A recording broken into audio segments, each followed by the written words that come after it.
And welcome to the Caster Desk, everyone, for the final day of the first week of LEC Summer here in beautiful Paris, France. I'm Dracos, joined by Finn for the banger to start the day. Now, you might think that the banger is KCG2. You would be partially right, but first we have the battle for the wooden spoon. I don't watch normal sports, so I didn't know that that was a thing, but I am very excited to see if Vitality can upset MKOI today, because normally, my dear friends, the meta here at the arena is a lot of KC fans trickle in towards the later half of the day. But I certainly suspect that there might be a lot of MKOI hate watchers in the audience right now who are looking to watch this team go 0-3, the final bit of insult added to the injury over the last few days. I mean, there's absolutely packed here in the arena today. And combine that with the fact that Flesh did play on KC, I think if the arena had to choose their favorite, they are leaning a little bit towards Vitality. I would guess heavily, I would say heavily, Finn. Definitely heavily. And I think, as you say, the wooden spoon is definitely a very important artifact to have.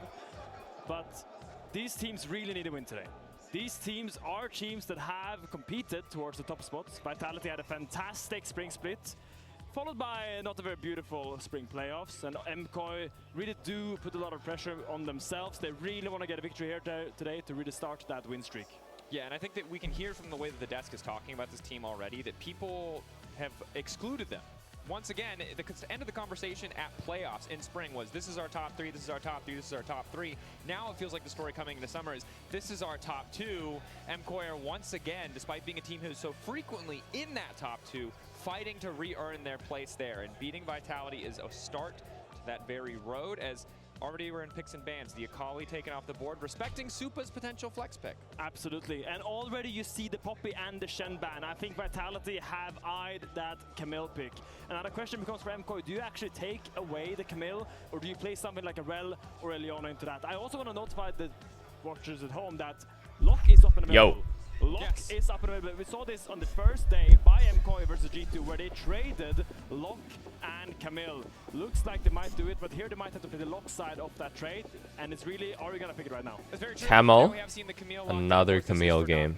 Wait, this guy was kind of boosted on Camille yesterday. So we have our powerhouse roaming support already for the side of Vitality. Now, something that you and I were talking about, Finn, was where are the roams going to go? For the side of Vitality, top lane, seems like it would be nice given Knock-Knocko's individual performance, but when you're playing the Camille, it might be a little bit more difficult if you miss possession when there is that Vi on the enemy team, now paired up with the Cassio as well. Wow, they just think LEC is not that strong.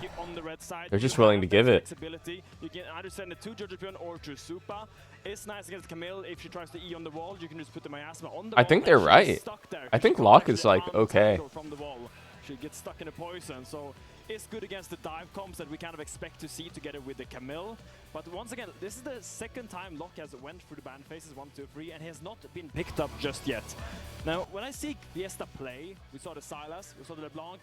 Oh yeah, this Fiesta guy was real freaky yesterday. But we do not know yet if he's going to be the one to pick it up. He also strikes me as a guy who, after the quantity of deaths he's had on the first few Go days, LEC, go LEC, go LEC. I think she is a solo queue champ. Go LEC, I want to see it. Believe in his players, talked a lot about the pressure on him, so setting him up with something comfortable, something powerful like the LEC may go a long way. For now, it is the Syndra locked in. Of course, anytime we see just about 90% of the mages in the meta, we can expect that they could also go into the bottom lane, especially when you already see the Camille. But the response coming out from the side of MKOI is the Leona, which has been doing fantastic this weekend. Yeah, I mean, Leona right now is winning so many games here in the LEC, and then it's the prime counter into Camille support. The problem with Camille is that you kind of want to rush your Thunder Sky, buying Mercs delays your spike a lot, and you just don't have the damage to go through a Leona, because she is the tankiest support in those first levels. With that W ability, she becomes unkillable.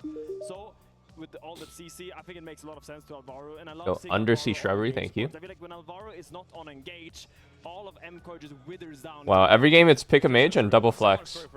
We really have both players, the kind of jungle support duo that we always come back to when we talk about this MKOI lineup on champions with a lot of individual agency. Now, Vi a little bit quieter in the early levels, but it's matched by the Wu. Arvindir?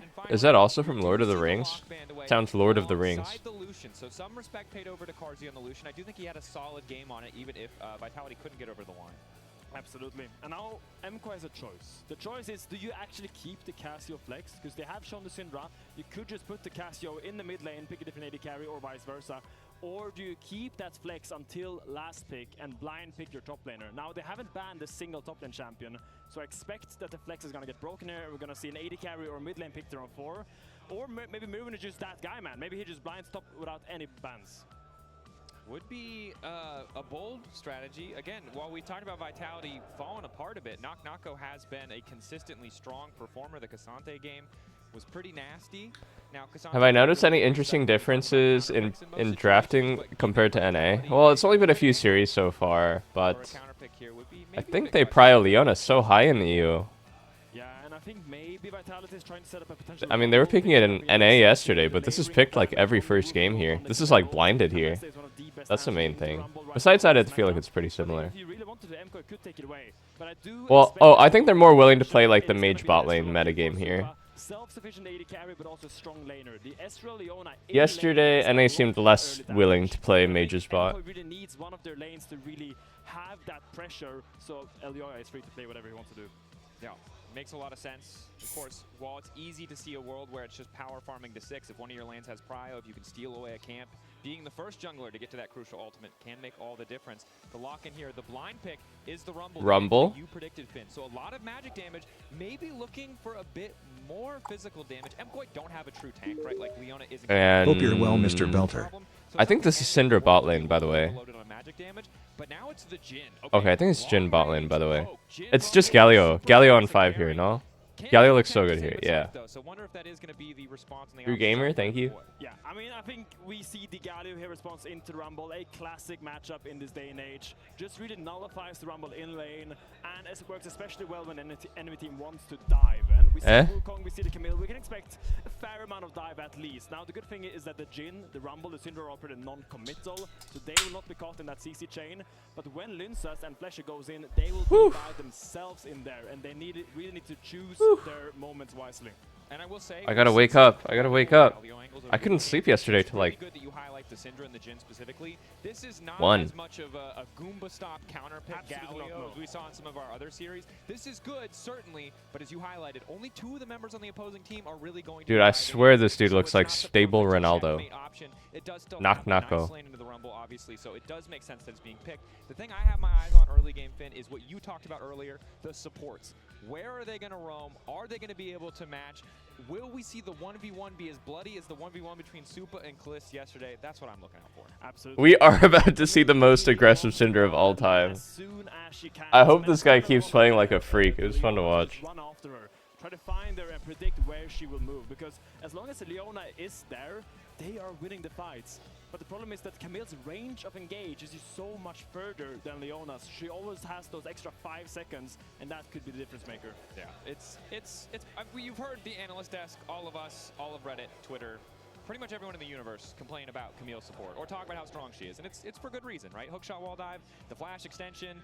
Nobody outmatches this champion in terms of single target engage range. It's just something that it's hard to get away from. And Jojo Pune on the Cassio, relatively vulnerable. Mirwin pretty tanky early on, so I don't know if we'll see attention paid there. We do, however, have a pause. Keep you up to date on pause. What's going on. You know, there's a lot going on here. We've had some audio adjustments over the course of the weekend. There's been some lighting adjustments. Did I ever have any quirks on comms? I don't think so, man.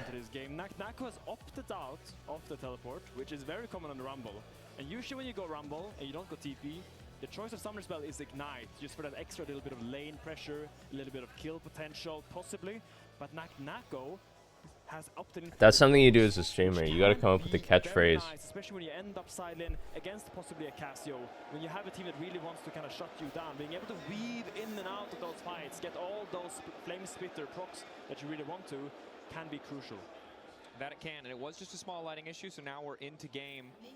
One of the final 2 best of 3s here in beautiful Paris. Surrounded by KC fans as these 2 teams go toe-to-toe. Find out who can get their first victory in LEC Summer, as both these teams currently 0-2. Nako with the Ghost. Maybe can start running down Mirwin. Did opt for... I see. He didn't Ian sooner because he was worried they were stacked as 5 in the bush. Stacked up early, so wants to really set up for positive level 1. Feels like mandatory tech for the Rumble these days. Yes, you see Flesher already clearing out this ward. Level 1 pressure mid? In case Lynsas wants to invade Elyoya, so maybe we will see Lynsas pushing his advantage into the enemy jungle, because as we know, in Oh. those first levels, before she has that season desist, she is quite weak. Jojo in Pyun extended fight. Wukong with all He the hit more extra on his Qs. passive, just wins the extended fight all in. So I want to see what Linces can do with this now that they know that the ward is cleared out. Yeah, Stone Skin, really nasty. I guess the thing about Camille is you can't E in at level 1. Nice moves by Or you will Jojo. lose. You'll lose to Leona's auto Q. Start walking him down now. Doesn't even need level 2. That's so funny. If he got hit by that Q, I think he might be dead. Missed the last one, or he might have seen some flashes committed. But now it's level 2. This dude Fiesta is hilarious, man. Off the wave. I don't know if he can sing, but it definitely has happy feet. Dodging through all of those little spheres. He actually has secured such a nice lane set for himself, Jojo, getting a nice free wave stacker. And Fiesta's just completely pushed out of this wave. Stuck level 1, can't really trade back. Already chugged 2 of his potions. And this really highlights why we always compliment Jojo's laning phase. He just has so much pressure when he has those winning matchups. Yes, and we really haven't been able to look away from mid lane so often. Oh? Although that route is Oh, nice Camille. Nice angle. away, forced to exhaust, Ignite ticking. Really good setup for Vitality, and Supa, I think not fast enough on the Arcane Shift. Yeah, that was beautiful tandem there by the bot. Yeah, they punished the slow Ezzy very hard. Slows Supa, so Karsi lands the Deadly Flourish. Then Fleshy lands the hookshot on the wall, goes around the Leona and finds a beautiful angle. And I will be. Whoa, it's first strike Rumble. And the exhaust from Alvaro. Really well done by the Vitality bot lane. Really, really solid. This is something that we talked about. Normally, locking them in the 2v2 feels like it would favor the Ezreal Leona, but after a trade like that, it's certainly Karsi feeling pretty comfortable. The cleanse, really good against the enemy composition, but not that early laning phase combat sum. But now that you've taken both sums away from Supa, you certainly don't mind, at least for the next few minutes. Nice trade by Mirwin, dodges both the harpoons, realizes, okay, you don't have 2 harpoons, I can go in for the trade. Naknako's gonna try to get a little bit back. Oh, he's gonna get overheat Q here. That he is. Galio's getting grilled. Crab situation. Keep in mind, Leona is so strong in these fights. By the double buffs. Oh, I feel like Koi has to drop it. However, I think they're a little bit scared because they don't have summoners on their bot lane. I think they would be really happy to fight that. But keep in mind, the Leona is stronger than the Camille if the Camille goes in. But if she has to be the one that goes in, it's a little bit more difficult to find the damage. that it is. Oh! Back onto Elyoya. Wasn't clear if Elyoya wanted to go for a Q flash there. Wow, I thought he might flash there. Didn't opt to immediately flash out, Oh? but is forced to flash as Alvaro commits his own. Good trade there. Now Fiesta stuck in lane, has no TP, no flash. And That's a now good flash trade from Leona, I think. That puts so much pressure on mid. We'll see if Jojo goes for the base. Plus, I'm pretty sure this dude is a Mega Tilter, and he will be tilted that Leona just flashed on him. Trying to take this moment of opportunity to reclaim some space, but their mid laner is recalling. Yeah, look at the Hex Flash. X Flash? I think it's crucial. Level X-Flash 2 E? Alvaro as well. That is going to be one tanky Leona. Finds the lock Oh, hit the knock Wukong. on the hookshot wall, Camille's forces caught. a Flash out from Fleshy as well. Vitality. That was a bit of an over-eager invade. You just Wow, didn't have double numbers flash. there. They opt to go for it anyway. At the very least, Mirwin is trading well on the top side, but things are Whoa, wait, what the fuck? This Rumble is Ghost. What? But he was just staying around there, reading the play completely, but now Mirwin. Wait, why does Rumble have Ghost? I feel like that's so grief. Knock, of course, with the extra Naknako ghost. has no TP. He can't get out of this laning phase. He needs to take a bad base here really fast because Mirwin has dive threat on every single wave. Elyoya already on the top side could easily walk over. So Naknako is going to have to drop a wave most likely. Frustrating a bit for Knock-Knocko. Of course, Mirwin having extra time in the lane just to get a little bit extra. I feel like MR this as well. Ghost is going to be so useless this game, by the way. Merc's good, extra movement speed nice, but If this Ghost ends up being useful whatsoever, damage, right? To just further increase that. I will formally apologize to Knock-Knocko. Pretty sure it's terrible, though. Now bot lane is getting slowly poked out here. Supa really wants some more damage components. He's just sitting there with a moat and a tear. Not a lot of damage, so comes back here with longsword. it's no damage, actually. A Motenateer is 0 damage. Actually, tear does extra damage to minions. Okay, that's true. That's my bad. You're right, Finn. That's my bad. I forgot my place in this, That's actually correct, arrangement. yeah. You are technically right. No damage to champions, although now at least he has a longsword. Drake Karsi pull? will see what the first item he's going to go for Oh, is. check Ready it, to check it, become check a it. It's Vi. Can you check it? He can't Ghost, check. But we could also see a collector angle. The extra Is Vi the best Drake soloer? Wow, he pinks it even. Is it stoppable? Keep in mind the Ocean Drake is the most annoying Drake to take. Camille's faking. They actually are not in position to stop. You easily end up in a weird situation, but Elyoya will go back in. I think Lynx is coming back with a Sheen. Did it This is the reset? best buy because keep in mind, at best you're gonna get 2 Sheen Nope. procs in a long fight. Compared to double Ruby Crystal. What the fuck? Vi is OP. Combat stats. Yeah. And the Sheen really is I more feel like for Vi is the speed. best solo Drake in the It's speeding game. up to get that Triforce power spike, because that's really when Wukong starts taking off. Maybe accepting just being, you know, forcing or rushing to that level 6 as quickly as possible.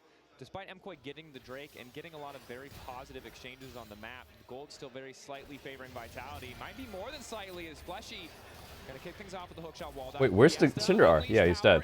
Oh, Bones? No way, he lives. Fucking bone plating. Wait, Leona flash? We need Jin. They need Jin. They need Jin. Holy fuck, Cassio's coming with 1 HP? It's war for this crab. Means MKOI don't really have much of a play. I think MKOI is kind of happy with that. Look, Eugene is staying for this play, and it gave him a free push out mid. Now Fiesta has to walk all the way. Wow, I thought he was so dead in mid. I can't believe he lived with bone plating. Kind of an awkward fight, still gave MKOI something in that mid lane out push.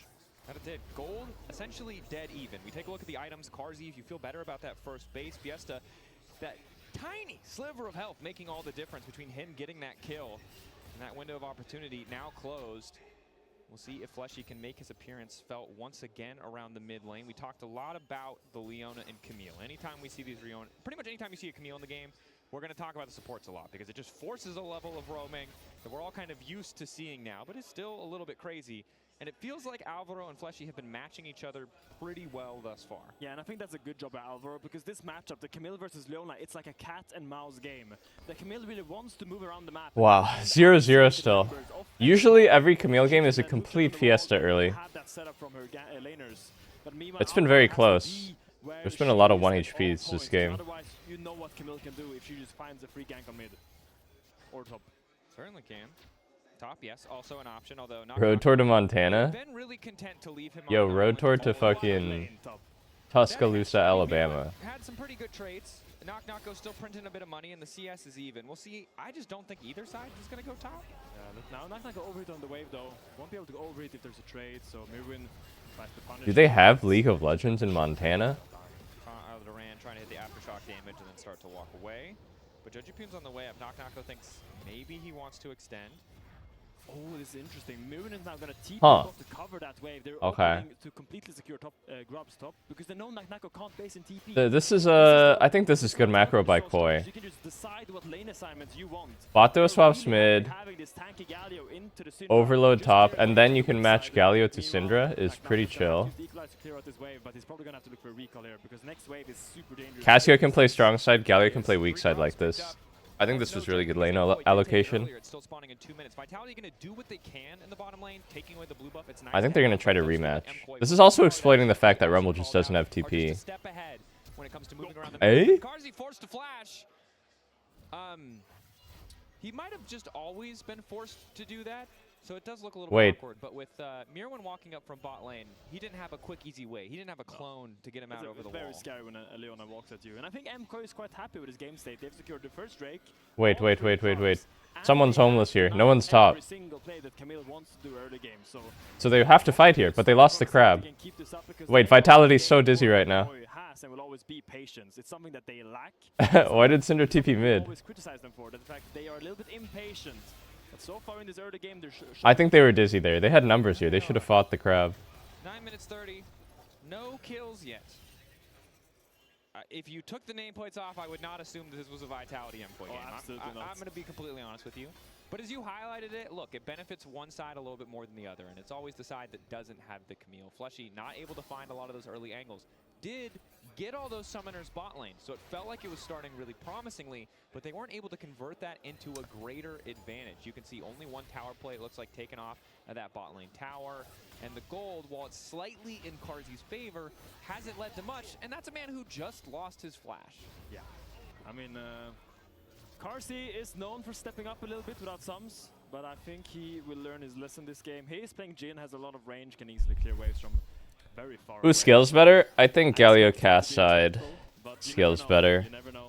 I think Rumble falls off really hard. Rely on AD carries to die. I mean, it's I close. feel like we can trust them.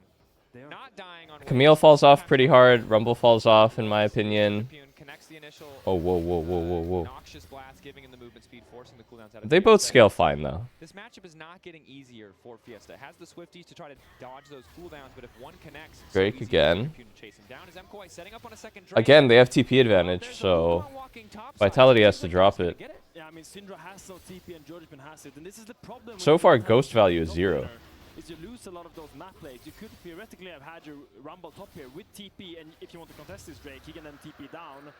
But because you have the Ghost, you really need to make fights happen as a 5-man unit. You can't really play as split. You see. Wait, does he have his free TP yet? Can we see it in the spectator? Vitality really needs to try to constrict it a little bit. As now dive comes out here, but the Galio ult I think will just be enough to save him. But Fiesta has to flash out. Oh, he's dead. Okay. What? Oh, that last tower shot, that last stick of poison. Not a very climactic first blood, but a first blood MKOI are happy to receive. I mean, that was disgusting. Nice Galio. Good cover. Really highlights why that first touch is so good. They knew everything there. They knew everything there. Galio was instantly ready to TP on the dive. Burning dots just adds up so much damage. She had no damage item. She's slithering around. I don't know about this Ghost, man. I really don't know about this Ghost. She has no damage items, and she still was able to find that kill.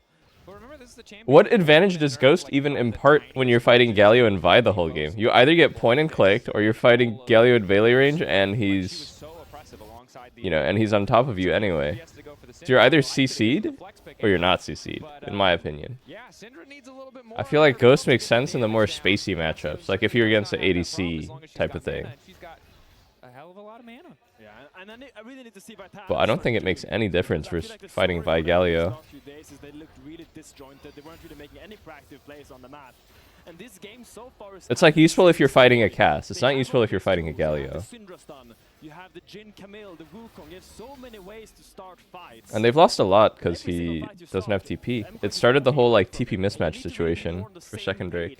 Click your buttons, flash on someone at the same time because time is ticking. Oh, you know one thing that makes me feel like more lukewarm about champs like Rise? I feel like the mid meta right now in Pro is like Boots Rush is pretty important. Oh, this guy's caught. Might not even make it to the fight. Lockdown, layered CC, the miasma there. Carzzy standing behind, but he just doesn't do a damn thing. Second kill. I feel like meta for mid is to rush Boots, And Vitality are falling apart a bit. That was messy. They didn't have control of the which bottom slows side. down Now Roa it's a lot. Ordeal. Oh, this is no flash Jhin as well, right? Zenith Blade cleanse Oh, he out, did but a flash Exhaust again. is going- They're debating if they can go for anything else. They will respect the potential roam there as they lost sight on Fiesta. But I will say, Carzzy is getting a lot of value out of his flash. He's using it every single time it's off cooldown. So that's kudos to him at least. If you need a silver lining. Sure, Yeah. sure. It's like a reverse double lift sort of thing. Yeah, respect. Maximizing the value of the cooldown there. Splashy now goes in on Elioya. Camel has R. Carzzy can follow up with a little Vi bit has of R. Jojo is still here, full health and very powerful. Oh, Ezreal not gonna close. connect onto anyone, and MKOI are still walking away. I mean, they pushed their buttons.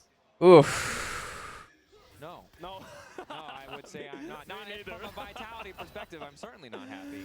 Yeah, I mean, Vitality, no plays are working out for him right now. I think you need to look. I mean, the game is still close. You cannot give MKOI this It's kind of perfect worrying that performance Vitality because looks they're completely already dizzy in the game, though. The game is falling apart, and you need to grab it right now, or you're gonna. Like gold-wise, it looks pretty close still, but I feel like they're just so dizzy. Been in the early game, but They're getting outplayed. Like none of their plays are working. They're getting caught a bit. Nako assigned to the bottom side of the map, maybe recognizing that they're not in a great position to contest this Herald. Despite that, Linces is still walking up here. It is a reset from Mirwin.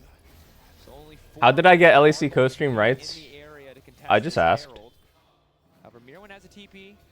Nako at least has his role quest completed, so will be allowed to join the fight. And this could still be an angle for Vitality. I mean, the game is quite even. Everyone. They have ulti advantages here. Camel no ult. Camel no ult. Camel no ult. Clone, split. But why did you dash on Leona? They locked up, they found the real target. Jojo just on the chase. Q flash forward, coming in from Elioya. They're just Flashy walking running away. Every single time Vitality pulls the trigger, MKOI players just walk away and they get everything they want. 1v1 in the bottom lane was going in the favor of Nako. He has already used the equalizer. Will force Oh shit, Ghost has been popped. So that's the silver lining here, but instantly deletes that wave with the power of the Hollow Radiance and the Winds of War. So not a lot else for Nako to grab as there's a 1v1 happening on the top side of your screen. And in the meantime, Elioya's taken the Herald. So things once again coming up MKOI. They finally grouped. It finally looked like they might find the angle. But MKOI recognized They didn't give co-streaming rights to Dom last year because he averaged less than 15k viewers? No way. Well, I definitely don't average 15k viewers. Go in and lock her down completely every single time. walking at Fleshy. This is a world we've Is that real? One or two kills early, you're accelerated, you get that sundered sky, you're No, that is just fundamentally not true, by the way. That can't be because I saw all the English co-streamers. There was like 4 of them. This is a lot committed for a Gromp. But The only one that pulls a gajillion viewers is K-Drill. But we are 5-manning the Grump. I respect it. They really don't like that Gromp. Or Linces, apparently, as Linces is in trouble now. Carsey winning over the Whoa, shit, he took him for a ride. Wait, Leona might be caught here. Favorite LEC team ATM?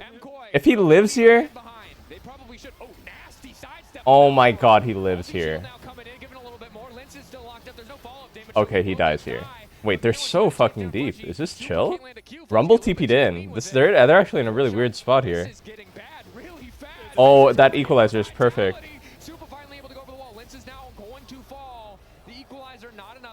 Damn, it's still only 2 for 2? Remember, he's firing mostly blind there. I don't think that ward gives him quite perfect vision. The Drake still looks like it's going to go in favor of MKOI, but that entire mess of plays did favor MKOI, but Vitality happy to at least get some kills on the board. I mean, they may have changed their perspective this split or in recent times, because I asked for it last split, and I was denied.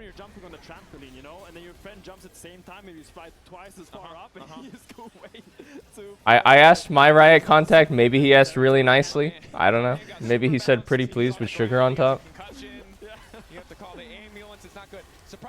Bro, the fact that this was only a 2 for 2 and they were in just like the worst position possible.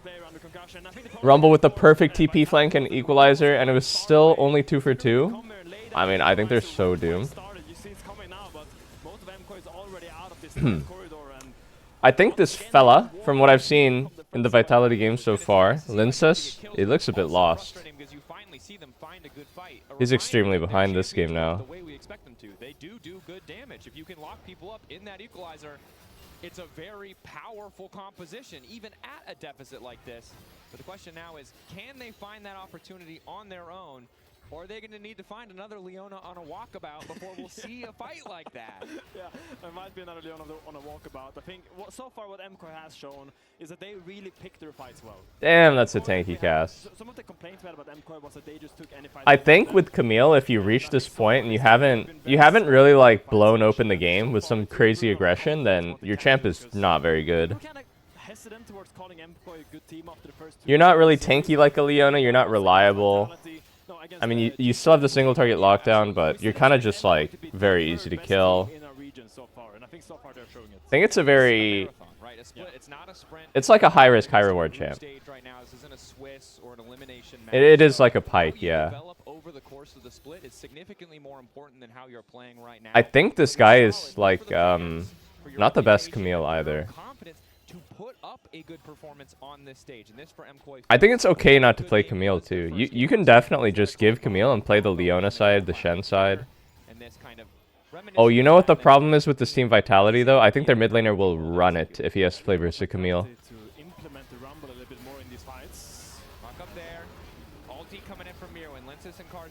Okay, good disengage actually. Baited out Leo exhaust and the ult. Whoa, wait. Snake?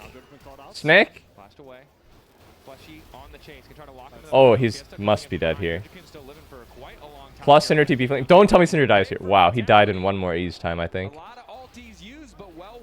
Take down JoJo. He was at 3-0, now at 3-1. I mean, they needed some shmoney and they just got it. But Mirwin will take a plate in the bot lane. Let's see if Vitality can get something more on the top side. I think with Camille, it's not even so much about the support as it is about the laners being able to like juggle the pressure of Camille potentially always being there, Eing in the lane. It's like everyone's responsibility to not feed Camille.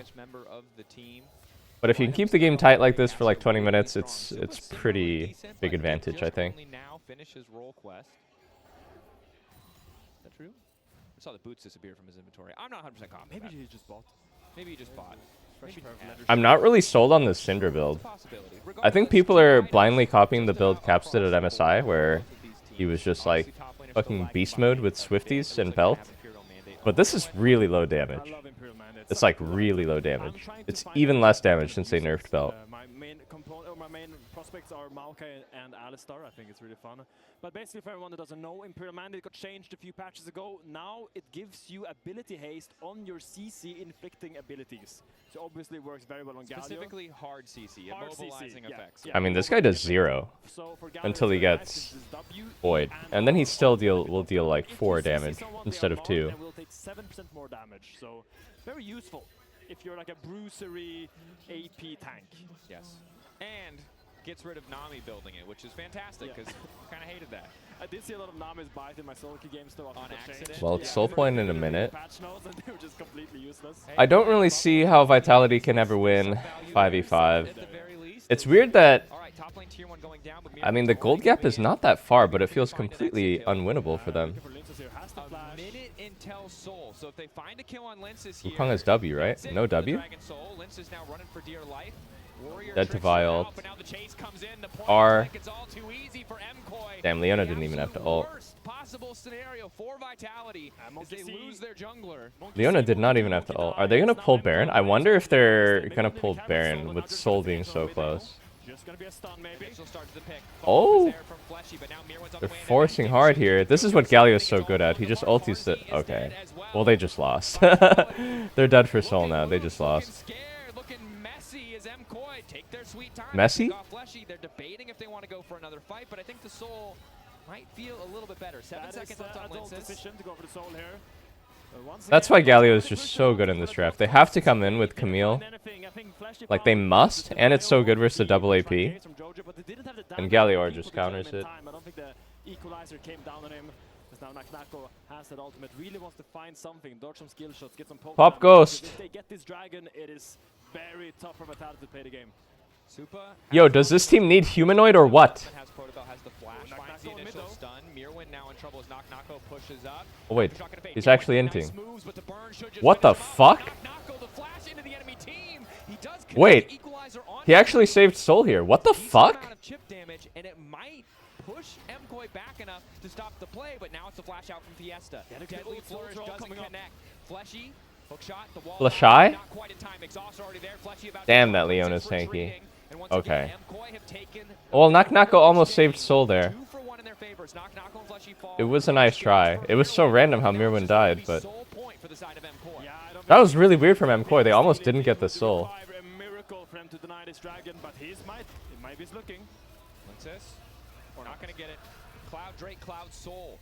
Is Fiesta trolling like yesterday? Fiesta toned it down. Fiesta had a siesta. Mirwin died so randomly here. Oh, he just got hit by double harpoon and then he got grilled. He goes so deep to kill him, and suddenly that's all your damage right now. Rumble with the equalizer is up. The flash is kind of funny. He had no vision. And in the end, it's just gonna be a 3-4. Eh? Fiesta died. And it does feel like Vitality, they had lost control. Camel's emoting. This is really the moment where you know it's over. Naknako full focusing on that single kill instead of backing up. Yeah, I mean, what you can do there is wait, is Naknako's name really Khan Okan? You are a 2-item Rumble, almost full HP. They don't have a top laner. He's Khan Naknako Okan? But right now, you're just going to give this Baron. They're trying to get some kind of crossplay from bot, but I think Loon is going to TP down there. Whole chat lulled at that joke yesterday when Caster told it, by the way. I just said it and no one even reacted. No one typed lol, no one typed ... No one even said you took that joke from yesterday. No one even said anything, bro. Guess I'll just go fucking kill my... I'm sorry, I'm new to this LEC co-stream. I probably can't say that. Great flank by Jojo Pion. Can he catch up with the Cloud Soul? Completely whiffs the ghost.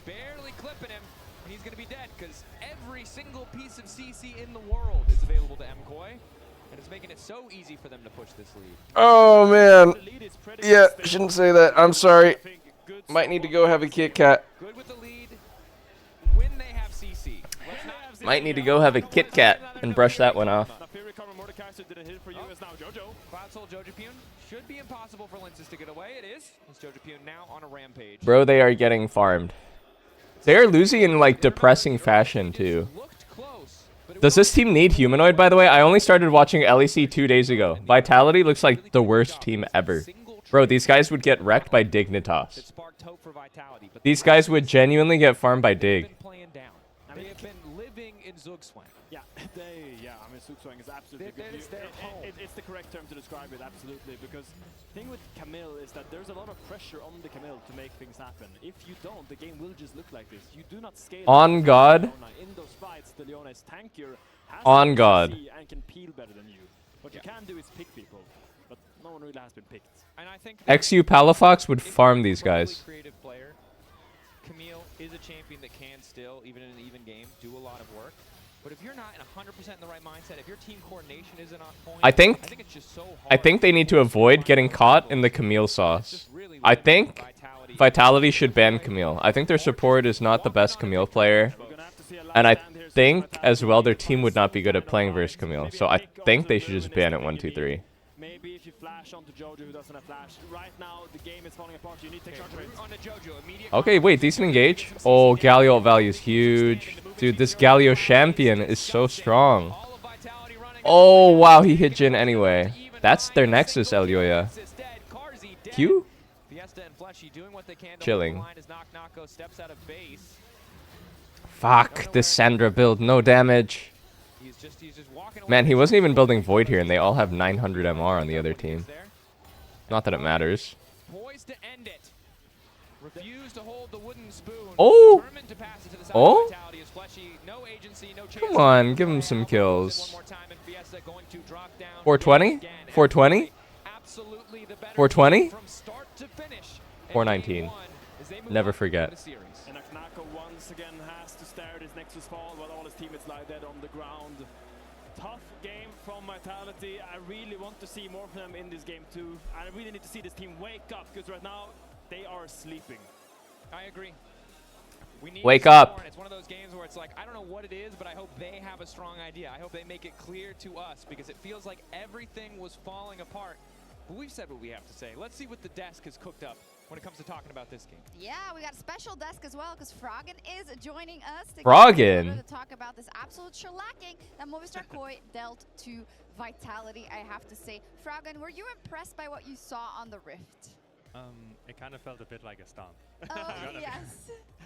It was a slow one as well, so maybe it brought back... Give him a raise. He's right. Back in the day, they were all slow. Yo, is that real bread? Damn, that looks so good. I mean, this felt pretty fast compared to back in the day. We would have 20 minutes without any action. Yeah, how fast When I was in France, every day baguette with butter. So fucking nice, bro. Yeah, it is. And I think I realized that yesterday too, playing Classic. Is like just walking out of base takes like a minute to get to the lane. Those are Now croissants? they're just sprinting. Oh, like Jenny croissants? I think that's a big part of why the game was slow back then. Yeah. Talk to Type me about shit. the Syndra Cassio matchup. What did it used to be like? What does it look like now? I know you've been picking up League a little bit as of recent. I think back in the day, it kind of seems like Casio didn't have much agency in lane. Texas Roadhouse garlic bread clears. It looked like Jojo was actually doing really well and kind of pushing the Syndra around a little bit. What about all of this action that you see? Because it, okay, back then I felt like you were AFK. The grinder servers went down during the LCS yesterday. 3 minutes in game and the mid laners are just involved in every single fight. Yeah, there's a lot of skirmishing, which is really fun to see, and players get to showcase if they can like. Yeah, my friend told me. Like whatever they can cook up with their teammates and have some synergy. Dude, that bone fighting was so fucked up. There's more skill expression for mid laners in the modern day than there was for you guys? I think there's more skill expression now.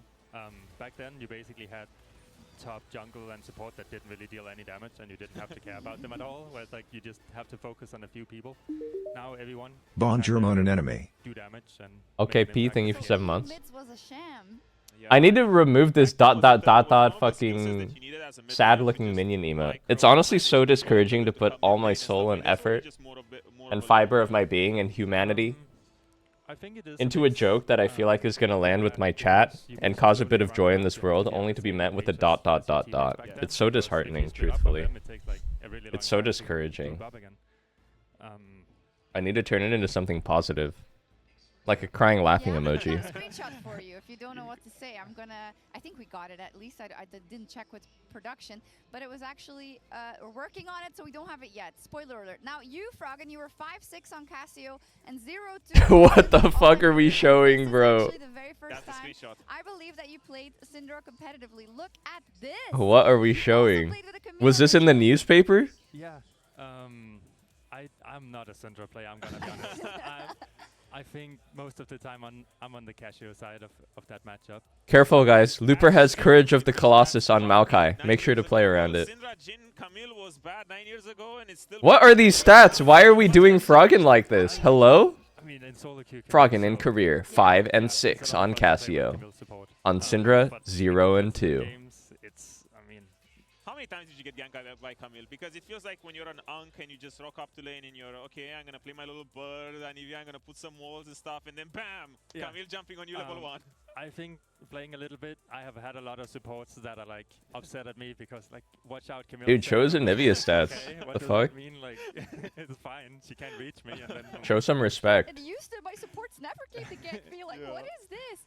Odo, we expected or we wanted, I think, a strong showing from Movistar Core, right? Due to the pedigree. Are you sufficiently happy with what they showed in game 1?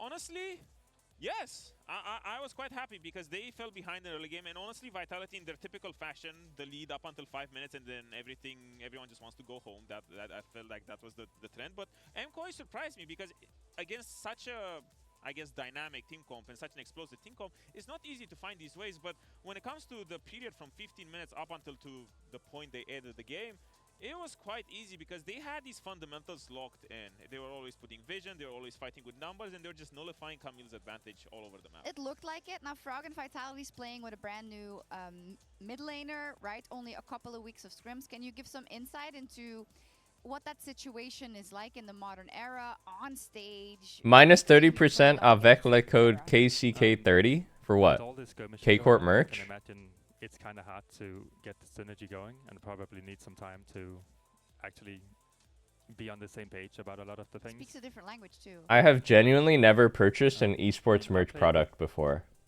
A lot of different people that have very like levels of English, whereas like I think in League you kind of speak a lot of the same language. You don't need to know that many like different calls, right? Like you just have to be on the same page, and that's something you can. Honestly, the practice jersey looks whenever cool. it's, in scrims and stuff. Yeah, I heard from Pat. He said that it's like the league stuff, the simple stuff is working, but it's when one layer of complexity is added, right, Odo? And that makes sense when he all of a sudden is in a position where he has the lead or he has the first move, and then he has to communicate all of that to the team. Yeah, that's. Ask him to say LeBlanc. Do they pronounce the C in LeBlanc if you're French? They put a lot of energy. Everyone calls it LeBlanc, but do they call it LeBlanc? Normally be played. Oh, well, normally this play should work or that play should work. But the moment that one thing goes wrong, and we saw it with Vitality plenty of times, the moment one thing goes wrong, it becomes incredibly hard because if it's not a skill that you're practicing in scrims, if it's not part of your muscle memory, the capability to recover from bad plays and finding, you know, a baseline that you can fall back to recover. Froggen that's LeBlanc, usually what happens when you classic. have these sorts of newer players trying to integrate into an already functioning team. Yes. If they were to put you in Froggen, how good would you do against JoJo? Do I get a Nivea? Yeah? Yeah, get a Nivea. Then that's fine. That's fine. I'm pretty confident I would be able to play a Nivea. I believe it. It's an option, Pat. No, just kidding. I'm sure Fiesta will improve. Thank you so much, Froggen. Thank you for reminiscing and going that memory lane. Damn, that boy can play a Nivea. Back as we get into game 2 after this.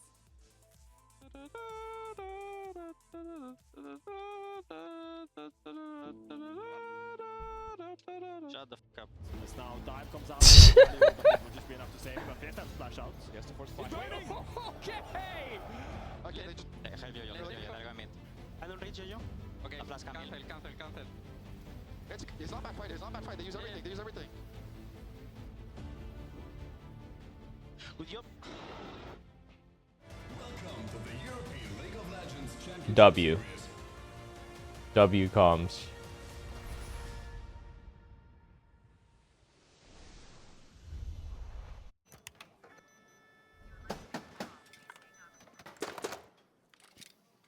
Brother, let me try. Wait, brother. Let us break this instead, brother. Wait, who's on Draven? Is that Odo Omne on Darius? Have a break. Have a Kit Kat. That was Jack Spectra? What No is this, way. brother? Perfection.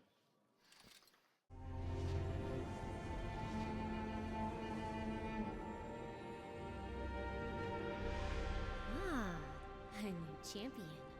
Welcome to my shop. You'll need the right build. Choose wisely, because every upgrade brings you closer to the next level. So tell me, how will you level up?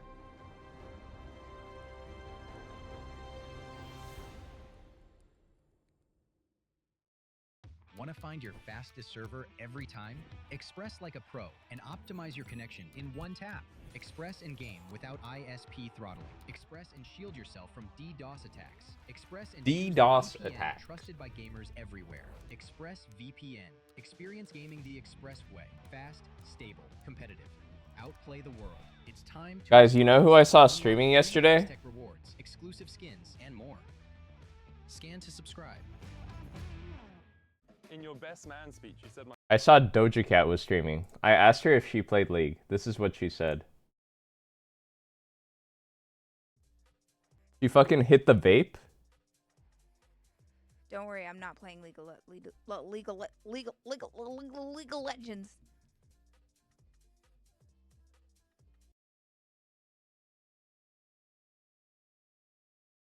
That was what happened last night.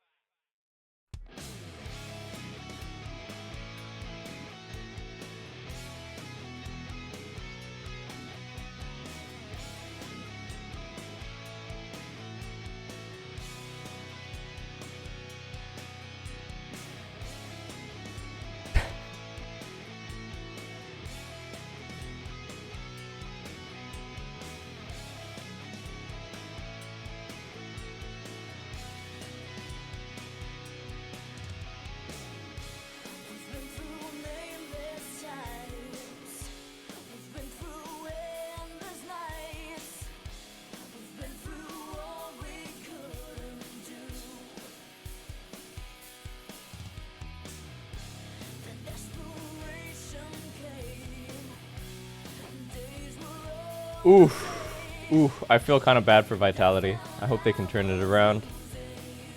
How punishing is it to lose 3 at the very start of the season? Top 6 out of 10 advance.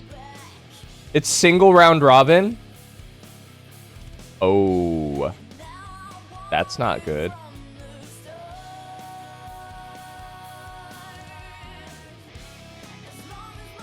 I feel like the schedule is so weird from road shows. So they played 3 this week. Then then it's 1-1-1. Like they loaded up because they're playing in France and they're a French team. It's a strange schedule. It's so punishing that they lost. You know, I guess they're playing all the top teams right now though, right? These are all the top teams. LEC is a top heavy region, true or false?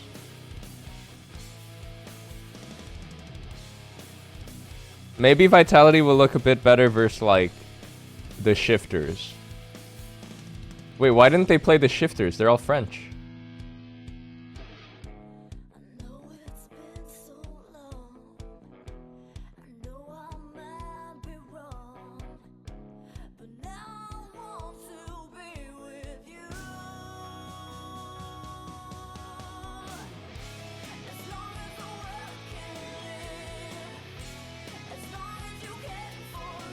Casey is playing 5... What the hell? Casey's playing over half their matches in the first 2 weeks. Well, I guess it's only 6 weeks of games, but like... Yeah, that is kind of crazy. Welcome back to Paris in the Adidas Arena, where we are getting ready for the second game of the series. Now, if you're a Vitality fan and you're just joining us, don't rewatch that first game. You're here for the second game, and that's all that matters. And we're hoping that we see a lively bounce back from this Vitality lineup, because I think it's safe to say, Finn, that MKOI just... Am I allowed to watch other would stuff say during breaks? MKOI kinda Ooh, kicked that's their a good butts. point. Yeah, I think it would be safe Let to me say that consult MKOI my definitely rules. kicked their gluteus, but we know Vitality players know how to fight. They literally fought their way to the first seed in spring. One mid lane change is not going to change the innate ability of every single player on this team.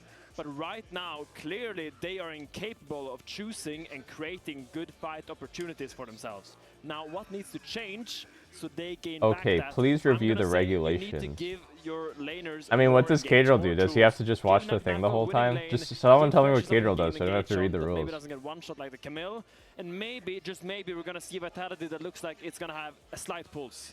Yeah, I think like Fleshy Nautilus. Look, we know it's a comfort pick for him. We've seen him level up as a player. That's, you know, was a part of their success in spring, to be beyond just kind of the Nautilus, like what Nautilus Pike played one other champion too. Well, they just banned it, Draco, so don't worry about it. They banned the Not gonna Nautilus. see- Okay, not so gonna see Fleshy they don't Nautilus. want Fleshy to return to his roots of being a Nautilus merchant. I understand that. And that is really speaking to me, because I think that means they maybe want to play a sort of Rakan or maybe a range support bot with an Nautilus ban. I think usually I'm thinking maybe a Saya Rakan for Fleshy Karzi, maybe something like an Ezreal Karma. Obviously, Ezreal is taken out, so that's not possible. Or Lucian Milio, something like this. Bard out, Maybe something Jace with a little out. bit of oomph in the laning phase is what Vitality needed. Yeah, and I think you could see... I wonder if MKOI will still favor like I see a Shen lot of joy support. in the Vitality camp right now. I feel like Hopefully Shen they is can like rally the their second mental, tier of find I some want picks to that are pick a gonna feel playmaking comfortable for them support. in game, because it was messy across the board. I don't think anyone walked away from that game one looking fantastic. So clean, reset. Bard banned here. Now Akali was banned in game one. I suspect in Lock is still anticipation open. of the early Syndra. Lock? But Something that stands out to me, Kai'Sa is available for Super this game, has been banned a lot away from him so far this weekend, so comfort pick for him. yeah, Gonna see where MKOI takes his first pick. Lee There are many Sin. options, but it's gonna be the Lee Sin for Elyoya, a scrappy jungler, big confidence pick for him here, and I think they have realized that as long as they play fights better, they're gonna win the series. yeah. And I like having that Lee Sin. I like having that agency again. Agency is Lucian. the name of the game for Ilya now. Whoa, I that think is we feel super like we weird. scream it from up Milio here, there's Lucian no 1-2? listen, and we won't have a range support for Alvaro, which, look, it's I think something Lock they here like could be bonus. good It never actually. They works. don't have a tanky But it's support what we at like. all.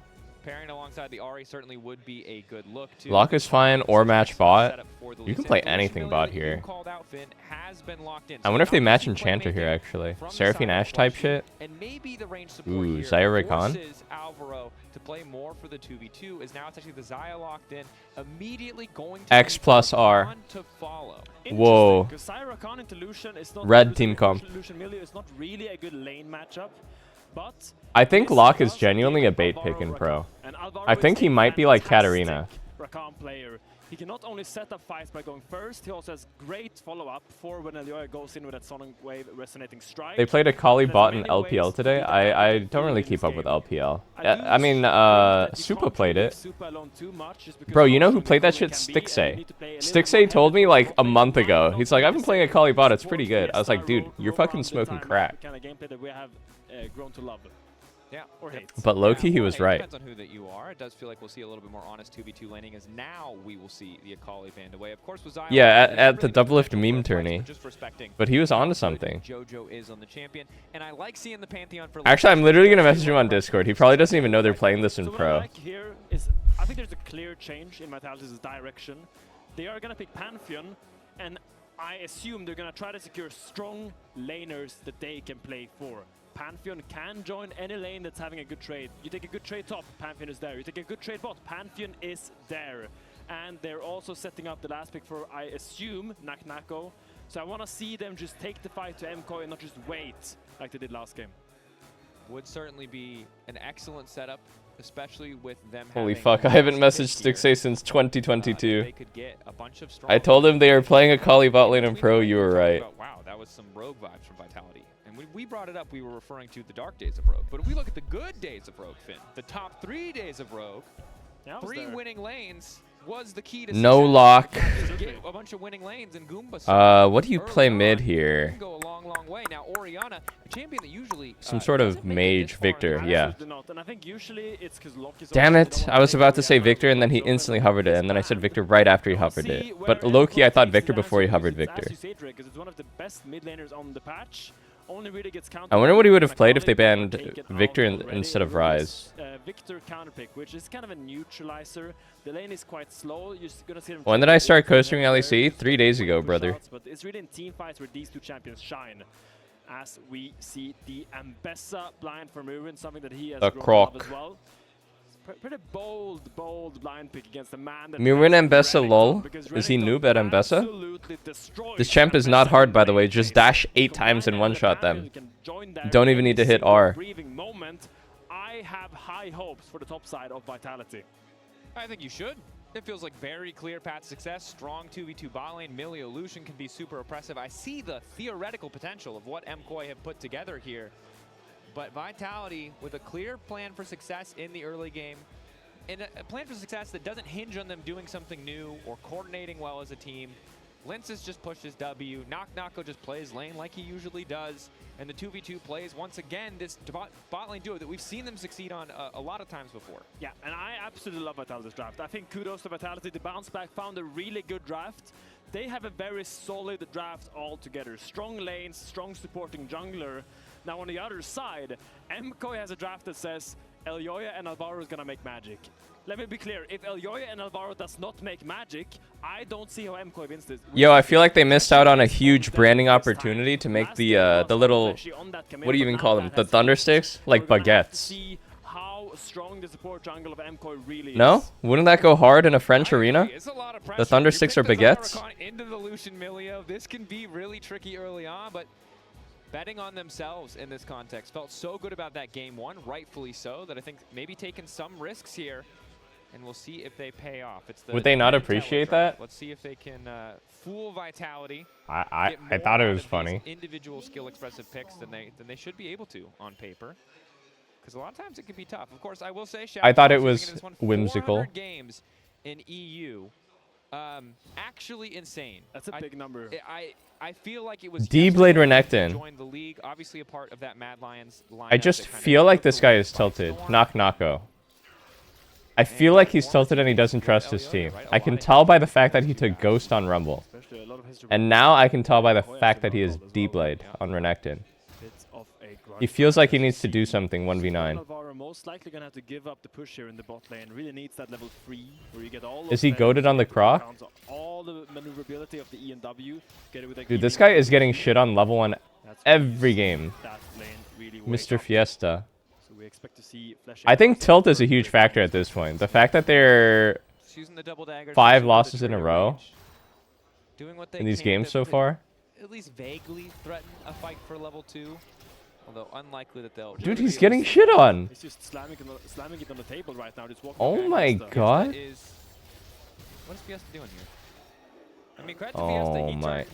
Okay. Dude, wow, he knows the turret range really well. Holy fuck. Jojo learned how to play like this. He learned how to lane like this in NA playing against fucking me, dude. Not joking. Wait out the shield and flash QA. Flash Q auto?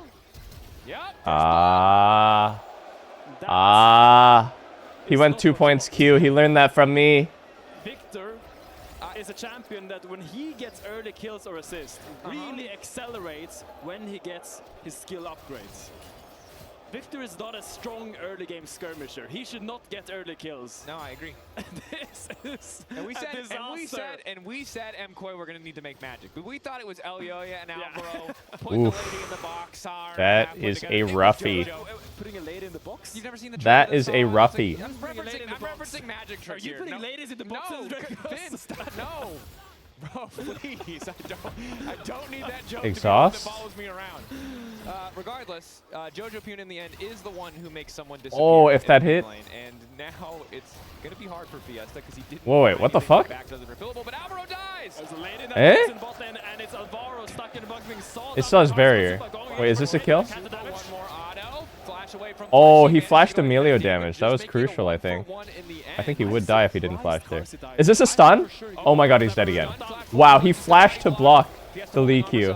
quick safeguard out from Honor LCS. Pantheon. We'll make it out, flash away. Can they keep it going? Lee WQ. Bro, your jungler just flashed to save your fucking life and you still int? It's easy to make magic when your mid laner is just solo killing Orianna level Dude, 2 that after. To be clear, is crazy. is not done. Are you not entertained? They're fighting everywhere right now. We're not seeing any trade stop at night now, guys. I will say, last game we had the latest first blood of the split so far. It is refreshing to up the pace of the game, but I am immediately sad for Fiesta. I'm concerned. I am concerned. I want the Fiesta. Dude, the humanoid hate watch But right now it is in fact a pity party. must be delightful. You know how they show the coach reaction sometimes? I want like a humanoid live reaction. Well, I wish it was a siesta because then we would all feel well rested. It's getting worse than that, Finn. Yeah. But maybe there's a chance to turn it around.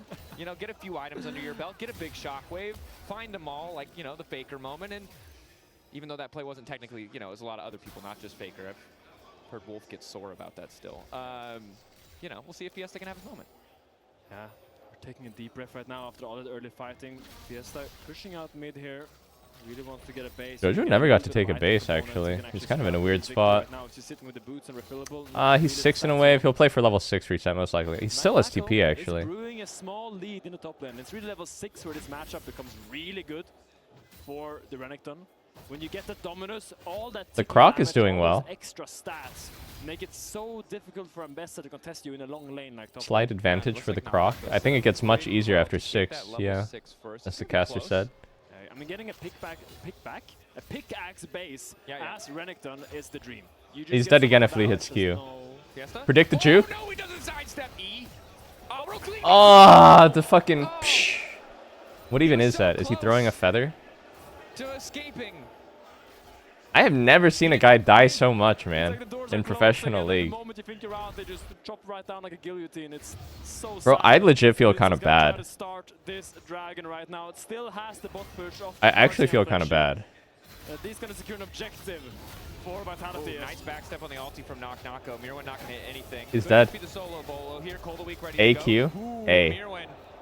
Flash just barely Okay, close. He has no flash, you know, when Limses takes over. Still bad for Ambessa. She has to base, and Renekton. Could be a lot of opportunity for Vitality to attack Merwin once again before his flash comes back. Wait. Renekton's staying 2 now.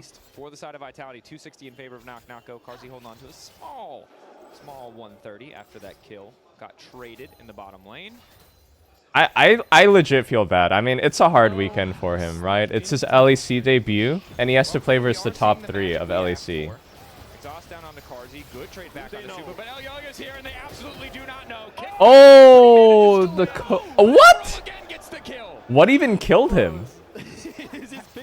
The fucking air? Like Skittles right now. He's just eating so many of the Did Rakan just sneeze at him and he died? This is, I mean, he's accelerated. We're just seeing the story of Vitality in every one of these plays, which is they're so close to getting something. 6? That tiniest sliver. Okay, 6 Lee. He's on a ward. He's clearing out your ward. Okay, he's fine. He's fine. Ouch. He knows the kick is down. He already has E upgrade. And he's halfway towards his Q upgrade. This is insane. Yeah, this guy is so stacked up. On his second upgrade until he gets it. Well, Alvaro's here. Level 5. Weird. What was I saying? Yeah, I mean, it's pretty brutal. LEC debut, you don't have a good start. You just have to play 3 games back to back to back. Nice change of pace. Every single day. No time to adjust. As you know, playing versus strong players, strong teams. Playing versus Jojo, who's very good. Playing versus G2, Caps is insane, and they're like, they're Giga Juice from MSI. Getting that good trade. Of course, it's only a catalyst for Jojo. Opting for a tankier build, I think makes a lot of sense when you see the Pantheon. You have to not let it ruin your mental. The fact that you got shit on 3 games in a row. So having enough life to live through. You have to just take it as a learning experience and then do your best in the rest of the games. But it's very hard to not tilt. You have so much base stats from just being high level, and just getting all that HP just makes you unkillable. Unfortunately for Knock-Knocko, his advantage in the 1v1. Hard not to tell with such a brutal start like this.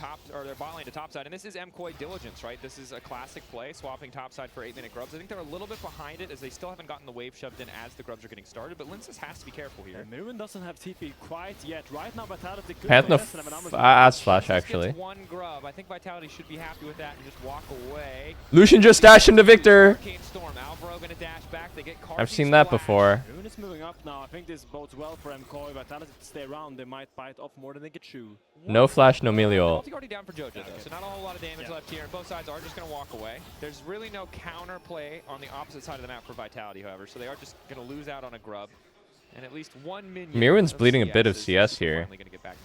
That was a very sacrificial move from Mirwen. He just walked all the way to grubs, now he needs to walk all the way to bot. Oh, wait, they're looking Mbessa ult here. Oh, Mirren's going to try to ult Fiesta. Burn her flash? Fiesta, good backside. Oh! That ability is fake now unless you hit CC first, just for anyone who doesn't know. The hitbox is What? How did that Lee Sin Q hit? Dude, what's the opposite of plot armor? This dude has the opposite of plot armor. I don't even know how that Lee Sin Q hit, by the way. Finn, this is the point in this game where, look, folks.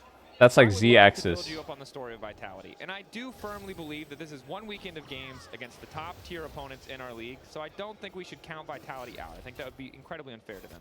But this week has been a disaster, so let's all just acknowledge there is a dead horse. Now, Finn and I have kicked it a little bit, but we're gonna hope that horse is gonna get back on its foot. Oh man. It's the horse is dead, so we're gonna avoid kicking. Oh my god, and Pantheon flashed? Nah, it's so cooked.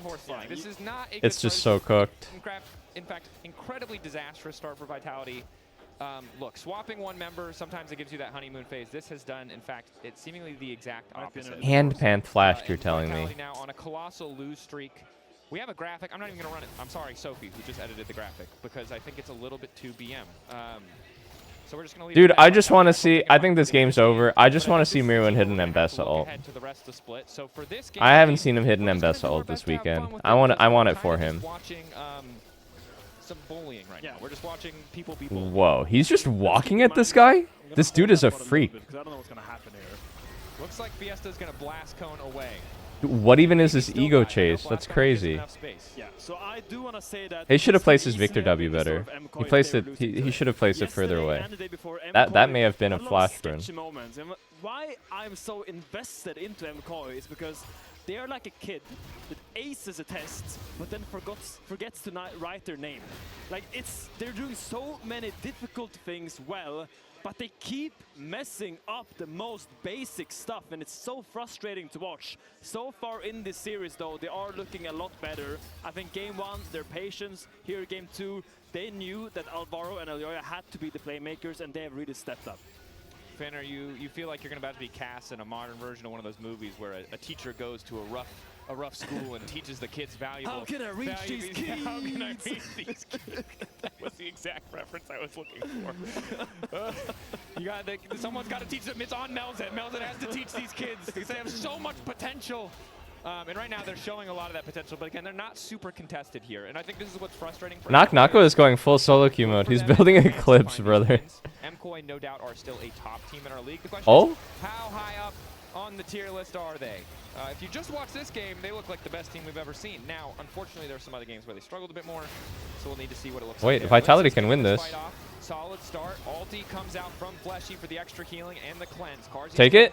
Debating if he can in. Super really playing on wait, Fiesta! Behind is a good start. Shut down now in the meantime. Signs of life from the side of Vitality. Fiesta! Oh, a shutdown for Fiesta!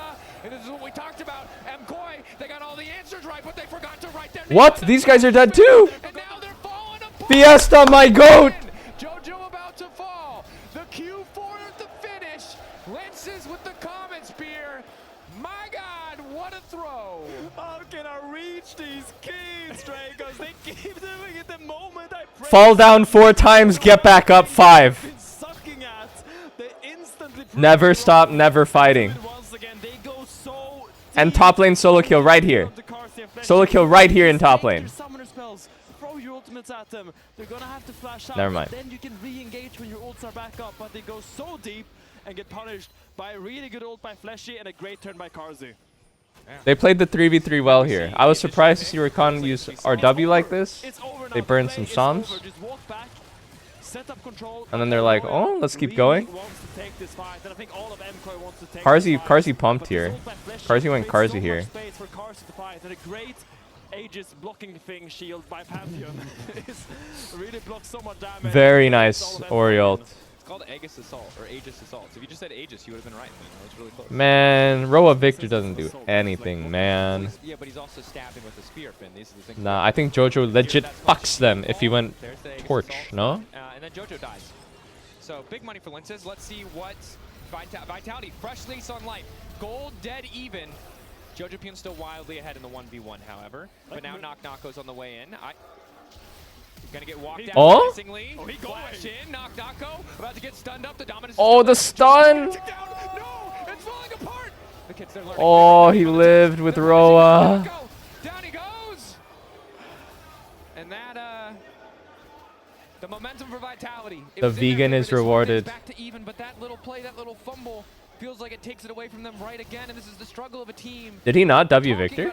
No, he must have. You want so badly to give them the benefit of the doubt, but the tiniest mistakes just take away that bit of hope that they built in the previous play. It's a heartbreaker. Really well done by Jojo Pune. That's why you buy the Rod of Ages. You see him kiting around in his own gravity field, stalls until Naknako gets stunned, stalls until his team comes and help him, and stalls. What the fuck, dude? Mirwin rushed DD?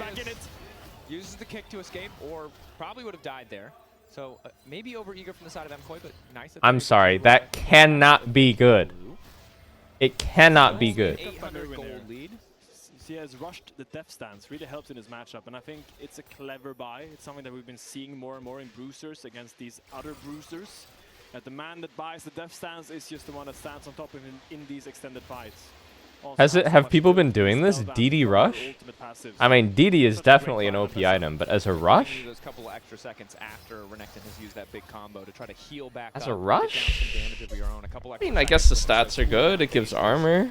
Really can make all the difference, even if you're losing out on some of the. Dude, if DD rush is good, this item needs to be gutted. Something else.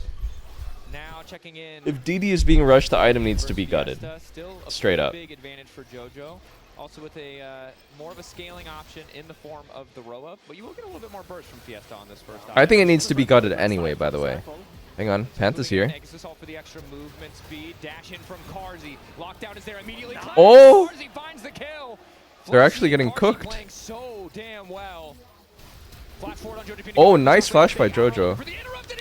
Oh, he can't get the trade. He deals no damage. Whoa, wait. They're actually throwing. They're actually throwing. They're actually throwing. Looking to finish him off. Carzzy blinking health bar, but he's living for now. Winston stepping up with Fiesta, managing to grab another. Oh, he doesn't quite finish Fletchy. Oh my. But at least Jojo gets one back. Jojo going in. Fiesta has to flash back. Q getting charged up. Comet Spear. Woo! Okay. Gonna live. Okay, Vitality. Okay. Okay. They're throwing hands. I see what you're doing. That's right. I see what you're doing, and I like it. I don't know whose test is whose. Vitality balling is heroic this game. Right. Yeah, so I think Melio Lucian is popping off. Cuts off Supa, and look at Flesh's ult here. He cleanses Carzzy from the. They opened up the play on bot side too. Great display of synergy. I think the exhaust has not been as useful as he hoped. I think barrier would have been more efficient. Ooh, Panth flashed into Rakan's W accidentally. Here comes the heartbreaker in the bottom side. We won't see it, I think, but Elyoya kicks the Milio away and can't finish him off. And it's just an easy cleanup here for Vitality. There we see it. Yeah. It is a play that just keeps on going. But Carzzy is getting a lot here. Technically a little bit unfortunate that Fleshy stole that kill, but now Carzzy is 2 items. This Lucian is going to hurt. And Supa, look, one of the struggles about Xayah... They actually seem like they have control in this game. They really want to build both the Essence Reaver as well as the Navori, and it delays that IE. But when Carzzy's the one who's so far ahead of the clock with that extra pickaxe in his inventory, he's going to be sitting pretty in these fights. Especially when Lucian gets so strong they can actually dash forward into Victor, not like double. I mean, Panth is in a good spot. Everyone's in a good spot except for mid, but that's okay. Ori has a lot of utility. It's actually quite winnable. Oh! Supa! Yeah, Fiesta's just going to walk him down, forces the flash. Whoa, whoa, whoa, whoa, whoa. Oh, he's dead. Worth. Xayah no flash. 3 mid. Worth. Wait, he just gave like 3 waves on top lane. Look at that. Yoya and Alvaro has to make magic for MKOI Uh-oh. in this game, and so far I think they're getting a B+. Yeah, they're getting a lot of magic. I mean, Jojo Pune has definitely made more magic. Although Victor no flash. Clearly I have caster curse. Lincess is popping off this game. Oh, he was hiding. E? E? AW. Yeah, take that shit, Pantheon. Fair enough. It's easiest Pantheon. I mean, you executed your Q. He just didn't need the yeah, all right. Fair enough, fair enough. Respect. And the big thing is That's his even with the fucking gold, kill. Vitality are ahead every single place on the map except for mid. So if Jojo's dead, they're actually very, very favored. So Finn, we found the secret. If we refer to Vitality as, or talking about Vitality's poor performance as a dead horse, opposing team suddenly steps down and they suddenly step up, and we've got ourselves a bit of a banger of a game. It's 19 minutes, 9 kills to 8. It's damn close. Especially Fuck, man. I don't know about Tank Victor. Just makes me feel sad to watch it. Roa and Belt. Carzzy dashing in despite not having the vision there. Feeling relatively comfortable as they do have the other brush warded. Now they can clear out the control ward of MKOI, trying to take a bit of time to set up here. 3 minutes away from Drake does make things a little bit more difficult as Nako, a very powerful man, is still running forward. The cozy campfire, give him a bit of extra power as he just continues to run face Oh? first into MKOI. Calling onto Alvaro is big. He just dies? One quick kill picked up. Vitality, just a slow burn there, but MKOI not respecting the damage. I understand why you go Roa on Victor. Like, I totally get it. You don't want to die. He's very vulnerable. He literally has no counterplay to getting jumped on or ganked. Like, I get it, but... Oh, wait, this guy's dead too, maybe? No, he's fine. It just doesn't have carry power. That's all. These guys kind of look like they're getting owned all of a sudden. Vitality playing well, playing away, crucially, from Jojo Pune. Not going to give MKOI the opportunity to leverage the strength of their mid laner. Yeah, and I don't know how much dough Cars has got in his pocket right now, but I think he might pull up with Infinity Edge soon from base. And the moment he gets that free item spike, the damage from these bursty trades with the Relentless Pursuit will be so big. Very true is Lincess. Still comfortable in his own jungle. Will grab up the additional blue buff. I think Cars is just trying to stay in. Mid is ahead 2 levels though. Victor might just carry the whole fight when he's finally grouped up. Know that Supa's ulti is still on cooldown. Flash also not available. MKOI is still up gold. Be available for the dragon fight as Despite the Giga throws. Wait, this guy just walked so close. Quick flash away. He's gonna keep him alive. So loses His positioning is always so dangerous. He's like clicking into them. For the side of MKOI. Oh? Oh, he had no Xayah R. Damn, that Xayah ult CD is so long. What is that Xayah ult CD? His 2 CDR items. Actually, I guess Navori is not. Wait, this guy literally just walked up and died for free. Wait, that's Baron. That's Baron for Vitality. They have completely swung back this game. It looked like a disaster in the beginning, but now the CS lead actually matters for Renekton as well. He's getting so much stronger. It's 1-1. It's gonna be 1-1 game. Alright, I'm calling it here. I don't see a way for Vitality to throw this game. Coming in. MKOI don't want to give this one up easy, but it's a bit of a split call from Vitality. Aegis is all down right now for Lincess. Baron taking a damn long time, but they've got the flank. They've boxed Fiesta? Oh, close. Yoya locked up. No chance for the Herald to respond to take him out to safety. Jojo Pune instead is the one who's going. Renekton has flash. Wait, the Herald, he's exposed. Flash W. He's dead. They actually lost this game. They actually lost this game. Vitality have come alive in this arena right now. They are going to pick up this Baron. They're going to recall and try to take this Dragon as well. And it seems like every single fight is going their way. You wanted to see magic in this game. Magicians are on the side of Vitality. Fiesta, though, is in trouble. Potentially a bit of an unnecessary play, but it's Vitality now set up to take that Baron. He's trying to delay them so they can't. Dude, if there was a stat for like has been in combat the longest in terms of fighting enemy champs, dealing damage, taking damage, Fiesta would be #1. This guy does not stop fighting. He is perma fighting. Infinity Edge, it's Baron, and we look back at this play. He fights 1v1, 1v2, 1v3, 5v5, 2v1. It does not matter the situation, the numbers, the state of the map, where anyone is. He fights. It's always a win condition no matter what. And MKOI tries to somehow get LEC into position to steal this Baron, but Vitality just calmly walks away from it and forces a fight. Completely correct decision by them. And Jojo, that car it's not taking you anywhere good, I promise you. Certainly isn't. Jojo, again, the most fed member of the team, but the only one really participating in that particular exchange after Supa fell. You guys think he misclicked Herald? It can be easy to do that. I've done it before. I've literally thrown a game of solo queue before by accidentally hopping in Herald, like the exact same way. It's a very big hitbox to click. You're buying so many tank items. You look at his items, it's Roa, it's Protobelt, it's Sonya. So he's not really optimizing to do a lot of damage. And I feel like that's what MKOI needs right now. They need someone to just pump out. I think this Fiesta guy has like good mechanics. Like I think when he's in this position, he'll do well. Oh wow, I thought he might even ulti there. I think he just bleeds a lot early to mid game.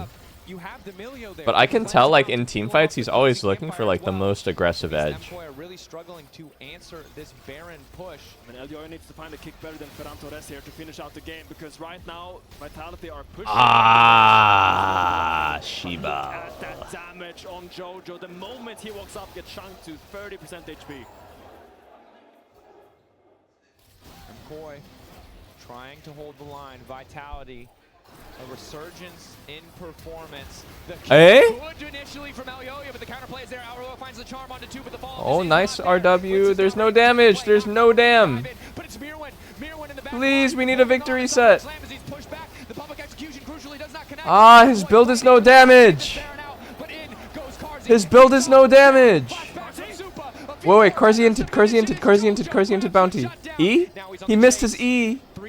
I wouldn't kill anyway. Fuck me, what is this soy build? Roa belt Zonia? Too far forward. Doesn't have the milli-ult, doesn't have the milli heal, has no flash, and ends up going down to Jojo. So in the end, I think MKOI. Dude, this guy needs damage. You don't need more survivability. Please, for the love of God, build a death cap or something. Eh? Okay, he's okay, we're walking away. Let's not address that. Okay, let's just move on. Yeah. So, Finn, everyone has been super critical of Vitality. I think rightfully so. What do you feel like has been different? Like, imagine Victor had some damage here. Yeah, let's talk about this because the Recon engage is so good. Like, they all get ER'd. R is taking on Ori for like the full duration, and it deals nothing. With the engage of MKOI. If Murin is there as they go in, I think this fight is fantastic for MKOI. On God, I think on Victor, just build full damage, and like if Panth ults you and kills you one time in side lane, just take it, man. Just fucking tank the death and deal some damage later. He did overstep. The good news is he had enough money to go back and buy that 4th item as well. Knock. Potentially straying a bit too far. Oh, he failed his E over the wall. Oh, the slice. Oh God, that is not good. Okay, hang on. That's 2 huge shutdowns now though for Jojo. He will have damage.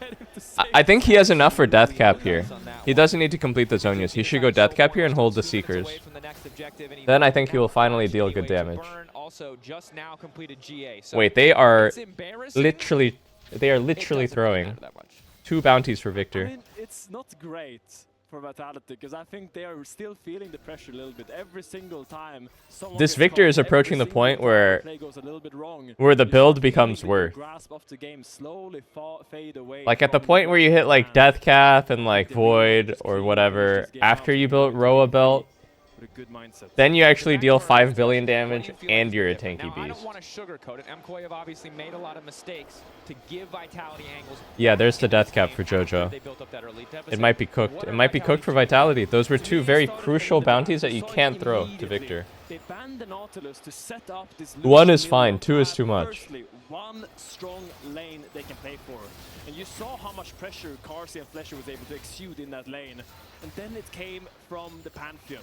Suddenly you have a jungler that can always join the fight no matter I'm not how convinced by weird this it Mirwin becomes. Ambessa. And the cherry on top is really I'm not taking a convinced risk by away the from build. MKOI, the fact that they blind pick Is there Ambessa anyone that into builds that like macro this? is such a What is this, formidable DD radical Sunder? The culling now comes out. Oh, that is a big culling. Now ready to lead the charge. It's a death cap Breaking picked up 2. for Jojo MKOI's a here. bit chunked. Lucian no culling. That build, not going to finish the full Zanyas. Instead, recognizing that he has to do a bit of damage here. They want to come out on Baron top. in 30. Battlefield down. Good chunk back. Level 16 Mirwin has is a R. very big spike for that third point in R, but Alvaro On the Lucian. Immediate stun. The execution. On Mirwin. Such a mess. The lockup not perfectly timed. The coordination Can they get the not there. GA at least of 10? Oh my god, the shockwave. What is Lee doing, by the way? He's just clearing minions. What? Are they trolling? Critical of the coordination of Vitality, but it's MKOI who fumble it in the moment. I mean, now they're gonna run down mid. Rakan flash RW'd when Lee was too far away, and then Lee just started clearing the Pick up minions. their first win, most likely, I hope, of the LEC summer split. Fantastic, fantastic, fantastic play from Fleshy. Denies the engage from Alvaro. The instant I didn't. cleanse What on happened Alvaro to allows Carsey to relentless Yeah, I pursue think that was really good the peel from Milio there. before that lands, before I think he insta-cleansed the Rakan charm, and then he Q'd to cancel Rakan's W, so Ambessa ult didn't connect on Carsey, so the engage was cooked. And I don't think it was a great engage anyway, because Olyoya was not on the same screen. Oh, this maybe saved the game, pulling the wave here. Ambessa is up. Oh, it's not over, it's not over. He held, he held, he held. Wow, Rakan saved the game by pulling the wave right there. They're not the Volts though. I think this will be harder to defend for MKOI. 5 seconds left. Shockwave. Okay. Smite the cannon, Eljoya. Oh, oh! Lucian, Lucian, Lucian, Lucian. Super! Super, super! What? A lot of low health bars, but no ults on the team of MKOI. Can Mattel to clean this out? No, there is no Oh turn my back. god, I can't believe Lucian survived there. Still, MKOI gets one last chance to try to salvage this game state that they have brawled their way down into. It's still not over. Wait, they're actually down 10k now. What the fuck? Okay, it might be over. They're still down 10k now. They're down 10k and they didn't pop either GA, I believe. Yeah. Unless Spectator is bugged. No, both GAs are up. Uh-oh. We have to watch in these fights, supported by Fleshy, doing a lot of work, drawing a lot of fire. Yeah, so it starts with Alvaro just going down to the cooling here, but luckily Georgian still God has damn, a lot of how does momentum Lucian on the wave survive there. here? It's Look at Aljoya this kick finding into the this gravity miracle field. kick onto Carsey that Q. completely nullifies it. Look at this angle he Q, finds. W, R, Resurrecting flash? strike, ward How up, did he into live? flash onto Super Carsey. flashes in. Flash out, has the barrier. Doesn't Oh end up my going down to god. zero. He might None of the have feathers strong connect on the target there, pullback. but That's still, crazy. that kick Maybe the might Xayah have champ is saved shit. the How is that game not a kill? How is that not a kill? Maybe the Xayah champ is At shit. least bought them a second chance, a second life here. 10,000 gold lead for Vitality. They just need to get it over the finish line. 0-2 thus far for both of these teams. MKOI already Pepper, one cool game it. up. Vitality, can they take us to the game 3? The pressure is on now for MKOI to weather the storm. They're just going to concede these tier 2s. Still 4 minutes away before Solo is even on the table for MKOI. Bro, Mirwin has the weirdest build I've seen on Ambessa. I don't know where you cooked this one up. What's he building next, bro? Umbral Glaive? See how the Baron will be used here by Vitality. If they can actually get a siege up, or if the wave clear of victories is going to be too powerful. Linces with ulti split pushing in the mid lane. Good recognition of their power in the form of a semi-global. You can join at any time. The Grand Starfall. Jojo powerful enough to clear out a lot of these minions, although slowly but surely this tower is being chipped away at. Super minions in the mid lane demand attention, and it means MKOI likely to concede another tower here. But the waves are not completely synced from Vitality. They haven't synced up the waves. So now Thoughts on the Victor build? I don't like it. I think he would have carried this game super hard if he built damage. Pulling good body block. No, not entirely. Oh my gosh. Vitality chipping away at cooldowns. Ulti's down, forcing them back now to the fountain. Supa with a target on his back in this fight. It's over, it's over, it's over. Huge damage onto Carsey. The Arcane Storm pushing Vitality back for one wave, but another coming in the top wave. But has the Vamp Scepter maybe can live steal a little bit on this wave, get that health bar back up because MKOI now lost the Chaos Storm. Super is in the mid lane. Vitality looking for the victory march. Dash in from Alvaro. Just Last try, but they can't. Simply not there. Supa's got nowhere to go. Dash in from knockdown. Okay. Vitality marching their way into MKOI's base. Fuck it, dive Nexus. They looked down and out, but in game 2 they have come alive. Okay. The bot lane from Vitality carried hard. Bot lane plus jungle had played amazing. And let it be known that no one defeats Vitality 12 games in a row. We're now gonna toss it to our analyst desk and they're gonna break down that game. We're gonna catch it. Finally, the KC crowd is also waking up because the enemy of my enemy is my friend. As Vitality. Oh, the crowd started cheering because MKOI was losing. Down. I'm sorry, that wasn't really adequate because they already didn't win the series this whole weekend. Why are you looking at me like that? I mean, it's a mess. Like, this is not Sublime League of Legends. They were 12 loss streak before this. Wait, hang on. Is that even fair? Are they counting like games from last split? I mean, they're both in the mud. You can't even count that, man. That was too long ago. They'd both be winning. Yes. However, this is a League of Legends competition, and I'm not impressed by anything I'm seeing. Like, the good thing for Vitality is when they got a lead, they were able to kind of snowball it away from MKOI, but the way they got the lead was not too impressive. But MKOI was like, they were out of the mud. You know, they were. You have to coach Fiesta, bro. They were getting there, but then they just had the most. You can't tame a wild stallion. Like, I just like this. That's what they say. Help themselves just getting caught back to back to back to back. And if we look at that Nash sequence where Vitality get their first Nash, it starts with, it's like, okay, Supa gets caught. Sure. Happens, right? You should not get caught here because you are weaker in the 2v2 and they have a Pantheon, right? We can always nitpick. We can say things, but it's fine. Your ADC dies. It's not the end of the game. MKOI still have a lead after this. But then why does your ADC's dead? Why are you here? 3 minions there, man. You got 3 minions. They're just showing the int. Ends up dying as well. And then MKOI are like, okay, it's 3 versus 5. So now we're gonna contest without. Bro, the build was so weird. BD sundered. This team is willing to say, okay, guys, we messed up. Just reset, wait for death time. Oh, let's see if he misclicked the Herald here, like you guys were saying. So bad for Jojo Kun, though, because I am so oh, that was definitely a misclick. He's right-clicking forward and he just goes straight into the Herald that was put down to try and Oh, that is unfortunate. again, as you say, like, well, he'll never make that mistake again. 15-minute period for MKOI where they feel uncoordinated, they don't seem to be on the same page, and credit to Vitality. Like, they punished well. Linsys' Pantheon was good again, as it often is, right? He found good picks, but overall, neither team is really showing me that they really understand how to play a holistic game. Yes. I mean, Clarkson and Lucian as well. Yes, If we're gonna give credit to Vitality, I mean, like he was playing. I hope Vitality wins. They need this, bro. Like, that was old school Lucian Nami type of calling damage, you know. Best ADC in Europe on some days. Okay, I wouldn't go that far. We've yet to see Kalista and Ansama play today, so we're gonna have to see about that one. Forever Stan. On the opposite side, though, Supa and his impact on the Xayah, I feel like whenever I was watching him, he had to ult defensively, right? And obviously, the game is super hard to play. Is there really anything you could have done differently, Jack? I mean, you're playing Sire Rakan. It's supposed to be like really hard to die. You're really safe. And then he just repeatedly died. I'm very hungry. I'm gonna grab a snack. I'll be right back. Seeing all the croissant makes me hungry. I also think, like, just generally, we didn't see as much impact from Alvarez Rakan as I would like to. It felt like when they were going for the engages, Elioyo found a couple of good kicks, but they weren't timed well enough. Like, the bot lane engage is a great example of it, right? Elioyo goes in, finds a kick, Alvaro's there for the follow-up, and then Mirwin is still finishing his TP, and Jojo and Super are back behind the inhibitor tower. And it's like, at some point, you just gotta talk to each other. Yeah, it feels like they're not quite talking to each other. That's why I'm fearing for what this might do to their mental, because when you look at kind of what has been said in interviews and stuff from Elioyo about like, oh, this is really the year, like it needs to happen now. I'm not saying we know anything, but it feels like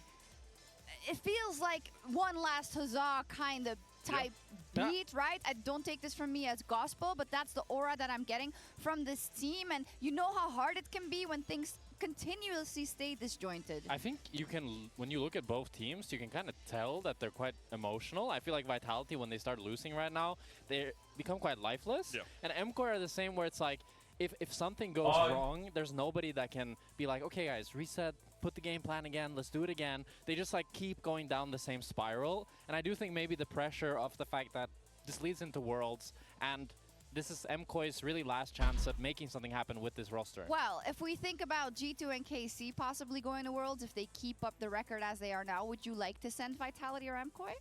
Hey, the way they're playing now, no. Yeah, no. I mean, I'm also worried about what the rest of the league looks like. Yeah, so right? who else you sending? I don't know. We haven't seen them play. How would we say? Give me GX. I take GX over either of these teams. Why? Because they're like in the way they were playing at the end of spring. They've shown nothing which is better than these two teams. Yes, they've shown nothing which is better than what I've seen. Okay. I know it's an unfair question. I know. That's why we have a summer. Yeah, that's what we're here. We're here for the clickbait. Yes. Sound bites, right? Yes. But that's why we have summer, right? And that's True. why we need to believe in these teams that they are evolving. And I did have a little hunch this morning. I was like, oh, we were all kind of, oh, who's going to win the series? And I was like, I think Vitality could do it because they have absolutely nothing to lose. And for me, they're going up against a team who has everything to lose, right? They're in KC's house. They have to get into playoffs for their own road trip in September. And I don't know, if Vitality can build on this, I can really see it happening. It's really interesting, though, because it's strange to say Vitality have nothing to lose when they placed first in the regular season last split. So why did I say that? Right, but it feels like sense, that, right? It's like Humanoid's gone, Fiesta's in, Fiesta's solo queue merchant, right? Is he gonna feed or is he gonna get like 10 kills, go 10-0 and carry the game? Vitality feel like they've now just said, we'll chuck some pasta at the wall and hope it sticks. And MKOI have had this like long development plan, and as you say, it kind of feels like they're topping out on the ceiling of what these 5 players can do together.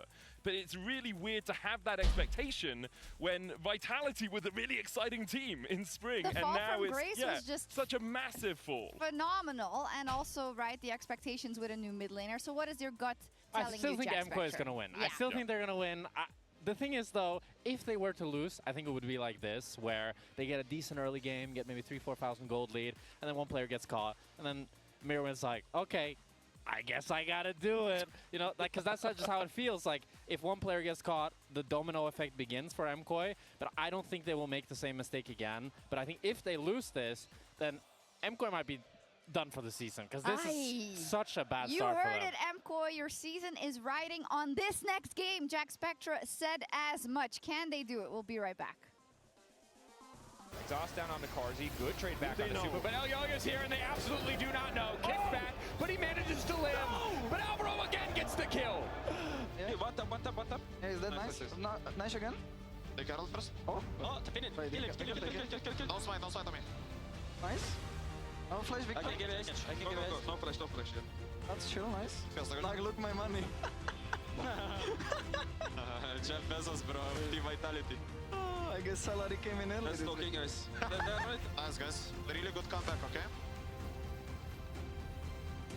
Head high, boys. Welcome to the European League of Legends Championship Series.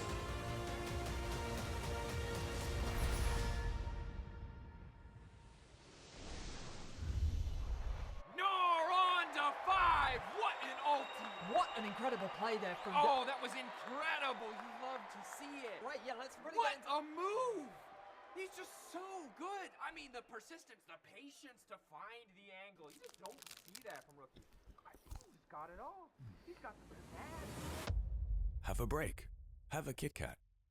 Ooh, that looks good. Do you want to maybe share a little bit? Yeah. What a move.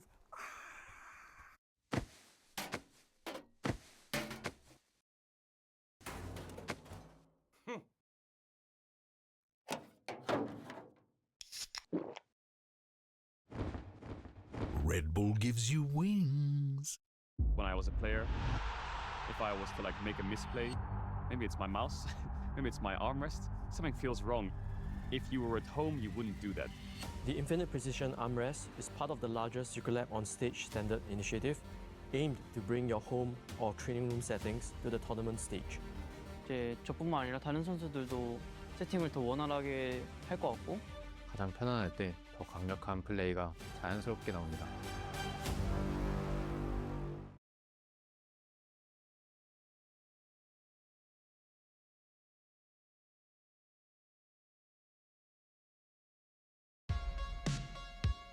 Your alarm rings.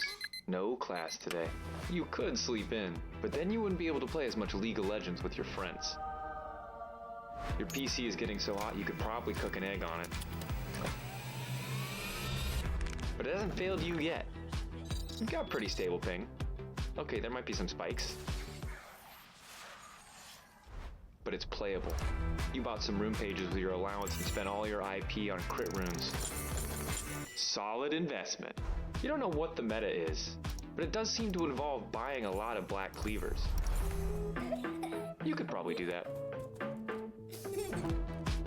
Your Skype group chat is arguing about who's the best EU mid. He's just sitting on mid lane wave clearing. Why not? You saw the back door? Surely we know I'm way better. Did you seriously not see my wall? That's a perfect wall, by the way. Oh, he pressed on one button. Wow. Today, you will steal a Baron, escape with a sliver of HP, and scream, Yellow? Not even close, baby. You'll win some, you'll lose some, and you'll love every single game where you don't play against Darius. You're pretty sure Darius is broken. EU LCS is about to start. It's El Clasico. Fnatic versus SK. We're about to see SK Gaming take on Fnatic. Fnatic? They won Worlds. Who's gonna go in there first? It's gonna be MKOI. Dog. Life is good. Dog. Dogs. Fnatic Brass. These so classic, by the way. By the way. Is there any more European league saying than by the way? By the way?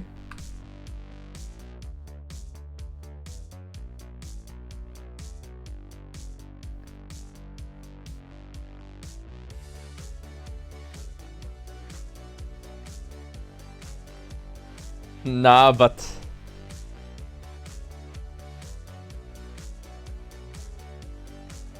what was that game, by the way?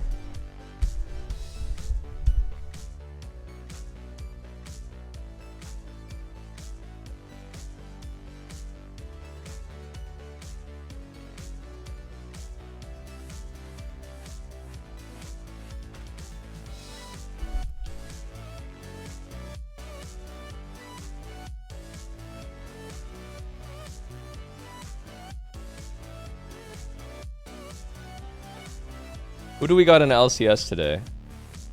After the EU games are done. TLC9 and Chopify versus DSG. Okay. Okay. Do I have a favorite country I've been to in Europe? I have not been to many European countries. Where have I been in EU? Rafi, thank you. I've been to France twice, but only Paris. It was cool. I've been to London. Was not impressed by London. Maybe I didn't go to the right places. Bro, let me tell you guys my London story. It's not that interesting, actually. I went to London, asked some English people, oh, what's good to do in London? You know, it's my first time here. I'm a tourist. Or like, oh, go see the fucking London Eye, mate. You love it. I like look up what the London Eye is. It's like a big ass Ferris wheel. Okay, I go to see it. It's literally just like a carnival ride Ferris wheel on the River Thames, which looks like, you know, not very impressive, I will say. It was gray and gloomy out, and everyone was day drinking. So many people with just brown paper bags day drinking. All the food I had was dreadful, besides like the English breakfasts. That's what I remember from London. Welcome, one and all, to Game 3 of Netherlands, I've been to Amsterdam. Amsterdam was very nice. Certainly not after Game 1. Certainly not after the I liked Amsterdam. Italy I've been to when I was like a kid. And we were skeptical even as we got into the final minutes, but my God. So I don't remember it too well. A lot of credit needs to go. Germany, I've been for MSI, except I only stayed in Berlin and I was just playing League the whole time, so I didn't really get to go around much. Really feel like they took the game by the horn, the bull by the horns, as they say, and managed to bring it home. Never been to a Nordic country. Convert it into a first full win for the team. Taking down MKOI would be big, and it would give MKOI the wooden spoon, the honor of being 0-3 at the I hear it's nice over there. Weekend in Paris, which, if you haven't noticed, is not an honor. Being 0-3 would be a roughie. But now we're into picks and bans, Akali, the Poppy, the Jace, the Nocturne. What are we looking out for, Finn? Yeah, I mean, I'm still eyeing the Shen a little bit. Kind of want to see what's up in Switzerland. Surprised if we saw it early. Like, when you go to sports right now, you have the Shen and you have the Rel. Obviously, when you go to engage, Rel is a little bit better than a Shen, but Shen just is super strong in lane, a lot of base damages. Did I do weed in Amsterdam? No, the weed cafes had a strange vibe in Amsterdam. I thought it was going to be like, okay, well, I live in California, right? And like the stoner culture here is very like positive vibes, like organic, welcoming, kind, peaceful, chill. The weed cafes in Amsterdam had a real skeezy, we are doing drugs vibe to them. And I didn't really like that. Maybe they were just trying to pick up an early engage support and don't want to come to the night. I have no idea, but it's going to be a Fury first pick for Vitality. The champion that's been up and down this weekend. A few good performances here and there, but notably the MKOI. And the Fury first pick straight up is kind of crazy, no? Bad taste in my mouth at least, but let's see what Linces can do with it. Because yes, last game I really liked how Vitality drafted. They drafted strong lanes, and Linces Yarvin? were able to support the lanes. Yeah. Now with an Fury, it's the other way around. What's up here? All the core mages are out. It's a very different play style. If they can do. I'm actually stumped. I don't know what they're going to pick here. Chen support? I don't know. I really like when you have Gnar. ease of execution in the jungle. You have simple, strong ganking options, right? The Nefiri needs setup from the lanes as you highlighted, and that's often tricky to get the same amount of reliable CC that you get from Pantheon, who literally Ooh, Anivia. his way into a lane match. Triple flex, by the way. However, we have the J4 alongside the Anivia. I think you want to avoid picking easy targets versus Nefiri. Anivia is a good choice here. Be careful about picking anything immobile, because this is a terrifying duo to play some immobile backline against. So if the Jarvan Rumble is the spicy hot pot, what's the Jarvan Anivia? Is that the refrigerator? The freezer? Like the cool, it's the cold noodles. It's the gazpacho. Yeah, the gazpacho combo, yeah. It's not that cold. Gazpacho is like Not chill, PD Ziggs. Ziggs not? What are we calling it? It's like the Rel? slushy. Ziggs? Yeah, Oh, TF would be crazy here. Versus, well, all the names TF would actually be kind of nutty here. So, we have the Ziggs comboing with the TF, some semi-global. This is a lot of very squishy champions, but one thing we can say most certainly about TF, if it is locked in, is it has... Would he really? Would he really? Absolutely. It's a good combo with Nefiri. Ah, Rel. Okay, not? Nautilus would be the classic here. Or you could go like Shen. Shen W is no value here. I think go not. Just put the Nautilus in the bag. Low-key Janna? Yeah, I mean, very true. What? Okay, he just wants to play Kai'Sa. Supa just wants to play Kai'Sa. They're probably going to ban away Kai'Sa not. In the 5 games that MKOI had played leading into today, it was banned in 4. What other CC supports even are there? Ali? Which Casey did win that game, so it's only in this series that Supa has had the option to play this Kai'Sa. No one else has been banning Kai'Sa against anyone else. It really just has been a Supa-specific focus. I feel like Kai'Sa gets fucked by Ziggs in lane, though. You just get outranged giga hard. To be able to join those fights from so far away is just so invaluable for a team like MKOI. What we do need to think about, though, is how do you set up this Kai'Sa? Which support pairing are you going with? Because there's the Shen, which is not optimal, I think. You have Shen, Nautilus, and Ali. Oh, Shen or Nautilus will be up. I think the Nico on Alvaro has been very good. Nico's fallen off hard, Loki. I kind of forgot about Nico. Nico has really fallen off. And the Nefiri when you play Nico, so maybe the Alistar, maybe the Nautilus is where we're gonna see Alvaro go. Ari banned as the Gnar has been, Vayne to follow, so a lot of these topside blind picks being whittled away. Doesn't Kai'Sa kind of suck in general? She's not too popular of a pick, but I think he is like a Kai'Sa guy. He just really likes to play Kai'Sa. He's good at it. Yes, Kai'Sa can follow the J4 dives pretty easily, but the lane phase against Ziggs. Oh, Nico out. They don't care about Kai'Sa not. 1v1 against the Ziggs. Like, say your support just leaves you and tries to gank mid or whatever. You're now standing there looking at the Ziggs. I mean, it must be Nautilus. Like, it just must be Nautilus here. Definitely more of a scrappy, skirmish-heavy pick than the one that you want to play for lane. He's gonna have to really the cow? hold the fort down there. Okay. Is being locked in for Alvaro. So okay, so this is kind of full. This is not for the lane. No, not at all. The lane, this is whatever picking for lane is. This is the opposite of picking for lane. This 2v2 is awful. Yeah, Ali Kaisa is very weak in lane.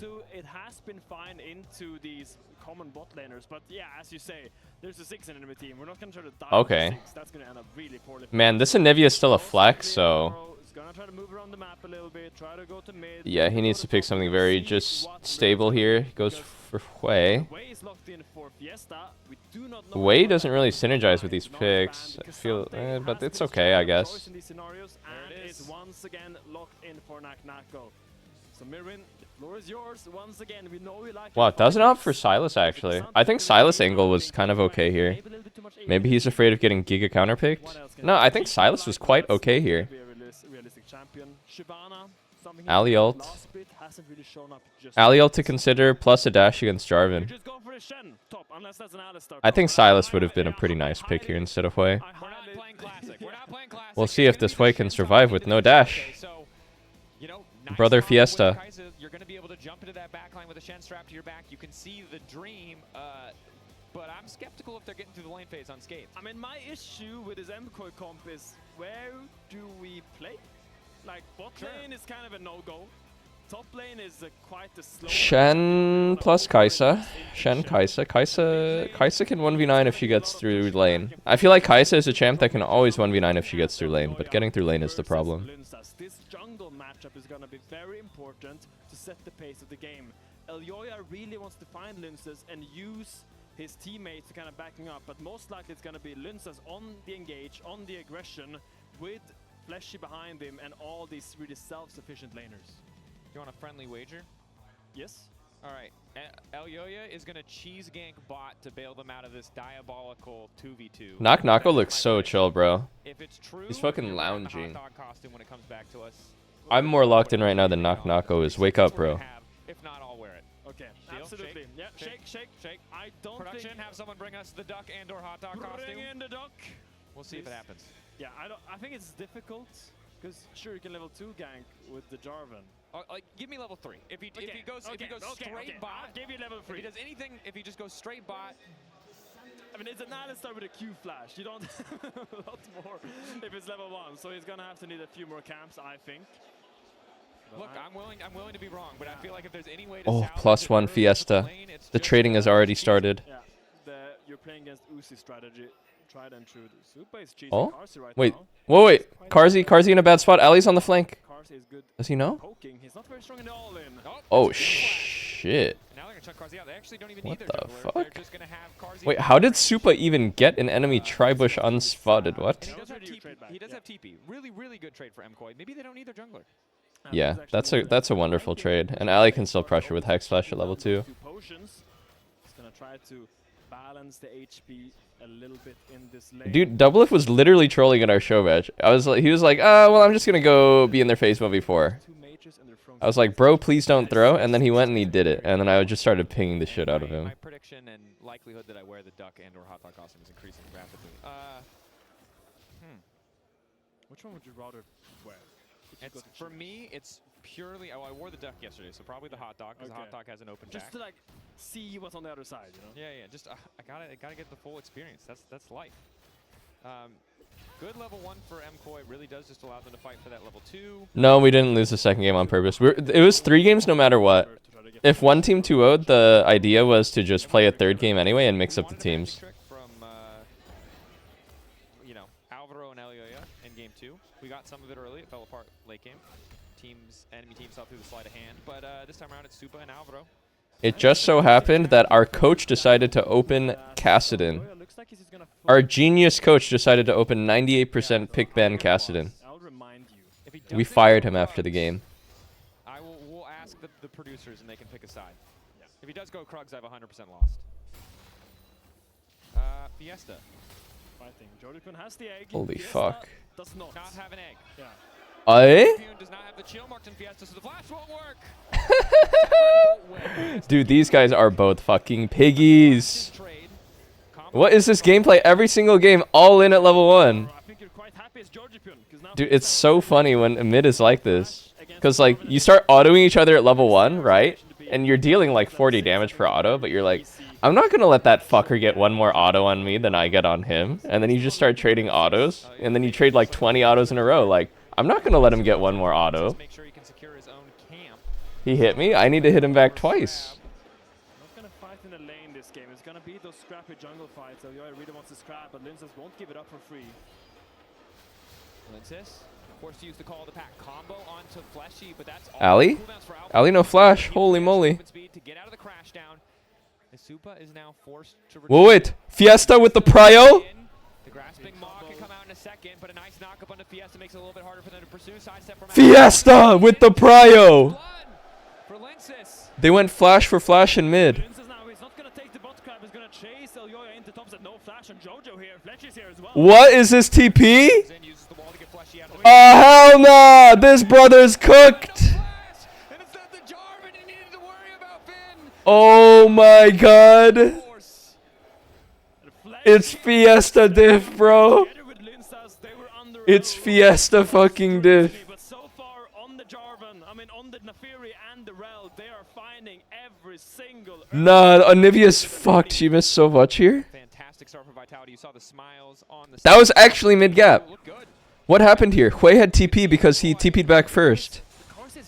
So Hui TP'd back here and he has prio with item advantage and full HP, and Anivia still needs to base. Which I'm not sure how it happened because it looked like Jojo was in a better spot after he got egged. Just face tanks that shit. Tanks the J4 EQ like a boss. Secures crab, secures first blood. Oh my god. I don't know what did Jojo do here. How did he overstay longer than Hui, but his wave is worse here? It's actually mid lane issue. It's actually a mid lane issue. His wave is still bad, by the way. And a reminder that Carzzy, while he'll be a bit quieter on the Ziggs, did put up the second highest damage per minute. Bro, it's 5 minutes and Fiesta hasn't died yet. I think Vitality won. If you want to look for a carry, it's that he on average has 2 deaths by this point. If he hasn't died yet, I think they just stomp. Oh. -1, -1. Mirwin's getting cooked up here too. He's already down like 10. Wow, is this still a kill angle? Is this still a kill angle? He dodged like 4 Qs and he still almost died or had to flash. What the fuck? He didn't miss, guys. It was nice jukes. Glass half full or half empty type shit. He dodged. He went for a totally unnecessary route of play where he had to dodge stuff. I love that. I love it too. If he had died, though, it would have been very, very bad. Oh my god! It's Fiesta diff! He just threw a Q at you. Every time he dies, he gets stronger. Why did you expect a different outcome? What has happened to MKOI? The consistency in lane. We just talked so much about Jojo, how dominant he is. The most dominant individual player. Every time he dies, he levels up. He's a fucking anime protagonist. And he died like 30 times already this weekend. So his power level is insane. Nah, not even Chovy would be having a game like this right now. This is an insane start. Still quite low range. She is countered by these really long range artillery mages. And like the Seraph, that I think people are a little bit shy to bring out. And I gotta say, when we look back at this game, we're gonna throw some shade at the draft. Because you picked the Anivia early. Fiesta benches 140 kilos. You could have just picked the Kai'Sa early. We waited to go so far into the draft just to pick a losing bot lane. So I'm left a little bit scratching my head. And unfortunately for MKOI, we've praised them so consistently. There is a chunk of time, almost always the early game, where it feels like they are an incredible team. The execution is there. But this game, even the early game, is falling apart. Stun on the Fleshy. Bro, they just look like so out of sorts. MKOI does. They're like so tilted. Oh my god. Jojo looks out of it. Jojo looks out of it. But when I look at Shen, when I look at Kai'Sa, they really want some bruiser to go in first so they can follow up on the damage they bring. But there's a lot of follow-up and there's a lot of engage, but there's not that much concentrated damage on the MKOI comp. Big swaps here. A bit more. Making the trek to top lane. Cassante has to cover bot now for grubs. Where he got that early catalyst, those early merc treads, and was just unkillable up in the face of Fiesta. He's the one on the back foot. He has less damage, less survivability. Waiting on the egg should be available soonish if it's not available now. Is Elyoya gonna kick things off? Good two-man. J for ult plus Shen ult. Flashes in to deliver Shen. No, Fiesta! Kai'Sa got the shutty. No! As they grab two.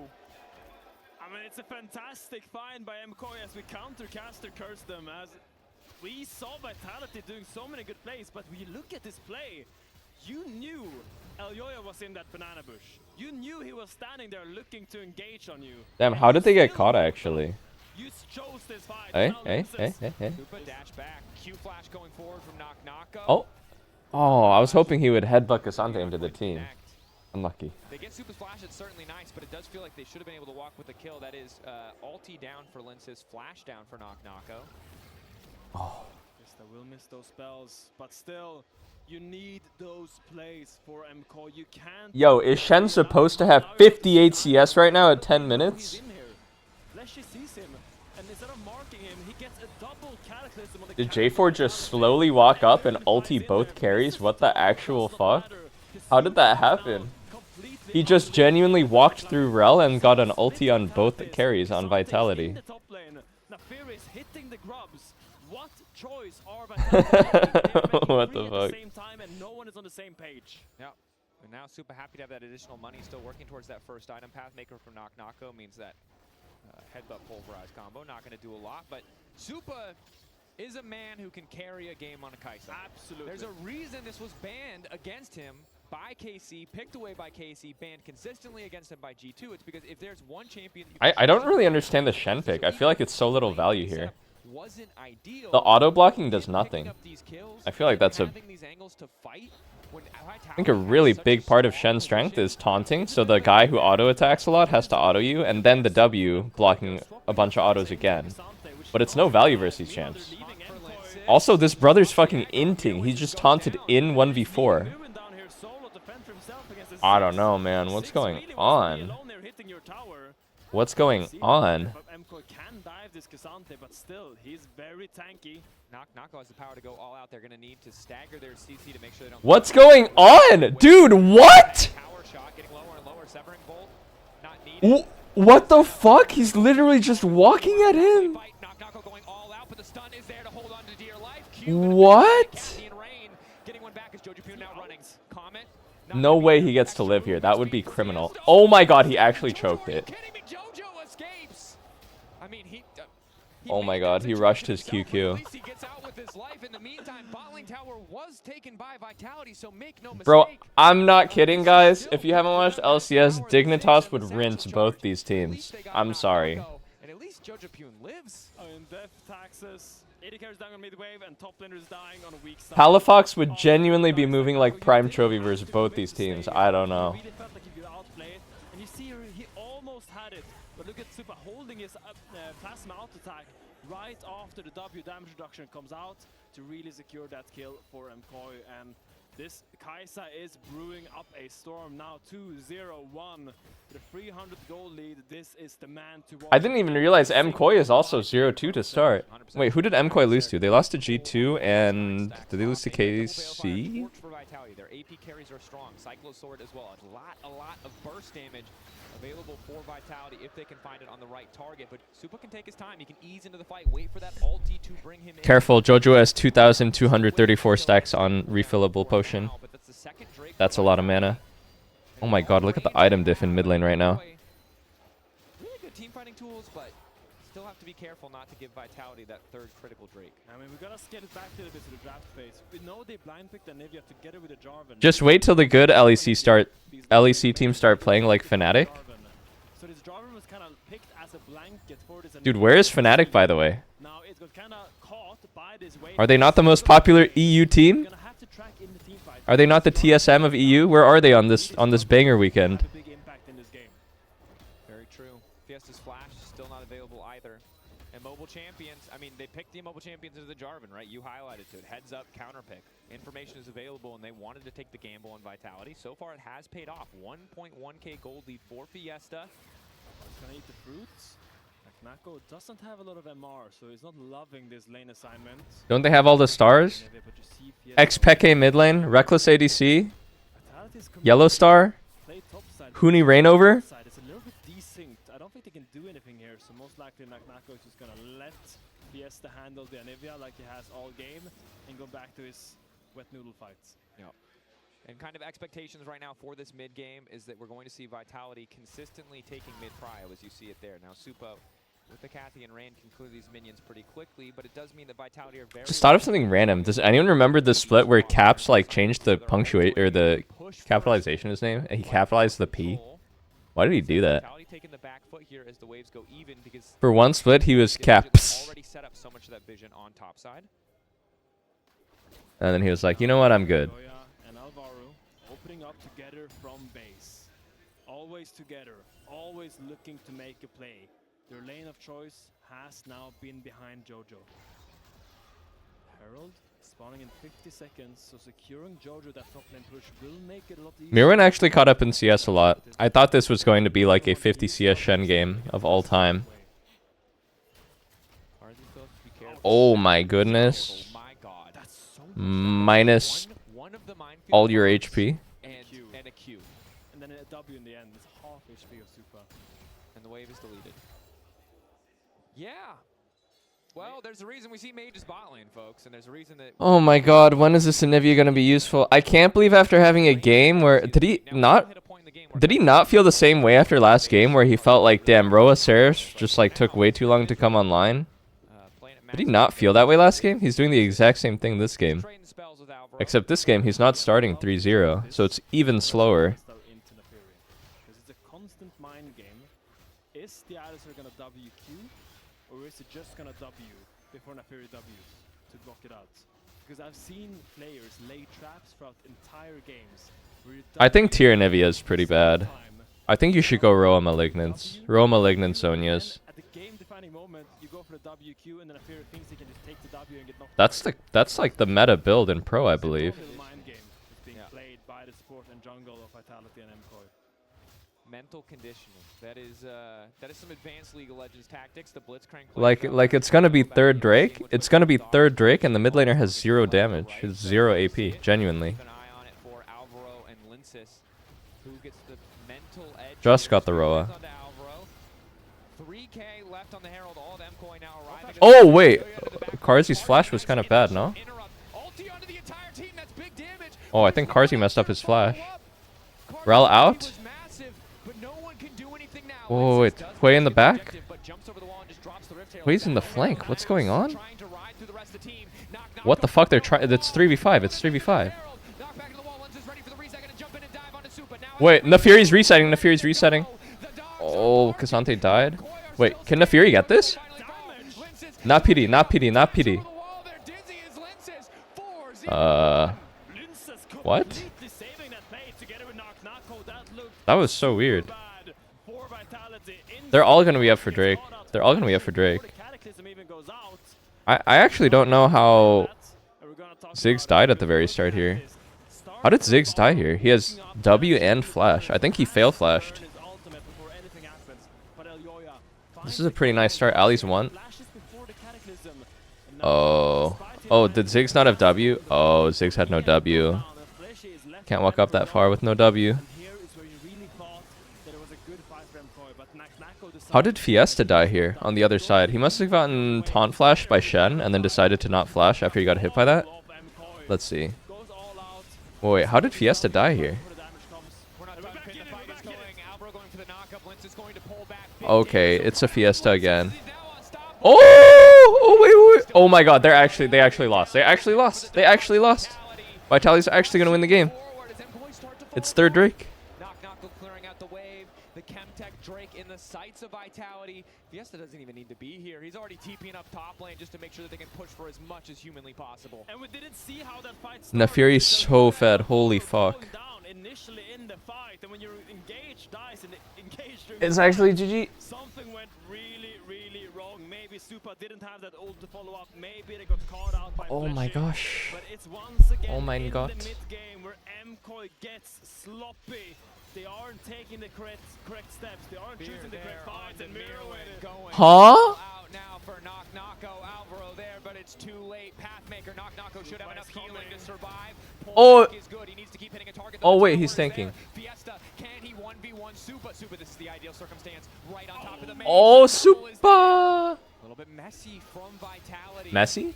Fiesta doesn't tank the Wait, tower, Rel is but caught, this no? is that much harder. Oh, he's fine. These are two scrappy teams, you see it. They're constantly fighting. Even though it's not the correct decision, Vitality ends up going 0 for 2 there, but Linces wants to get a trade kill. Has to back down. It's Kaisa Jarvan versus Nafiri. That's going to be the fighting point that's going to decide the entire game. Certainly will be. Small It's actually the Kaisa Jarvan show right now. This Kaisa is so fat, actually. Holy moly. With this engage. Oh, Koi forced this. I mean, there's just no damage follow-up. Alvaro goes in super deep, and the way Flash There's no damage, man. This Anivia is so useless. This Anivia is actually useless. Have the Stand United to go in there with them, and Jojopion, he's just the bird. He's just the bird. He's flapping his wings. Just a bird. This build is too slow. It takes way too long to come online, especially if you're behind. I swear you have to go Royal Malignance. Doesn't everyone go Royal Malignance? Am I hallucinating? Why tier? You don't need the mana. It's 2026. Jojo coming in on the flank. Knock-Knocko. It's 2026, bro. Can still footwork away if he needs. Eat a honey fruit. Take a mana flow band. You'll be fine. Yo-Yo though, he's already taken a massive chunk. Like, it's so hard for MKOI to walk up right now, and you've got Fiesta. That's with one mage. Fiesta's on a sideline. They have two. And you could say for Mirwin, like, look, you just build MR and you're fine, but Linces is turbo fed. Yeah, I mean, sure, Supa is super head over Karsi, but Karsi is not weak by any degree. He is super strong with a double burn item. These bombs are landing for so much damage, really making it awkward for MKOI to walk into the contested zones that Vitality control. Definitely difficult. Again, all eyes on Supa, on the side of MKOI to carry. The only reason the gold is close is because he is 2,000 ahead of his counterpart. But that said, he has to find the perfect angle and play the fight cleanly, which again, against this amount of AoE magic damage, feels like it's nearly impossible. But maybe if Alvaro and Elyoya can find the perfect angle to start a fight, he can make it happen. It's really on Alvaro and Elyoya to find a good fight. Combo the Cassante. Karzi marked. Elyoya gonna move. Okay. Whoa, wait. Jarvan is in. Jarvan is in. What the fuck? Fiesta's over the wall? Reset's coming in for Vitality. Good damage from Jojo, but it's not enough. Reset on the ulti coming in for Linces. Dogs moving in once again. The pack. It's over. It's over. Cannot answer in the face of the overwhelming damage of Vitality. These brothers are cooked, man. Engaged to set up Supa, but it's Linces who has that dog in him that turns the fight for MKOI, and they're gonna turn to Baron. Wow, is Nefiri this good? They first picked it. They first picked it when everything was up. And he's 1v9. Game 1 looked like a top tier team versus a bottom tier team, but Vitality crawled their way back in game 2 and are Kaisa? Can he make the hero play? I really don't think so. I don't know what he's doing. He's dying. Oh, he's flashing out. He's trying to make something happen here. Wait. They're not finishing Baron. They're not finishing Baron.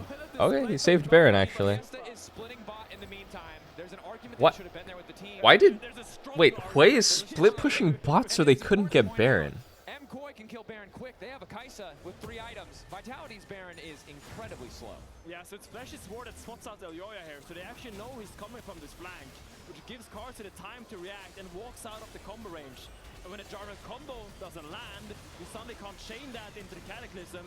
And when your Jarvan has to flash out even before your team... These brothers are dizzy. TP flank? Oh, lock up there. Alvaro going over the wall. Linces Dude, I need to press tab when I see a TP flank coming because it might actually be Fiesta flanking on Hui. Oh, he hit the fear? Oh my god, that guy's dead too. That guy's dead too. Oh, never mind, the other guy died.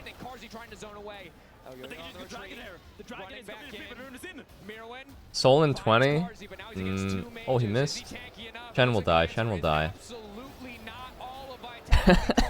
I've never seen such an aggressive Hui before. Holy fuck.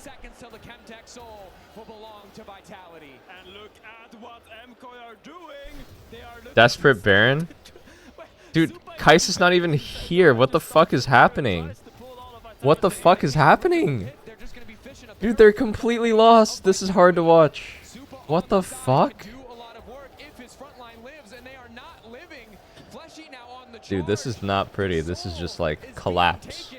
Vitality are having their cake. They're eating all of the cake at the same time. Delicious. It's a delicious cake, Dracos, because MKOI are crumbling to the pressure right now. They cannot execute a single good play anymore. Everything falls apart the moment the engage doesn't land. And it's Vitality who kites back calmly every single time they try to find a fight. And this play starts off, you get a little bit of damage onto Lensis, but what we've seen this entire game is now that Vitality have advantage with these double mages, Alvaro can't go out once he goes in. Oh, I can't believe that fear hit. It's just not enough to survive, and Vitality are so lethal on the follow-up fight. Yeah, and it's like Naku tries Oof. It's a real stinker game from JoJo. Completely separates Fiesta from the left side of that play, so Super actually gets a trade kill. And here, I think Mirwin saw something that didn't exist. What the spectators? Oh, dude, the spectator slow-mo is honestly insulting. Okay, well, we're about to fight again, because why would we do anything else? 26 kills, 24 minutes into this game. Lensis walking way too far forward. Free damage, but that's the ulti onto Supa. He's 50% HP, and now Vitality ready to turn back, keep the fight going. Oh, the snipe! Is he dead to the burn? Close. Supa might still follow to this.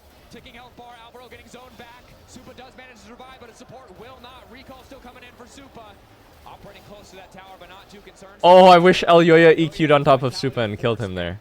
That would have been sick. Now, setting their sights on the Baron again, a very, very slow Baron with this kind of advantage.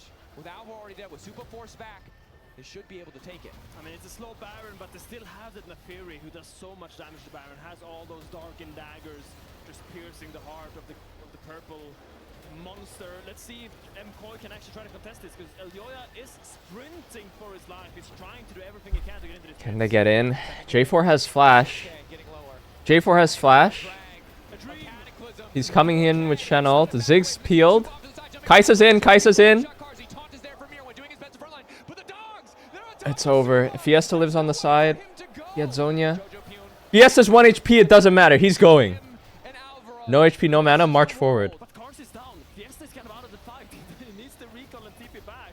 It's just going to be Lunzas and Naknako, but I think they can actually get this Baron finally. 1 HP, 1 mana. It's more than 0. Fight. Back and forth, and it feels like every single one more wave. But for some reason, Vitality took a lot of time to get his Baron, but they will be happy they finally pick it up. That they will. 3,000 gold lead for Lensis, 8-0-7. I was a little bit nervous when he locked this in Champion Select, but his laners played well in their individual matchups despite some rough starts. How did Fiesta play this? Wow. Walks into the Anivia to try and hit a max range fear, but he actually hits it. Flashes out of the pit, and Zonya's is the Baron auto. My fucking goat.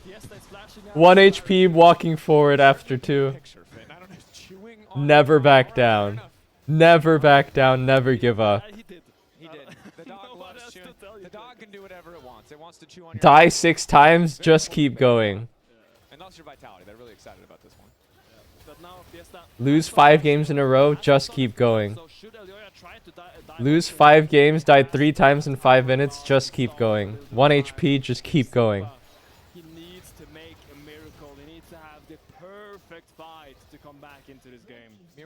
Is it mental fortitude or is it insanity? I don't know. Wall behind Fleshy, but Knock-Knocko also splitting.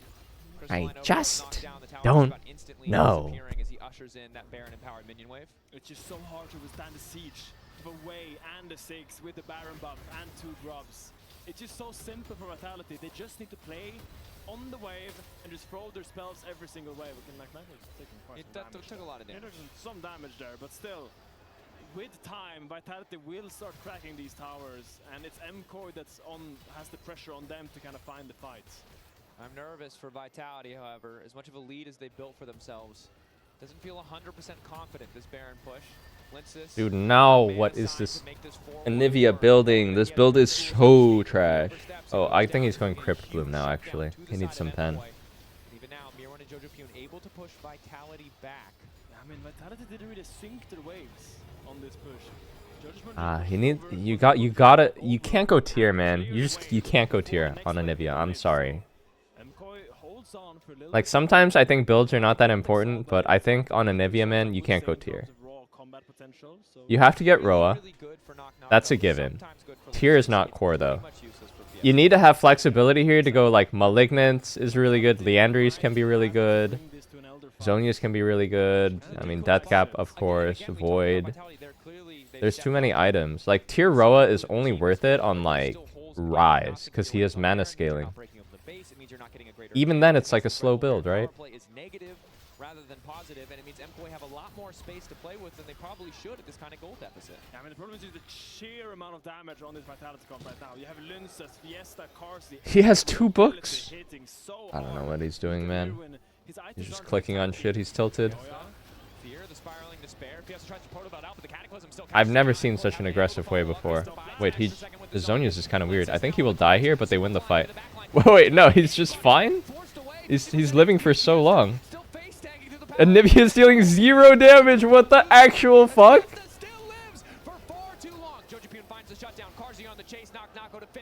Wow, he lived for so long. Oh, it's plus Chemtech souls.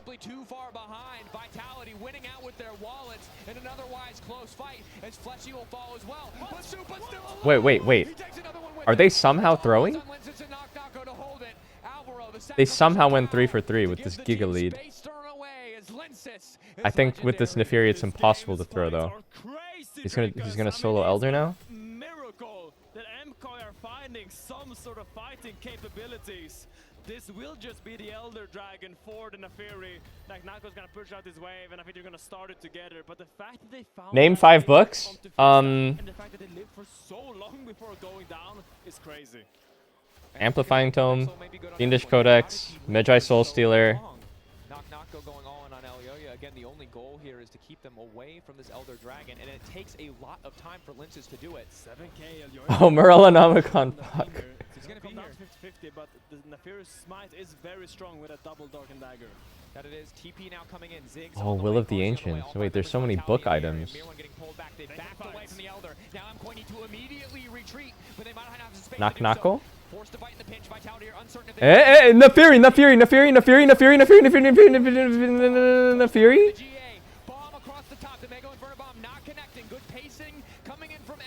This game is going crazy. Oh, I think Vitality wins, though. In the end, they still win. You know he wants to out-attack people, but how can he out-attack someone? Linces goes in and gets popped by the GA, but still, Fiesta, Carsey, the range, the CC of Vitality nullifies any attempt that Super has to carry this game. Waiting, taking their time. Why is he taking this so slow? Executed the last possible second to ensure they have the most possible. He wants to just have as much of the Elder as possible. Make sure the whole team is on the map already when this Elder is killed, to make sure they have as long as time possible to make this Elder buff work, to at least break it in. He's really biding his time here. When is he gonna decide to finally take it? Bro, this is rude. Okay, just kidding. This is like when the cat brings home the mouse or the bird and it's not really dead. They're just batting at okay. This is a dog instead. But there you go. That's an Elder Dragon. Reduced to that, unfortunately. Did you just compare Elder Dragon to dead mouse? That's what it looks like, bro. He's just sitting there holding it like, okay, hit me again. Hit me again. Bat. Fine. Because, yeah, Actually, plus 30 seconds. Oh, he almost kidnapped him over the wall. And it looked a little bit sketchy here because Linces gets caught on this side. Going on to Mirwin gets Oh, I thought Linces had thrown here. He shouldn't have ulted in there. Who can hit? It's such a tight corridor. Sonya says the Mega Inferno bomb, and never mind. Oh my god, that's just a Ziggs bomb. What? He got one shot by Ziggs bomb, no? Did he just get one shot by Ziggs bomb? Through barrier? Did he just get one shot by Ziggs bomb through barrier? Oh my god, I'm pretty sure that was one super mega inferno bomb that killed Super. Taking him down. empowered by Elder, to be fair. But Vitality on a victory march. MKOI did a good job in the last fight, but they're simply too. To be fair, guys, if you pick an ADC in the mage bot lane role, you have to accept that with an off-meta pick, there comes certain risks and weaknesses. Set to take down MKOI. MKOI set to go 0-3 in Paris. KC fans eating good today. And Fiesta, what a display of confidence on this way. Do I think Ludens or Torch is better? I think Torch is better, but sometimes you have awkward gold. I mean, if you perfectly have 1150 gold after Lost Chapter. Oh, really nice 6W. Cancels the combo. That's a nice try. It's a nice try on the flank. Spellbook TP flank. Oh, big Hui. The dog?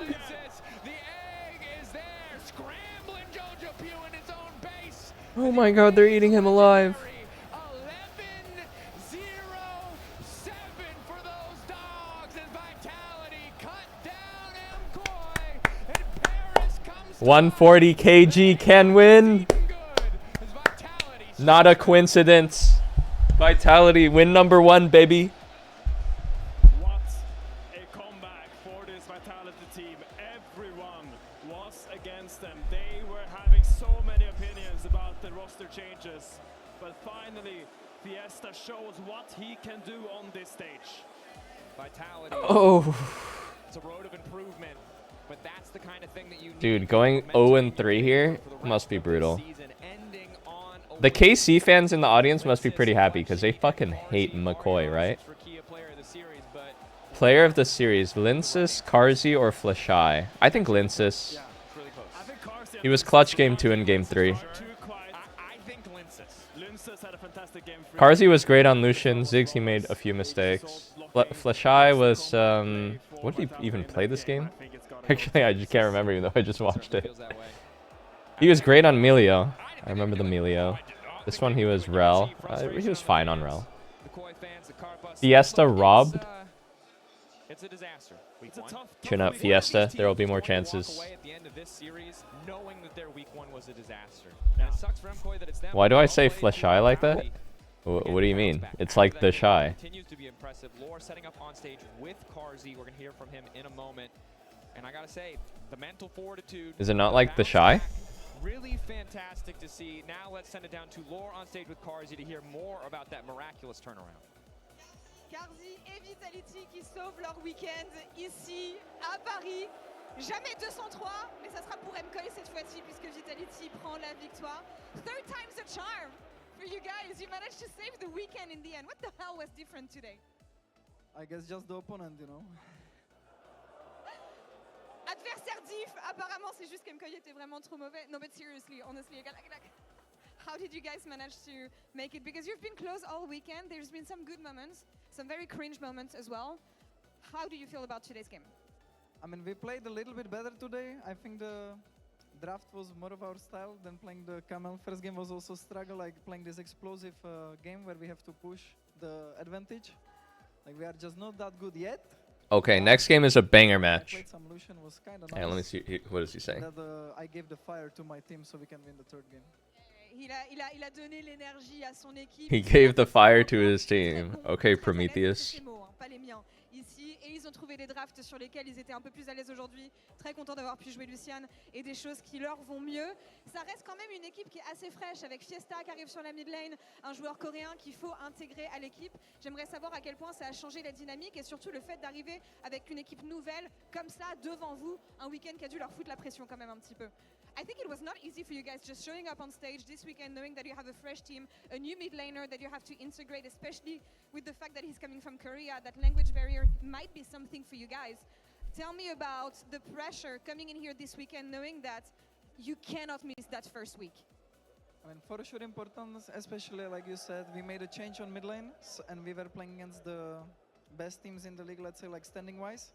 So it was pretty important and the first 2 games were a really bad showing, but at least we won the third one in like some kind of a nice manner, so it counts. Like at least we are not the ones 0-3, you know.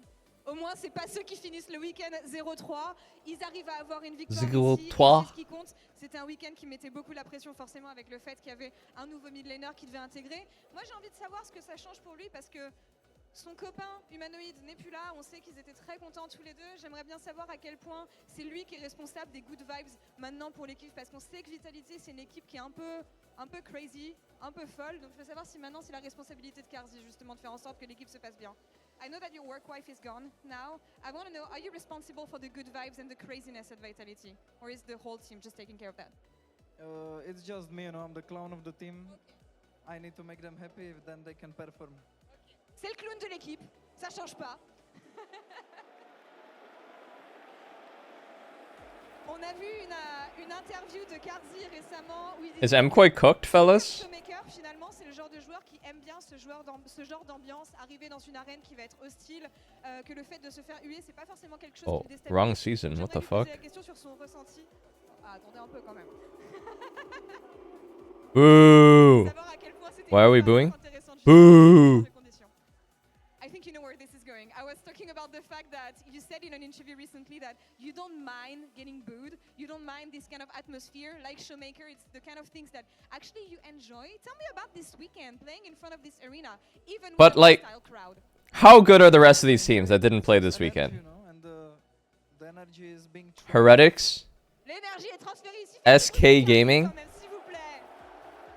I mean, SK Gaming is a meme, right? Same with Shifters. Navi's kind of cracked, right? They have my son. I think these guys are cracked. GX? They seem okay. Fnatic seems okay. Wait, they have a new top laner. Soboro. He likes it. Everybody likes the booing, so the KC fans are never gonna stop doing it. But GX is chill. You guys think Navi is bad? Nah, they have Poby. Wait, their AD? Their AD is my friend. Their AD is my friend. I mean, not like actually, but we play solo queue with each other. We recognize each other like once every few years if like I'm in Korea and he's a Korean player.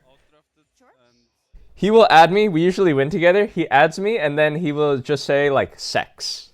But in Korea, that's like a super taboo word. So you can't actually spell out sex. So he goes like CEX. Or he'll fucking like CAX. Like that.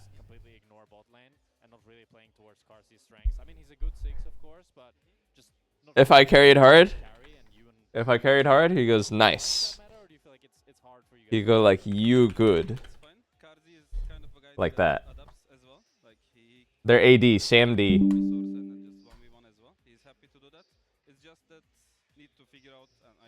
Samuel D.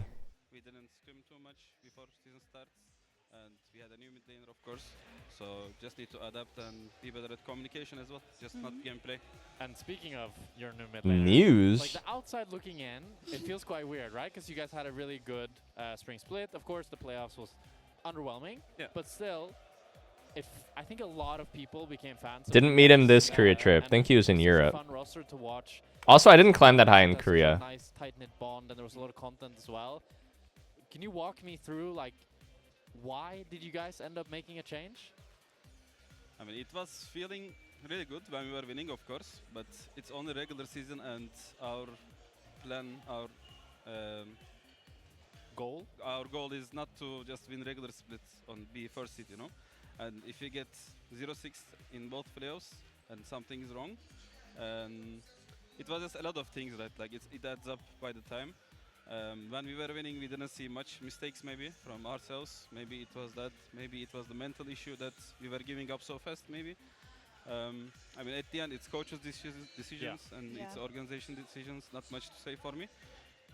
I just need to adapt and play the best game I can. What do you think about I think the bread is real. Of adding someone who just flames They're really stacking bread out there. We all saw the screenshots. What's up with that? You made up? Oh, it's talking about the... In his defense, I have also had a lot of like teammates that flamed me in solo queue, and then we joined up afterwards. I mean, in solo queue, I mean, most of the time everybody flames everyone, and everybody is so nice outside, you know, outside game. But with Fiesta, I mean, it's our meme as well. He loves every time. I mean, I guess we fought right now, like before, so we are better now. Instead of fighting later. So yeah, that's just funny moment for me. Oh, yeah, for sure. Yeah. He's also integrating, of course. A Yeah. shout out to Linsas, our Kia player of the series. Jack, Good. you say good. He gets a lot of flack, right, Linsas, Yeah. often from the community. So yeah, tell me a little bit about him in this game. I mean, especially with this like jungle needs to be ahead meta kinda. He had a lot of responsibility, of course, as a jungler, and like last 2 days he couldn't do this much maybe. I mean, we didn't play the best, of course, as a team, but he wasn't that good as well. So I mean, today he did, and he communicated really good as well. So yeah, that was it. Yeah, congratulations. I'm glad you guys got a win on the board. So that's Okay, good. who you guys You'll got? get invited to another road trip. KC? Now that you got a win. Yeah, we Let's need to hope win so. first, yeah. Let's hope so. Let's Awesome. hope. Thank you so much. KC or We're gonna G2? take it over to a quick break, but when we come back, of course, it is the main attraction of this. I whole think event, G2 as well. Versus KC. We'll be right back with that. Slowly, guys, slowly. Alistar no flash, I flash. Nitro. Book German. Okay. No flash, shadow flash. Glad to have a strong American perspective on the EU scene with this great new costreamer. Draw 7, thank you.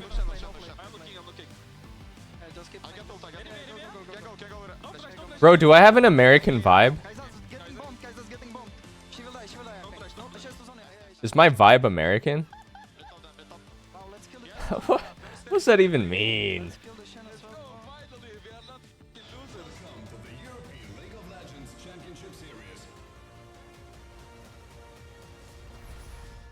Hot dog hamburger? Imagine a burger.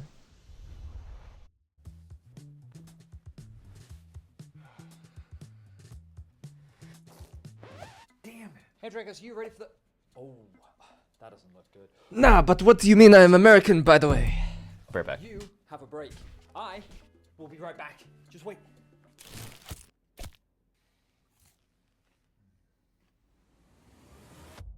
Have a break. Have a Kit Kat. See? I told you we'd figure it out. I don't think this counts. Come on, let's go.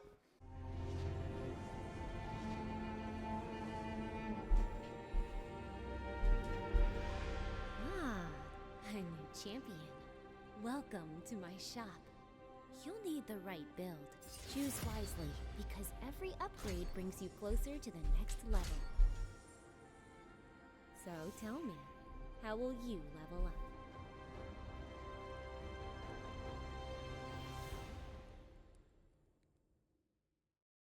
Want to find your fastest server every time? Express like a pro and optimize your connection in one tap. Express and game without ISP throttling. Express and shield yourself from DDoS attacks. Express and choose the VPN trusted by gamers everywhere. Express VPN. Experience gaming the Express way. Fast, stable, competitive. Outplay the world. It's time to Express. Unlock free Hextech rewards, exclusive skins, and more. Scan to subscribe. The whole room was howling. Howling? That's not howling, buddy. That's... Did you steal the LEC trophy?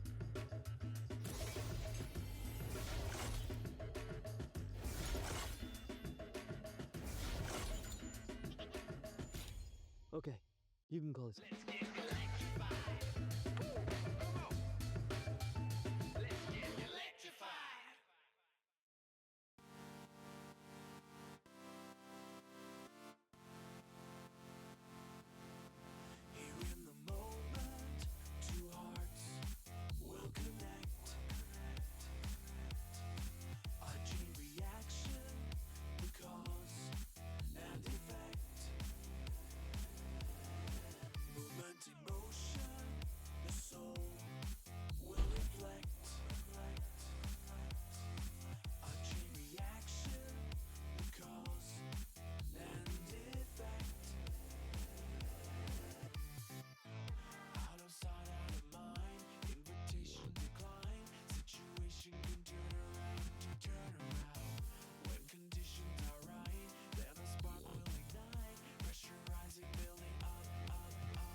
Great.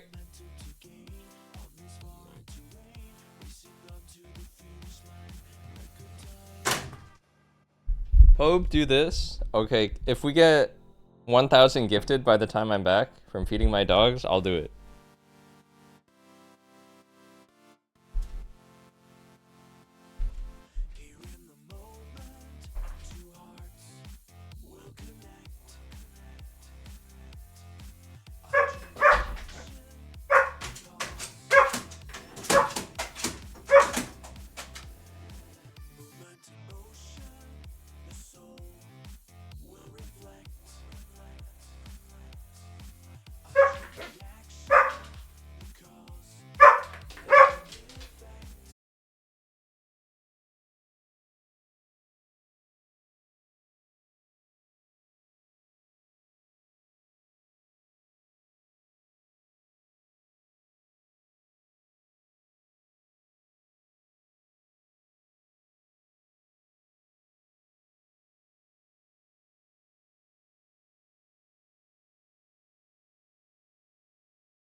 But similar things, of course, happened when they met in the finals. Before that, 5-game spectaculars. They're going head-to-head, the two best teams in Europe right now with equal great moments in the international season, be it at MSI, be it at EWC. Wow, I am so hyped for this match in this arena, Jack. And it's so needed as a It's a bacon breakfast burrito. Suboptimal League of Legends, but I am confident that G2 versus KC will deliver, because we've seen it deliver time and time again. Exactly, we saw those two finals time and time again have all been about that grit and resilience, because I feel like there were times where KC were the favorite going into the series as the series went on, but G2 time, they were just bringing it back, and I feel like today, I just want 3 games, regardless of who wins. My bet is on KC, but regardless, I want... Spoiler alert! But with this arena, it being fully packed like this, I just want 3 games in the crowd to be either sad or extremely happy. See the head-to-head there for G2 and KC. It's that KC needed a little time to ramp up, right? They had those different iterations of the roster, but they really grew into the powerhouse that we know and love today. KC's 100% win rate at road trips in France. Their road trips, the game is rigged in their favor. They never lose here, Jack. I mean, You're playing versus Eugene with the mid-diff title in ARAM Mayhem. So loud in their distaste for every other team. I don't think that's me. And I can't imagine how difficult it can be for G2, especially if you make a bad play, if you fall behind, and you just can't even hear your teammates with how loud the cheering is from the crowd. And I think that will be the difference maker if it were to be KC that takes it today. What do you think has been for KC in their rise to being this top contender in Europe now? That is I could see KC winning as well today. I think it depends on who has the better prep. I can agree with it. Yehu, I feel like we were building him up slowly and slowly as this guy who shines at LANs, but now it's not even about LANs. I feel like overall, his last, I would say, 20, 30 games, I feel like this meta fits him like a glove. I feel like it is control mages that he's bringing, the Casio, the Syndra, the Orianna. He has excellent performances on them, and he's one of the only players as well who has the pocket pick Annie that I feel like not a lot of people are bringing it out. So when I look at him, when I look at KC, I feel like he's one of the main catalysts when it comes to their rise. And I think it's been really cool because when Yehu joined the league, it felt like, oh, it's a generic Korean. He's gonna be like, yeah, he's gonna be fine, but nothing more than that. But he's just Bro, what does Jack have against the Koreans? That's the second time I heard him say that. He's just a fucking random Korean. Huh? If he beats Caps, you could argue that he's the best mid laner in Europe. Yeah, I've just watched JoJo's Anivia, so I would tend to agree with you. And I would even say that he brings a lot. Is that what he was saying about me on the team? With Forsen? Oh, our mid laner? He's just a random Korean. Nothing special. Every single time he has interviews, every time he's in front of this crowd and he pops off with his catchphrases at this point because he brings them out time and time again. I feel like he has great energy for this series. Yeah, I love the voice comms coming out of KC. Same for G2. There were some videos on social media about G2 making their way, I don't know where, this morning, and the KC fans were kind of standing next to them, shouting at them a little bit, Caps, with a smile as big as ever. And why wouldn't you be? He's the GOAT of Europe, so can you really give the edge to Yahoo? What about Caps this event so far? I mean, Caps has been really good as well. I think he had the one lock game where it was like the start, and he looked kind of rough. Hey, that was that if he perks in it himself. And then up against Fiesta, he had a really, really good RE game where it just felt like it was a Caps masterclass. He had a bad, like, it feels like such a Caps classic to be like, kind of rough in the early game, but then he just gets the ball rolling and the snowball just builds and builds and builds. Had 25 Magi stacks and was just killing everybody, and that feels like classic Caps. I don't think he'll be able to replicate that today because that was up against Vitality, that was up against Fiesta, who, especially in the last 2 days, today was a little bit better, but he was willing to go a little bit too far every single time. And I do think that Yehu will play that containing role. I could see him on the Annie, on the Galio, try to kind of hold Caps down, and that would be kind of the win con for KC, is just don't let Caps be unleashed, and then you can win on the rest of the map. It really feels like so much is riding on It's low-key an NA matchup. TSM Broken Blade versus Fly Busio. But it's almost like it doesn't matter if you don't win this one, right? And 8 other guys, I guess. Perks at the helm, first really big test. KC not being able to get that scalp of G2. There's so much riding on this. Think about it. It's such a momentum swinger for both of these teams because you get to kick out week 1 with arguably your biggest rivals. On the side of G2, there were a lot of doubts. You have Perks, first time ever coaching. Will he manage to do it? Coming out to win against KC in their hometown would mean a lot. And on the side of KC, they have this aura of invincibility. We said it before, 7-0 at the road trips. So I feel like there's a lot weighing in on this match. Hans played in NA as well. Yeah, we don't. In terms of predictions, we don't talk about that. Oh, I thought we were gonna go to the game in a second, but we have a little bit of delay, so you actually have a little bit more time to motivate. And Perks. We'll start with you because you are. Yeah, I kind of forgot that too, actually. I always went for KC, and I always lost when I bet on KC versus G2. I just felt like in the past when Skewmond was becoming Yike's daddy, it just happened way too often. I feel like Yike is just chipping away a little bit at this aura of invincibility from Skewmond. He's growing more and more in his role, and I feel like now he has enough supporting characters on the side of Kalis, which I feel like he's also performing quite well this event, and on the side of Yike, bringing out the Kiana and having a lot more individual confidence. So I feel like C9 was top 8 at Worlds? No way. They made it to Worlds. Didn't they lose in groups? KC, but I just feel like when you look at the series that has been played thus far, KC showed a much better showing against MKOI than G2 did. Like, there was a few things that could have went differently in G2 versus MKOI, and MKOI would have taken it. While KC, they've looked better throughout this weekend. Whoa, wait, they were top 8. What the fuck? I'm with you. I think KC's gonna take it here in Wait, their who did own they... house, because this time it is personal. Can they jump over that hurdle that is the bastion of G2 esports? Let's find out. Oh, they made it out of groups? Yo, what's up everyone? We're outside of the arena ahead of the KCG2 game. We're gonna talk to some fans. Come on. First off, amazing cosplay. You look absolutely radiant. All of you do. Who do we think is gonna win today? Obviously G2. Okay. How many games? I'd say 3 because like. Who did they even beat? Rogue? Some entertainment. Now we found the other side of the rift, guy. Who do we think is gonna win today? KC. Okay, how much? What's the scoreline? 2-0 big stomp. 2-0 big stomp. I love the confidence. Can you guys turn? I want to see. Dude, EDG won Worlds. I forgot about that. Wait, has the prize pool gone up? Used to be 500. Thank you guys.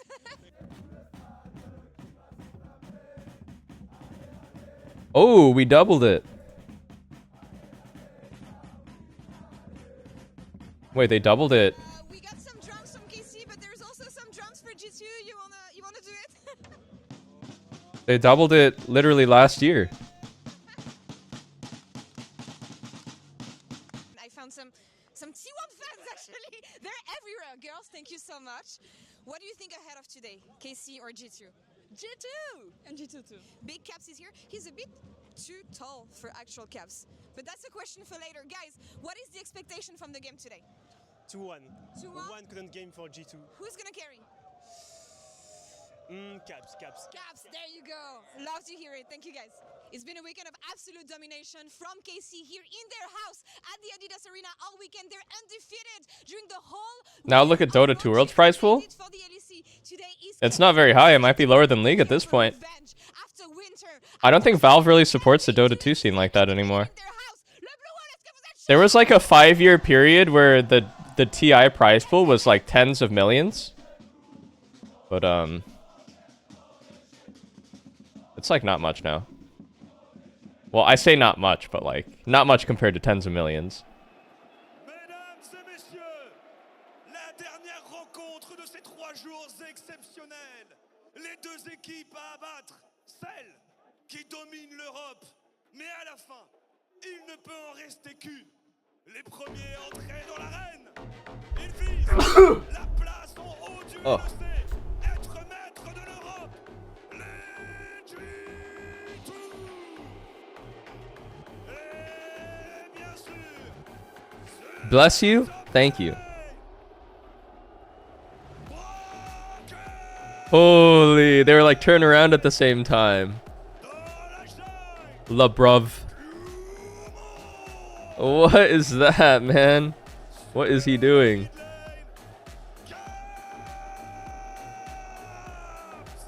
Why is Broken Blade making skibbity toilet face? What the fuck is happening? He's still doing it.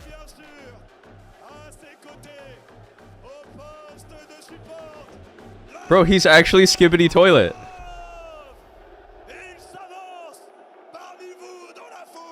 Oh, it's because they're booing him?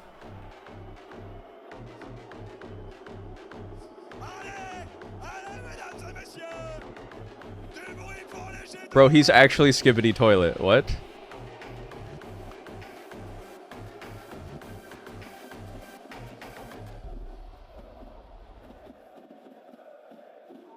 Et maintenant, leurs adversaires du jour. Et ils n'ont pas perdu un seul Nexus du week-end. Ils visent le score parfait. Et ils se présentent devant vous en cette dernière journée de hot show. Kaminko. Sur la top lane,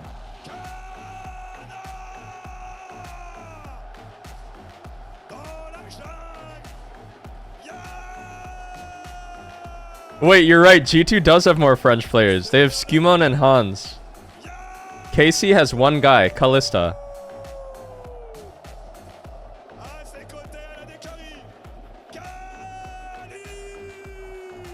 The fans don't give a fuck, bro. It's not about logic. It's about booing. It's about coming together to hate.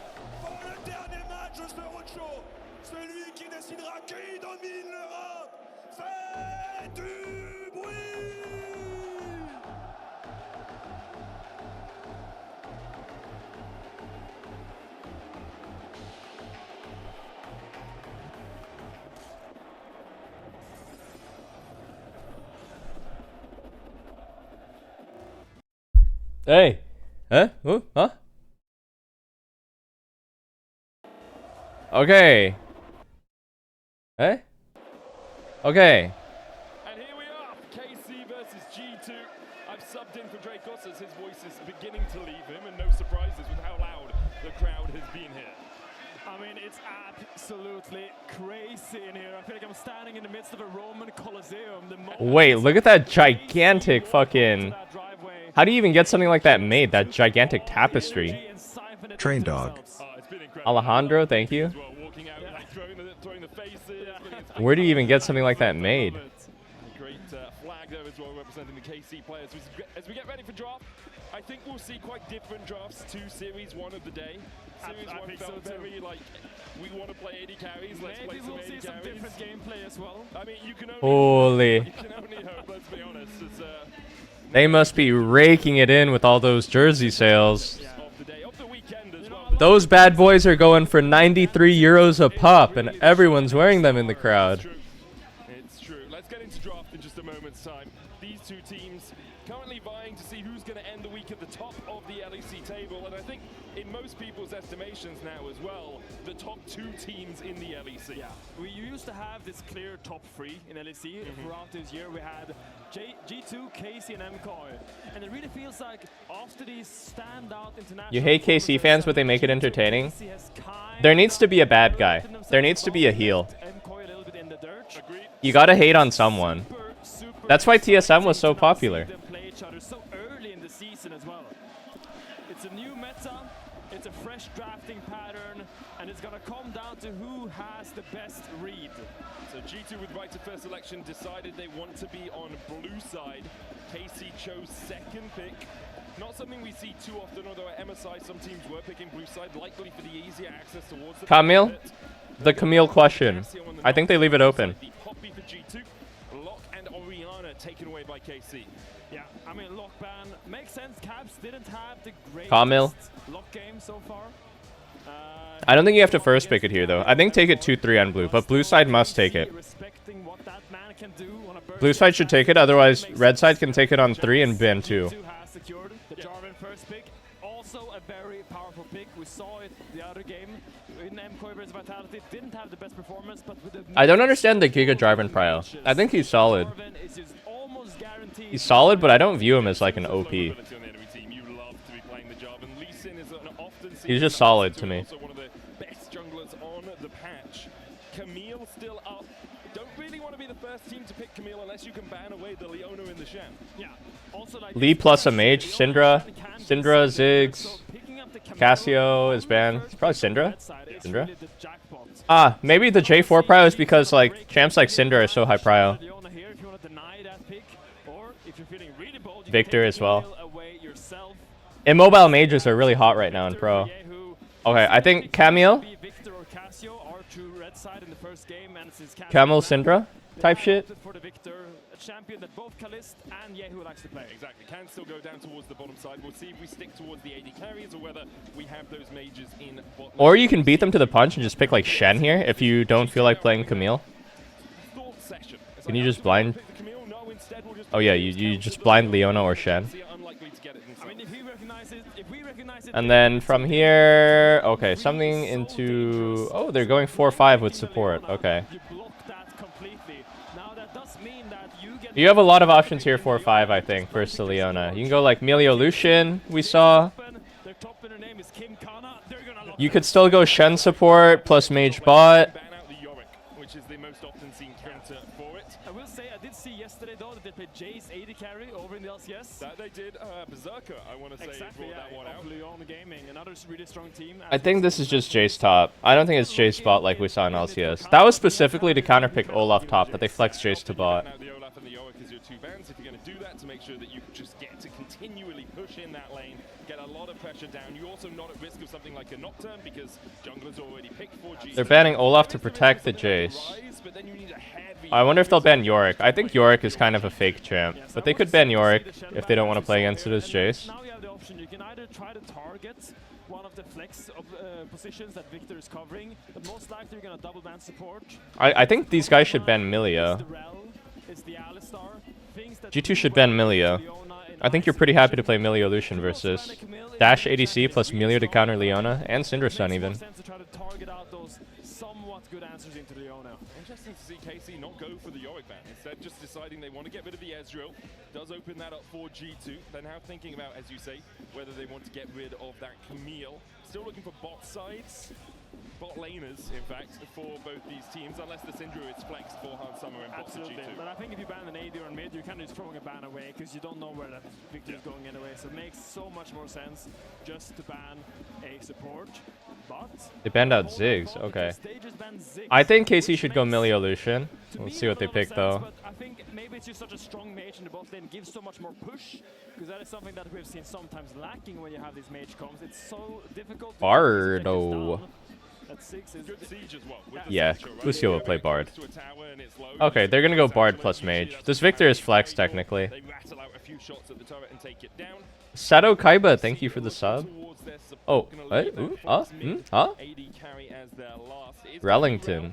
As the answer into this Leona bot lane. I mean, it's just an engage versus engage bot lane matchup. We've seen it so many times for our pro play, whether it's Rel, Nautilus, Alistar, Leona. It's hard to predict where the Syndra will go. I think mid. I think put him mid. No way, it's Mal's. Stop the cap. Ari or something. I don't know. Xerath or something. Aha.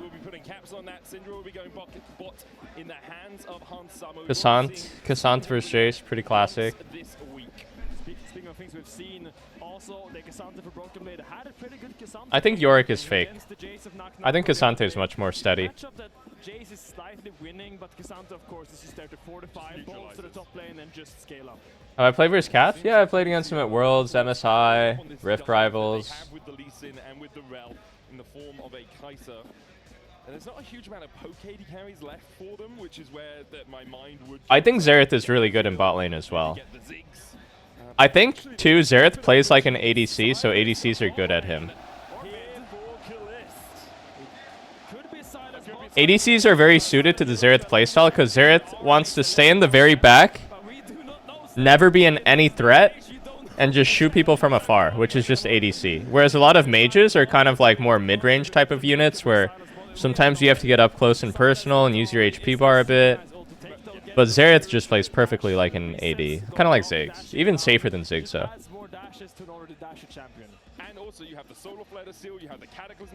Okay, our Sylas is spicy here. The lane is actually can be tough versus Ahri. Ahri's great at poking melees, but it's a dash champ, and Sylas ult's very good to take. I mean, Ahri ult's very good to take a Sylas, of course. Rules, thank you. Also, Sylas Merc's value is always crazy versus double mage. You just have to get through lane. You could gauge your eyes upon this game, but it's gonna come down to mid. In this day and age, you have Caps on Ahri versus Yehu on Sylas. Those supports are going mid. Those junglers are going mid. That will be the battlefield of this game, and it's such a snowballing matchup. Suddenly, when Sylas can't dash in and trade aggressively into Ahri, he's just slowly falling. Why are the fans so wild? They love their team. They love KC. They are very passionate about their team. That's why they boo everyone else. Which is something I've been doing while we've been talking as well. So no surprises at all that they need a couple of moments just to make sure that they can hear. It's the loudest the crowd has been throughout this weekend. And maybe we just give them a moment, actually.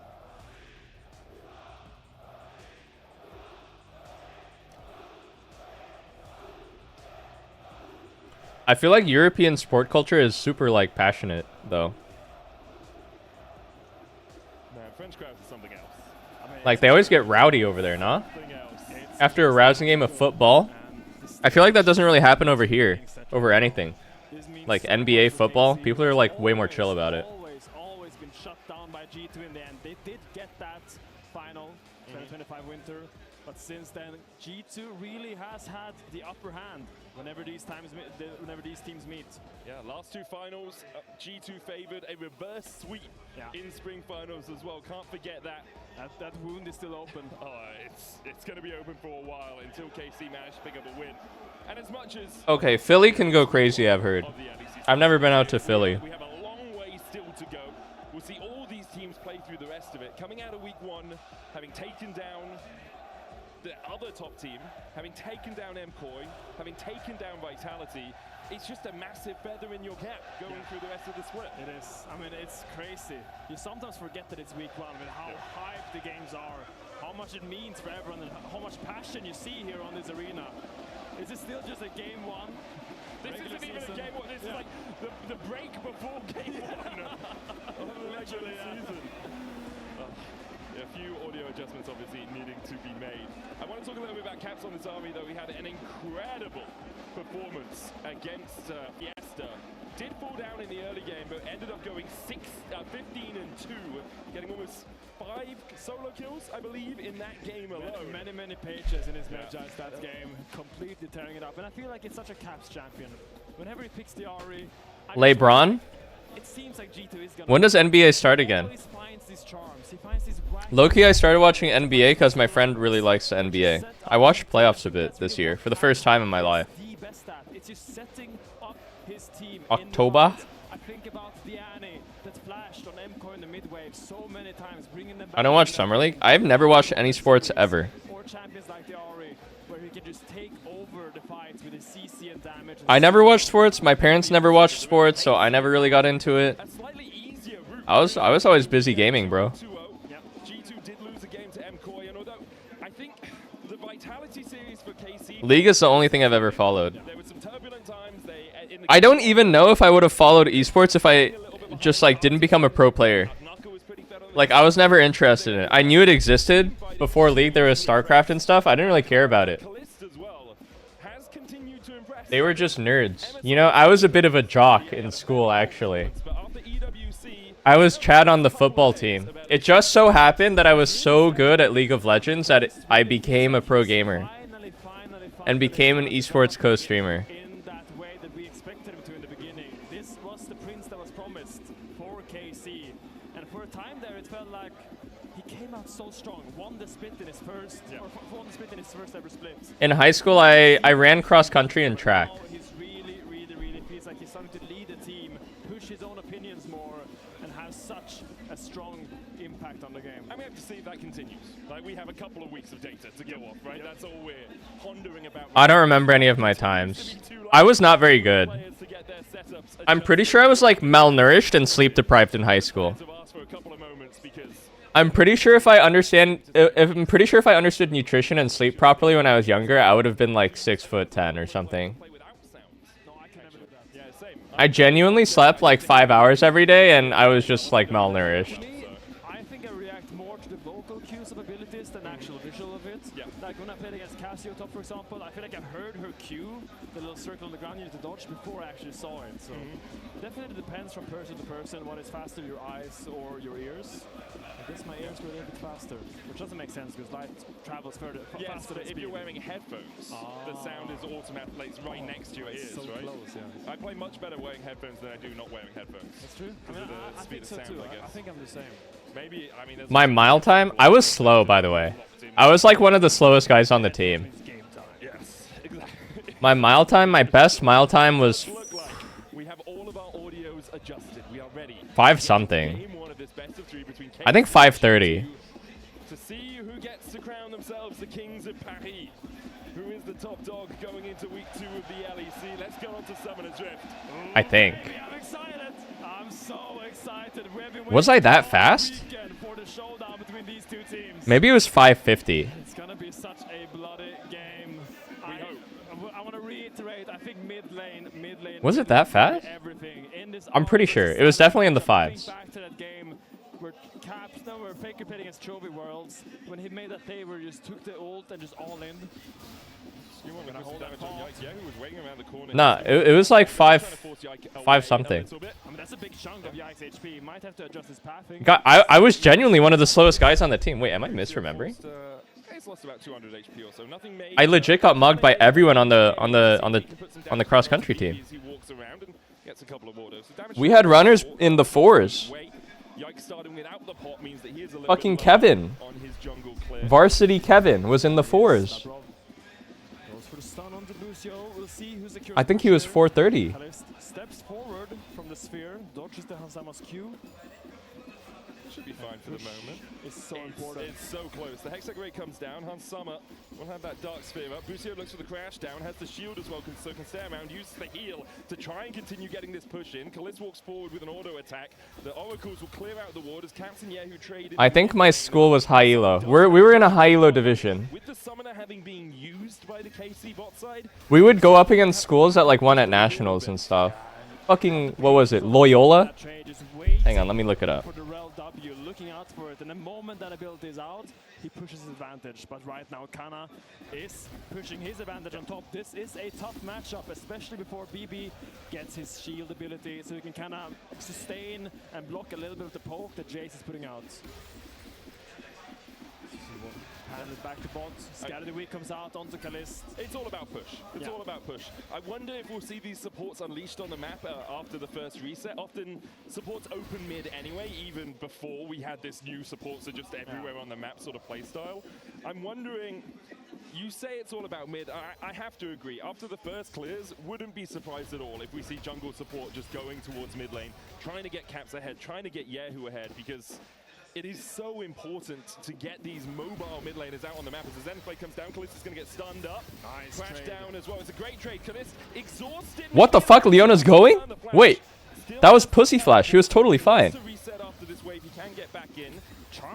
Ah, he doesn't know the mage limits that well. He was totally fine. He can tank that Q. It's a level 1 Q. Even level 2 Q, it's fine. Whoa, whoa! Oh, so close! So close. No mana to Q3? Oh my god. That was a nice try by Kana. That was very close. Oh, nice sidestep on the Leona E flash. This is a different level than watching MKOI, to be honest. These guys seem sharper.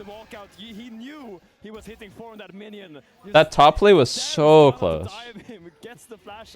I like that look from Kana. BB gets double cloth armor, has the flash advantage. This Jace matchup is not going to be as one-sided as it has been.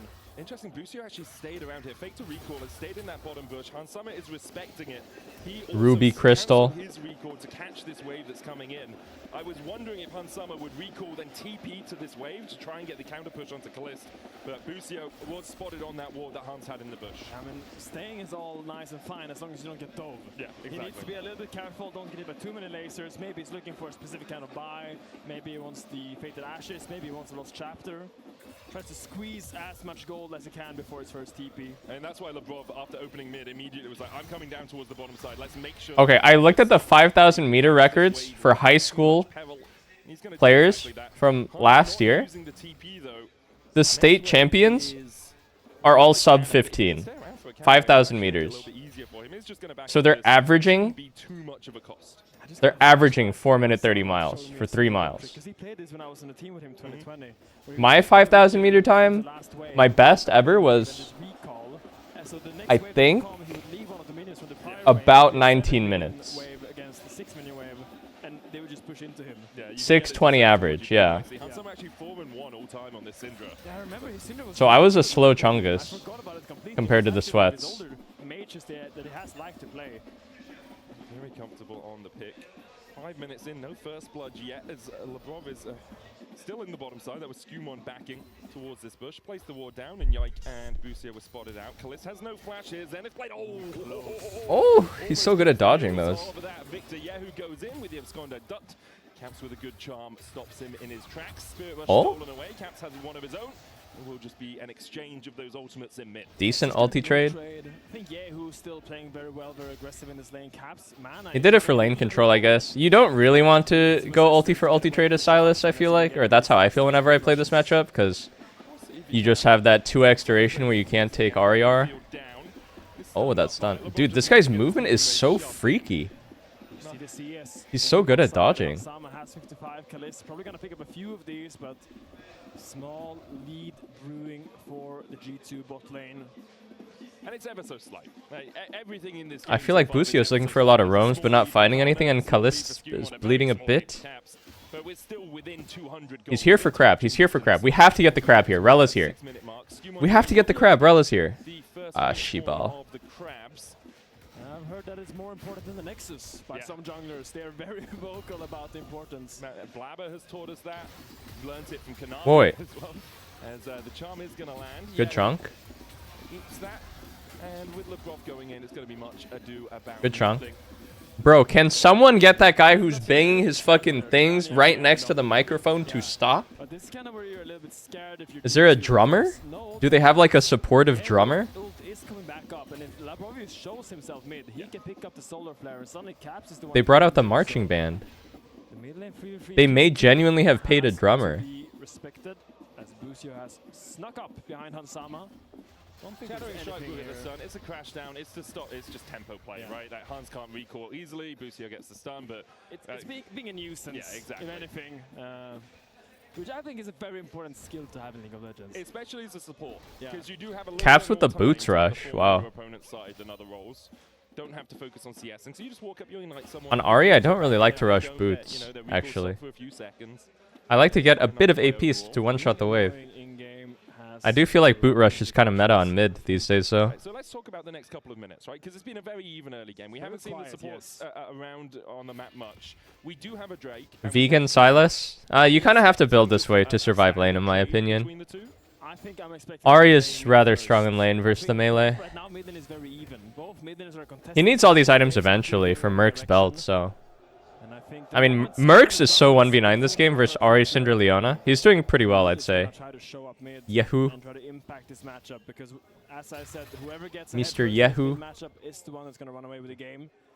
There's the stolen solar flare. Caps does have the spirit rush backup though, so he has that tool in his arsenal to escape the power. Wow, Perma babysitting on mid. Well. Be really careful with this flash shattering striker from Busio. It could be lethal if that connects on the Caps. Looking. Oh, there's the charm. Shattering strike does go wide. Oh, -1. Push in, but Busio's here to match it. Level 5s on both the supports for a possible grub fight, but already They have to drop all the grubs here. Not ideal. We see then KC reacting and saying, okay, Not ideal, and I don't think they can trade for Drake. let's try and secure this bot side river and perhaps look for a dragon. Lee's tempo was so much worse here. Lee's tempo was so much worse here. I'm not sure what happened. Has the time to walk down there afterwards. He just finished the grubs. But then again, he could just recall, take the tempo advantage. Okay, he'll get the Drake in the end. He could look top. He is looking top. Kana flash is back up. Kana has flash. I don't think this works. Okay, he's dead. He's dead. He's dead. He's dead. He's dead. He's dead. Wow. Really nice patience by Skew. He didn't have to use anything. I think most players would have just sent the J4 EQR there. Very patient. Very patient. I like it. Because it's just so telegraphed, so really well aimed by Broken Blade, catches kind of off guard, then used Cuban was topside and kind of just didn't play far back enough to respect that potential gank, and he gets punished for it. Just a bit over. Oh! Now Broken Blade has almost a 700 gold lead in the top lane. He's neutralized this Jace really well. Later on, of course, Jace will still do a ton of damage if he can land poke on Syndra, on Ahri, but the rest of the team, he's actually not going to poke down too quickly. Yeah, I mean, this matchup is really annoying for the Jace, because you kind of need to rush this with these boots to kind of go out of. Would I rather be Ahri or Silas here? But that means you delay I would rather be Silas this game. So much. You're not gonna get that I usually feel really good if Mercs is this value, and I'm Silas. So the Cassandra just kind of becomes immovable because you're forced to put. But I mean, Ahri's a fine pick here too. Elixir of Force is popped. Weird exhaust by Labrov. QR? Dead. Oh, not dead. Hans reacted slow there. Hans reacted slow. He had to... He had to flash Q while he was still stunned. That was a kill. The Swifties helped him outrun the fucking Comet. That's funny. Actually, is it not Mercs here as the victor? If you're not going to go Sorks? Surely you go Mercs versus Leo, Syndra, Ahri. I don't know. I guess Kalista is just that guy. He's going to dodge with Swifties. Dude, I need to turn the caster volume down. I actually can't with the fucking banging. The banging won't stop inside my head. We only have the Sundered Sky as of yet. The small gold lead that Hans Summer has accrued means that he was able to complete his first item before. Op is in a bit of a sketchy spot here. No flash Jace. Wow, they're swapping top with tempo, and they have mid move here. Wow, this is pretty crazy macro here. They overload the Jace lane because Jace is susceptible to being dove, and they play tempo with triple grub. This is actually a very nice macro move by G2.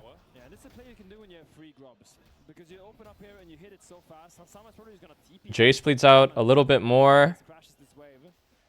Like, Victor is getting a little bit on bot, but not compared to how much G2 is getting on top side here. They're sussing out the dive here.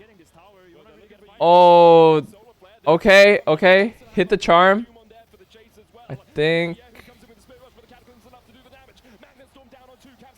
Oh, nice double knockup. Sundered Sky? Wow. LeBruv almost trolled it. He should have let Caps force the Lee Sin dash first and then save his Leona R. Caps hit the charm anyway, though. Who is going bot here? Still no one bot. The problem is, especially as a mage, you don't really push fast enough. He's not really able to push bot that fast.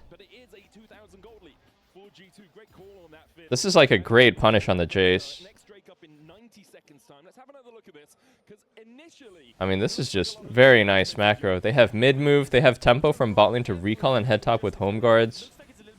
They force here. This was a bit sus, because Syndra and Cassante were both laning top.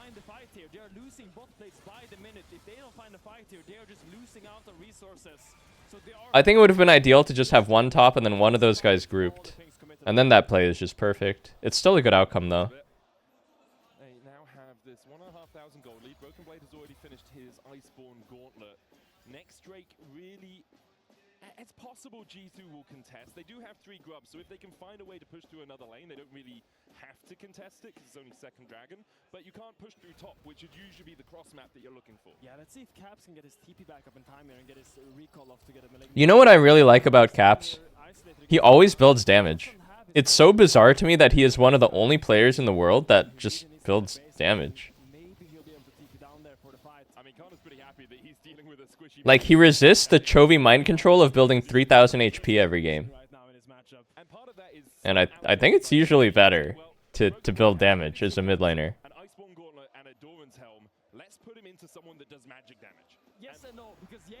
Not always, but a lot of the time.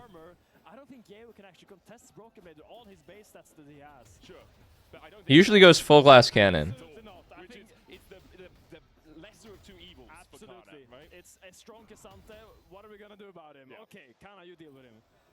Like, a lot of mids here will go Belt next as Ahri, and I just feel kind of gross about that. Like, go Lich Bane. You need to be close range, and Cassandra's like, cool, I'll play with you here. That's very fun for me. Casey gave up priority around the dragon, which means the G2 will get their first of the game.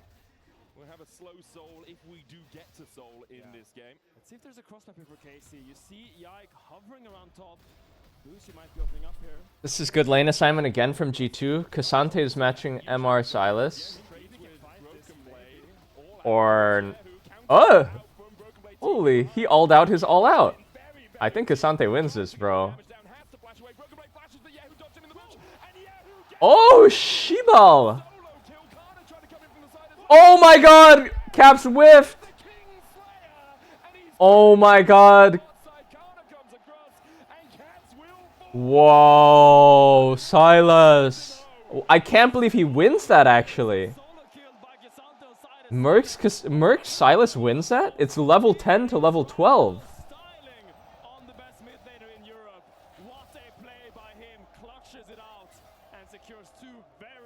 Nah, how are they still down gold after that, actually? What? Yahoo is now 700 gold ahead, has shown that into BB, with both of them having their summoners and their ultimates up, he can win that out. Kana then gets a ton of plate spot side. You get Rift Herald alongside it. This is a That's so huge. I mean, Jace was slowly being out of the game here, but he gets so much here.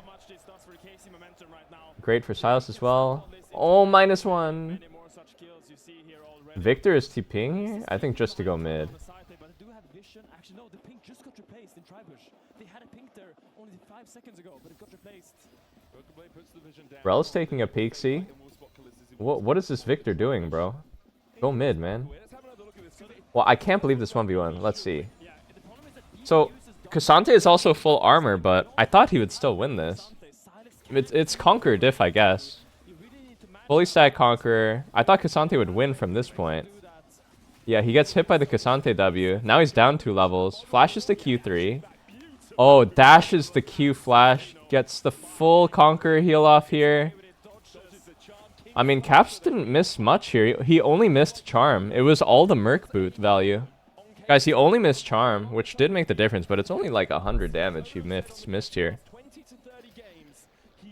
The whole point of Charm is to line up Q2, but if you already hit Q2, Charm doesn't really add much more damage, but he did miss the Charm. Evens out the goal between the two teams as well. Next Drake's still 2.5 minutes away. We'll see what lane assignments we have. It's Caps going up towards the top lane. That was a very close play. Well played by Silas. Who's going to answer it? Because there's no teleports for KC right now, and they're all actually below. Okay, now he has Negatron. Now he cannot lose for Silas. Right? It feels like a long time before the Dragon to be forcing this many people down. You can see Kana now is going to answer it, but Caps, he doesn't have enough vision to... Silas 1v9 here. It's a good start. I mean, he can take Arielty as well next fight. Grabs it, and now that Kana's here, he can back away. So a little bit of gold for G2. Didn't lose too much for Caps being in that side lane. Yeah, I'm unsure if they were not tracking Caps' TP timing there. If Caps is pushing that top wave with TP advantage over Kana, I can see them being very cautious of that. Might be one of the reasons why they were over. Jace caught up so much from this round of plays. But we said before, this game is going to be all about those mid laners. Yeah. It's a very snowballing matchup. And currently the man with the snowball is Yahoo. I want to see. Can I be honest? I think Cassante is not very good. I think the champ is kind of whack.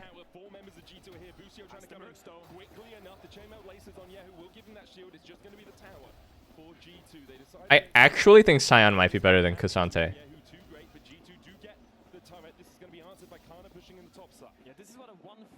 Holy, Jace is so happy about this.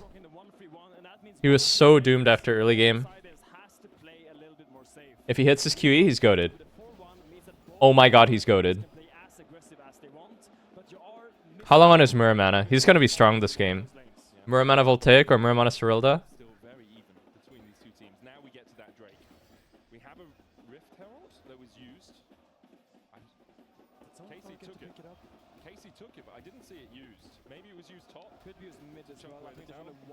There's only one play on mid. Maybe they used it mid. Apologies for missing that whenever that was used. But mid would make the most sense. So no Rift Herald for KC to use here. 30 seconds on the Drake. Busio on the flank. Labrov, why is it? Oh. Hang on, they don't know that Rel is here. They blew it. Rel might send it. Yes, what a nice engage. Hans is dead. Well played, well played. Nice flank by Busio.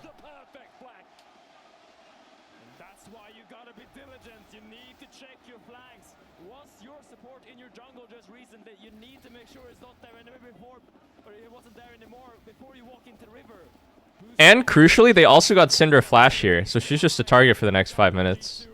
And finds what might be a game-winning flank.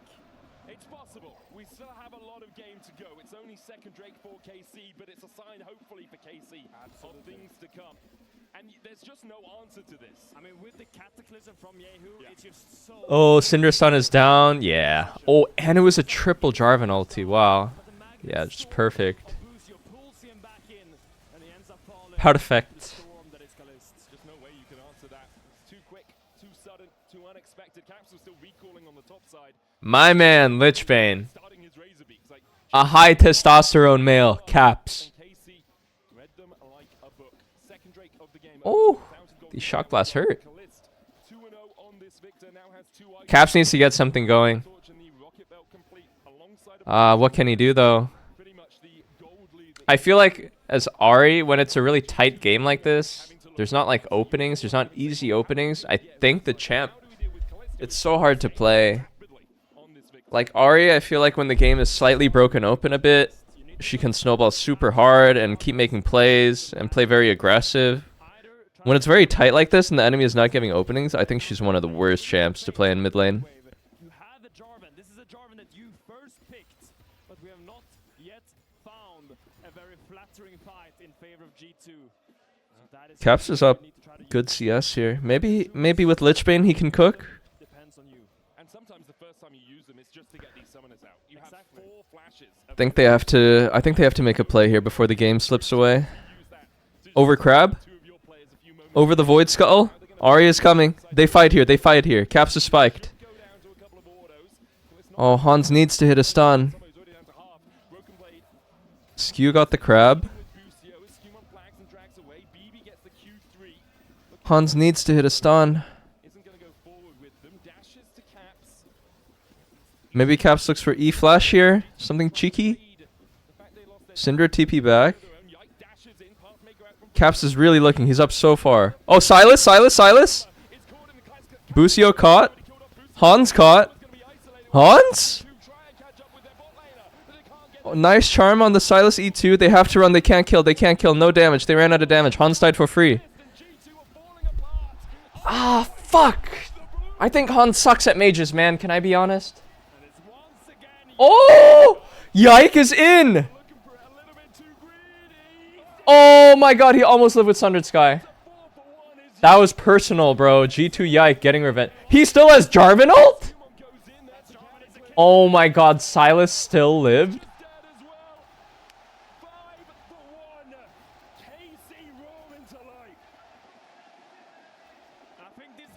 Hans TP was scuffed, man.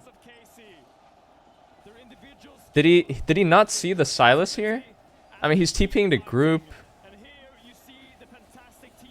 I mean, he TP'd right into Silas with Jarvan ulti and he's no flash. He should have at least tried to belt the Jarvan ult and glitch it out, but he didn't. I think I can tell pretty quickly if players are good at playing the Majors VOD or not. And to me, Hans is not passing the test, brothers. Yesterday as well on the Mage. Wait, he played Mage yesterday as well, right? Wait, he has to ult. Oh my god. Wow, that kills from burn? Really? That was like the last tick. Hans needs to play an ADC. It is what it is. I think Hans really needs to play an ADC, man.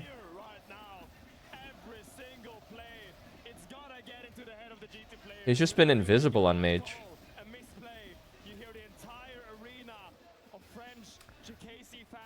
I swear this is just Perk's 300 IQ to rejoin the roster somehow.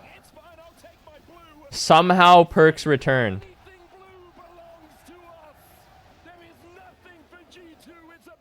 Somehow Perk's returned. Ah, Hans, I mean, Mage bots are so strong, but I just don't think you can play them that well. Maybe I should play a scrim or two and show you how it's done.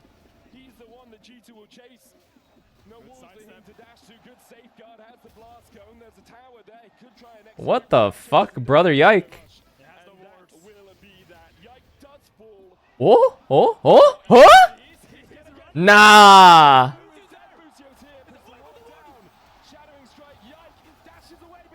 Oh my... Wait, he got Busio killed too.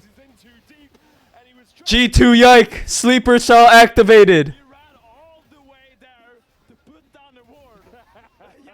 Perks gave the call. Yike, activate! Winter Soldier. Wait, Yahoo can cook here. He has RER.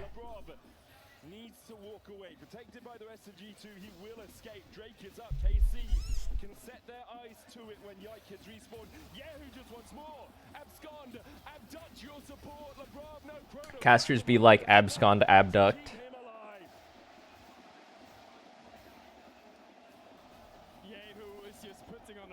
Oh my god, this guy is not allowed to take a single camp for free this game. The Skewmon. Oh!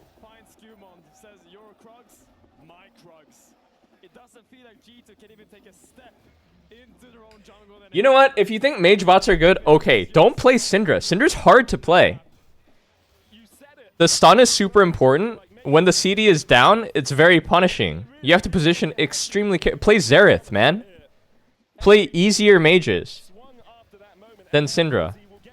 Syndra is a hard mage to play. She's mid-range, no mobility. So play something super long range, like Xerath. Something that plays more like an ADC.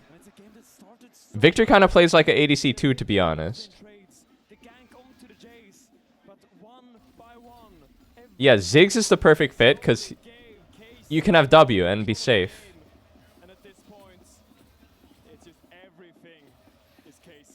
I mean, to be honest, hey, you gotta cut him some slack because it makes sense, to be honest, that when you play the easiest role in the game, ADC, it would be pretty hard to play champs that are the hardest role in the game, mid lane. So you have to give a little bit of grace here, but still. You know what I mean? Like,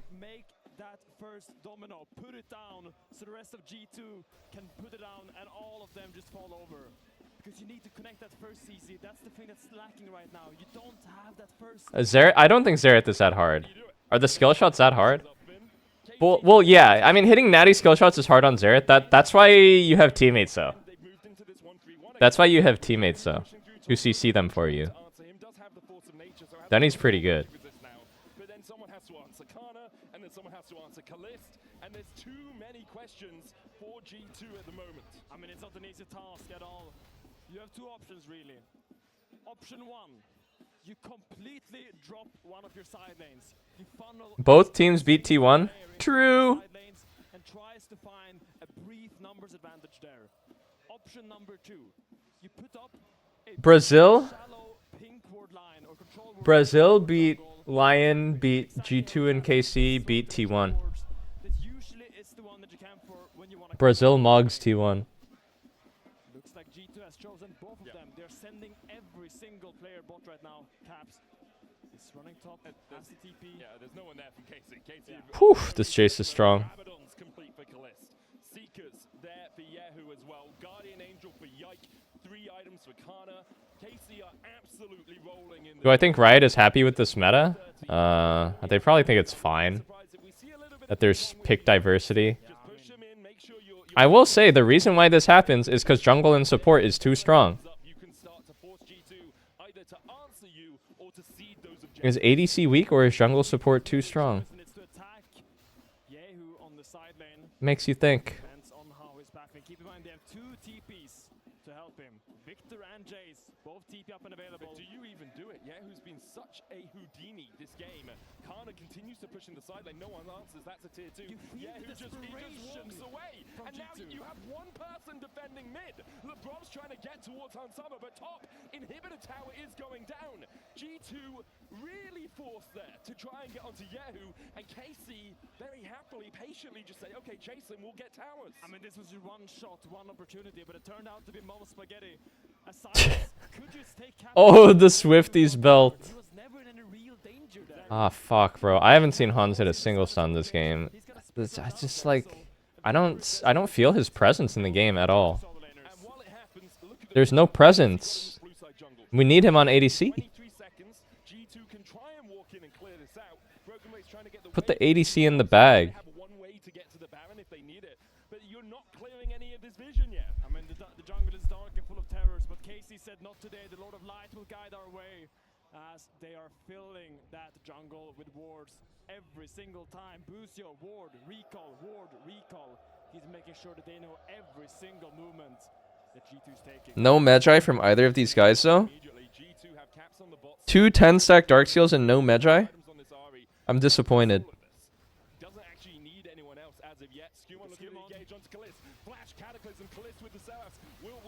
Flash Belt. Good disengage. Leona's free. Leona's free. Leona first. Leona first. Silas R reset. Silas R again. Oh my god, it's the Silas dream. Oh, he should have finished off Ari for another R reset. Can he get it still? He has R again. Oh, they're all dead. GG. RER. RER. He has RER and he used RER.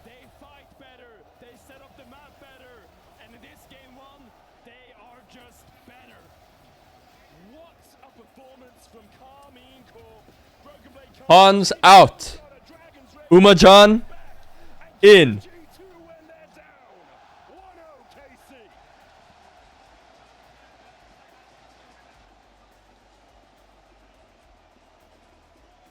What a display of confidence by KC.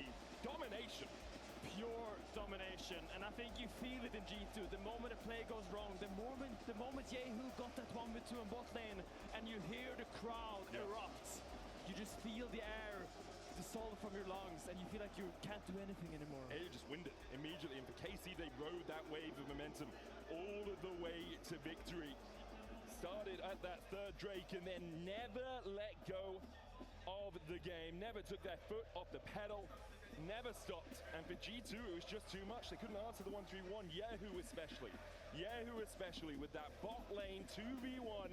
Absolutely sublime. We're going to hand over to the analyst desk to break down game 1. We're not. We're going to hand it to Sally, who's on stage with Yike, you're only seen a champion that lives and dies on his mechanics and early snowball. So how did you approach that responsibility in game 1? Yeah, I mean, I feel like we had a good draft this game, and I feel like maybe I didn't play the best game, but overall I did like my things, and I feel like we played the map very much better than them, so that was great. You played it really well. I'm gonna let you take some words with the coach, and we're going into the game 2 right now. I'll let you go. Yike, that's called for you. Oui, mesdames et messieurs, Yike, on parle forcément des responsabilités de la Licine, et il déborde le sujet avec beaucoup de responsabilités en disant 0% women in crowd? Yeah, welcome to Pro League, bro. This shit is a sausage fest.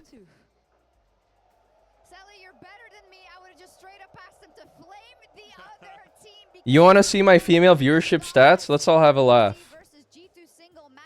Let's all have a fucking giggle, eh? I mean, Odo, they are undefeated when it comes to French arenas, right? That's what is coursing through their veins right now.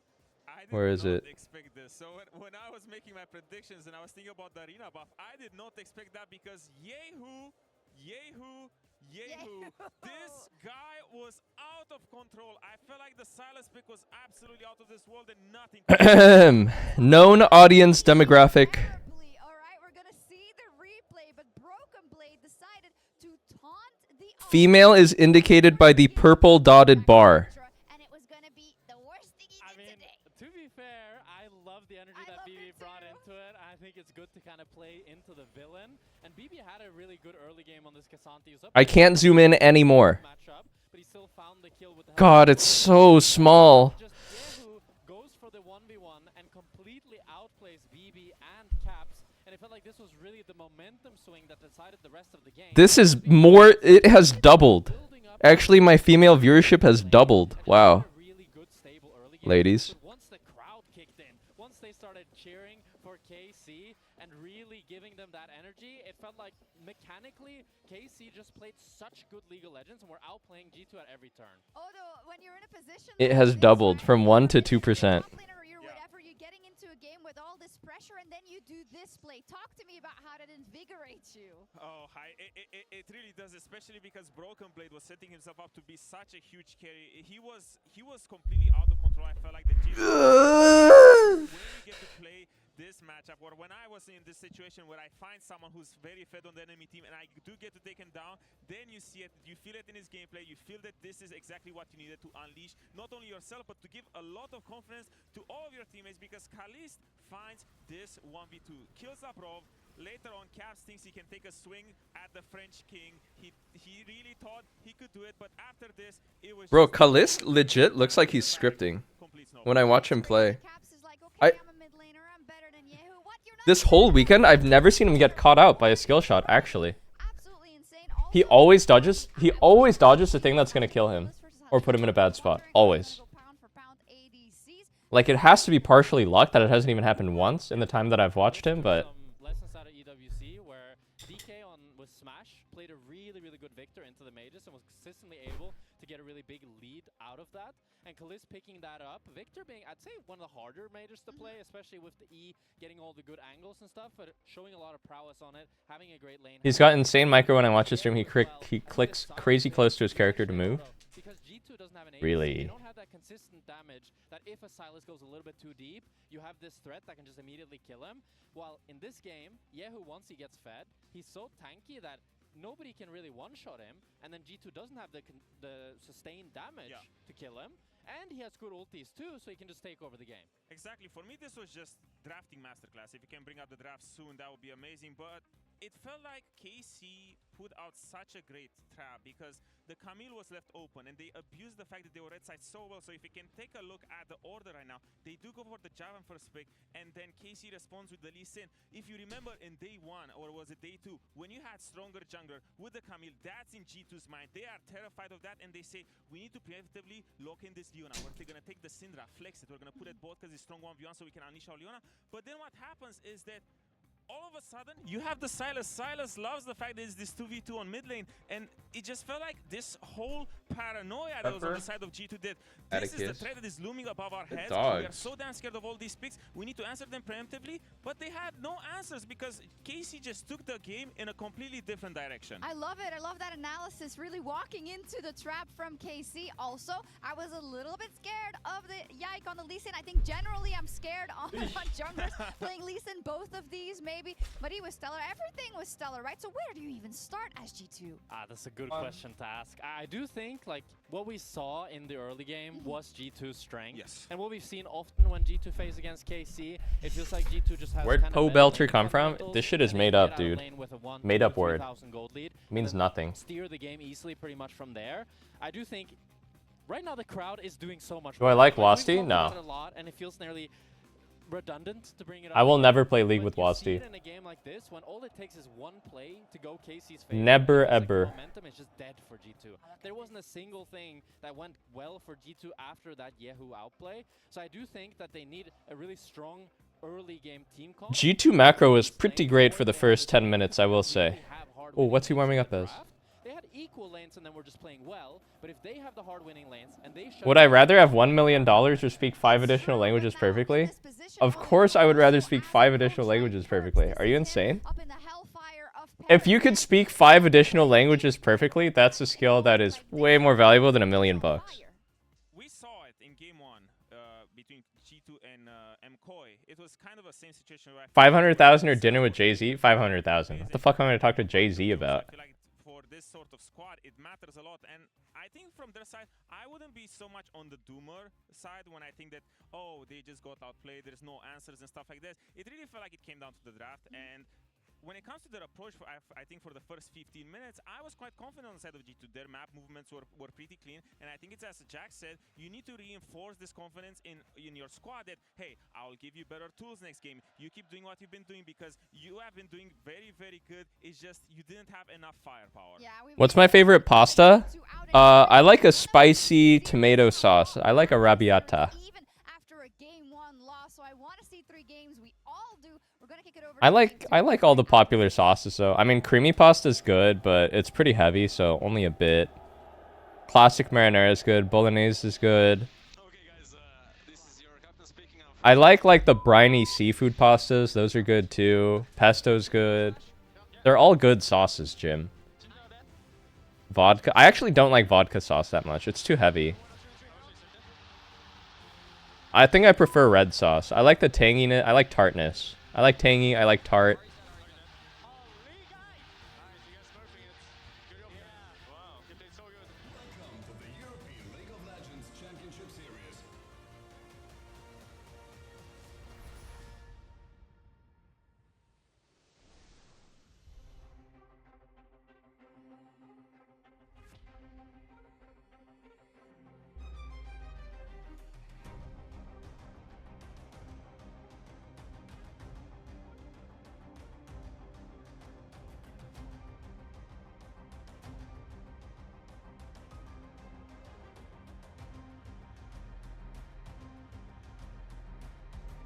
I've never tried any of the trendy social media pastas. The assassin pasta where it's like fried. Haven't tried that. Marry Me chicken. Haven't tried it. That's just like creamy deluxe pasta, no? It's like creamy tomato. Welcome to my shop. You'll need the right build. Choose wisely. I haven't had pasta in a long time, honestly. I never go out to eat Italian food, and I don't make it at home either. So tell me, how will you level up? I don't think I've had Italian food.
I mean, I'm not a big guy. One big slice is enough to fill me up.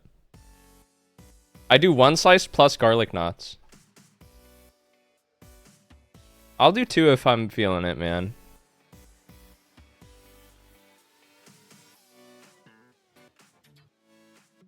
Do I have a go-to sandwich? I like a good chicken pesto sandwich. I like a sandwich with a lot of veg, man. I don't like when sandwiches are too meaty. Like, just get a bit of meat, get a little bit of meat in there, and then, like, you know, the lettuce, the tomato, the dressing is pretty important too. Will it continue this way, or will G2 be able to bounce back and find a win to take us all the way to Game 3? KC yet to lose a game this weekend. Yep, they're 5-0. Very comfortable here in the Adidas Arena in Paris. They just look so confident in every single play.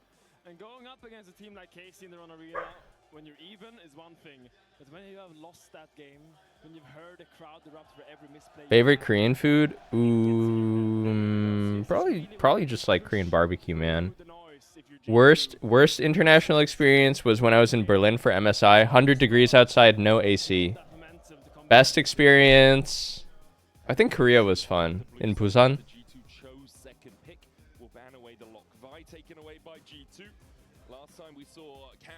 Do I like the Korean toast? Not really. It's way too heavy and sweet. The little like Korean egg toast, and they put like sugar on it and like ketchup and mayo and fried egg and bacon, and it's just way too much, man. You're just assaulting your taste buds. I think good food has balance to it.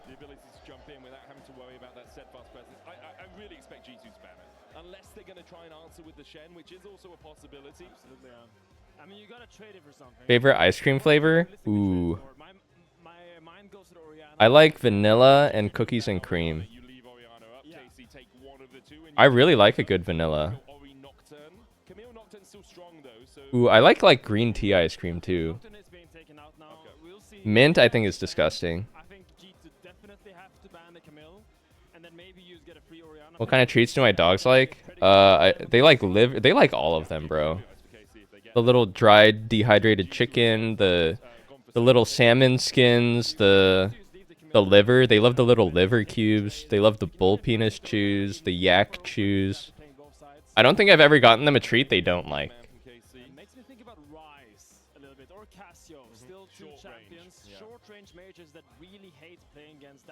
Have I ever tasted the dog treats just to see what the hype is about? Can't say I have, brother. Can't say I have.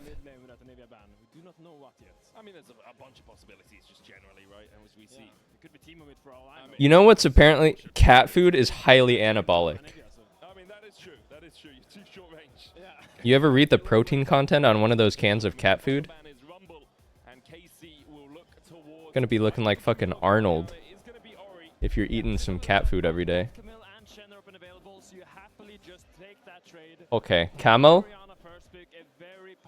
But bro, they can just go Shen Nefiri 2-3 if they go Camel. I think this draft is fucked if they go Camel.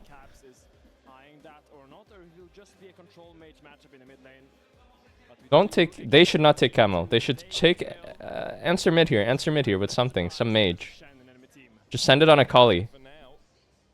Ziggs. Oh, brother. Okay, wait. Hans is good at Ziggs, no? Ziggs plus jungle or mid here, I think.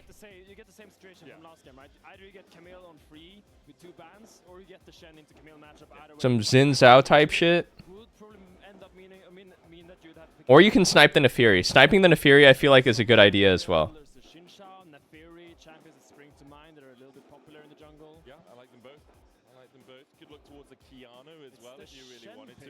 They pre-pick the Shen, preempting the Camille. I think you can just pick Camille here anyway. Take Nefiri plus... Nefiri plus Soup.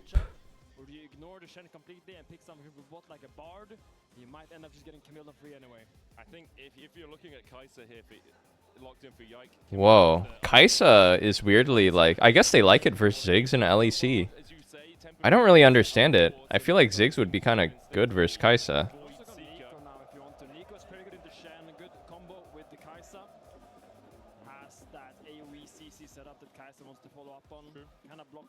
Nefiri, right?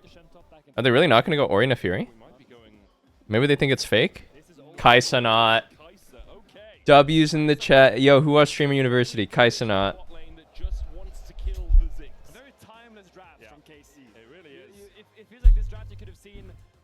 Since 2021, 2020 almost. And there is the Akali we talked about, Intro Rihanna. The only real answer left with the lock being out, with the Navy being banned, is... Wait, Kaisenot's initials are KC.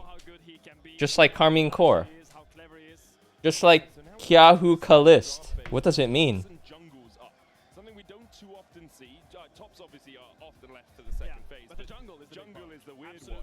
So the question is, does either team have a jungle that would really make... Caps Akali. Let him do the job. I think... Oh my god, it's a 1v9 angle for Akali. It's Shen Akali. In the end, Caps has to carry G2. You might not be wrong. I feel like you can see the reflection of something. He's holding a camera, a mirror, taking a photo of himself. Smoke sick. Is G2 not banning Nefiri? Bro, they are surely banning Nefiri, right? And Vayne removed by G2 and KC respectively. Classic ban when you're trying to line pick your top laner. Whoa. Champion gets taken out. Very nice. They're okay. They don't give a fuck about Nefiri Ori. I think Nefiri is good versus Akali as well. You don't want to play Shen into Nar. You really don't want to give Kana Nar, but it is up and available. And I think we're definitely going to see a Nar here for Kana. We know how good he is on it. Most likely you're having to blind top as well, right? So the Nar would make a lot of sense. Skarner and Kana Nar? Kana Nar? Banned by KC. That really surprises me. I mean, I could tell. I mean, maybe they were scared of G2 picking the Nar on 4. Maybe they What do you blind top then? Bessie? Rumble? Because this is clearly telling me we want to blind pick Renekton, no matter what. Bessie, Rumble, Renekton? He played Kled into Nagos Renekton and had a fantastic game. You're running into the G2 trap if you're going to blind pick Renekton for Kana. And I like Kled with the comp as well, right? Shen there for the follow-up. Nefiri going to get locked in. You have that dive bomb Nefiri with the Shen stand united on top. Now KC looking towards... Damn, the Nefiri gets sniped away. That's why they didn't ban it. Oh, that's a lot of threats on the enemy team. What do you take jungle now? Kiana, I think, is an L.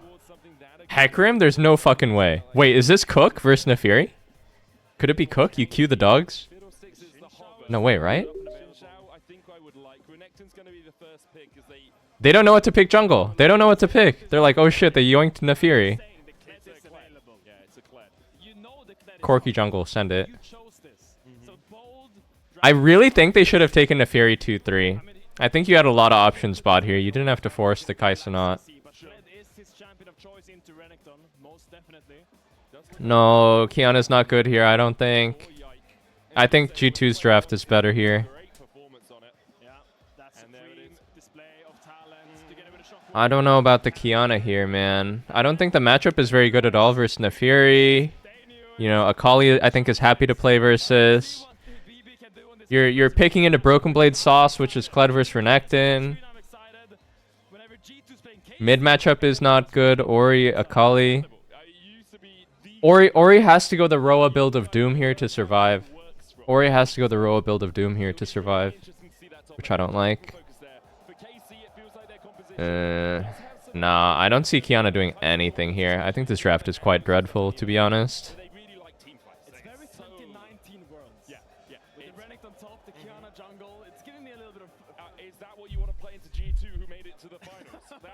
You've got to ask yourself, if they put the Nautilus mid, maybe they'd be able to take the win. But G2 on the other side, a little bit more all over the place. Yeah, it's more eccentric, right? You have some dive with an Nefiri and the Kled with the Shen and the Stand United. The Akali can follow up. You got a bit of poke from the Ziggs, but who can also long-range Mega Inferno Bomb for some damage. I mean, I like this draft a lot from both sides. What I will say, G2 very limited amount of CC. Yes. Very, very limited amount of CC. When I'm talking about Hack squad, thank you. Possible form of CC, you are very limited. I mean, you have Bear Trap on a rope and Satchel Charge and a Shadow Dash. I think this is a really one-sided draft. Unless Kai'Sa or Kiana smurf it. That is true. As we see the teams load onto the rift, it's gonna be a volatile one. Could happen, could happen. Feels like G2 really just want to be explosive. They're going for a 3-man push towards this bottom. TP Kai'Sa. He's gonna step up. He'll spot Lavrov. Does Busio hook? He does. Skew on and Hunsummer immediately pounce out of the bush. They get the exhaust down to Kaliss. Good double shadow dash for a double taunt. Kaliss might have to flash away from this as Caps is on the chase, but instead they go for Busio. Try and force him away. But Skimmo can stay here. We can just take the Raptors now if you want. Really make life difficult for daggers. You're gonna put another one down. The oracles from Lavrov. Another darking onto Busio. Interesting level 1. It's a fist fight. It's a fist fight. Nice flash by Ori. What a flip. I think G2's winning out. Ziggs poke is crazy. Oh my god, they're so fucked. Kaisa has TP. This is not that bad for bot, actually. Kaisa has TP. Ziggs also missed 3 melees here. Even defend his own top side. And we'll see if he goes for it. He's gone for the red with the Eviscerate over the wall. Should be able to get that. Busio could challenge him if he wants. Yike's going to start on his wolves. He talked a lot about how BB... It was expected that he'd go the Kled in this matchup. Currently on an 11-game... Jesus, it's map split. 18 and 5 on it all time. That does put a smile on my face. If you're KC, you know this is going to happen. I mean, as someone that has seen BB's Kled evolve throughout the years, I feel like he has become an absolute... Oh, he didn't use TP, actually, saving it. All the niche little interactions I see him do that he did not do in the beginning. When he started playing the champion 2023, he had good understanding of it. Scuman is caught here. Scuman eviscerated over this wall to get here. Dredgeline going. Scuman will get the eviscerate. Khalid's flash and Scuman gets 3? Still has flash. I think he's okay. Damn. Oh my god, Kaisa is so homeless. She's gonna get zoned from bot now. They're still level 1. This is a disaster. Holy fuck. He's base twice and he has 2 CS. Is he gonna get dove here? No, they can't. Oh! Oh my god. They needed that so bad. They're getting cooked this early game before that.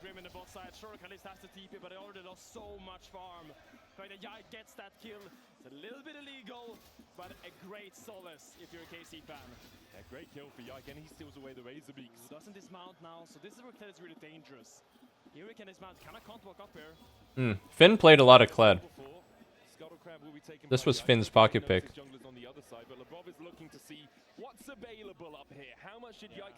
Labrov? He's gonna get spotted. Oh, he already got spotted by the ward. And now he'll spot Yike, and because of that, I expect we'll see both of them back away. He's just there to cover BB, but... It's a taunt. Yike has no flash. Yike is homeless. Yeah. What is he gonna do? Well, there's no camps for him to take. He does have a 400 gold lead. So Yike was so fucked if he didn't get this kill on mid, because he lost all his bot camps and he was unable to invade top. If he didn't get this kill on mid... Oh my god. The cock and ball torture of Kaisa continues. He doesn't have barriers, he's just dead here? Wow. Yeah, this is the problem with Kaisa. So exploitable early. Exploitable at level 1, so much weaker than Ziggs. And just her game is falling apart before she can even go. She's a little bit behind in camps, but the gold, she's doing completely fine in. And supports in this meta. Like, I really think they should have picked Nefiri 2-3. I stand by it. They feel like the extras in movies, you know? Exactly. They're just punching into each other. It's like, I'll get the vision. Broken Blade still mounted here. Very low on effective HP. He's not demounting him on purpose, I swear. To really get that extra emergency HP regen. When you dismount, is stronger the lower you are. Can create some clutch moments, but Yike has to be careful. Will be spotted on this ward. Yike knows I feel like Kled can remount here. This is dangerous. They need to one-shot this fast, fast, fast! GG. GG.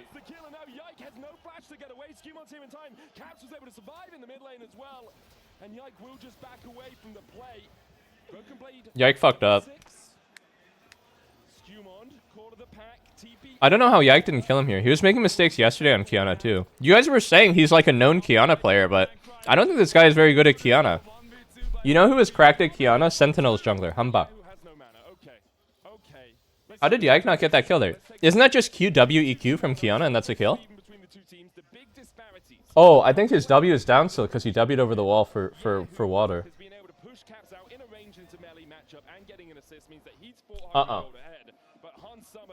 No. On the bottom side of the map at level 1 is almost half a grand ahead. Well, he's over half a grand ahead of Kalist right now. Sam is a monarch right now. He's swimming in gold right there, Scrooge McDuck style. Completely, but Broken Blade. They knew this Kled was coming. Everyone knew this Kled was coming, but Kana walked right into the trap of G2. Apparently bear traps work on crocodilians as well. Yeah, and coaches. But we'll see, because it's still a very even game. Very even, yeah. The But question he is, needs that for success here. with the Tiamat ready, it feels like he can, using the auto resets, really just navigate this way very well. Can't it?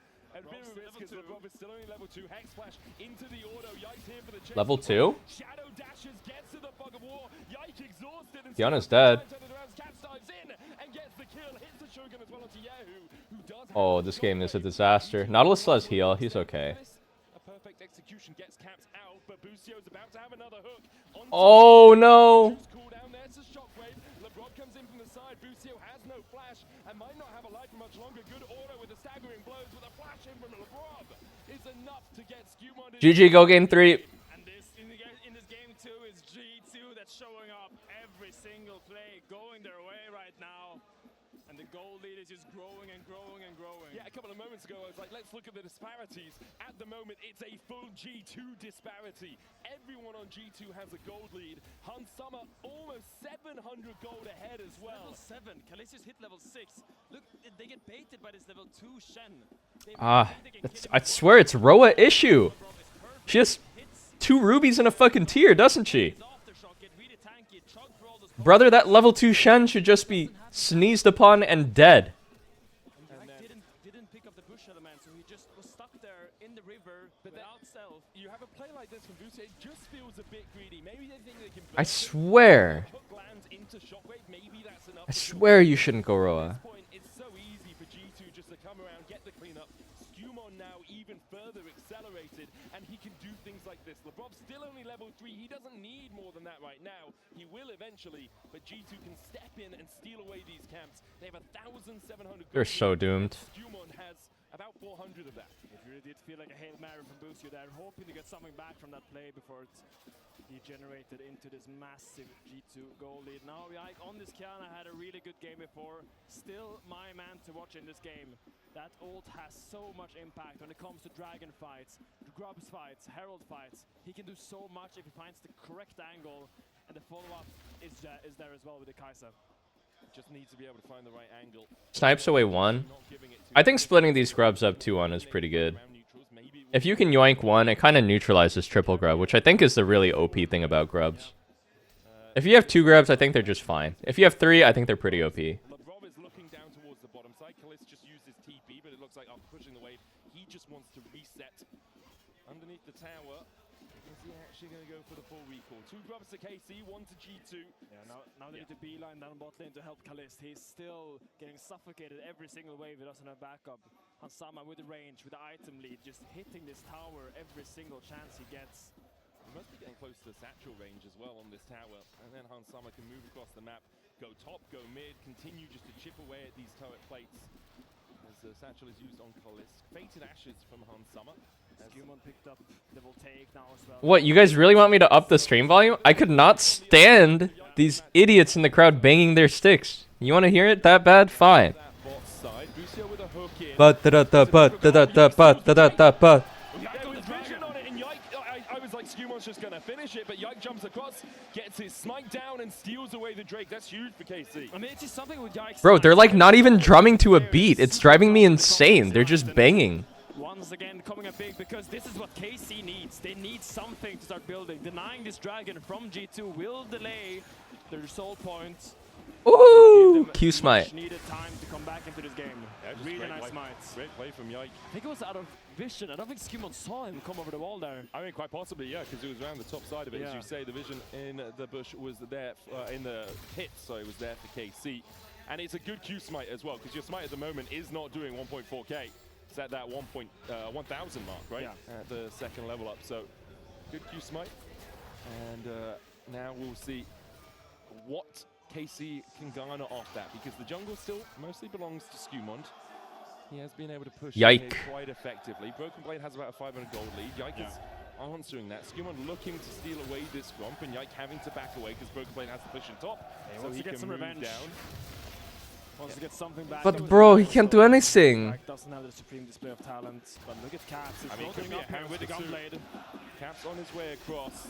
See the chase from the Neferi and the Akali. Is he really getting dove here? I think he's dead here. There's just too many people.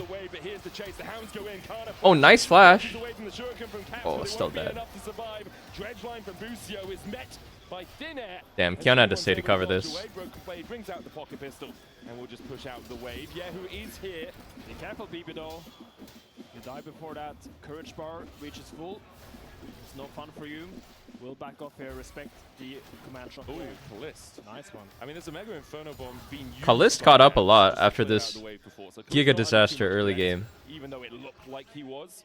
Yeah, Hans Summer should be able to just push this wave back out. Needs to be careful because Yike is on this side of the map. He knows his jungler was spending time top. Labrov has waited. Oh my god! Shen was in the bush? They get the exhaust down onto Yehu, but there's the shadow dash. Busio with a good hook. He's just dead, even though he built full tank. He's just dead, even though he built full tank. He's fine because he built full tank. He's fine because he built full tank. He's dead even though he built full tank. He's dead even though he built full tank. FF. Coming in too late. Okay, I don't even think like Roa is that bad, but if you fall behind and you're going Roa, then it's Giga over, in my opinion. If you fall behind and you built full damage, at least maybe there's a chance, but you will just never have damage to kill anything in this game if you're behind. Ever. Like, you have to respect BB's Kled at this point. Yeah. He's shown internationally, regionally, how strong he is in his champion. BB Kled. A matchup like this, I think, is straight up disrespectful. Really nice to see BB punishing these training combined pickers with the Kled. Just insane display of mastery of the champion. Now, Busio just gonna watch as Skewmon does take that Scuttle Crab. Broken Blade needs to remake. I understand why you do it. You just like literally cannot step up ever. So I understand why everyone does it, but like, man, just looking at it, just watching it game after game after game after game and seeing the same thing every single time is just kind of sad.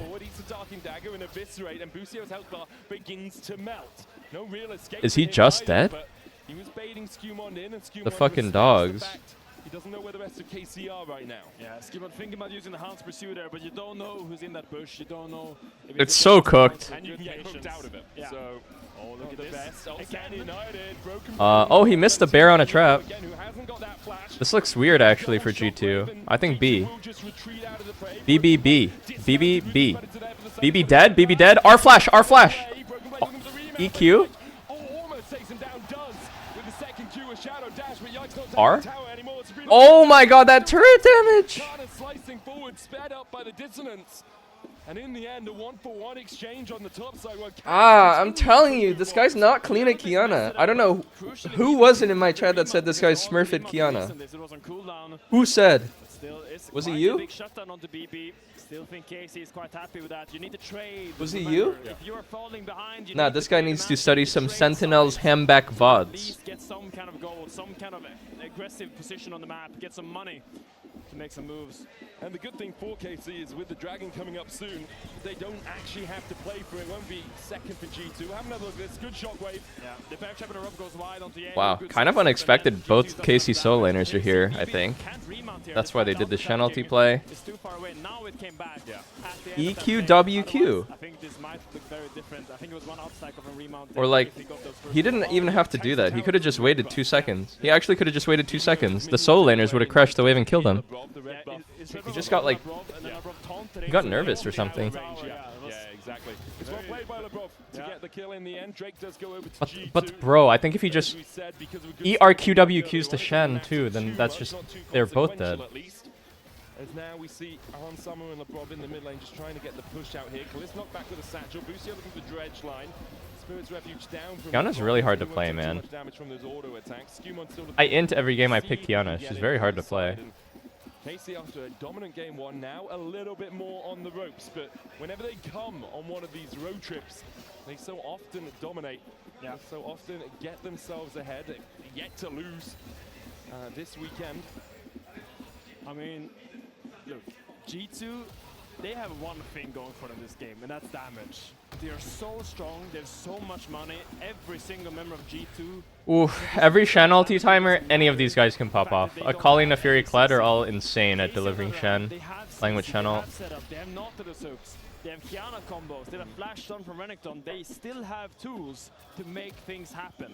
And should they come back, I think slowly but surely G2 will get outscaled this game. So G2 needs to step on the gas here. Broken Blade looking for the tower right now. I don't think that's true. I don't think they get outscaled at all. Gonna get the pullback with the shockwave. Yahoo underneath the tower is surviving for a long time. Oh, Lebrov takes it, gets out. Drive over Busio. Nah, they should have let him run him over. They should have let Lebrov kill him with the Herald. Run him over. Yet to lose at a road trip. The question is, well, they're probably going to lose this game for all intents and purposes. Will they end up losing overall? It's an incredible record by KC so far. But this game, G2 is surely gonna put their claws in them and try to... Okay. And they have the leads where they need it. Caps is 1,000 gold. Hey, we'll have another look at Okay. It's gonna go to game 3. But he just can't get through. A lot of the picks are out. It's Fearless. Nefiri's out, Ori's out, Akali's out. DB Kled Pocket Pick is out, Shen is out. That makes Camel very high prio for game 3. I wonder if it'll be banned. I think it'll be first picked or banned. If Shen Leona is out, then Camel is giga high prio. A lot of mage bots are out. A lot of the mages are out. It could just be standard ADC game 3. Hang on now. Ooh, that dealt 0. Got his flash. Does still have the stand united if anyone is under too much risk. Broken Blade just short of his second item, but G2 are just trying to suffocate KC out of the game. They continually push them back, make sure that the jungle belongs to them. What other freaky counter picks does Broken Blade have? That's like on the level of his Kled. His Kled is actually 1v9. He always plays weird stuff. His Yasuo's pretty good. His Warwick, he tries to play Warwick sometimes. I don't know if it always works. Okay, I my bad on that one. Sorry. Good play from KC. The dissonance with the movement speed, the slice forward, and then the shockwave waiting to catch out BB. Very greedy by BB to stay around when it's dismounted, but can you blame him? But like... This is what Kled does to you. This is nice from KC. They've looked for a couple of picks and they've got great fury as well. Yike is here and they'll just chase him down. 2 huge shots. Wait, are they throwing? In the matter of seconds. I mean, it's greed from G2. They're getting caught out in weird positions, and we said it before, Medic. Huge TP. Outscaling them this game. They have so much CC. If only Kaisa got the shutty. Wait, objective bounty here? The gold gap is closing. TP'd out. Who is he scared of here? I think this TP was pretty pussy, man. Maybe he's scared of Shen. Shen canceling his TP with Nefiri. Goes down from 5k to 2.5. Yahoo TPing out, not aware of where G2 were on the map. No one was threatened. Kalist has done very well to catch up in this game, I will say. Or maybe Hans didn't pressure hard enough, but that early game looked so incredibly doomed for Kalist. And he's not even behind at this point. I actually genuinely don't know how the game just wasn't over after the first 5 minutes from bot lane. Because he had to base at level 1. He was late to lane. And then he was still level 1. All in on defending his own Krugs. Nefiri hit 3, got away. And he got completely zoned off the wave again. And then he had to TP back. I don't know how that happened. I think Hans must not have pressured hard enough. Like if that was APA on Ziggs, Kalista 0-10 this game, I'm sure. If that was APA on Ziggs this game, APA is all chatting and farming him under turret. Guaranteed. I have no idea how he caught up. He's ahead in gold now, actually. Broken Blade's flank with a charge is something KC have to be really aware of. Currently in the fog of war, the risk is if you do go in and you try and get onto Hans Summer or Caps or Skumon and they dash out, you then have a Kled just charging into your backline. Yeah, I think it's better playing for a stealer for Yike, but yeah, KC will leave the scene of the crime. Didn't really get a cross map on this dragon. They just ended up looking at G2 taking this dragon. So, I mean, they looked for Caps on bottom side, but Caps respected it as Kana goes in. They've made this play a couple of times. Hey, I'll protect you, Kana, and then we chuck in the shockwave to follow up, but Caps doing enough damage to Kana there that he can't really stand up. Fantastic spacing by Caps. Kana can't really get the Ruthless Predator onto him. Hides in the Shroud, and the moment he hits the minion, Just goes in for the big damage. Now G2 is gonna shift all their attention towards the top side. Caps is very comfortable. The game has tightened up a bit. It could honestly be winnable for KC. Hover around Broken Blade, make sure he can push out that top wave and plant all those wards deep in the KC. I can see them winning this game actually. Again, kind of for both teams. Like KC are happy just to sit and scale. Those were two very big shutdowns they got. For the next 4 minutes. Yike his flash. You can look for R flash. For G2, you've already taken tier 2 in top. Tier 2 mid is difficult because there's always a Kiana as we go for the Hounds pursuit onto Yahoo. Shockwave into Killer Instinct. Caps gets the perfect execution with the Stand United. Wow, nice react by Kalist. Kalist with a good Killer Instinct in. Good cover, good cover. 1-for-1 on the bot side. I'm so surprised Caps died there. I thought that would be a clean pick onto Yahoo, but so much damage coming out from KC. That's better for KC. Kalist caught all the wave here and got a kill too. Burst all those plasma stacks. Broken Blade jousting forward. I mean, Kaisa is truly a 1v9 unit if he keeps going like this. Part of it is as well, Caps has gone for damage. Shadow Flame, Hextech Gunblade. If he had a Seekers in there, very sure he doesn't die. Yeah, both teams had the same idea to attack the side end, but Shockwave into the Prey Seeker. Oh, it's very nice. He's so tanky. Comes in right before LeBron was able to put down the sword and shield onto him. Yeah, really nicely done by Kalist to answer that. Deny G2 from taking any plates on that crusty ass turret too is big. That was like a huge ADC hover. If not, the gold lead is so big for G2. Hasn't really amounted to much. Scumon's fallen behind in terms of total gold, at least in the game. KC have answered this early pressure. Wow, he is strong. Are they gonna pull Nash? So a little bit safer pushing on a side lane. G2 have total. They're pulling Nash because Kaisa's low. They're the ones that are going to call for Baron. BB will be spotted by that ward as he walks around. Wait, Kaisa has TP. Kaisa has TP. Kaisa has TP. This is fine. I think G2 could throw the game here. Kaisa's going to TP and be full. They may get the Baron, but there's a fight after. Kiana has R flash. Ziggs no W. Oh my god, he ulted nothing. Ah, missed the Baron steal.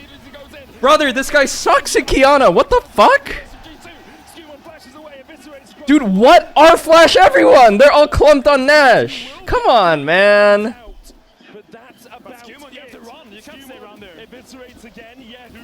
Oh man. Used in that last battle. Broken Blade coming back out, does have to charge. A Mega Inferno Bomb coming up in 5 seconds time as well. G2, if they really want to. It's tough. That's tough. R on Baron actually deals a ton of damage as well, too. Oh my god, bro. That could have just been like insane play. Yeah, it was a good call from G2 to rush it when they did. They had that topside control that you talked about a little while ago. I think the perfect play would be to use grass to approach the pit in stealth, R flash over the wall, and then W EQ. We have to see how much they can get out of this, because currently that Baron power play. That would have been ideal, I think. Yeah. So let's look at his play. I mean, I get it. He's nervous. And it's set up for success, but he kind of whips the supreme display of talent, flashes in, misses the smite, and I think it's a little bit of a KC still ends up winning this fight afterwards, despite that's the start. Oh, that's Shockwave. G2 was in such a bad spot here. Like, they're pulling Baron because Kalist was 1 HP, so he has to base, but G2 did not account for the fact that Kaisa has TP to get their insta. So really, it was a pure 5v5 in the pit, and they're all getting giga chunked by Baron, and they're all stacked for Kiana R. What a shame. Summer can use the satchel on it, and there we go. Tower goes down. Broken Blade answering Kana on towards the top side. I don't think Kana wins this. Sterak's Black Cleaver against Black Cleaver. Titanic. I think Renekton is dead here. Has flash. Oh, short Cledel. It's too short, BB. Another TP coming in from Akali. It's 5v5. It's 5v5. Renekton's still alive. He has 1 stun for Akali. He's one. He's one. Oh, shit. Cody Sun jumped in. No. Way too deep. The Killer Instinct did not live up to his name. Low key, guys. I think that was a good in. I think that was a good in. I mean, it looked ugly, but low key, he saved the rest of his team. Really, not joking. I think if Akali goes on the bottom side of the map, or bottom side of the fight, they're wiped. But it looks like he was gonna run out there. But it's actually Kalist. Look here. Look here. If Kalist doesn't ulti here and Akali goes on the bot side here, chases bot side. look at it. Okay, so I understand it. I see it. Mega Inferno Bomb and Hound's Pursuit kills you there anyway. You do have Flash. Perhaps you could have pulled the Wolf across the wall as the Drake goes over Yeah. to G2. They're on Salt Point. Yeah, I think so. Flash not could flash the wall, but that was definitely... he was in a pinch, and he tried to outplay it. Good def, good def. Understandable when you look back at the play. And now the goal Good is def. in G2's favor. As they get the Soul, they get the Drake, they get the Baron, but the Baron's now expired and still only 3k ahead. 3 items on Kalist, almost 3 for Yehu, his Shadow Flame just over the horizon. BB has been a target of a lot of cases in terms of side lane right now. I'm sure. Ooh, Kaisa can build Zonya. That's nice. And then they try to kill him on repeat. Yeah. It's always nice about Kaisa 80. HP bars, it can be a little bit menacing. It's a tall task to kill the Kled, That is true. That is true. And he has a charge run away, but they are trying to just get any sort of opportunity they can because Post OPGG and physique, and birth certificate, and social security number, and bank account balance, and BMI, and body fat percentage, and Who has slightly more items than Caps currently. I think Caps is probably sitting on a bit of gold. Skewmond and Yaika equal. Kano and Broken Blade slightly in BB's favor. 80 carries, bot laners. and top 5 people that love and appreciate you as a human being. About half an item behind, we'll say, with the Locket. Yeah, Yike really needs to get his last Whisper right now because with all those levels on G2, the base armors are so high. Yeah. He's sitting with 3 lethality items, and before he gets last Whisper, Cyril does. It will be hard to find that big damage that you really want on Kiana. Agreed. We have a bit of a stalemate for now. This is expected. And head circumference, is that a thing now? Dude, I keep getting like the funniest looks mexing thing on my TikTok. I keep seeing stuff like, dude, you need to work out your neck. It'll show like a side-by-side of a dude who worked out his neck and didn't work out his neck. And they're like, dude, you gotta work out your neck. Skillman walks up alone, and there is a Shen ult, a 6 TP, a Kled TP, and an Akala TP. In theory, all of G2 Bro, can what? TP to I'm his not doing dogs, and neck Shen lifts. can ult on him. Exactly. Currently no TP available for Caps and Hans Summer, but they will be up soon. Yehu is missing his 2. And it's have to see how G2 decide to pressure towards this blue side jungle Neck cell. to get vision. At the moment, everyone's on the bottom LTN, side. low tier neck. Baron up in 45 seconds. I think they're just making sure that BB can walk out here safely, contest that mid wave. As the hook's Oh, gonna the land. hook? Depth charge down as well. Supreme Desire down onto the Oh, Kalist dodged the flash REQ from Akali. Kalist should ulti in on LeBron, no? Oh, Akali. Oh, I thought Kalist was gonna ulti in the backline and finish off Shen. I think he lost confidence a bit after his last ulti was a bit int. 2v1. Skewmon goes unstoppable as Casey pull the trigger and it backfires. Casey throw everything onto Labrov's Shen, but it's just a Shen. The best thing he has is a taunt, and they end up standing there not being able to kill The him. ASU frat guy did what now? Caps insta flash zone. We're gonna rewatch this again. They send the Oh wow, I can't believe Shen lived here. Oriana ult, I think, as well. But look at Caps. He flashes in immediately on Kalist, splits up the fight. Kled comes in from the flank together with Skewmon. I feel like Yike in every single skirmish this game, I don't know if it's unlucky or what, but he never has the Q prep, so he's just is missing so much damage. He's only ever getting 1 Q off in the fights, every single skirmish this game. Truly. Because usually on Kiana you want to Q, W, Q. You want to get 2 Qs off. But he's always Wing at the very start, so he doesn't have the Q reset for the actual fight. To push in these waves, they took tower in mid as well. Now the gold lead extends to 5.6k. I don't think this road trip is ending after this game. I feel we're going to 3. I think we're going to 3 as well, Medic, and it just proves the point that Def is the best CC. You don't need to draft any CC if you're just going to kill your opponents on I mean, it's not over. I think their comp can be okay at holding base. As they now move into that 1-3-1 we talked about. If they get shutties, it's still within reach. Dude. Oh, wow, nice combo with the Oriole. Did you guys see that? Kaisa Ori. Submarine combo. Oh, brother Kiana. Brother Yike. G2 Yike. G2 are just denying vision because they know their soul is up in 20. They just need to wait. G2 just needs to hold the line, be patient. That dragon is yours if you just wait for it. Casey's only chance right now is finding a fight to want to deny the soul. The soul laners have double TP here. Dude, are they gonna double TP and just send it on Drake? Nah, I mean, fuck. Kiana's dead for soul.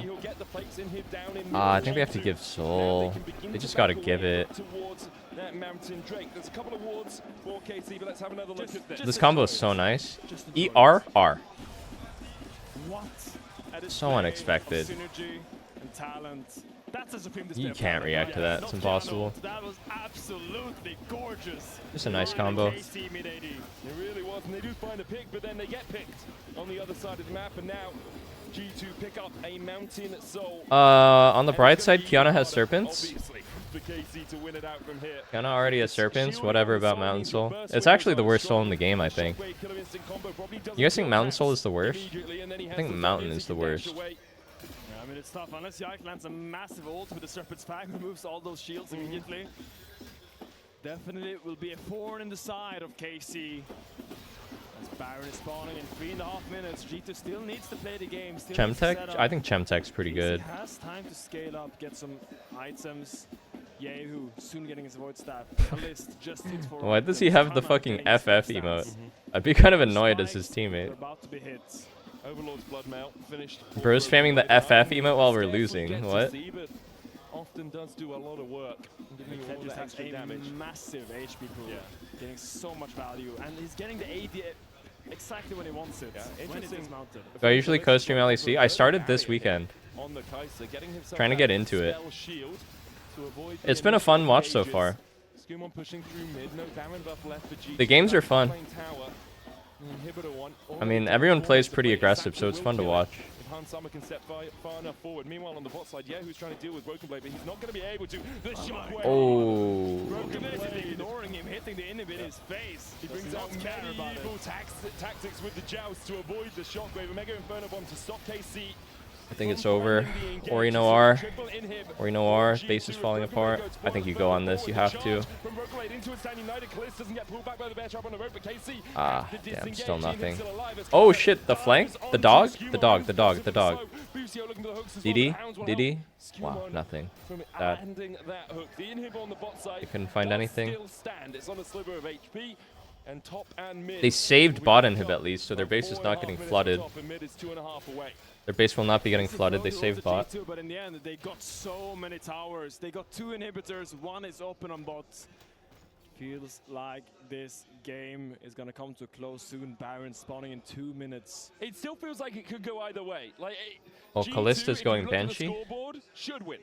Yeah, I'm really surprised he doesn't have Sika. They can set up around this next Baron. 2 inhibitors down. G2 should win this. I think Banshee is like a really weak item. I mean, it's just the CC. CC is such a powerful tool, and to draft without any regards to it could be detrimental. We saw MKOI do a similar thing with Neferi jungle, Karma support. Ends up being quite difficult to start a fight. W, E. Oh, out and in. Whoa, whoa, whoa, Kai'Sa's in. Damage where? Damage where? And now KC needs to back away because top is pushed and mid is pushed. To TP out from He's TPing to base? he can do that safely. As G2 look to Bro's TPing to base and flashing the FF emote. Coming in from the side as well. There's a shadow dash only onto Yike. Hound's pursued as well, but the dead charge and Supreme display of talent will stun them in their tracks. Exhaust. Oh my god, the Kled ulti brings them. GG. Skewmon and Hansama flash for Yike as they'll take him out. And now it feels it's all but done. Only Kalista and Yehu still stand. And it's in a poetic way that Broken Blade and Caps charges in together into the back line of KC to end this game. I will say Kalista played pretty well, given the spot he was in. Here and there, but a commanding game by G2 so far. It was tough. It was tough. KC fought them tooth and nail, but in the end, it's nice taunt flash. who will even Actually got both. And take the Save the KDA! For as long as we can. Game 3 coming up soon. Dude, I think Brother Yike could have carried the whole game if he played the Baron situation better. It was a huge missed chance. A little bit too close to the sun with this one. He really did. What a performance all round though. What a series this has been. Back and forth, ebb and flow. The G2 fans now in loud voice, but it's a tenth at most of the stadium cheering them on. KC silenced in their home here in the Adidas Arena here in Paris. The question will be, Bro, if I'm Yike's coach, I'm telling him, dude, unbind that shit. What are you doing? Really quieted down throughout this game. They had some Or I mean, if I'm Callistus' coach, but right now, we're gonna hear from Scumo Reaper D. with Laura, who's standing down there on the stage. Mais Scumo quand même qui prennent la game ici et je veux savoir if I was a player, I would not like doing these in between the game interviews. Let me focus on my game. avec G2 vous dominiez beaucoup mais finalement ça Mom, I'm gaming. I can't pause it. Ouais, honnêtement, je pense juste qu'on s'est pas trop attendu sur certains timings. On avait vraiment le contrôle sur la game et malheureusement The Kaisa Ori combo was cool. I actually haven't seen that in pro before. Et ouais, ils avaient juste des bons champions pour punish, mais finalement on a bien joué. Excuse-moi, je vais te laisser rejoindre le reste de ta team avant cette prochaine game. And for the international viewers watching, he says that they were not on point with what to do in the late game. The Kaisa is the one who made the game difficult. But for now, we're gonna go to game 3. G2 comes back. Let's see what happens next. The international viewers? That's me. So much, Lore. Actually, that is really You're talking to me? Because Jack Spector was just telling me that the Kaisa, despite Why is she losing the game, pregnant? was the What? thing that kept hanging on and actually played the game out correctly. Yeah, Kallis played really well because when you're behind, you're not going to win a 5v5, right? An equal numbers fight is going to be really difficult. So he always went to the side lane, using the ultimate for Kaisa to build so much range that he could always join the fight and create that numbers advantage on his side. And that's what made it hard for G2 because you saw BB getting caught, you saw Caps getting caught. And normally it feels like that's just silly mistakes, but it was really the Kaisa that enabled that to buy so much time for KC. And it's huge credit to Kallis for recognizing how he needs to play from behind, and also for the team as a whole for slowing the game down, trying to find those opportunities. Ultimately, they're way too far behind, but with a look like that and a slightly closer game, they probably could have made a comeback. Yeah, I saw where Finn or where Medic was coming from, and he said, "Oh, this could turn on a dime." And I think this is when you watch series against Game teams 3 that can be evenly matched, where you get that feeling. But Odo, tell me how G2 got so far ahead, because it was the complete opposite of game 1. We saw it, if we think back at the previous series already, it was Scumont. Whenever he gets an early game lead, he puts the pressure on Yike, and we saw it. The level 1 happened. It put him extremely far ahead. Yike was forced to match him at every single point. And as an added bonus, we saw that Kallis ended up being extremely far behind, and he was forced to come back into this game. So already, you have a stronger level on. The Kiana is completely useless. You have a Shen, you have a Nafiri, extremely fast clean jungler, and what you want to do here is not even to just invade to get ahead in the jungle, is you need to invade here to get the control, because from this point on, you will see where Yike goes even if this invade fails. Caps gets a bunch of minions on mid lane, forces Yehu through this annoying chokehold, and then after this, it's just a full-on 3v3. Nautilus is already chunked. We done the Wordle? No, should I hit the Wordle? Just the 3v3 doesn't have any sort of raw power. Yeah, and Jack, it wasn't just that Kaisa got set behind, but also all of a sudden Lebrov now has the ability to influence the map wherever the heck he wants. Yeah, I think Lebrov was really nice on the map on the Shen, using the Stan United to help his team. But really the highlight player, if we were to point at individuals, it's going to be Broken Blade. I mean, it's on the Kled, right? He was just doing so much work. And I feel like Casey kind of walked into the trap with the Renekton blind pick. We've seen BB play it into the Renekton. He seems so comfortable in this matchup. He outplays the 1v2. He's like 19-5 now on the Kled of all time. Just he's a guy. He took the wrong element here. If it's Rock, it kills. Game, and they gave him a I think really Yike sold the game, to be honest. And you saw what happened. Listen, my top laner brain, every time I see this matchup, I'm thinking, it's impossible. How is he going to make it happen? Time and time again, it starts feeling like this Kled versus Renekton matchup is just BB favored no matter what he plays, because the Kled had a phenomenal game. The flag all the way to 5-letter word. Boops Oriana in the head. Give me a 5-letter word. Just like that. And now. I feel like this was the final Hail Mary that KC had.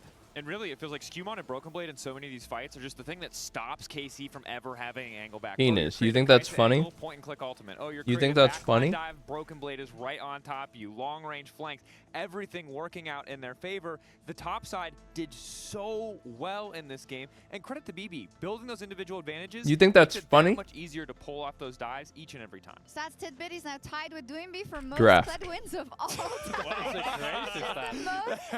Is it actually grape? Why would you guys spoil the Wordle for me? To contextualize this, Odo or Jack, right? To get to this level of efficiency. Why would you spoil it for me? Pocket pick, right? At the end of the day, that is just what is so impressive. What were you thinking? You gotta tank a few losses. You gotta tank a lot of matchups. What were you thinking? You've spoiled my fun. I'm really surprised every time I see You've spoiled my fun. The confidence of this player, because Kled You've spoiled it. Calling it the pocket pick, but at this point, No, it's not. how many more games will Why? he need to give us until other players start picking it? Because it's not at the point where we had Finn when Why? he was the Kled OG OTP, where it was just, you know, it was just wonky, it was just a cheese thing. Sucked, yeah. But right now, it's consistently good. The fact that a pocket pick of the volatility of Kled is so damn consistent in BB's hands just shows that he's actually really good at a champ, and maybe others should pick it up as well. And how niche does your top lane pick have to be when a mid laner is the person who has the most games That on was it? crazy. That was right? crazy. Like, how weird. Because Kled has been around for upstart, like Finn or whoever, and they get one game on it, and then it's back to tank duty, buddy. But BB does feel like the exception to the rule, the guy who is pushing this forward, and maybe this is a pick that everyone needs to Okay, adopt watch because this. BB is so consistently using it. I think the growth. Let's do the mini. Hang on. I need to mute and focus up. 1 of 5. Fucking legs. Flyers in a V. Flyers in a V. Crows. Sing the praises of. Fuck. Tull. Heal. LCS. Fuck. We lost. Everything's wrong. This is T-Rex's. Everything's wrong. Me too. Soul. L. Arm. Geese. Extol.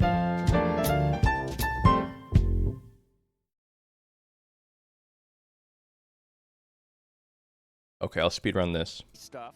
He's the GOAT. When he doesn't, it gets rough. So when we come into this game, Brace yourself. I don't want people to Cog. be like, oh, he's absolutely Relay. AKA. I care. Context for the glazing is Closed off? No. Reticent? the right stuff if he wants to get that kind Dude, of if it's reticent, oh my god, it's reticent. I'm smurfing. I've seen them come on top on a lot. Oyster? I'm just gonna say it. I don't know if it's Obamina? in this next game. The jungle, we touched on it already, right? So Stick that might measure foot. Ruler. Get a good start, get a good game, obviously. But yikes, Kiana is also very, very good. But the difference to me is like, how are they going to enable Scar. or in-game Joker? right? Oh, poked. I think it comes down to the jungle. A gate. When we saw last time they faced Brick. each other, Brick yard? It was Decane. It was Brick yard? over the game. And in this game as well, Recess. level 1 that you touched on, Odo. It's so much in tempo, and I do think that Isomer. To-do list. Even. Race. And that's when he gets unleashed. And Skewman is a very Or wants to full clear, wants to have a comfortable game with not chicken too a la much king. so E-card. Skewman has that great early game. I think Nah, I'm smurfing. Nah, reticent was a crazy pull, no? Going to a game 3, a ton of pressure for KC in their own house, for G2 trying to do their best for this tiny contingent of fans who have been cheering as loud as they can the entire day. It's the most pressure that's going to be on these junglers since they played at EWC or MSI. We were unanimous in our KC predictions. Any flip-floppers in the house? I still think KC2 won. I really like the resilience in this game, how they tried to come back 2-1. I said at the beginning, I will not flip-flop if they That was win play now, of the they game. will never win. I'm sticking to my guns. KC 2-1. I can't doubt the fans. They've been Connections. all day. Medics almost Into the blown voice connections. out. Do the I've blown my connections. voice out. The fans are still going. They are literally unstoppable. If anything is going to get KC across the line, it's going to be them. Yahoo! I agree with you. I think KC is going to take it 2-1. Solid, liquid, plasma, gas. Is this too straight? That's too easy though. Probably bait. Yeah. Deciding game between KC and G2. You look like KC Jamiroquai. Mist, showers, sunshine, weather, I guess. Is this also a bait? Brother, let me try. Wait, brother. Baby milestones, first words, crawling, solid food, plasma TV, rolling over, I guess. Things that have a shell. Things that have a shell. The carapace, the Discman, a pastry crust, and a blackberry. They all have a shell, right? Or like a protective outer layer that you need to open. Oh. It's something like that. Something to do with the exterior. Something that opens up. Welcome to my shop. You'll need the right build. Choose wisely, because every upgrade brings you closer to the next There's level. something inside, right? So tell me. how Didn't I would guess you one like away your from this though and it didn't say one off?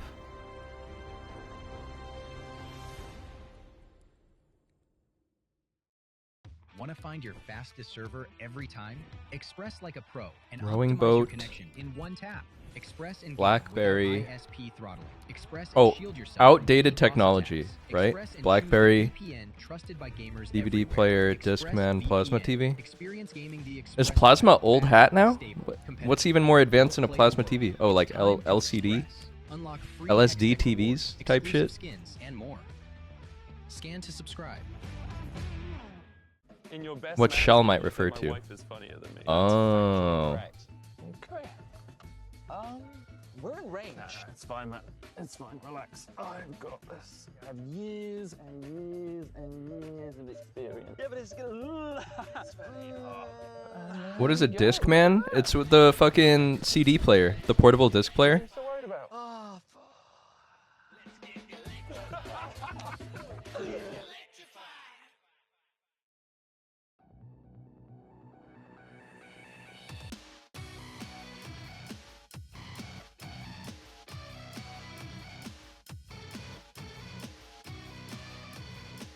Zoomer detected. He didn't know what a Discman was. Holy.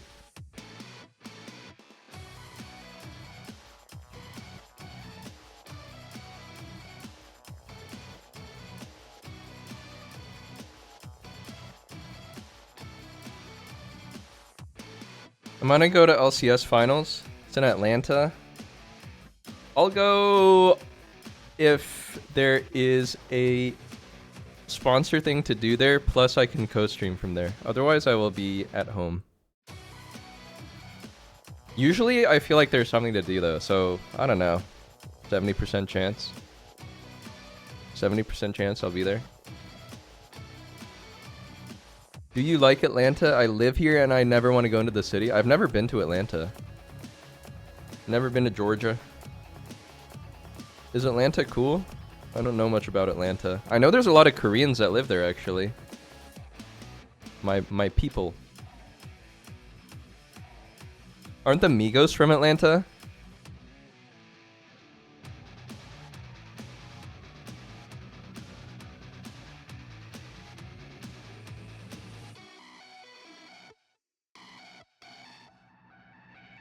Go to Duluth if you want to hang around the Koreans and the Chinese. Can I hang out with the Migos? Faye Webster, true.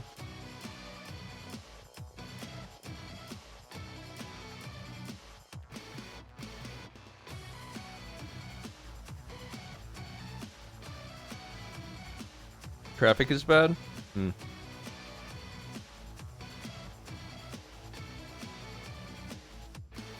Kai Cenat lives there?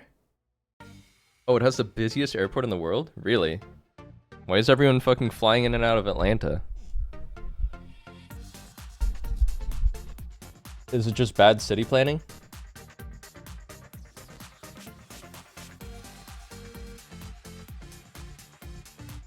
The hub for Delta? Future, Migos, Young Thug, Ken Carson, Ilyang Peng, and Gucci Mane are all from Atlanta? That's what's up. Love Peng, he's one of my favorite rappers.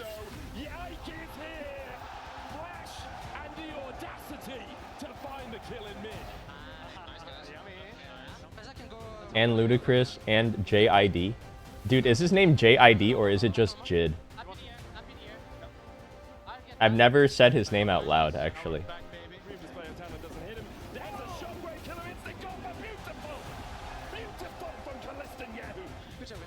What does it even stand for?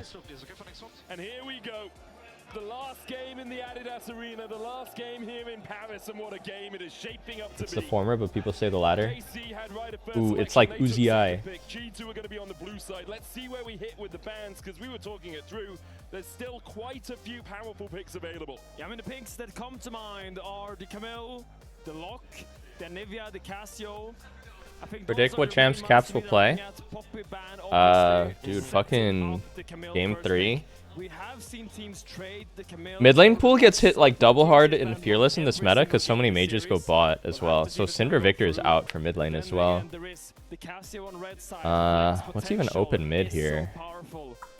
but it will be a Nocturne and a Dude, I mean, he KC might go actually for a ban cheeky, like, every LeBlanc single game pick. they I think played LeBlanc is this sus, weekend. though. Not even just this series. They really don't want to see that champion picked. And now G2 with their final ban. We could see a TF. We could see a Hui. I think Hui is like the next tier of mage. Once all the mages are out. Could see a Talia. We might see Ryze. I don't think Ryze is good, but we could see him. Aurora, maybe.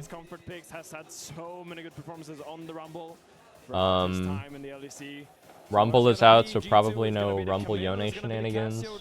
It feels like Camille is solid, right? You have a Shen and a Leona already removed from the pool. Oh, the bird. The bird. Can be played top, of course. We've seen it from Broken Play before. Bird's a great pick. It's a flex. I mean, one team gets Anivia, one team gets Camille. I think both of their solo laners can play it pretty capably. Oh wow, Cassio is still open.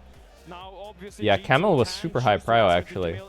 I'm surprised they let Camille through if Shen Leona is down. Do they have a third answer to it?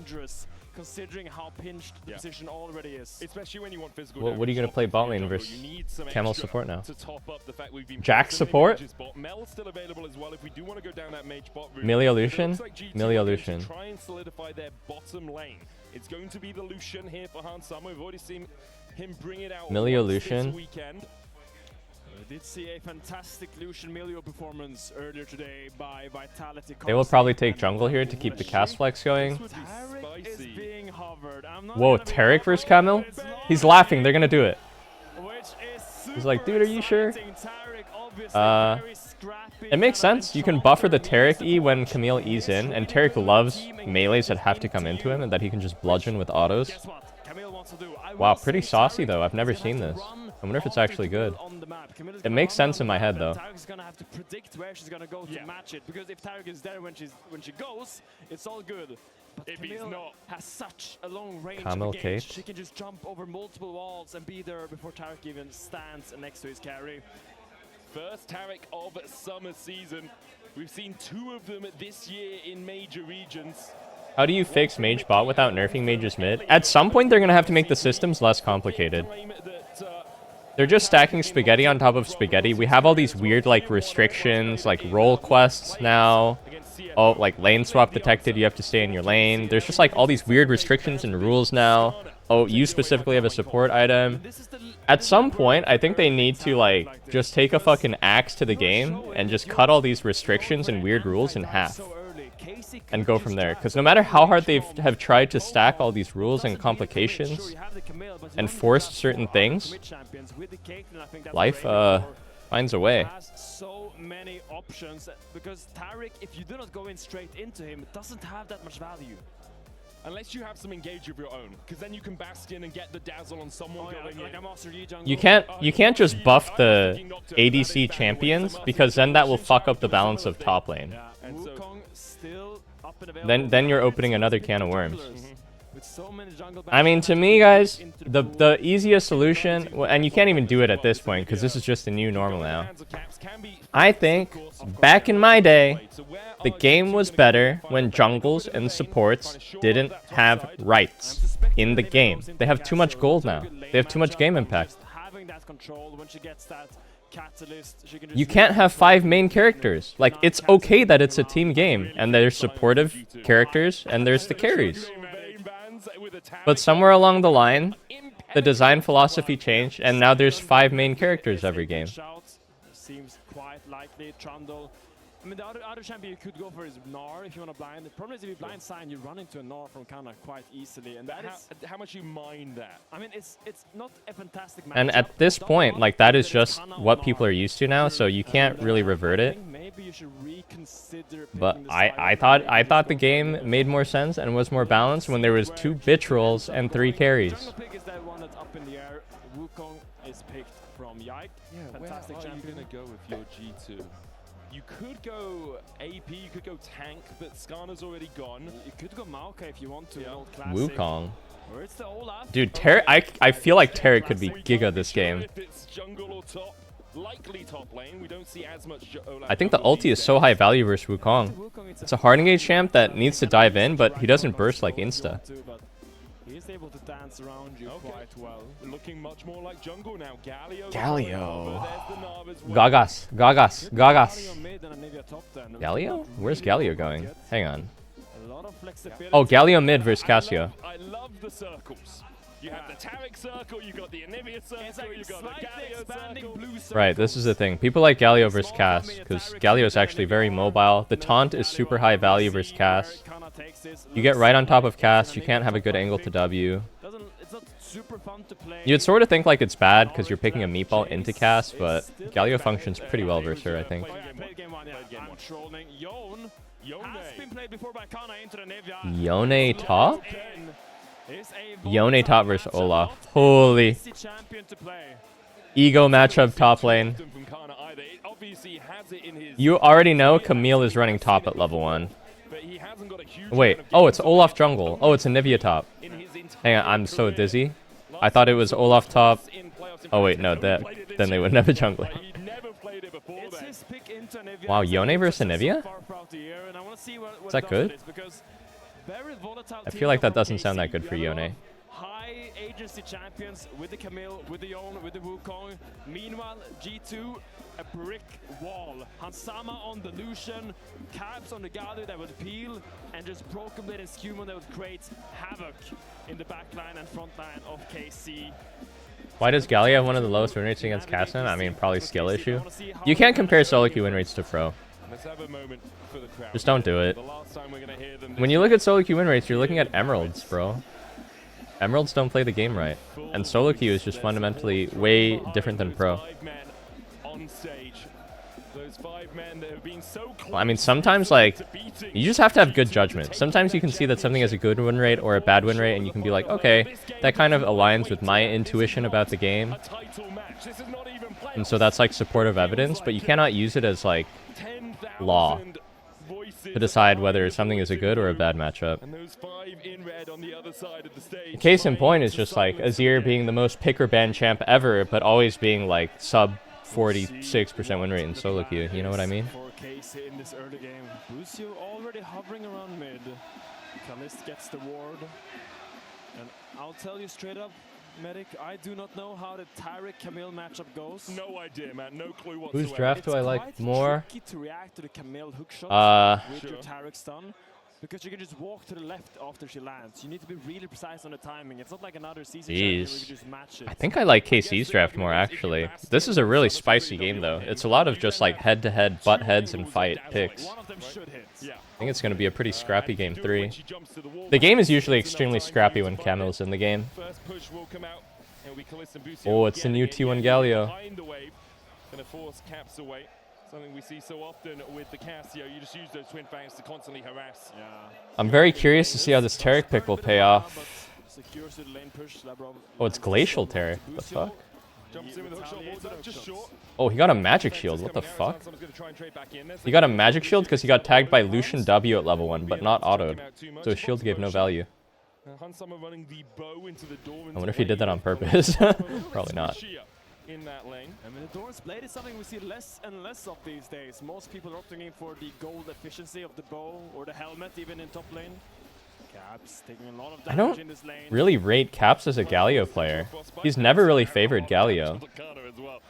In all the years I've seen him. Whoa. Holy fuck, is he just dead? Wait, he just dies? Wow, nice all in. His wave is pretty good though. I don't think he misses too much. The moment they hit at level 2, they knew that they were winning that all Tarek Gaming. So well. Whether this is a practice 2v2 Tarek is actually like rather strong if you don't know how to play around it. If he's autoing, he's very strong. There's a big wave here. They have to go Lucian. Dodge the stun, that's a kill. And they can hold the wave. Very nice. Yeah, like, I think that 2v2 kill was not the most insane as a result.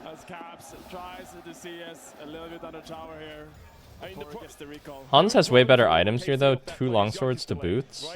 But the wave is better for KC. Now has a longsword and a ruby crystal, and is running out towards this bot side scuttle because he knows Yike has only done 4 camps. Herrick actually has a lot of like hidden power. His heal is actually really OP. I'm sure they know this.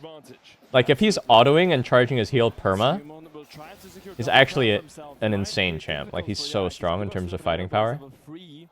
Level 4 of Skewmon. I mean, Skewmon could even just look for the He's just gonna go in there. Busio is topside. He's looking for Broken Blade. We'll at least try and get his flash away. LeBrob is here with Skewmon. Skew hit the full clear while Yike ganked, so they're going for this blue invade. Oh wait, Yike might be getting chased down here. Might have to flash.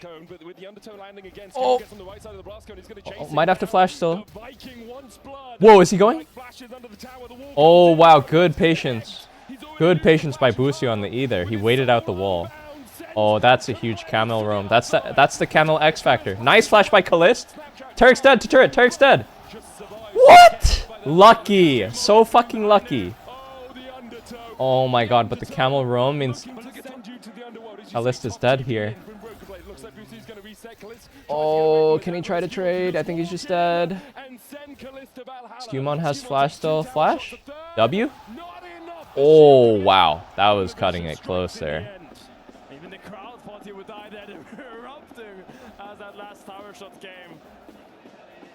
Well, that was a really big kill for Kana and top, but another death for Kalist. Camel holding the wave.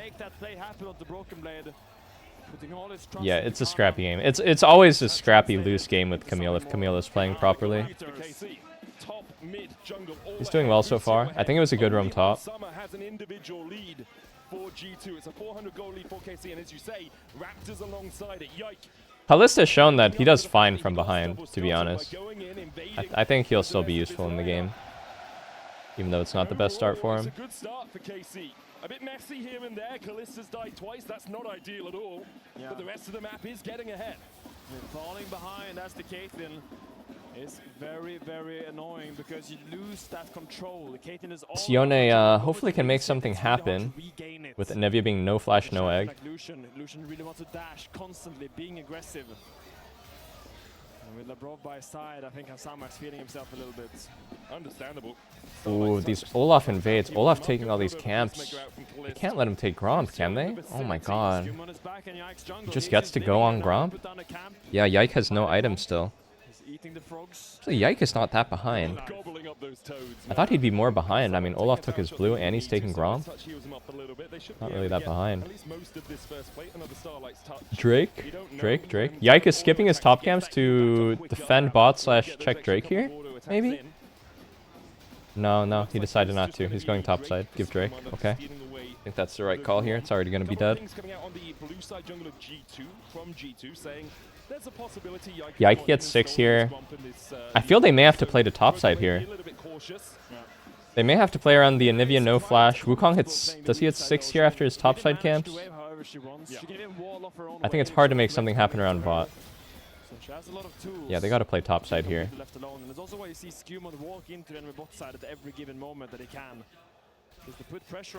Where's Yike going? He wants to invade camps.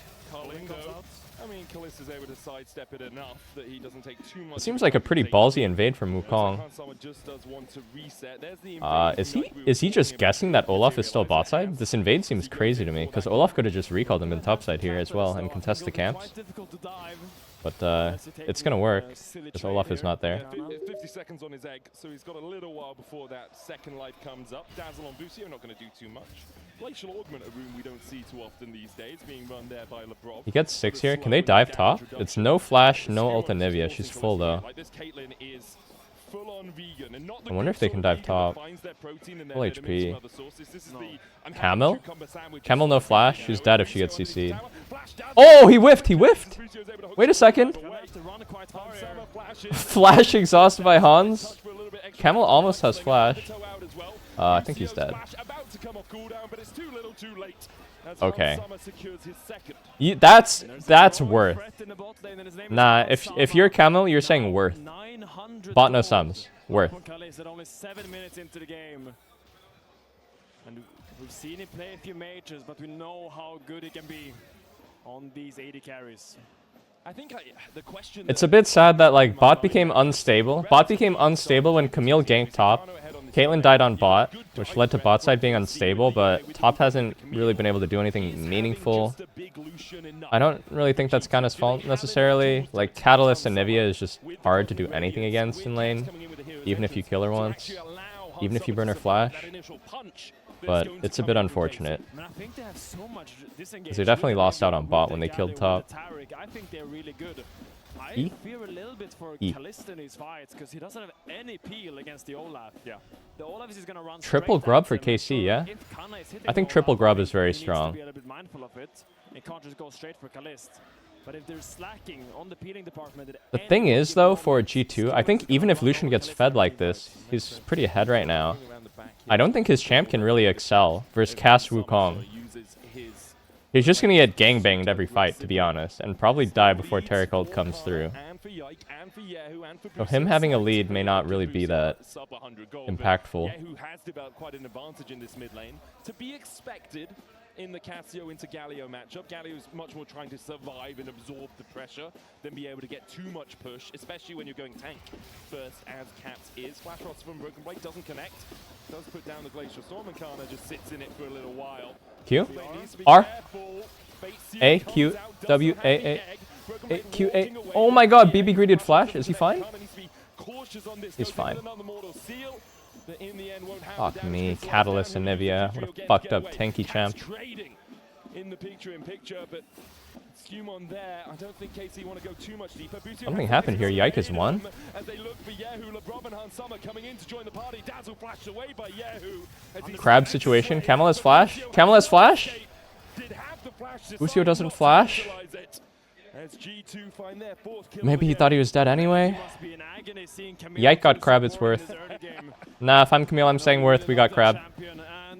I think this is kind of the issue with Camille. In the end, she's a double-edged sword.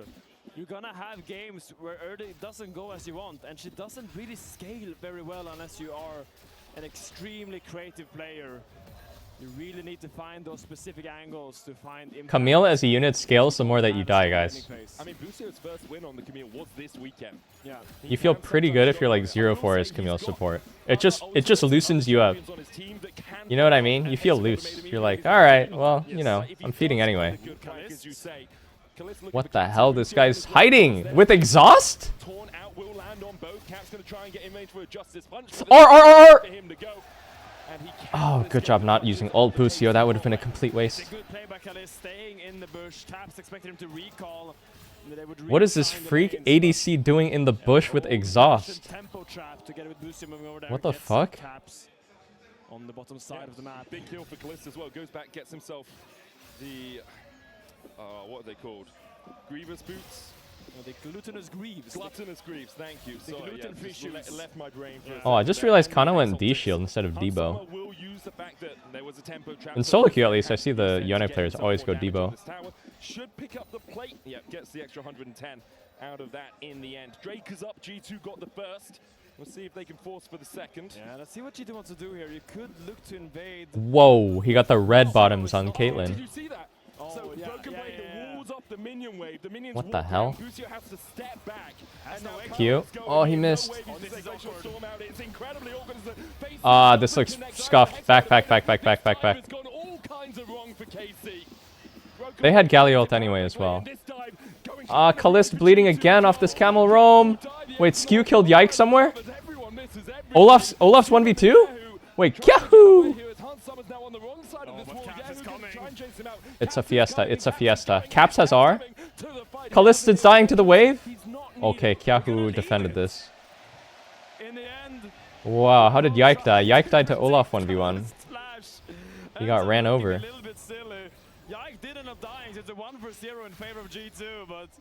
What happened with Labrov? Did he miss his stun flash again? Yeah, that was very messy. Neither of the dives worked, but someone still dived, I guess. As Skewmon has a 400 gold lead now on the Caps hasn't pulled the trigger, but he's hovering to the side every play with the ult. Oh my god. This is like really tilting his AD. The support keeps roaming. They didn't even succeed their top play here. Okay, Labrov pops ulti, starts taking aggro. Oh. That's why that didn't work. I was like, wow, how did Caitlyn survive? She can't do anything about him because he's unstoppable, by the way. It's a miracle that Kalista survives this because, I mean, he should by all means be dead. I mean, so should BB. NT. You know what you say after that happens? That guy's a fucking noob that he didn't flash up. Sorry guys, I thought he was a better player. That's very important. Being able to stall out, that's all points. This Olaf. And Galliar, he's dead. Wukong? Still gets caught by the taunt? Oh my god, he has to flash. Camel looking. Wukong almost has R. Lucian killed Caitlyn. Caitlyn killed Lucian. They're waiting for Wukong R. TPs. Yone's coming to Shadow. Is this a bounty? This is not a bounty. Kite the Galio W. EQ. W's away. It doesn't R. R. Oh, wait. Turret damage. Oh my god, he almost got the stun off. Okay, that's a huge double kill for Wukong. He needed that. He's low-key. He has low-key been getting fisted by Olaf. Damn, that is a thin margin to play off of. Caps is looking sus. Caps is starting to look sus. I told you guys, him on Galio, I'm not so sure about. I think his build is wrong. I don't think you should go hollow versus solo AP on Cass. I think this was a belt game, for sure. This Radiance, and he's even going Mercs, is 0 value versus anyone but Cassio. It's a very MR focused build. Oh, they hit the EE combo. Taric E Lucian E. He got trapped. Oh my god, he stepped into the trap. That kills him? What the fuck? Onto Yehu, where Skewmon turns his head towards Yike. Caps connects the taunt there, makes them believe that they can actually lucky. Kalista's actually so lucky this game. And I want you to look at Busio at this moment. The way he navigates this scenario is just exquisite. You're gonna see him wait until Kana is just in range and dance back and forward. Dodge, perfectly spacing out the Galio taunt, baits Caps in, and ends up securing 2 more kills for Casey. And then the Mega Blast Cone brings Yike into the man, I think Caps misplayed this fight as well. He should have flashed, taken the cone out. Of his jungler who's just across the wall. Riftel picked up for G2. Very even game. I think he like didn't want to flash. Then he was like, oh shit, I have to flash, but then it was too late, and then KC was able to take the cone to keep chasing. I think if he flash cones, then they're just out. Is he caught again? Dodges with the E backstep. Hang on, Camel is fine. Yone has Q3. Out. Kahu on weak side here. Backs off wisely. G2's faster on the trade here with Herald. They need to hold tier 2 top. Base got cancelled by Lebruv. Lebruv into to cancel the bases. Oh, this game is getting freaky. Mid is also fighting 1v1. Lucian whiffs ult. They really want to make something happen here on the Yone strong side. Can he just get turret? He just wants to get turret. Oh, he got really chunked there. Go take fruit. Season 16, go take fruit. It's a very close game right now. I fear this Galio is going to be completely useless already, by the way. I think this build is super not it. It's not it. It's not it versus these champs. It's just not. The KC crowd has not stopped chanting since KC got back into the game. There was a bit of silence at the start. Every time he's matching Yone this game, it's just like, fuck. And in fights, he's gonna melt. I never really rated Caps as a Galio player. Excellent player, but I've never thought that he has like a great Galio. It's like not his style. Now an angry Viking with a Taric next to him. I don't really see Casey's comp having an answer to it. They really need to try to kite out his Ragnarok, and if they can't do that, someone is going down for sure. At least one person. For the moment, G2 is setting up around this bot side to look to try and take the tower, but Kana, with his Blade of the Ruin King complete, is a massive deal to deal with. Skewmon is huge. He hits 100 Sky. When it comes to team fights, can be really impactful, but KC have a lot of good pick tools. If they're looking for these small jumps. When you hit that SSDD combo on Olaf, you're eating good. Hookshot wall dive as well from Busio. You could quite easily pick one person off. G2 will pick off this Drake and no milk contest from KC. They're willing to give it, only second of the game. We talked about why getting that. Taric ulti could be a big game changer in these fights. Oh! Chunking out. Couldn't kill him. Whoa, whoa, whoa, whoa, whoa, whoa. Oh, this is huge. They baited out Taric's ult. It's a massive, massive CD. Just to make sure Skewmon doesn't die, and that's another thing you have to worry about if you're KC. That shit is like a 3-minute cooldown. When they're giving a dragon, they're playing a little bit unconventional. What the fuck? Okay, we're fine, we're safe. They don't go for a cross map when they want to give the dragon. Instead, they camp on the Yike side. is getting caught. They have to try to kill Olaf. Olaf, Olaf, Olaf! Oh, I think maybe Kliss could have killed him. He was very close. That's big though. Olaf, no flash. Spinning, but ends up getting out there. Skewmon will get the crab in the end. Maybe that was the plan all along. The crab is stronger than the Nexus. Yeah, using your flash for a crab is something we've seen a few times. Yeah, it's a textbook play for every jungler to have. Hansama at 2 items, as is Kalist, who even though he's almost Red boots for both the ADs. Whoa, Kanna went QSS to avoid getting CC chained. That's a very early QSS. Very, very early QSS. I think he's gonna do something cheeky with that. Try to ignore some of the CC from either Labrov or Broken Blade. I mean, that's what you get out of the taunt, you get out of the Hans is the man to watch here. He's the one with the gold lead. I really fear he can't do much against getting focused by Wukong cast Camille though. His champ just has no range. I think G2 might be cooked. I don't see them winning 5v5. Lucio? Broken Blade? Kanna has a good angle here. Kanna has a good angle here. Olaf, no flash. Gotta kill the Olaf, gotta kill the Olaf. Oh my god, he lives. Yikes, down. Kyahu's out of position now, he's in the flank. Oh my god, they couldn't kill the no flash Olaf. Wait, hide on bush? What the fuck? He showed. Oh wow, dodge the Taric stun? What the fuck, he's fast. Hans flashes in, flash exhaust. Oh my god.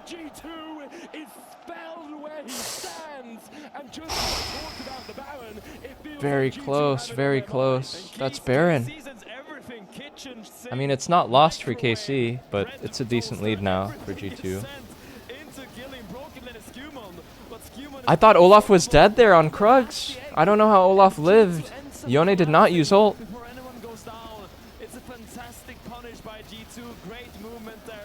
I think Kanna hesitated a lot there. He wasn't sure what to do. Oh, Busio! No! What are you doing? Did not need to be there. Just didn't. Maybe he was thinking it would be delayed enough that Yike could jump across the wall and see it, but let's have another look at this play. Here, I think they had to be decisive. I mean, Busio made the decision with Camille R. I think you have to just... It was such an awkward spot with the blast cone, but I think you have to Yone ulti there. I think that was a pick on the Anivia that you have to Yone ult and Wukong ult here. But you could see they were all so confused there. Yone didn't ult, Wukong didn't ult. Wukong suddenly over the wall and dies for 0. Cassio TP'd to commit to this full play. And she just died for free. Kanna just died! No ki- What? The wheels are falling off the car. The wheels are falling off the car.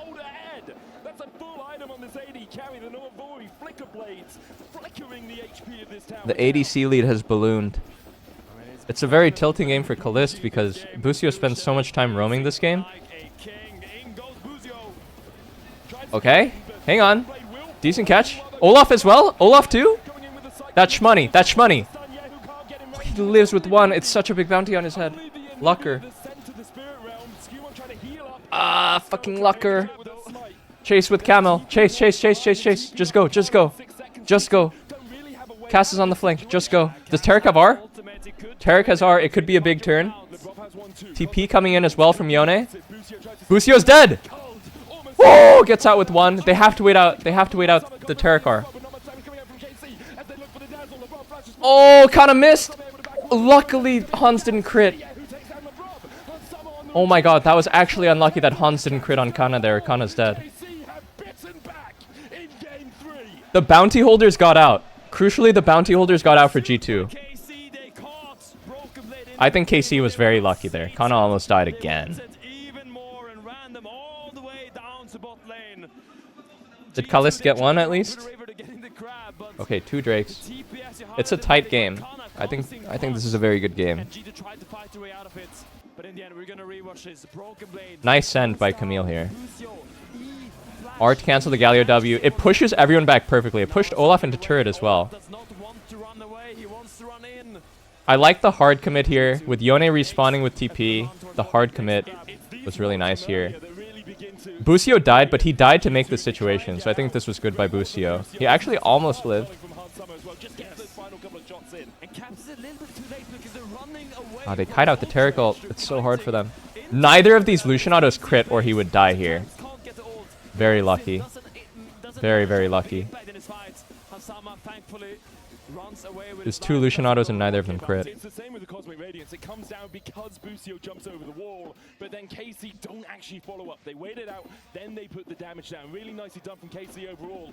Still, a big lead for G2, but it all sits on Hans Summer's shoulders, and Kalist is now at 3 items. I mean, he is the man of the moment. Hans Summer is the man to watch. If he lives, KC will die. He needs to be on the radar. Playing any cozy games in between league anymore? Kana from the sideline. They need to be able to get onto him, or they will lose out in a pure Ramp shot, thank you. I've been playing some RimWorld at the end of my streams recently. It's been a lot of fun. That axe. What is Skew building? Randuin? Plus a longsword? Nowhere near as monumental as it was. Only 500 gold now, but Yahoo does have about a K.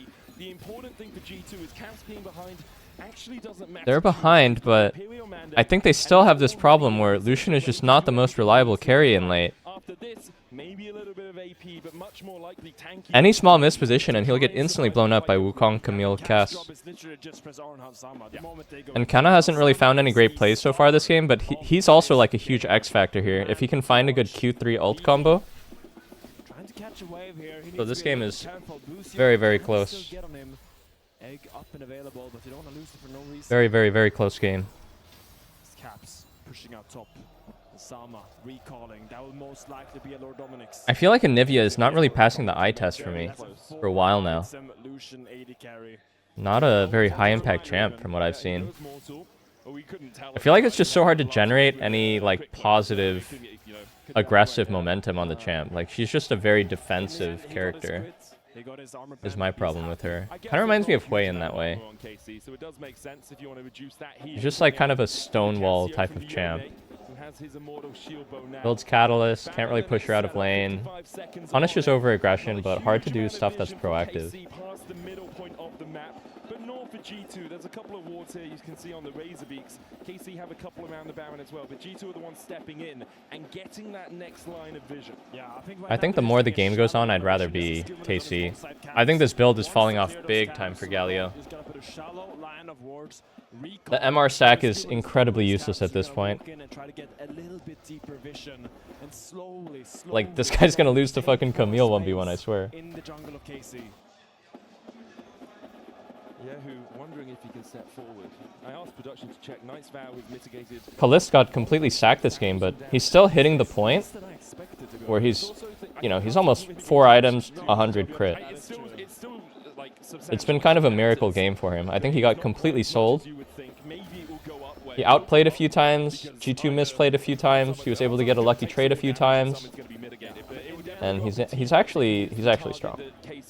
What, was he gonna get ulted here by Lucian? Because like they just went on him. He's died because he stepped in the traps on the tower and such. So has done its job. Credit to him as well, positioning well mostly in these fights. So he had to play in mid, as you say, but when it comes to the actual battle, he's able to step behind that front line. Dazzle. Oh, too obvious, too obvious. Kalist reads the play very well. Responds before Caps flashes. Gets the Galio flash. Safety, because that will spell his doom if that Dazzle connects. Kana pushing out top here is still not responded to. You don't really want to put very tense game. It's a very hard lane for the Galio at this point. He's just going to be able to get plates. And 2 plates? by the minute. You just wins 2 plates for Yone. and then hoping that Kana doesn't go on you. Yeah. At any point, Lucian can just blink forward and ult. There it is. Oh, he walked back into the lane? Oh! Oh! Flash belt! What the fuck? He brings down Kalis, who it seemed like he got out of dodge. G2 could go Baron here. They're pinging the Baron. Caps is I did not expect him to walk back in through the lane. KC does not have the ready carry. Yeah, Caps has to make sure that He had dodged the culling back. He totally dodged the culling to the right, and then he walked back into it to exit back into the lane. Oh. That's Baron. This is not that bad. This is not that bad for KC still. Third Drake for Baron is totally fine. It's gonna go to Soul Point. This game is not over with this Baron by any means. If they don't snowball with this Baron, this is actually a net winner for KC. Getting this dragon, securing Soul Point. This is completely fine for KC. The gold lead matters less and less the longer this game goes on. Whoa, whoa, whoa, whoa, whoa, whoa. He's in the bush! Has to ulti out. I wonder if you could have like E'd forward and then like the E shadow is slightly behind you so you can go through the wall. I wonder. I feel like they don't want to engage without Yone R. Oh, Olaf's out of position! I think he's caught. Is he dead? Oh, he didn't block the bullet! Ah, Galio had no flash! Get the blast cone, get the blast cone! He's caught. Can they go more? Olaf's one. Olaf's one. Maybe KC can keep chasing. Oh! Oh! The fadeaway crit. They wanted to keep chasing because they know skew is one. But sniped by Tarek over the wall. Holy fucking mobility creep season freak. What is that? Blast cone into blast cone into blast cone. He just cleared the entire map. Dude, this Olaf is actually a lucker, right? He's completely out of position here. I can't believe he lived. So fucking lucky. Caps tries to get in the way. Skewmon manages to escape. This Hexag ultimatum is what changes it. Because Caps gets to the blast cone, but if you pop it now, you're just going straight up. And there's no counter bit to it. But look at the stun by Labrov. The presence of mind to find this. Oh, did he misclick his belt? What a beauty. Yeah, who was blind, but Labrov was not. And now the Baron, only a minute left on it. Inhibitor towers are 3 plates, 4 plates, 5 plates, not really chipped away at, as we've only had that one tier 2 in the top side. So when you talked about consequential advantage from that Baron, it's KC that actually won out. I mean, assuming right now, KC is very happy. Yike has DD. SSDD. SSDD. For Yike. Yike has flash. Ooh, Lucian very crucially hit GA here. They can't one-shot him as a target anymore. They gotta go for the blender though. Hang on, Wukong's looking at Galio. Caps is caught, Caps is caught, Caps is caught. I don't think he can prot surge, can he? He has no damage. He's caught, he's caught, he's caught. E, A, Q, R. A. What about the base? What about the base? What about the base? This is a kill, but what about the base?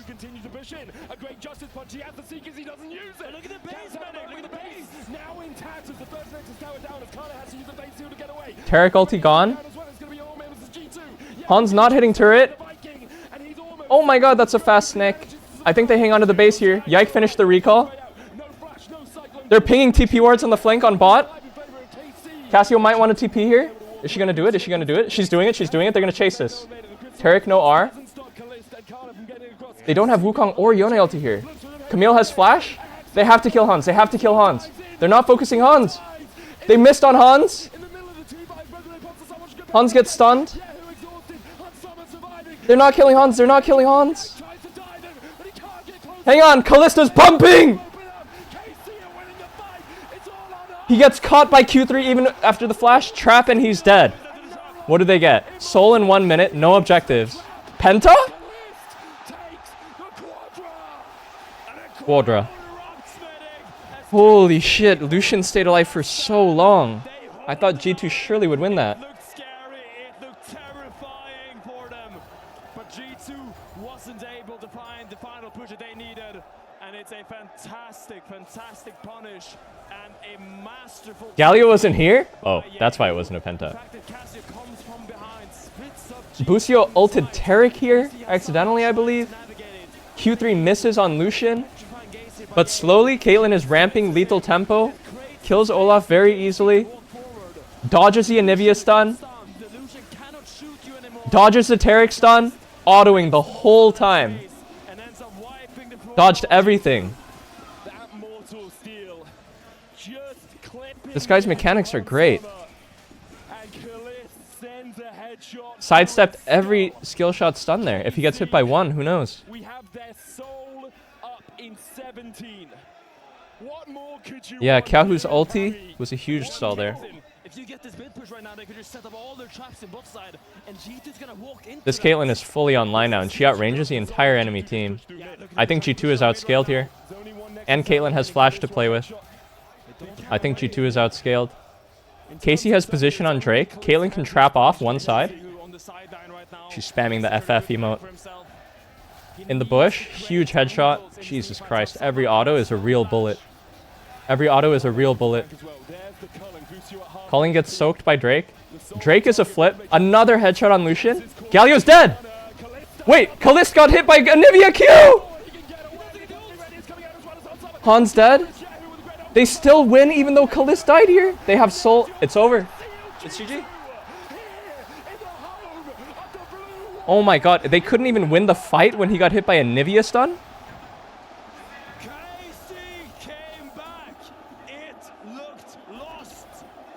Is that the game? 40 seconds. Just caps. I don't think they can end. They actually can end. They need to go Nash. It's not over.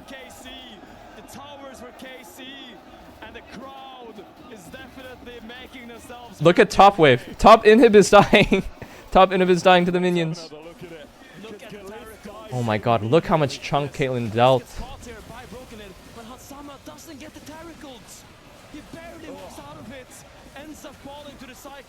Hang on. Caitlyn no flash is rather huge though for this next fight. It's not over for G2 either.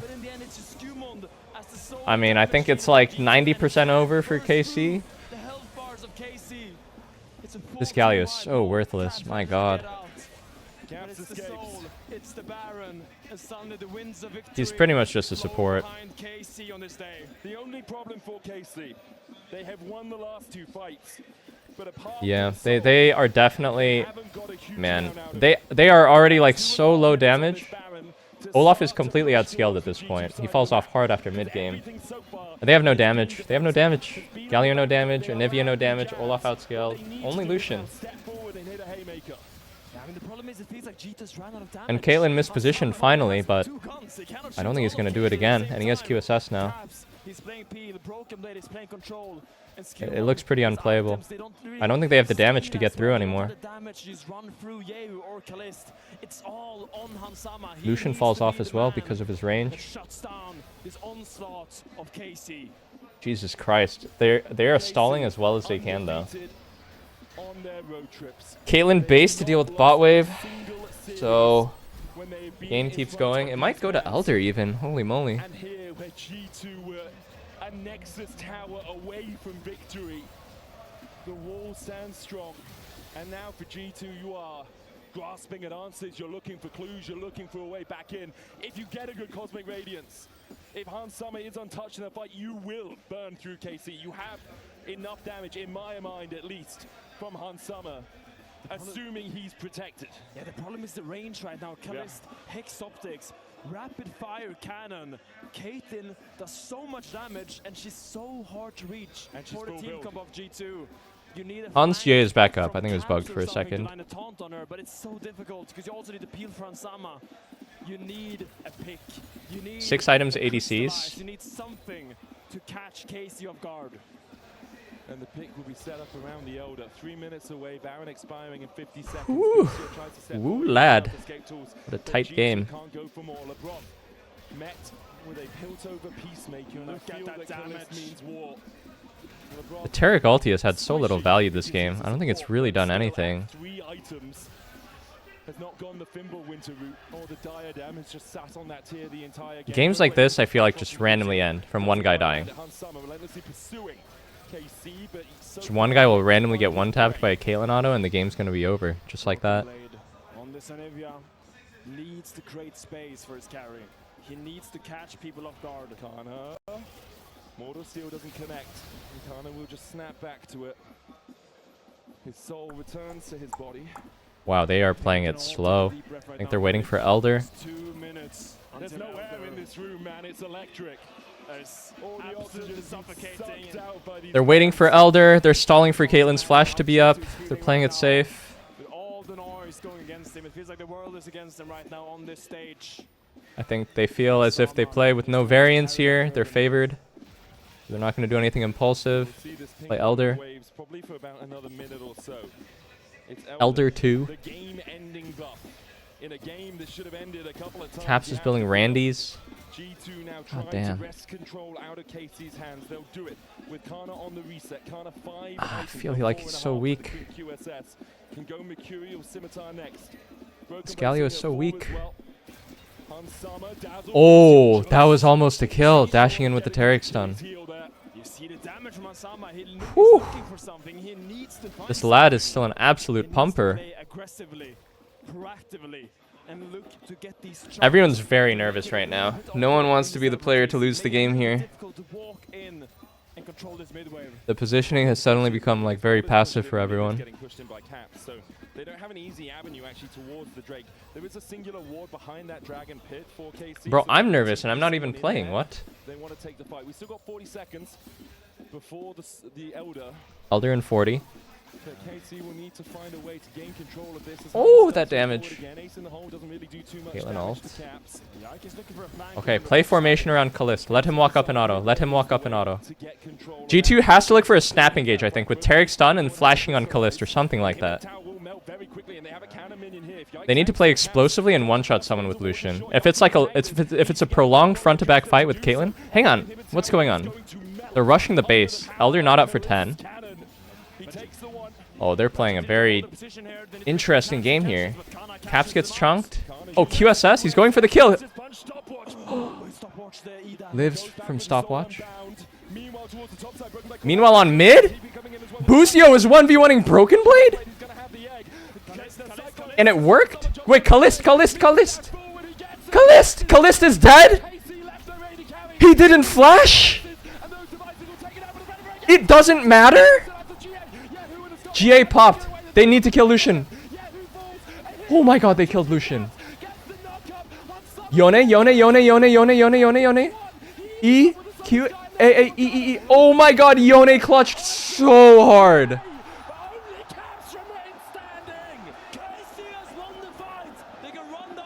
Holy fuck.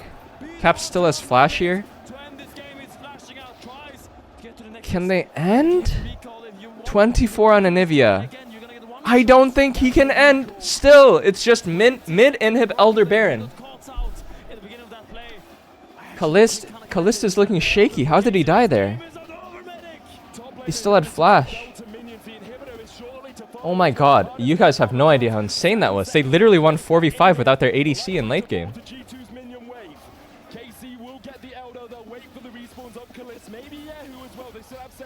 Okay, Elder Baron, it's unlosable, right? They're waiting for Yahoo. Surely it's unlosable here. Oh, Broken Blades wastes his Q, so Busio sees the opportunity and goes. Going again? R to dodge the Anivia Q. Blast Cone! Oh my god, Broken Blade's wall actually got Caps killed! He was gonna bounce out of the Camille ult off the Blast Cone, but the wall kept him trapped in Camille ult. Are you fucking serious? That's so random. You need to try to stall this out. Elder still up and available for 1 minute and 45 seconds. Busio's feeling confident here. A lot of the players are looking shaky here. Busio's confident. Okay, Elder Baron is unlosable, surely, right? Netting forward. 5v4 with Baron Elder Soul. Not losable, right? Kana doesn't have TP, so they need to be patient and wait for top. In Paris, you can hear the songs resounding amongst the KC fans.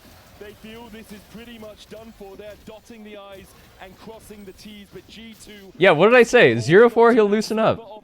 And he did. That oh so precious thing that somehow they can find a fight to turn this around. The Elder halfway expired. The Baron remains for 2 minutes. The waves will crash in synergy from KC.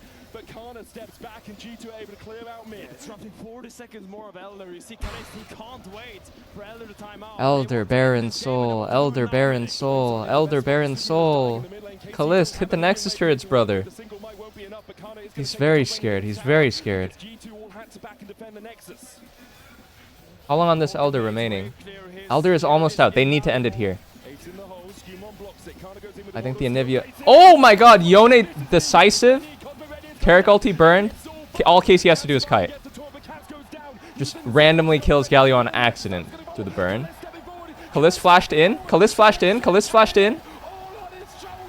They win. GG. Holy fuck.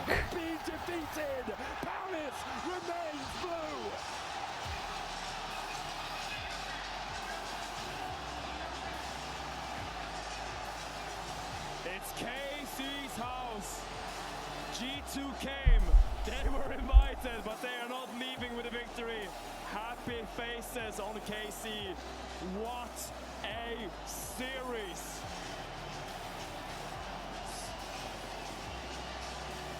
You want to talk about key player of the game, Medic? I have no idea who deserves it every single Kana clutched this game so hard. In my opinion, Kana. In my opinion, Kana. Nah, Kalist was choking hard in late game. Kana for me. LCS, LCS, LCS. Holy moly. Straight into LCS. Loki is back. I was like, wow, APA plays Akali? Loki is back. He's the thing from Bioshock. So is it a guy in a suit? That's still not answering my question. They got Locke. Locke versus Akali. It's going to be another banger. Or is it like some eternal being? Give me the lore, brother. He's some guy. I don't know what the lore is. What the fuck Tactical is in? He's there, though. He's Kaisa's partner in crime. He's there. And you know who else is there? It's Leona. This is a champion there too. that can often be very successful against other engaged supports because Leona will just be able to outstat them when it comes to the fight. You press W, you're a Tactical in the big 2-6. Nautilus is great as far as the engage is concerned, as far as the CC is concerned. The OG invade, I like that poster. But yeah, I mean, Nautilus goes in and Leona can kind of just intercept and go onto the Nautilus, and you can just kind of generally win out in those. Oh my god. I gotta run to the restroom real quick. I'll be right back.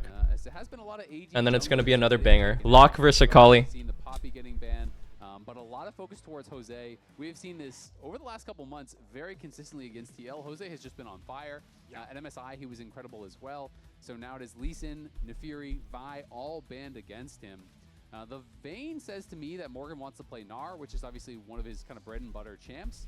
These days, you generally see Vayne and sometimes also TF as those protection bans for Gnar, so that's kind of what is leading me to believe. But it does seem like with the Trundle ban, we could be getting a potential Xin Zhao for Blabber, or we could be seeing Thanatos thinking about the tank himself. 4 out of 5 bans towards Jose, man. That is so much respect for this guy in the jungle. And it doesn't even feel like it's a bad move. Like, he's just playing that well. He was, I 100% agree. At MSI, he was like the engine for Team Liquid in so much of what they were able to do. There's your ban for the Gnar coming out from Team Liquid. They do not want to give Thanatos one of his main champs. Yeah, I just find the Vayne ban confusing then, to be honest. You know, because generally Vayne is considered a counter to Gnar, so you generally wouldn't be the one banning both, right? Because you're generally banning Vayne so you can play Gnar, but then they kind of like opened up the ability to play Gnar and then ban Gnar as well. So that was a bit surprising to me. But C9 considering Skarner here, which is really strong these days. Honestly, a tremendous amount of CC here between the Leona as well as that Skarner.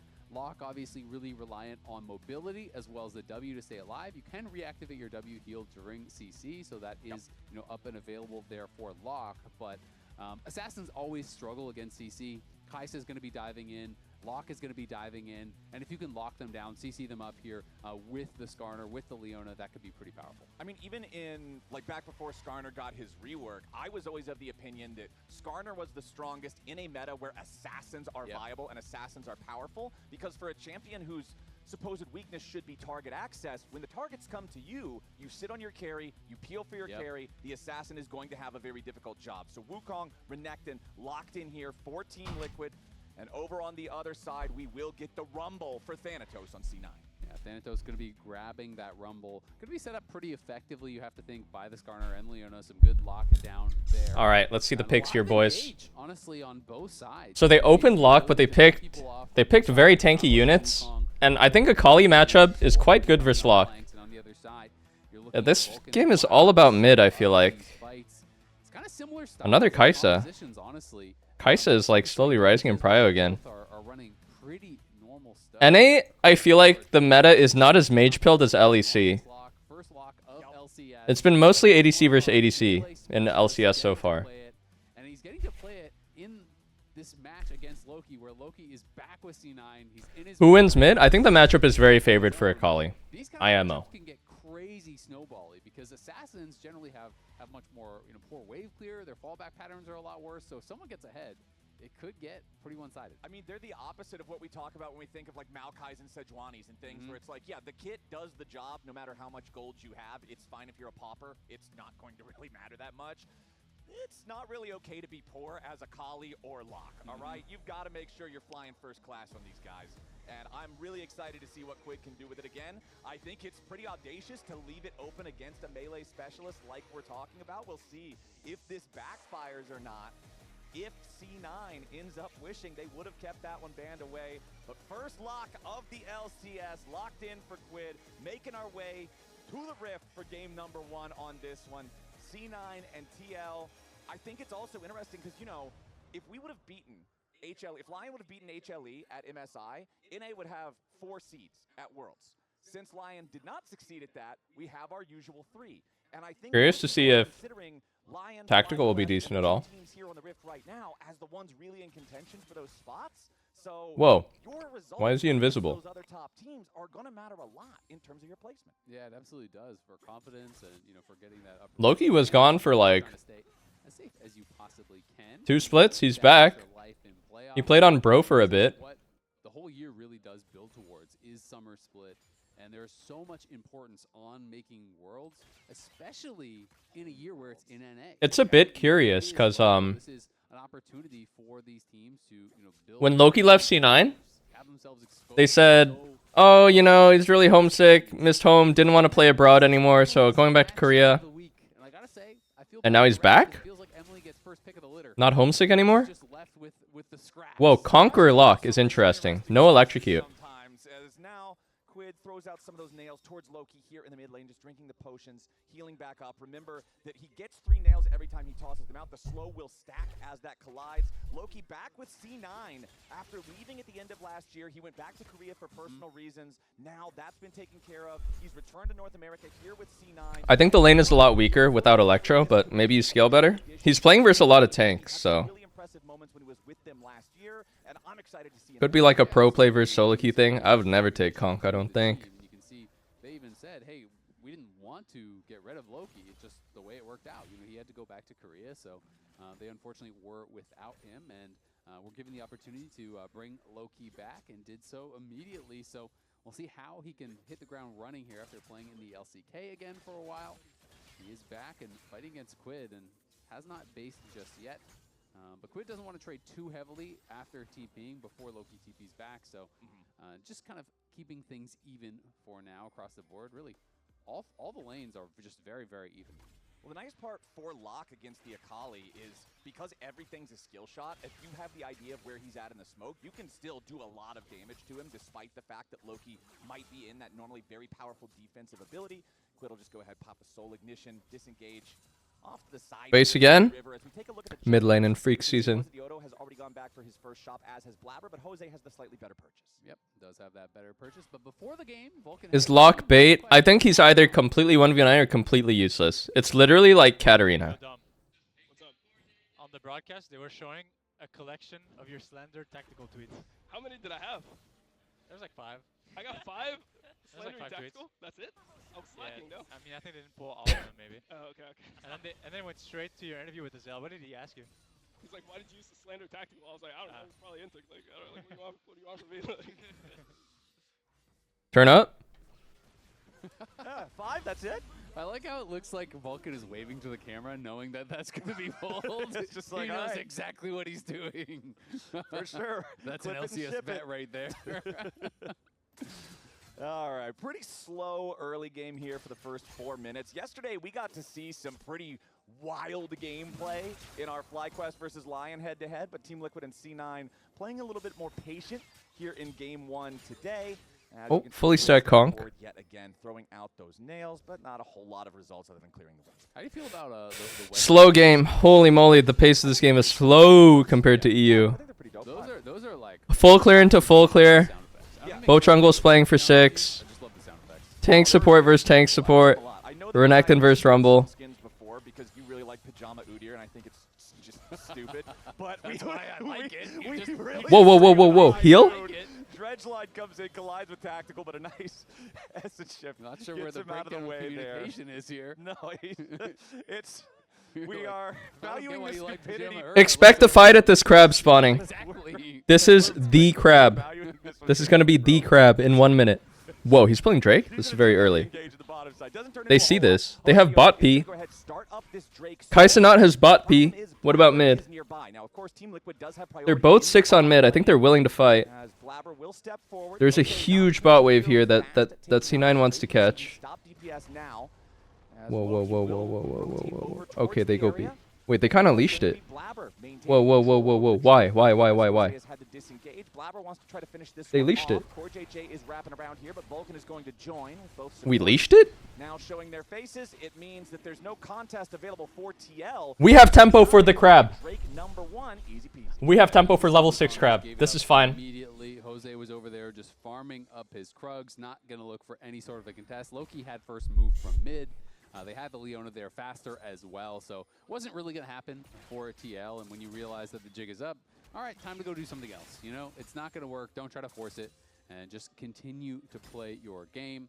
You can see core. What do you mean we? We are we. I'm a Team Liquid Alienware co-streamer. So far, very, very quiet start to this game. Yeah. Not really even a lot of scrapping, to be honest, across the board. Just some kind of basic trades back and forth, but both teams feeling pretty comfortable. I'm feeling, I think, pretty confident in their ability to take team fights. You know, both teams are kind of built fairly similarly, so it makes sense that no one is really feeling a lot of pressure on either side to kind of try to force something. I mean, it's really kind of down the line. You both got marksmen, you both got engaged supports, you both got AP assassins, you got like kind of bruisers in top lane. It's very, very similar. And I mean, even the lanes themselves, look at these gold differences. It's Bruiser nothing lock. worth writing home about. It's not like anybody is building a decided advantage for themselves in their 1v1s, in their Your mom 2v2s. would still like if you wrote, though. What? You said it's not worth writing home about. Oh, well, no, my parents would probably more like a letter from you. Like, let's be honest here. We know who their favorite caster is, but this is not exactly the most interesting tale to tell about the state of a game here between TL and C9. It is slow and steady. This is the opposite of that first series yesterday. Yeah, it's exactly. That maybe it'll ramp up, you know? Okay. Maybe we're just building up to the epic conclusion. Okay, it's like a magic card. Yeah. In Pokemon, right? Exactly. It doesn't do anything but splash for 20 levels. But then once you get to level 20, that's when you're really feeling That's when good it's about time it. to go hard. Okay, Or so like Dune, you know? Great movie, but a little bit slow for a while. yeah, I was definitely slow for a while there at the. But it was worth it by the end. Damn, what a slow someone game. comes and eats somebody, you're like, oh, hell yeah. By the end, it's really cool, but it takes a while to get there. Just like this game. I'll agree. You know, the first time I remember watching the first Lord of the Rings movie. Swap after for it first grubs? Came out, Yep. I was watching it with my. Kai'Sa my still parents. bought. You know, I was like 10 years old or whatever. And it gets to the end of the first film. We didn't know it was a trilogy. And my dad just Okay. goes, wait, what the hell? That's I think they're still willing to fight. Because we weren't They're expecting. keeping Renekton here because Renekton is strong in this fight. I still remember that and laugh about What it. 'cause about I the was evil like, eye? I was like, wait, yeah, they're just standing on a hill? We didn't even fight the real bad guy. All Fun right, test. Let's see if we can get a fight Leona? against these bad guys. And immediately Team Liquid. R, where's the lock R? Hits 3. Execute Leona. Leona. Gotta get the reset. Goes over the wall, but he goes down. It's first blood over to Quid as Loki takes out Jose Vioto. Quid going back in. Another reset. And CoreJJ picks up the kill on Loki. It's 2-1 so far. Tactical trying to fire back as Blabber gets the slam over into the wall, and Tactical shifts forward. Quid still trying to get away. Tactical going after him. Quid's damage is so low, I feel like. Because he went Mercs. Damn. Core putting some damage Oh, here very close fight. Holy moly. Blabber should be able to get away from this. There's no way Blabber's going to die to something ridiculous. That is absolutely ridiculous. Blabber! Brilliant! For the crab! It's the call of the crab. Son of no a jungler can crab. resist it.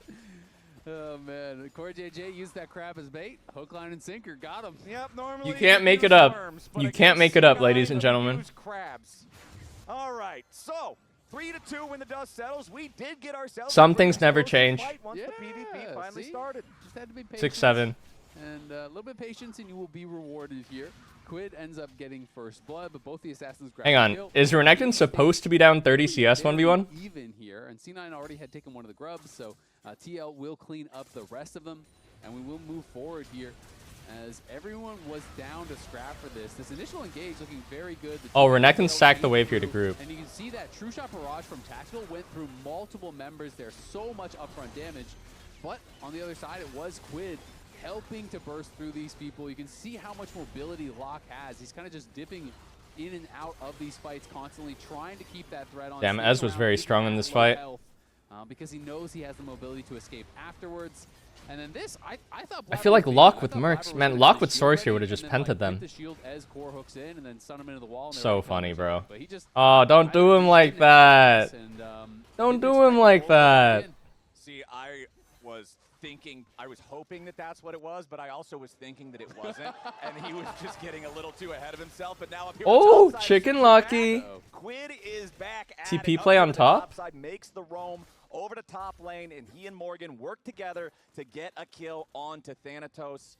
So Locke is off to the races, my friend. 2-0-2 now in this game. 100% kill participation. Has a couple of those for the extra money. Blabber's going to go ahead, grab your MasterCard. Power spike there with that protoplasm. 2 Drakes for C9. This thing is so strong. That proc effect is so effective at preventing what would otherwise be a death. I really like this as a first item, particularly on junglers that can do a lot with it, like Skarner does. Oh! As the dragon should be secured. That's here looking kind of by unfair, that C9. trade. So Team Liquid might have the advantage in terms of kills, in terms of goals. Well, I think. C9's Oh, holy fuck! now Tactical's going to be in some danger. Jose Vioto down here in the bottom lane, and TL picks Nice up gank. Nicely done. Just flash out, ult onto Tactical, and there's nowhere he can go. Punish the Ez no flash. Jan was still holding onto the killer instinct. That was actually jump scare. I got scared too, man.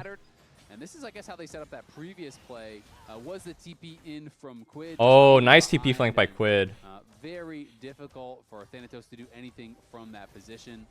He realized he was No dead counterplay. right, so did use the Nice equalizer, TP gank. Kind of just accept his death thereafter.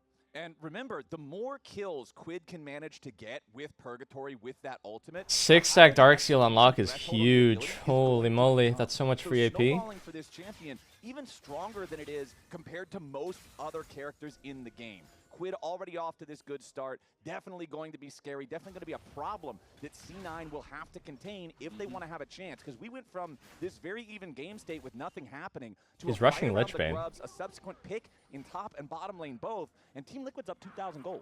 Yeah, they are.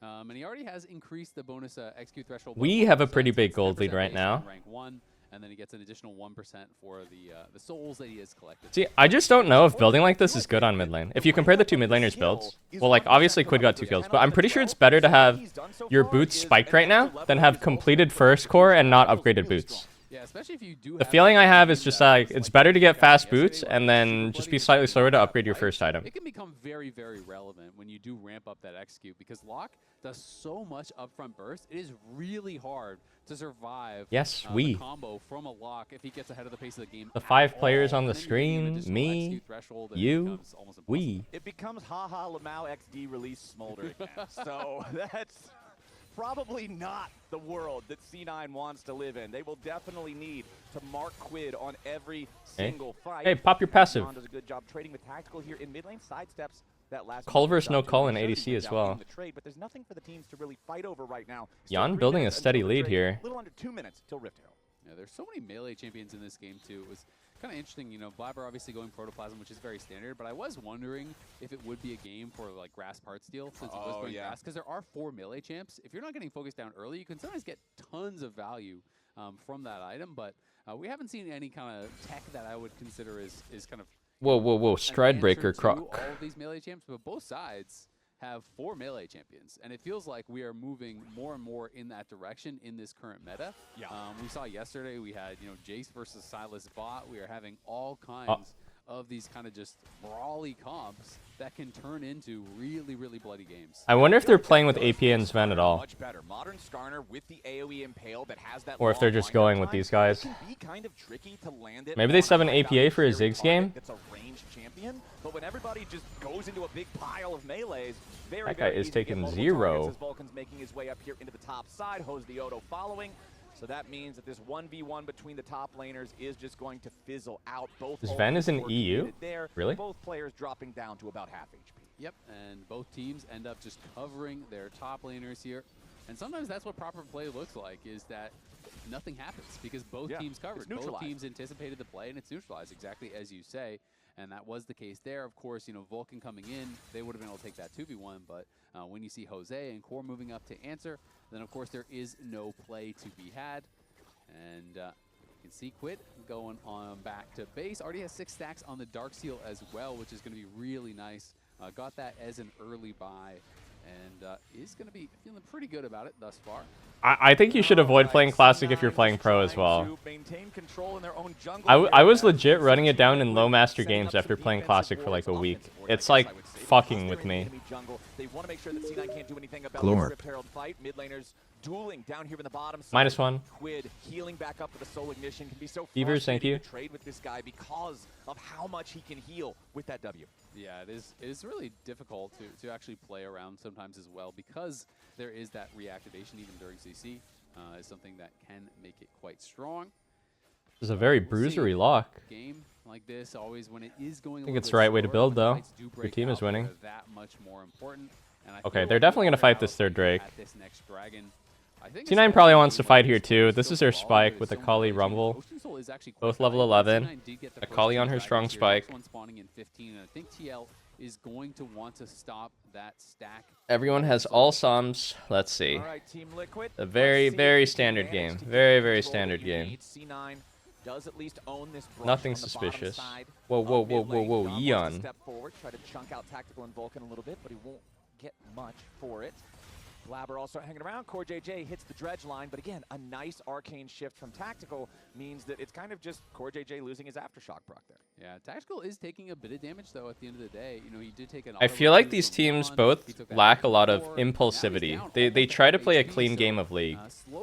Like some games like G2, or some teams like G2 or like that fucking dude Fiesta, they'll just be like, yo, we're going. And it's like, oh shit, we gotta go. So there's teams that are like, we gotta go. And then there's teams that are like, well, let's play macro, no one int or do anything impulsive, let's play the team game and play a tight, slow game. And I think that's TL. And C9. Whoa. Does he know? Depending on if somebody gets a really good team fighting gauge, starts off with a pick or something. Hose the Odo. He doesn't know. Oh, he gets yoinked? Vulcan waiting in the brush is ready to turn things around. Flashes it. I think he's okay. No, wait, he's dead. The Ez ult? Oh, I thought that was Thresh Lantern, but it was Lock ult. And Jose the Odo is down. Jose just getting a little ahead of himself there. Wanted to contest the Crab against Blabber, but was not respecting the fact that other Crab situation. were able to join. Yeah, exactly. And they had that earlier reset because they weren't actually contesting. Quid looking for Loki, though, who has no ult available. See, normally I don't get really anticipatory when the target is starting at 100% HP, but it's lock. Yeah, so he hits you with 2 nails and autos you and you die. Yeah, it's 2 Qs, he E's you, he gets the thing, throws the Purgatory on you, and you blow up. Yeah, so it is crazy how much damage this champion can do when things are working in his favor, especially when you look sometimes at the build and you're like, he's got Merc Treads, he's got a Kindle Gem. Yeah, he's going belt too. Very tanky. Lich Bane is enough. The Lich Bane is enough. Turns out the E priming your next attack with extra damage, plus the Lich Bane damage, plus the nail explosion damage. It's a lot. Your health bar disappears, and then you get 8 by the grenade. Well, Jan is on 2 items now, just kind of quietly been farming it up here. Is Locke actually pick or ban? Farming well, but Jan definitely ahead of him a little bit here. I think you have to do...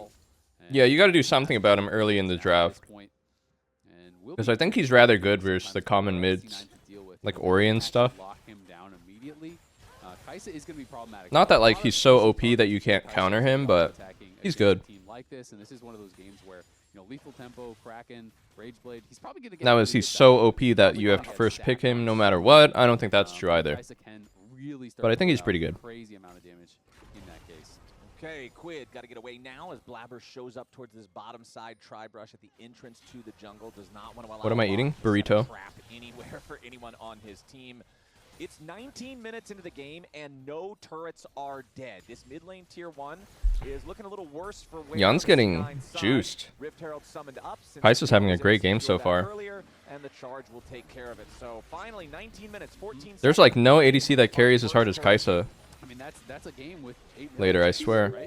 Wah, wah, wah, wah, wah, wah. Wah, wah, wah, wah. Thank you for that. You generally have to win. There's like this bug when Locke hits someone with Q, they go invis on spectator. About the brawls when they do finally opt into it. Both teams though playing. How many meals do I eat a day? I'm trying to eat 3 meals. And, we are looking to just a game that seems like a slow build. I've always struggled with accidentally undereating. So I'm trying to like eat a lot. Championship to the Gas South Arena in Atlanta, Georgia on October 3rd and 4th. You can go ahead and get your tickets now with that QR code on the screen. Should be a fun time. Last time we were in Atlanta, I believe, was Worlds 2022 in the semifinals phase. So going to be heading back there here real soon. Thanatos trying to get aggressively Oh, gets the Rumble flash. Yeah, that was actually a kill if he doesn't flash that. Instantly flash. He wanted nothing to do with it. Yep, it says sorry. And I think his ult will be up for Drake, so that's okay to use, sir. No problem. It is going to survive. It is the game. Enam, thank you. We got a little bit of time to talk about things that have happened in the past. Yeah, so this is obviously a pretty sore spot for a lot of C9 fans right now. Great regular season, like Jat mentioned, on waiting room, but then playoffs was a crash and burn to the point where MSI post-game threads, whenever someone would get swept, and remember there were a lot of sweeps at MSI, especially in those early phases, one of the comments would always... Damn, this is night and day after watching EU. G2 versus KC had 15 kills by now. 30 kills by now. Painbringer, thank you. Did I take a shower today? No, I missed my shower timing. Because G2KC took so long. It was straight into LCS. That last hurdle before getting to international, but people I think are being a bit too negative because is it playoffs, Flowers? No. Or is it the regular season? It's week 1. Is it day 1? No flash rumble. They probably just play off Drake, right? Drake and 30. This is their time. This is the beginning of the week. We are here. We're not here. Don't worry about that. Don't look over there. Rumble no flash is someone they can focus. Only look at the good numbers. Exactly. Okay, all right. Looking on the bright side of life, I can respect that. I feel like that's got to be your plan if you're on C9 too. You know that you ran the show for the majority of spring, but just couldn't clutch it up when you really had to. So hopefully for them, they've got more of that X factor when push comes. Whoa, Akali also has belt. Yo, that's too many buttons, dog. Push versus shove moments as the next dragon is spawning. If C9 can secure it, they will move on to Soul Point. But the previous one, Team Liquid took without a contest. Exactly. They were able to get enough poke down on a tactical. This time, Belt and Gunblade? So as tactical. And Q and W and E1 and E2 and R1 and R2 and DNF. They're going to look for a fight. Yep, supports immediately threatening one another. TP flank coming from the Croc. C9, but a TP is coming in deep from They see it. It's spotted. Rumble no flash. Oh, Jose? Jose very chunked. The Croc in the flank. Now Morgan makes his way into the back line, looking to find the damage onto tactical, but nobody else on the team from TL is ready to go. Equalizer thrown down defense. No R. Locke still has everything here. Danger. Morgan also down to 1/3 HP. What the fuck, Blabber? Blabber flash holds nothing. TL is very chunked out. Oh, Hook misses again. Oh, Akali kills everyone here, no? Everyone's won, everyone's won. Skarner finds the E. Oh, no one gets low enough for the lock ult. And Cloud9 clutches up the team fight. They're going to get 3 for nothing. C9. I think TL had to be better with the trigger pull here. At the start here, just flash hook Rumble. He's no flash. Wukong got chunked out already. Nautilus ended up missing hook twice here. I think Core just had to send it faster with Flash. After they're already this chunked out, the fight is over. Doesn't even matter Blabber did this. This is not fightable anymore. C9 played well. I mean, they were playing on the edge the whole time. Good patience. The fight was over before it really ever began. Nah, I think TL really had to trigger pull on the no flash rumble. It was no flash rumble getting hit by Ocean Drake. Really weird they didn't just send on it. I think Thanatos was actually quite out of position there. Exactly. That Team Liquid gold lead cut down by about 1,500. C9 now with the sole point threat for the rest of the game. On Gromp? He got it. Jose got it. Worth. Keeps himself alive, but does lose his Gromp. Yeah, that's a tanky fucking Scorpion. Pockets, and they're going to get even more on top of it with the tier 1 turret finally falling down. The gold nearly equalized now, and I really like what Loki did in that previous team fight. He throws a bunch of burst into Quid without committing the perfect execution, just so the lock is scared 3 plates, to go not in bad. and try to get some sort of a counter burst. It keeps him on his back foot the entire fight. There was no way for TL to really try to find the counterpunch there. Yeah, it seemed like a very difficult fight for them in general. Morgan was stifled pretty easily on that flank. 3 core on the Kaisa. You know, a lot of what they were expecting to kind of really push things in their favor. It still looks pretty annoying for Kaisa to play in mid. Just gotta dodge every Ez poke. Jose hitting at the same time. They couldn't dive in, create that chaos, and create the opportunity for Quid. And by the time Jose actually used his Cyclone, the fight was... What do I think about Lock-in Pro? I'm not sure how to rate him. I think he might be a bait pick. He's definitely way worse when there's tanks in the game. C9 definitely had this plan to just pick a lot of tanky units when they give Lock. So they pick Skarner, they pick Leo. He's sort of like Katarina. No wards for them to be spotted by. I mean, I think he can be quite good. His kit is objectively so overloaded. But you gotta get going. You have to get going and snowball on the champ. I don't think he gives much value later on if he doesn't snowball. I mean, he had a good start, but he hasn't found anything. I think that Drake fight was really critical, actually, for the game. It's just because they are bloodthirsty. For the love of the game. Yep, just fighting for the love of it. You know what? I respect it. Honestly, I do too. It's a PvP game. Yep. Right? That's PvP. You got to find another P and VP him. Look how useless he is versus the tanks. No flash Leo? It's a Leo though? Nice, that's a reset, that's a reset, that's a reset. Why is he not reset? Okay, there we go. Oh, as that's another reset. That's another reset. But now Blabber has also fallen. 3 for 3 in the end. Even the dust settles. Both mid laners still Okay. alive. Surprised it was not better. Surprised it was not better. I mean, I guess they were focusing the support at the start. All of these melee champions go into the meat grinder. There's so much AoE CC, so much AoE damage coming out that at the end of the day, it is just that wash. The 3 for 3, both AD carries get taken down. And the dust settles. No one can really siege. No one can push because they didn't get that decisive win. No, I have no way of getting vision here. It's really hard. I'm gonna walk up. Yeah. I think we do have to get rushed. They're one-shotting us. Guys, they can. They're on me. Wukong, go. I can be on, okay? Don't get rushed. Yeah. Look. I hit lock. Cast on hold, no flash. Focus lock, Kappa fucking Chungus. He's full tank and he can reproc W in suppression, by the way. Yep. Lock is E. Good comms there, honestly, from C9. Very clear. And talking through the fact that they could be on Baron, they need to get vision. You know, they walked over. They were all on the same page. And pretty clean during that fight as well. So C9 seeming in with their 2 members here in this. The Croc's build is very interesting in this game. Moss Stride, all MR. Stop them in 45 seconds. It's really going to be about the setup, but TL wants to fight before. Whoa. I don't think this ulti is going to work from Quid. Fuck, they're so tanky. Wait, Akali into Akali. Oh my god, and she didn't get Kaisa. That's huge. They pulled Renekton. He flashed in? Oh my god, Chicken Lucky. They're wiped. Lock kills everyone here.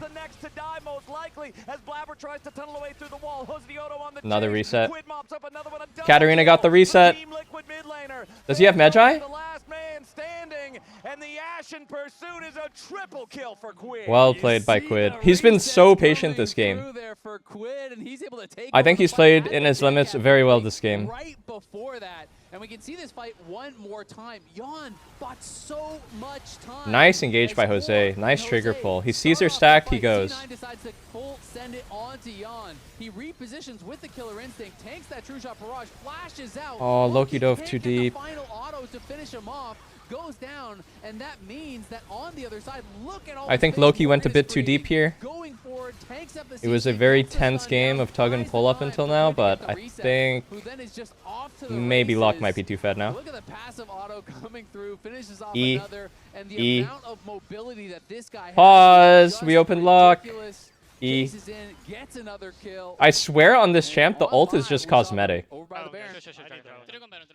Nice fight, guys. Awesome comms, Quid. This is the worst thing to come back to from a replay. Pause. They're on Crab. Do you think Baron paused it? Baron might have paused. If I was Baron, I would try to pause. I'd be pretty like, wait a frustrated. second. You're telling me I can't move? Why is he shaking his head? Morgan's disappointed. A lot of water bottles in this shot. Is this spillage? Did he spill his water? I'm not sure. Okay, so the update I've got is that Jose Diodo's keyboard keeps disconnecting. So they're going to try to get that figured out. Keyboard's pretty important. Yeah, in League of Legends. You definitely. Champs to counter lock in lane? I think Akali is great. Less than the mouse. Yeah, you could technically. I think Akali's great. I was actually surprised lane didn't go better for Akali because it was Electrocute versus Conqueror too, which is way more scaling for lock but weaker in lane. Galio is good too. That's enabled. Probably not. On stage games. I don't even know. But I Good mean, question. maybe you could do that. But no, it still wouldn't work out very well. No. You know, for a couple years there, I was using a keyboard. The S key on my keyboard fell off because I was playing too many like Elden Ring type of games, and so you know you have to walk back a lot. So the key still worked. Silas? I don't think Silas is great. So I mean, he's it was really okay. hard to press, and in any game that I needed to press, Silas S might be for better whatever now because reason, lock deals it less was pretty damage. awkward. And that's only one Silas is key. okay. So having the whole keyboard randomly just decide not to work, that is not conducive to some good Wukong gameplay. So hopefully Jose can get that thing reconnected. I mean, generally when I have a problem like this, you just follow the classic N64 cartridge strategy of just. I was playing there a couple days ago. Throwing air into the plug-in thingy. Like that's. I mean, come on, everybody did that. That's what Have you do. tried unplugging and plugging it back in again? Yeah, that's the other step That's as well. Step one. Blowing out is step two. Step three is I called Joanne to fix it for me. Just be like, hey, Joanne, I help. don't know what's going on, but it doesn't work. You're just sitting there with your little propeller hat. You're like, I need help. Help. Yeah, she's better with IT than I am. Did you try plugging it in and out again? I'm so glad we have smart people here at LCS that know how to fix this stuff because I sure don't. Yes, it is not. At LCS, there isn't even step one and step two. You just call for help. No, 'cause you immediately. you're afraid that you could break something expensive. Dude, back when we had the when we were doing those from your bedroom Corona casts back in 2020. You know, why is it saying have you tried turning it on and off again? Every single day. Shouldn't the saying be have you tried turning it off and on again? But it's on and off. But really it should be off and on. That was that tracks. That was a rough one. All right, hey, part of being bad at something, the first step is recognizing that you're bad. Yeah. And Isaac, I recognize that I am. Very No one says off and when it on. comes to these types. You're good at being bad. Dude, no one says off and on. That makes me good. There you go.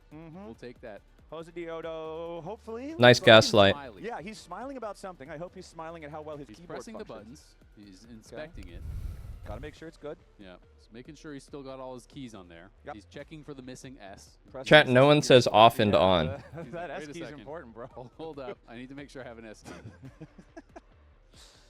Okay. He's getting pretty close. Yeah. He's got a, you know. He's really he's got, I inspecting feel that. like, more steps than us to make sure something's working.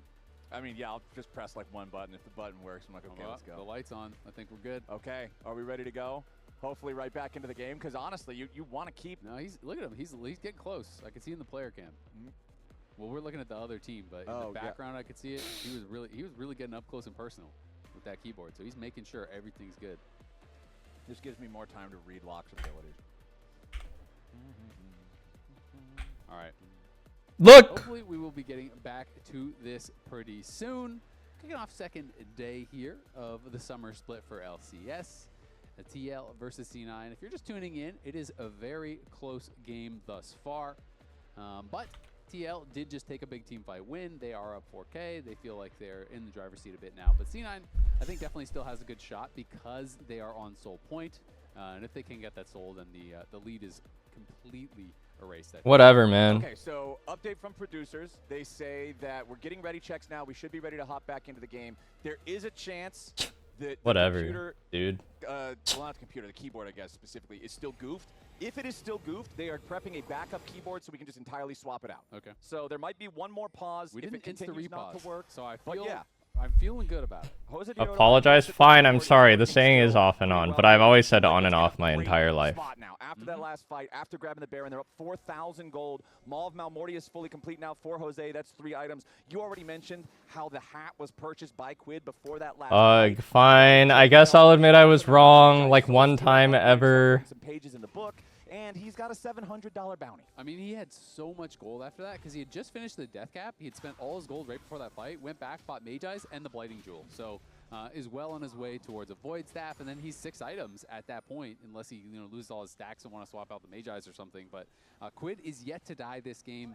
He is monster fed at this point, and he is going to have his eyes on Tactical. It is going to be up to Tactical to try to stay alive, but you can't just be sitting back He's so humble. shooting Qs. Because your team needs you to do damage. Only because you're here. And that's kind of what I was wondering about after the draft got done. I said, we'll see if C9 ends up regretting letting this very powerful new champion through against a team that has a very skilled melee assassin mid lane player. And it feels like right now, you hit tab, you look at the scoreboard, you see 8-0 and 4. There's a little regret. Yeah, you're probably rethinking those draft decisions, at least up against a team like TL, as they now do have that Baron still for a little while. Am I planning to move to Philly with LeBron? Tier 2 turret just barely hanging on. We, On that thing, just one auto attack, honestly ought to knock it over. me and LeBron, Knocked out by Jan. Meanwhile, over in mid, are going to be playing for the 76ers next season for $8 million, but I won't be playing. But we will be. Just not me. It doesn't look like they're going to put a lot of pressure onto the tier 3s right now, and that goes back to what you were talking about earlier. 8 melee champions in a game means sieges are not as simple as they normally do. Yeah, sieges just aren't really a thing, to be honest. I mean, you can push up, obviously, with Baron. We were so happy to sign that $8 million contract. Some towers taken down, but you're not going to crack the base without a fight, right? It's just not going to happen because if you walk up as a melee champion, get CC'd under the tower, it is just so hard to take a fight from that position. It was a good true shot barrage from Tactical that cleared out actually a lot of the previous wave in top lane before that got Baron empowered. And it feels like TL is just going to kind of take what they have gotten for now. They go back, they spend up all their gold, they get back out on the map, and they're going to be looking to really set up shop around the Dragon area. In these next couple of minutes, they're going to try to... How is LeBron going to survive on only 8 million? That's what I'm saying, bro. Only 8 million in this economy? Make sure that they are just choking them out vision-wise as much as they possibly can to get themselves to soul point without much of a contest from C9, because that's really the hope for C9 right now, is just being able to get that soul. Yeah, C9. You know what they say, yeah, hard times. Hard times create hard men. Very far down at this point for a game that's mostly been very close. That last big sequence. Hard men create good times. Good times create soft men. And soft men create hard times. Also fully as the saying goes. Double Maws here on Jose and Jan together is going to make the job of Loki to find these assassinations that much more difficult. Yeah, triple Maw. Sorry, wasn't even looking at the crocodile. Imagine how emotional it's going to be when LeBron has to FaceTime Bronny, who's literally across the United States, playing on a different team. And I mean, that's why and they have to play each other in the NBA Finals. Triple Maw, you're looking at legit heartbreaking, bro. So there's so much making me emotional over on that side, and they're gonna have to be able to try to punch through that. And Tactical is the only one dealing physical damage, so he has got to position well. He's got to get a lot of damage out, but he's also not got to get one shot by Quid, because Quid just finished the Void Staff. He is on 6 items here. Bronny's signing with the Guangdong Tigers? No way. When he hit that 6 items, this guy Bronny's going to LPL? So Tactical mispositions at all. Woo! It could cost him his life, but that is a nice chunk onto Yon. 30 seconds before Dragon. He's going to have to go back to base. There's no red buff to heal up off of. Maybe he can find a plant or something. He does have already the has red buff. Okay, he just picked it up. He's already got his red buff, so he should be able to hang around for this one. But considering I should get Bronny on the co-stream. C9 the opportunity to step into the river and take priority over the area. Loki still hanging off to the side in the bottom. Oh shit, decisive flash hook. Ulti on Ez is isolated for Kai'Sa and Locke. GG. They're in shambles. They're actually in shambles. Ooh, 3 guys. But that moment is nothing at all in the grand scheme of things. Locke ran away with it. It was a very close game, I will say. It was close, but Locke is just like, he's just a reset champ. If he gets one winning fight, he can just reset and kill everybody sometimes, and it finally hit that fight. I will say Quid played very well this game. He was so patient. He was incredibly patient. I think literally if he made a single mistake this game, then they would not win. But he was pretty perfect. Quid now on 18 stacks on the Magi's, getting even stronger. And like you said, that fight just was not. He played very, very patient. C9 got pretty split up. Vulcan died instantly. Tactical is off on the side, away from the rest of his team, and you have good mobility, but you're never escaping. Once Jose gets on you and the killer instinct comes through, it's just not going to happen. Yeah, and that's just rough stuff, man. Here's another very decisive flash hook here. I like it. Life is gonna disappear. Yeah, and Core just walks in and just says, "We're strong enough. I'm just gonna find a fight." Throws the ult onto Tactical. He just sent it that sets up the killer instinct. like a boss. They immediately get back there, take him down. Again? Do it again. Hex flash? Oh, he doesn't have hex flash. Rumble, rumble, rumble. Oh my god, how does that miss? He's ulting anyway. Has got ulted, focus front. Core, where are we hooking, bro? Get the reset! Oh my god, that's not a kill on Leona? Wow, I can't believe Leona didn't get executed there by the urn. Honestly, not too bad. No, not bad at all. Morgan almost. That was very close. Vulcan got incredibly Core kind of trolled here. I don't know how he whiffed those hooks, man. Position there by Tactical. He just kind of shifted back with his. If either of those hooks hit, this game is GG. To protect him after he got hit by that death charge that was thrown out there. Damn, this guy says tanky as fuck. Terminus Maw? Wait, this build might be more goated than Zhonya. I kind of like the way this looks. Terminus Maw is way tankier than Zhonya. Kills here, but the Baron is on the table, and they know it's not being taken for now. 3 minutes until Seoul, both teams at 3 dragons. It's so sad as luck, because sometimes they're like tagged with the ult, and you're just begging. You're just begging for someone to deal 1 more damage to them, and then if you get the reset, you can kill everybody. It's like a champ where you get really blue-balled. That at least is something. Because you're not the one that can proc the reset a lot of the time. I like to use the word silver lining sometimes. This doesn't even Holy feel Earth like Ezreal? silver, maybe an iron lining, right? There's some. That one's extra grim. That one's like. There's some You? jewels in the clouds right now. It's not so great as Blabber's eating a lot of damage. Where's Lockle? Tries to go for the defensive impale. Skarner's dead. And he gets a lot back on the Oh, wait, Locke died. Locke died. Doesn't matter. Doesn't matter. Kai'Sa wipes. Right? Okay, GG. It's only Leona. Oh! Whoa, wait, he hits his W. He hits his W. Spectator's gonna zoom in if this hits. Ah, he wanted to. Coward, I would have done it. Coward, I would have done it. And finally, after a big bunch of bloody melee brawls, they finally got Quid, but at what cost?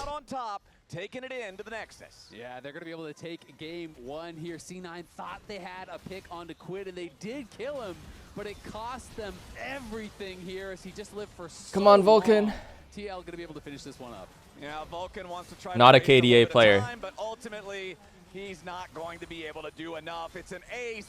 Yon will take the final kill of game 1. Team Liquid will pad their minion stats a little bit more. 22-14.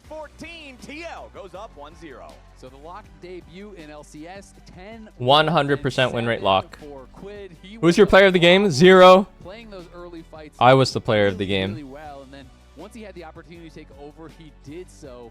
You can see why the champion is getting banned a lot. Yeah, this champ, super strong. Of course, Quid, a great pilot on it as well. Where's my jacket? In my closet. It's so fucking hot today. So much for the team. Lounge, what are you guys thinking? I'm actually sweating in my chair right now. Agreed, Lock wouldn't be playing. Lock down. Lock it down. Well, Is Zazal back? Yeah, Zazal's in Shopify Rebellion. so what's up with that? What happened to C9? Somehow Zazal returned. Someone that we know Somehow Tactical returned. and play this champion so well. He is the melee specialist. Nuts. I made a joke. I was like, well, they changed coaching staff. Maybe they just, you know, let it sneak through. I didn't actually think it was going to happen. That was a, you know, a crazy performance from Quid. That's strike one on I Will Dominate as a head coach. There we go. Oh my God. Strike one. All right, Okay. Chad, what you doing over there? This is strike 7 on Blabbers Crabbers. So we need to do Nah, why are they showing this, man? Vision breakdown featuring Blabber and the Scuttle Crab. I'm actually going to defend Blabber here. Okay. Because look at the bottom left. You need to pay attention to the bottom left. Just watch the W cooldown throughout this entire thing. Lock your eyes in to that as we play this out. So Blabber, the fight is over. He's going towards the Scuttle Crab, and I'm even going to show his vision, all right? He sees everyone, but his W is almost off cooldown. So I'm slowing it down as much as possible. 0.5, 0.3, Tactical. Look at Tactical. He turns around. They are clearly thinking. Turn around. Back, and they're going to get him. However, the timing's wrong. So he gets CC locked, can't press W, he dies, and it's a fat int. That's how it works. The call of the crab was too strong. Yep. He thought the W was going to come back up, but it just couldn't quite make it in time. That's it. He got him back later with Blabber. another crab. That, my friends, is one more for the montage. One more for the books. Bro, I saw a restaurant in Korea named Crabber, and I took a photo of it. I'm glad that it was at least close. If that was all like a 7-second cooldown. Let me show you guys. Like, at least I understand what he was thinking. That was a subplot in the game. The major arc is Locke. And Quid. And Quid. Like, of course, just a spoiler alert, Quid is the player of the game for this one, I'm pretty sure. Like, Oh shit, wrong photo, sorry. Dropped off this game. I felt like he started to snowball early. The TP top lane to get the first few kills started to really get it going, and this one right here was actually really close. Yeah, so Jan got his E off right before Loki could get his auto attack execute, but then there it is. Morgan is level 16 on Renekton with the TP overshield. I think Morgan Look, killed Crabber. this fight, but then that unlocked Lock for Quid for the rest of the game. Yeah, the most important thing Real Crabber. in team fights is that you are creating space for the lock to be able to go in and get these resets. I thought Lord Morgan on his signature Renekton ended up, again, using the shield, getting in the back line, surviving so long on the Dominus that Quid could just... What does it say in Korean? Tege nara. After that fight, King Crab land. like there was no stopping him. I know they got the shutdown in that very late fight. That was his one. Daewang means in the king, entire I think. game. I also think And this might be Ke the means last crab. time we're gonna see him on lock. I could imagine. And it's so funny, right? Because we were joking around, kind of talking about it doesn't. Bro, I was actually Clayface in Korea. Lock gets because it's like 0.5% that you get for each one, and I was arguing, nah, it doesn't matter. Then I was like, it only matters if you get like a bunch of kills. And then Quid gets a bunch of kills that game. I actually am curious, like how much that percentage execute threshold was by the end there. That was crazy. It's crazy. The champion snowballs so easily. Oh, you're gonna Get in check? there. Okay, Go tell yeah. you. The champions. Keep talking. 0.5% for each kill participation. The champions What other snowball photos so I got? easily, and for so long, we were like, when is Katarina gonna be a competitive pick? Yep. We just got Katarina at home. outdated Katarina. But it's better. It's a way better Katarina at home. Of course, Shout out to different the champion, Katarina but just mains. the snowballing nature of the pick is crazy. Yeah. We got one pick, of course, that snowballed in NACL. We've seen a bunch. Yep. And in Caspa Cup and in LPL. Yeah. Yep. Well, while Jad's looking for that, let's take a look. He only sealed 4 champions. He only got 4 stacks. Okay, so he increased it by 2%. Who did I hang out with in Korea? Okay. I don't know, some guy. Anyone know this guy? I'm hearing from producer Cloud9 sticking with their line. But that's something I wanted to keep track of. Is are they going to make changes throughout the best of 3 mid-series and actually like experiment with this roster? But no, it's still going to be Loki and Tactical. And I honestly thought Tactical looked pretty good. Bro, look at this minion thing that was going I on. thought he was pumping in those last team fights. A little lower damage than I expected. It's actually They were all wearing minion shirts. There was like a minion meet and greet.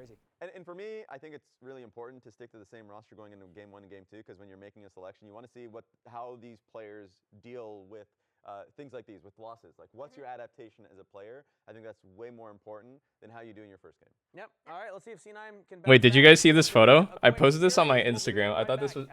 They asked me to sign the wall at T1. They gave me a dragon. They said, hey, can you sign our like fan wall or whatever? I was like, okay. Look where I signed. So I'm signing it. Lane economy is key, okay? about 30 miles to the gallon then? It's a high tempo pick. We can't neglect power. How about 329? Owner and Zeus. One more item. And the Pope, bro. Map's fully lit. We're not missing anything. All right, let's get this. And actually, that's Gumayushi at the top, too. Need support? No running off this time. That was just a one-time thing.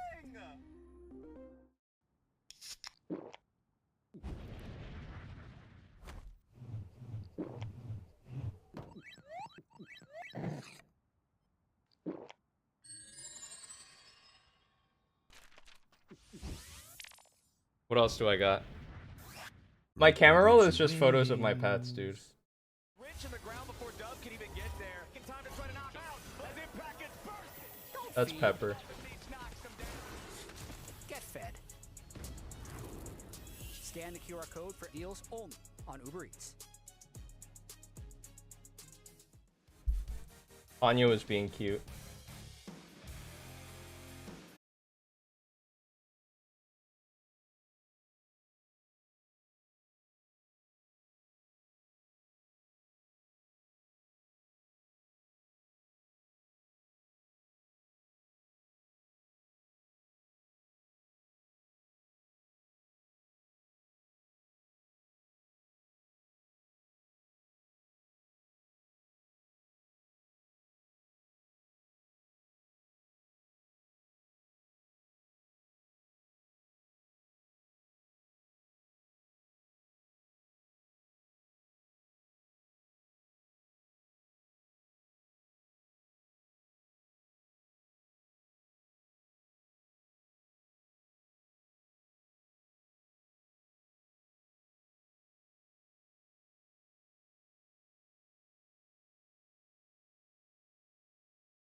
I'm buying a Kia right now.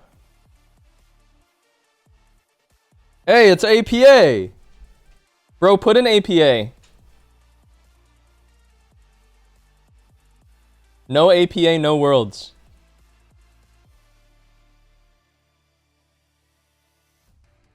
Welcome back to LCS opening week, presented by MasterCard. Now, we're in the middle of C9 versus TL, but before anything else, we are pleased to announce Lion Home Grounds, where LCS and Lion will be hosting Week 6 in Mexico City. Oh, what? Calendars to see Cloud9 Kia, Team Liquid Alienware. They're doing a road trip to Mexico City for the weekend? Lion on their home That's interesting.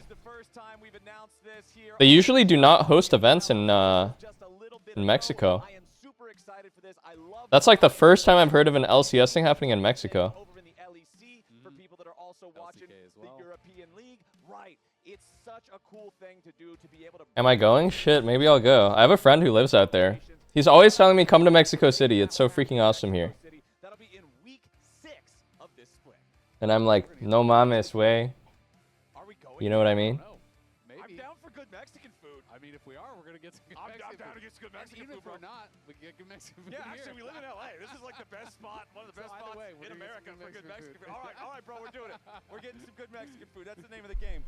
All right, but back to the name of this game, our best of 3 between C9 and Team Liquid. So, first off, update. We know that the big story in the offseason for C9 is they're running this 7-man roster. There are Yep, that is true, assured fob. for game number 2. We are keeping both Loki and Tactical in the game. Obviously, Solo queue is just degeneracy, dude. bruiser, assassin brawl of game number 1 with the 8 melee. Solo queue is not real League of Legends. Let's see what kind of adjustments C9 make here in this one as they choose first pick. Team Liquid choose blue side. Casio and Vi banned out by TL. C9 banning out Poppy and Nocturne.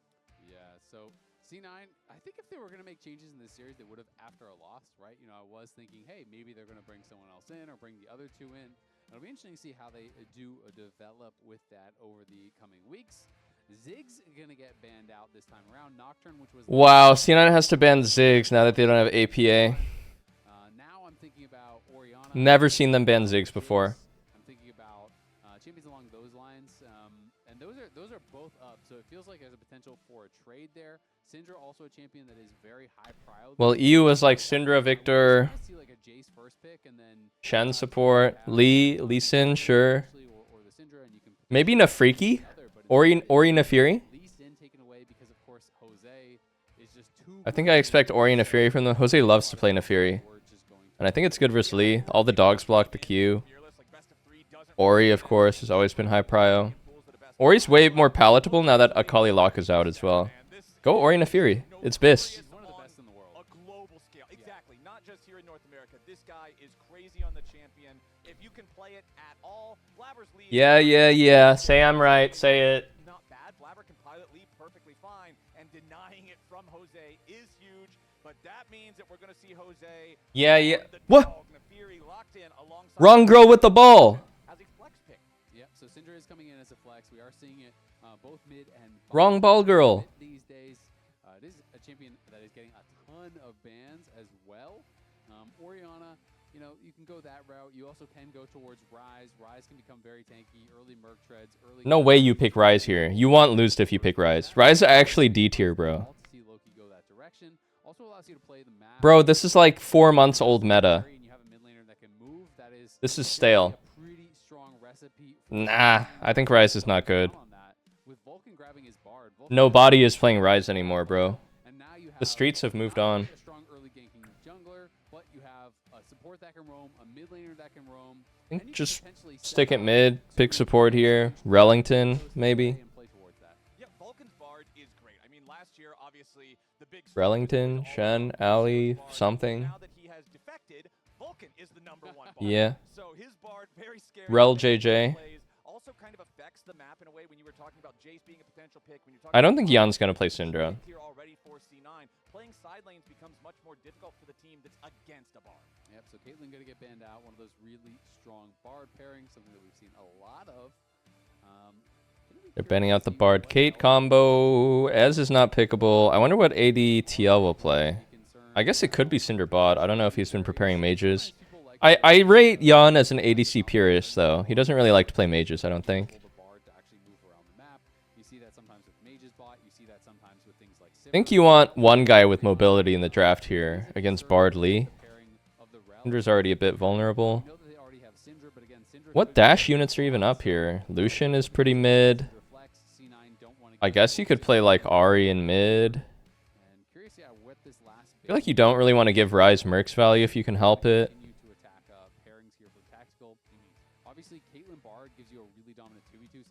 Yeah, okay, they're banning out Ori from C9 side because they think Syndra could go bot.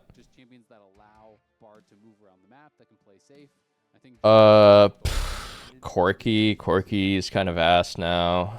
I think they're just gonna pick an AD. Just gonna pick like, I don't know, MF, man. Just pick whatever. Pick him whatever, bro.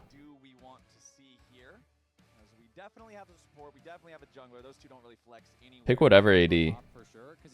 Kalist. It's still a potential of a flex, right? So I'm expecting that they go No fucking way. I think you have to be Stop the cap. pretty safe blind. Stop the cap. Stop the cap. Yeah, that's a good boy. Grab their ADC, so they do go Corki. They want to be able to see exactly what it is going to be. What did I tell you?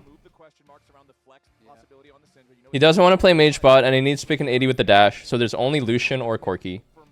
But Lucian is kind of meh. So is Corki, for that matter. Yeah, it's really interesting, right? Because the trade-off is, you know, you could be blinding your top. Okay, mage bot. Tactical on Hui? Now this, I gotta see. No, they're too pussy, man. So Morgan will know what he's playing into. Mbessa, you know, the most common answer in pro is Renekton, which was played in game number 1. You can also go for some of the range counter picks, like you can go. I think just Gnar. Just easy Gnar angle for Morgan on 5 here. When there is Bard and Ryze. We get some pretty sick posters being shown off here in the crowd. I'm always jealous of people who can draw, man. I can't even make a Victor bot. Some people just Easy Gnar. All right. So it is going to be a mage. So that's kind of one of the other options, you know. Easy Gnar. You can play for dominant 2v2, or you can play either a mage or Sivir or something like that. That basically, it's less about 2v2 and more be free Bard. Go roam. Do whatever you want. I'm going to laser the wave. Exactly. I'm going to laser the wave. I'll be down here. I'll be scaling. And it is really something that is very powerful. Yeah. Playing these scaling mages, being able to have the bot lane roll quest. There is that Gnar that did eventually come through. We kind of got there. I thought they were going to blind that and then wait for counter pick for bot lane and try to get a winning 2v2, but instead they do decide to go for that last pick Gnar. And it is just kind of like a skill matchup, honestly. You know, generally, as the Mbessa, you are just kind of withstanding the storm and then waiting. How come you guys don't praise me when I predict the pick? Is this just expected of me? That I knew they would pick Corki out of nowhere? That I knew they would pick Gnar? That I knew he would pick Rel? That I knew they would go Nefiri Ori, except he didn't go Ori, he went Syndra. Not going to be at those weird spots like game number 1. You and I were even talking during the break. Despite the fact that there were some high kills in that first game, it didn't exactly feel like a constant go, go, go type of game, because it was really quiet until 8 people needed to die at once in the melee soup, and then it was really quiet. Exactly, and when you have no range champions, you have no sieging, which is just such a core part of the game, right? Where it's like you can group, you can siege, you can chip away at towers. Can't really do that very effectively with all melee champs here, but whose draft do I like more? Let me see it again. Let me see it. I think TL. Let's see. TL. Oh, I like TL's draft way more. I think Ryze is not good. I think top favors Gnar. I mean, bot matchup. I think Corki is pretty C tier pick, but it's fine. I always felt if you don't want to play mage bot, just pick whatever AD. And I think that's his mentality. D-Helm Corki. I wrote this down in my notes, bro. I wrote this down in my notes. D-Helm Corki. Bro, this shit is in my notes. It came to me in a dream. Game number 1 was really close for a long time, and just by the nature of those compositions, it just kind of comes down to, okay, the first team that really clutches a fight, which was team. Oh, not lethal tempo on the Gnar. I guess some players still prefer to build fleet. I feel like lethal tempo is so good. Like, if he has lethal here, he can just hold his ground and keep autoing Mbessa and win. Also weird to go D-Shield on Gnar, I feel like. I feel like a lot of Gnars go Helm. Airy on Syndra instead of Comet. Another interesting choice. Oh, nice dodge. Nice dodge on the Q2.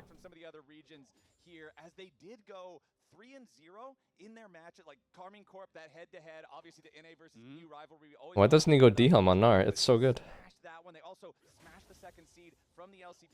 A. A. Oh, he's sidestepping these Qs well. A. I'm gonna give you a little bit more of a pass. Exactly, it's a bit more understandable. T1 in play-ins was always going to be a tough nut to crack, but Is Sneaky still playing in C9? against them too, which was something that really kind of made people very. Bro, what the fuck are you saying? Sneaky hasn't played in like a decade. I think Core was playing some of his best league that he's played in a long time. Was really shining. Morgan was unreal at MSI, and I'm really kind of curious to see if he can actually bring that. Sneaky genuinely has not been active as a player since the Obama administration, dude. And you just asked if he's still active. As dominant as he was at MSI, he was just going in and solo killing Kana and Doran like on repeat. It felt like, and this guy, we haven't seen that level of lane dominance from him of late. So, want to see if he can really bring that back to NA. And I feel like so many times when you see teams that look one way domestically, you get to international play and you practically never get the same thing once you go to the bigger stage. Why do some people pick Arion mages instead of DFT? Well, Syndra, I don't think DFT is good. DFT is only good on spammers like Rise or Daughters like Cassio. Comet is the more common choice here, but Comet can be dodged, so some players prefer Airy because Airy cannot be dodged. I still think Comet's better, but you know, that's why players do it. Because a lot of the players on this team all believe that they have incredibly good teammates, in some ways, it kind of like put them in a weird mindset where a lot of the players were all of the mindset that, okay, I'm up like 5 CS, I'm up 7 CS, I won my matchup, I'm doing fine. Lizzie Nafiri. I don't need to push it anymore because Jan's going to carry for me, or Morgan's going to carry for me. Or Oh yeah, there's like a weird interaction with Syndra where if you QE them, you whiff the Comet, but I mean, you just Q-poke with Comet. I think it's better than Airy, to be honest. TBQH. But they all came from teams where they had to be the person doing the thing, and then they joined this team that is like this super. Lee is waiting around here. Exactly, and it almost like they trusted their teammates too much, and then everyone. Oh, he's dead here. He's dead. He's dead. He's dead. He has no stun. He's dead. There's your Rune Prison, immediately followed up by the Sonic Wave. Quid knows to not waste the flash on that one. C9 gets paid, and it's No stun, insta punish. Yeah, nicely done there, and that is a really good place to put that money. Oof, -1 wave. Syndra versus Rise. This is big for Rise. If Rise can take Prio and have 6. When Rise gets ahead, because you get But low-key, these side laners... Guys, these side laners are snoozers. They're both permanently all full HP. So I think this game is just going to be play for objectives, in which Syndra is way better as a unit. Like Rise completely neutralized for this early laning phase. That's going to hurt pretty bad for the Team Liquid mid. Yeah, that is killer for sure. And that early tier had already been stacking, and you can see that the pieces of Catalyst were purchased up there by Loki. He initially was going to start going towards the Merc Treads, but then did just actually sell that Null Magic Mantle that he purchased up and decided to go for the Catalyst first, which is going to give him a tremendous amount of sustain. Jan, clearly, you can see by his purchases, he's basically just trying to farm and withstand this matchup. Went with the early Doran's Helm as his start, then picked up a tier, now just going back for some long swords. Basically, his Linus, thank you for 18 months. And to survive the amount of poke that Tactical can put out here on the Victor. All right, Tactical. Obviously, you know, the big moment for Victor is once you get the upgraded laser, you get the aftershock on it, you're just instantly clearing all the waves, but everything's going to be A-okay for the time being. We do have some... Fiesta would be 2-0 or 0-2 right now. True. For every other support in the game, when you do this kind of just like drive past mid, make sure everything's okay, you don't really get to affect the matchup a whole lot. Bard at least dropping off those hot Cocos. It is about potions, what, like half a potion's worth of HP for a level 1 Coco? So throwing a couple of those in there, you get a free potion for Loki, just drinks them both up, gets a little bit of a top off on the HP. Yeah, two of them is Level 6 Crab over to Blabber. Okay. It's 100 HP for 2, so it's another slow early game. A full-on health potion, but it is, you know, very, very good. And those little things, you do that a couple times, Bard can be so annoying because the ganks can feel like so trash, but it actually is very effective anyway. Oh, he's not 6 still. Oh, Jose adjusted 6. Does he have to flash? Vulcan Okay. threw out the Cosmic Binding there, but he only found 2 of the little Hosedioto corn dogs.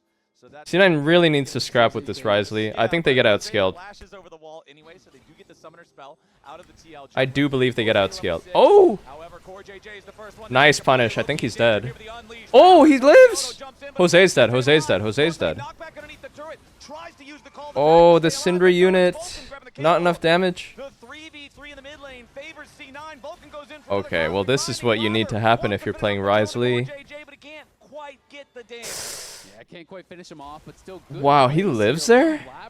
Another visit here towards mid I can't believe he lives there. Trying to punish Loki, I think, in it. you know, I bet Loki's able to survive. I will say Back, Blabber shows up and they're able to turn this one around. he doesn't have Axiom Arcanist, Blabber was in the area, but they felt like they're which made the difference here. Q, Has the crash down into that scatter, so they hit the full combo. But those Did Quid not have Q at the start? The I didn't see his Q well here. From Blabber knocks Jose back into the tower. Doesn't have flash, and they take him down. No, I'm dead. Goodbye. Goodbye. And I mean, that's the cost of him getting caught at the Raptors. If he had flash, it could be a different story, and he might have actually been able to disengage from that. But, you know, got caught at the Raptors, was trying to actually eviscerate over the wall, but I guess couldn't find the angle, maybe tried to go over a part that was too fat on the wall. I think Quid needed to play it slower. I think he stunned too fast. I'm not sure about his Q. And now Loki does have those Merc Treads, so it is going to be very, very difficult for them to burst him down. All right, C9 happy with our first 8 minutes of gameplay, but here, Azael, remember, is where we got the first big battle of game number 1 around the Grubs. Team Liquid right now. This is a really nice start for Rise. I feel like you need this as Rise. They have a 4-man potential play around the area. Blabber would potentially. That's 2. What about number 3? Like Team Liquid will say, all right, that's fine. If you want the 1, as long as we get the majority here, we'll step out. We don't want to risk any sort of a fight after. Morgan will just go back to farming up here in the top side. C9 does have priority and control over the top wave, which makes it more risky for TL to try to full commit to the 3 Grubs. So a 2-to-1 split favoring TL. Yeah, and it's pretty common these days, you know, unless you have full control of the area, you try to rush down one of the Grubs, smite, then you try to take the second. The lanes are mismatched here for C9, which is a bit better for TL. And TL won out with 2 Grubs. To get the third anyway, so there's not really any point in staying around. In LEC, we saw, like, you can actually just keep Mbessa top here. I don't see what the advantage to bring Victor is here, to be honest. The big deal right now, I think Victor could have played bot alone, and Mbessa is stronger in the fight because Victor is just a sack of shit early. When he gets going, this Rise can be very, very difficult to deal with, and it's going to be hard to answer in the side lanes, I think, as well. You know, it's not Doing a gender bend cosplay when? Never. Loki gets ahead because they have so much ability to, you know, affect these lanes with Blabber coming over wall, with Vulcan coming in all of a sudden, and that is going to be the target. It's just going to be tactical, buying That's time, not my thing, man. And allowing them to get up to these side lanes where they can play through Loki and Thanatos. That's eventually what they're looking for. Plus, with Morgan, like you're saying, being your primary side laner on the Team Liquid side, he has to build steel caps because you're up against Mbessa as your lane opponent and Lee Sin as the enemy jungler, which means you don't have the Mercury Treads for the extra defensive capability and CC reduction against the Rise. So D-rate? Ghost and throws you in Rune Prison. D what? You are in jail. You are directly Swifties. in jail. You are going one place, and that's back to your Swifty Syndra. As C9 starting up the Drake. Here, it's 10 minutes into the game. Over the wall comes Jose and Core JJ. Want to try to at least turn this into a 50-50 split. Victor's not too strong here. Thinking about stopping them here as the Realm Warp is about to arrive. Core JJ and Jose. Nefiri missed Q. Oh, the tactical down. Drake. Blabber wants to try to secure the Drake, and he does do just that. Victor gets it? They find themselves a kill. Victor was dead. He got the Drake with his little, like, piss dot. But the objective goes to C9. His little 900 gold dot. I think it was actually the Victor that got the last hit on the Dragon as both the smites went down, got incredibly low, and I believe it was Victor that did finish it off. TL, it just felt like they moved in too early. It's difficult for Corki and for the Syndra to actually join because look at Quid's positioning here on the side. You see him, and Blabber was kind of threatening to section him off, and then Loki just joins in with the Realm Warp, and at this point, yeah, Jan does move up and does get in there. Wow, I think they'd lose so much harder here if Tactical just flashed the Cinder QE. I think Quid is kind of weird on Cinder. Normally you don't want to play like a Cinder like that. You want to QRE always, especially in a team fight to stun multiple targets. He should have either stunned Rise out of the port, because he knows Rise has no flash. Fuck! Man, this guy doesn't know how to play Cinder. He doesn't have Axiom Arcanist. He doesn't have Axiom Arcanist, does he? How do I check his runes? Getting jumped on. Core JJ sticks around too long, though. Absorbs one turret shot too many to make it an even trade. Shibal. Dude, he needs Axiom Arcanist. It's so good on Syndra. It makes such a big difference in these early fights. Some plates off the back of this as well, so that is really nice for TL. And yeah, Core went down, but I feel like from that position with how heated up the tower was, he probably had to. I think if he actually dropped the turret aggro one shot earlier, Jan is probably dead. So it is better to actually just take that L, fall down, make sure Jan survives so he can actually fully push that in and get the kill gold. And Jan's feeling really good now. 2-0 on the Corki. You've got your Trinity Force. Your Dorian's Helm, honestly, going to continue to give you a lot of value going forward here, too. As Core JJ. Random kill? Okay. Got his flash. Nice. And TP even. Wow, TP. As Thanatos uses the public execution just for the buffer to not get CC'd as he arrives and manages to walk away, but that's a TP and an ulti down for Thanatos just to get punched in the mouth and walk away. Exactly. You're pretty happy if you're Gnar, man. Top, right? Thanatos thought there was going to be a Gnar lot happy. more happening there. I think his thought process was they're going to continue to chase Loki Gnar as happy. they over-engage onto Loki. I'm going to TP him behind them, and I'm gonna roast them. But they just peeled back. They were happy with getting the flash there from Loki. And it does mean that a slight incremental advantage continued to be built on that top side here from Morgan. And he is up about 600 gold at this point, has taken a couple plates off that tower, and is feeling pretty good in this side lane. Yeah, Jan and Morgan are the reason why Team Liquid is ahead in gold, despite the fact that C9 leads with 2 kills.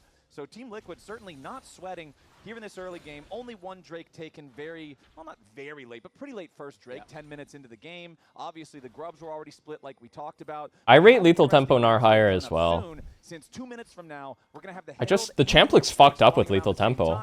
As Team Liquid's looking to maybe make a play down here in the bottom. Whoa, whoa, whoa, that is aggressive. Double combo. The dog is in. One shot the Bard. Neferi has R reset. Can they redive? Jan goes on a killing spree. Ryze has R to get out. Can he redive? And they're not done yet. Oh, nice stun. But a beautiful scatter the week coming out from Quid. Nice. Falls to it is right on point here in the bottom lane. Yeah, TL really started. They're just better as a team, no? I thought it was going to be Loki running away with this game after the early play towards mid. I thought they were going to be able to continue to accelerate that to get him out to the side lanes and have a lot of Yo, one thing that's really funny that I'm pretty sure you can do on Neferi, I'm pretty sure this has happened to me when I play Ryze. If you time your ulti on his ult, you just chase him gigafar. They just hard engage on the other side away from Nice engage by Core. Never in range there. Core finds a great angle. Bard didn't even ult. Died for 0. And then Loki here tries to run more about. Look at this scatter. The max range scatter here catches him just on the edge.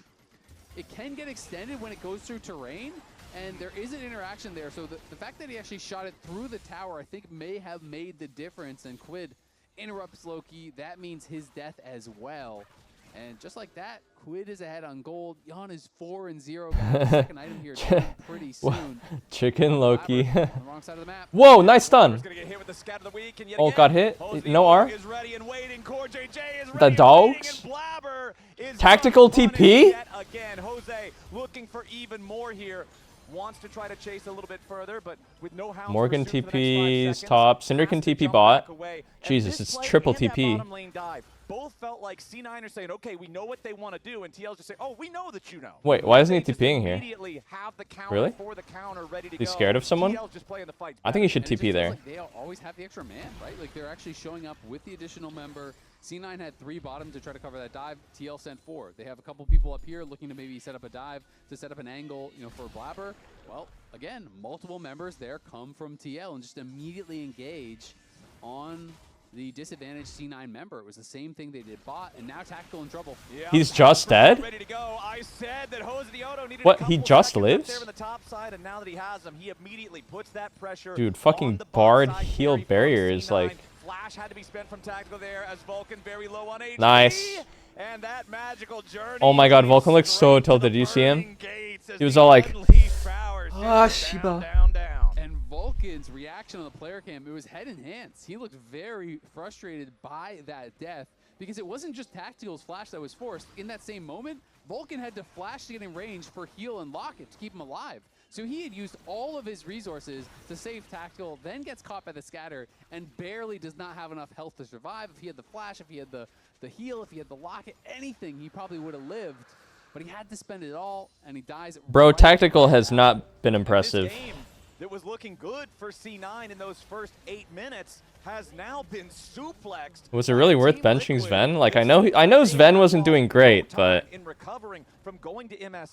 benching Sven for Tactical is like not really like, yeah, that's a fucking awesome upgrade, bro. You know what I mean?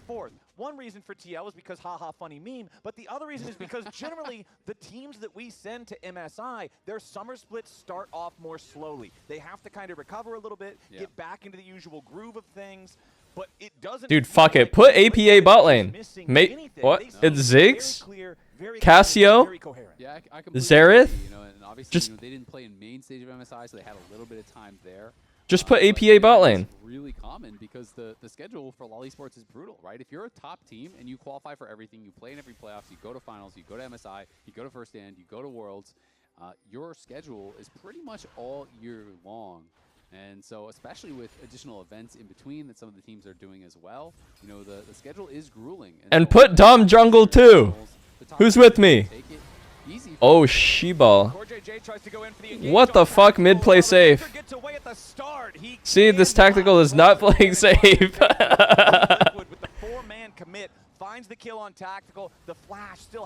That was crazy. They literally came in from every angle. In the mid lane on that play that cost Vulcan his life, and it just feels like Team Liquid is never. I don't even understand what happened this game. Really, C9 was winning mid jungle so hard. Huh?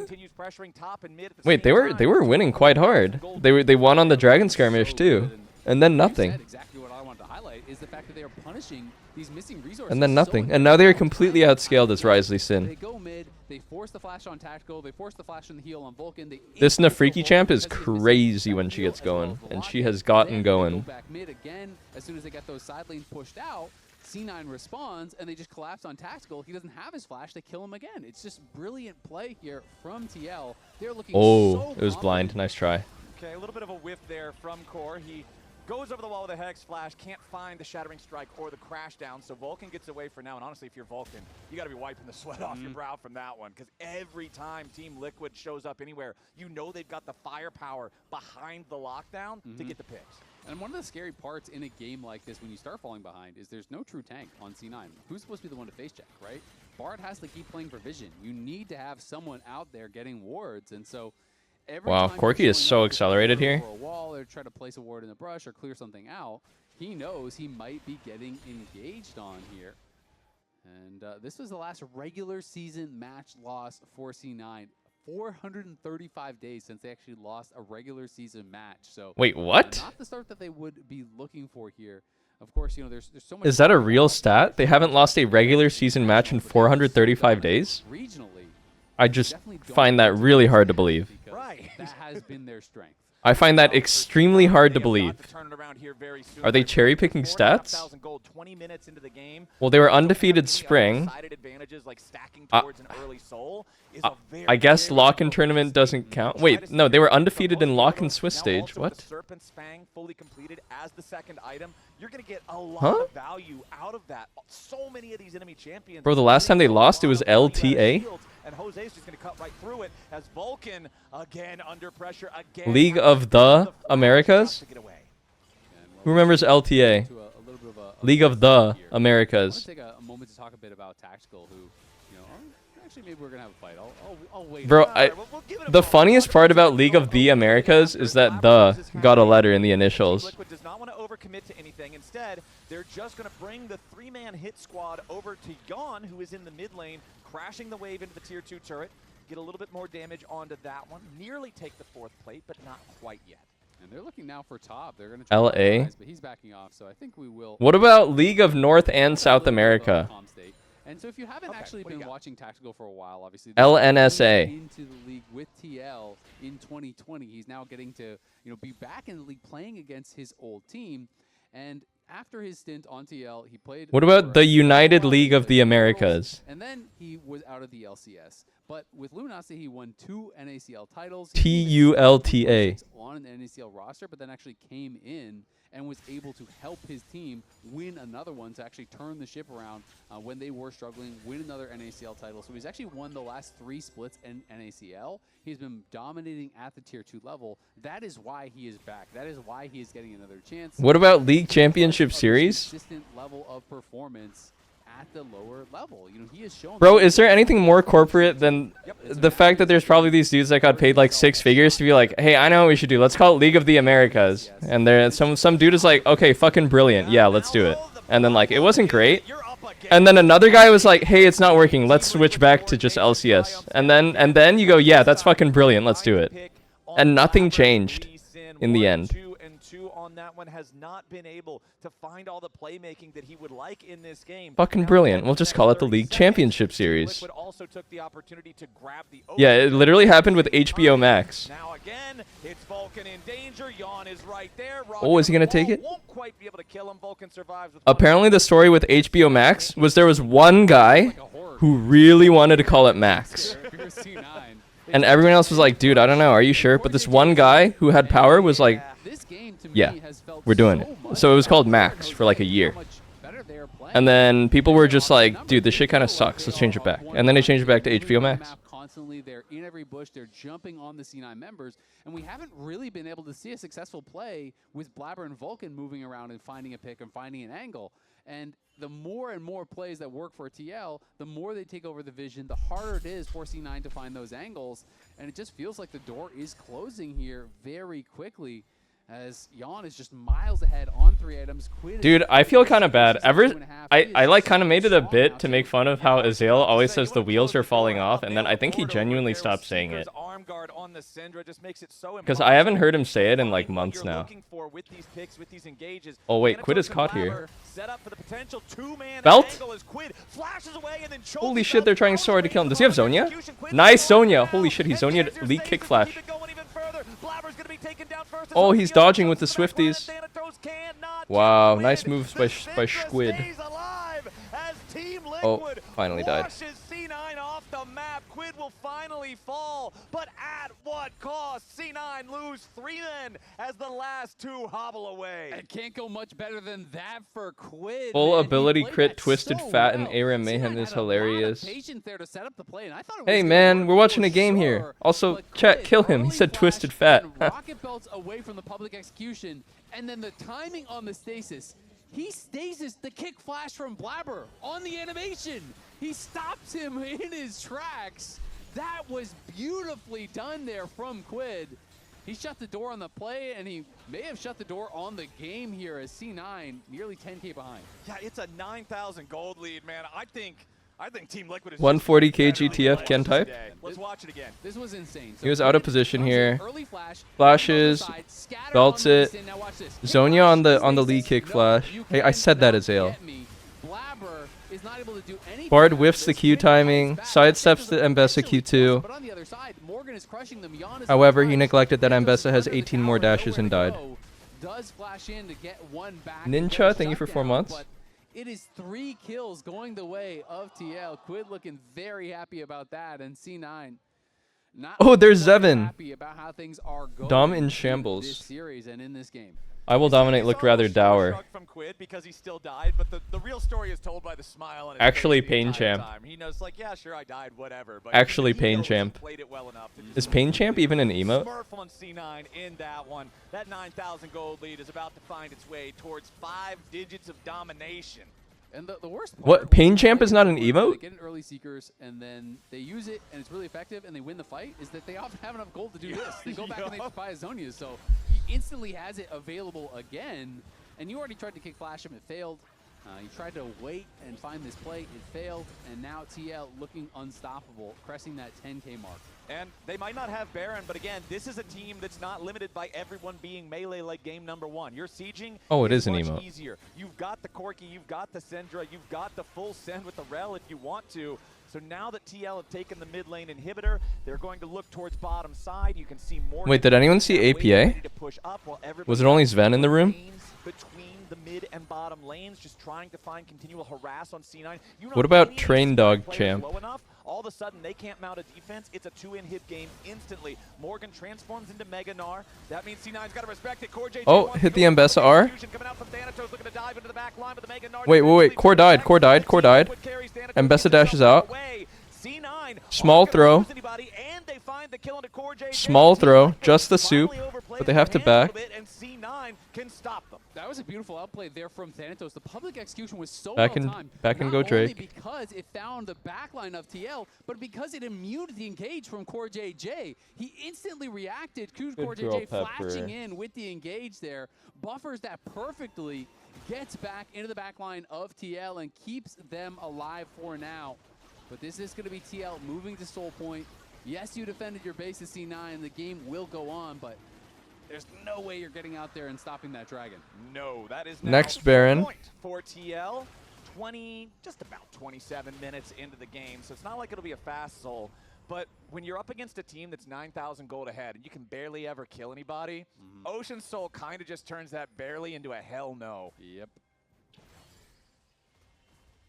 Hey guys, time to win. I have to require them. It's time to win. Time to win. He's got 3 items. Don't look at how many items the other people have. Nope. Just focus on the fact that he has 3. Put your hand over that other side of the monitor. Don't look at Quid and Jan. Yeah, you don't want to look at those guys. Their inventory Just win, forehead. Only your own. As we do have the Spear, the Cleaver, the Eclipse there for Thanatos on the Ambessa. But man, look at those gold differences in jungle, in mid, in bottom lane. 2.5, 1.5, 3,500 gold for Jose, Quid, and Jan. As Team Liquid is not slowing down. It's 35 seconds until the Baron spawns, so they're just going to make sure. Predict third team for Worlds. They control the Okay, jungle. Lion, TL, and control wards, normal worlds. They want to make sure that if C9 tries to approach this Baron area at all. oh Jesus, do we really have to send a third team? Exactly, and it's just so difficult forcing. Maybe we should just send 2. Engage on anyone, and it's probably going to be a pretty good fight because everyone is pretty squishy. They're so far ahead. Maybe Fly can get it together a bit. I don't know. Have to kill Gon instantly to have a chance, right? Quid is probably just not going to. I don't really feel great about any other teams besides TL and Lion, to be honest. Best shot, but it's going to be very difficult to get there. And Maybe C9 can get it together. I don't know. I don't believe in them really. On even numbers, and Jan now has the Infinity Edge, which means even more. Sentinels? Nah, I think Sentinels gets farmed so hard. Whoa, whoa, whoa, Rellington. Whoa, whoa, whoa, tactical flashed and he still died. Caught. Caught. Guys, Ambessa has 3 items. It was time to win. What are you doing? Are erased from the rift, and Team Liquid with a 5v3. The Baron is no longer required. Thanatos tries to dive into the back, but now he's immediately got to retreat. He wants to get the kill, but Quid goes golden, and it'll be a trophy for TL. Here it was not close. They're just way better as a team. Split. We know who the better blue TL's just way better as a team. C9 was leading early. C9 had 3 great plays in a row early, and then it's just like, I don't know. It's nothing. Just nothing. Yeah, Neferi looks OP. Neferi is 1v9 every game. I think Neferi's thing is like she's just such a safe champ. And then when it's time to go in, when she has an opening, she can just reset or get kills very easy. Game number 2, you even mentioned it. It looked like C9 was getting off to a good start. She does shit on mages. The mobility, the damage, the dive, the invuln. Just always seemed like they were one step ahead. Yeah, it looks like we're going to dive bot, so C9's ready to counter, but actually we brought 4 people to counter that counterplay instead. It just seemed like... Okay. Who do we got? DSG? Yeah, no, I really like how you put that. I did feel like they just... DSG versus Shopify. Let's see a fucking mud fight, boys. They were way more on the same page than their opponents today with those fights. It's Surdy. Surdy on DSG. Surdy came in at the end of last split and he was doing great. They're finding picks. Core was amazing at MSI, and he was looking amazing here again today. And how he was working with Jose, how Quid was playing individually in some of these fights was stellar. And it is just a really promising start to a split here for TL. But we got Raz standing by with Quid, the first lock of the LCS, for an interview. That is right. Give it up to Quid. Congratulations on the dub and the first lock in the LCS. Let's talk about that lock, actually, because everyone was wondering if there is one person who is going to be picking up that champion, it's going to be you. A, were you surprised that you got a chance to lock it in? And B, how did you feel in that game? To be honest, I didn't really want to first pick Rock when Akali was up. I think it's so easy matchup for Akali, but true. Our coach said just pick it. the champion is not balanced, so yeah, just pick it. That sounds like a lot of trust overall. What was your thought process? Talk to me about the matchup, because it's a new pick. A lot of people are wondering about what to expect in the Akali matchup, and how did you feel like what got you over the edge in terms of just snowballing? Because you ended up getting, by the end of the game, like 10 kills and a one-shot on Leona. I think that champion is really simple champion, and it's really easy to get kill if you can survive in lane. I think that champion is in general just too weak. Not 14-3-4. Weak in lane against Palindrome. So I No, not a really went palindrome. into Akali, but I just managed to survive until 2 item, and my champion is just too OP. Is LCS over? No, we got one more game. DSG versus Shopify Rebellion. It should be a bit of a mud fight. It should be scrappy. I'm rooting for DSG, of course. As a former DSG alumni. If you keep trying to make space for your teammate, then you're gonna have good anger for the fight. So you should keep trying to make space for your teammate. And in game 2, you went crazy. I wanted to cast your mind back in that top lane play. How do I like Fearless Draft? I think Fearless Draft is way more fun to watch than the same champs every game. And it's hard to remember a time before Fearless Draft. It's hard to believe there was a time where players would just pick the same champs every single game. We are talking about that's the only play they can do.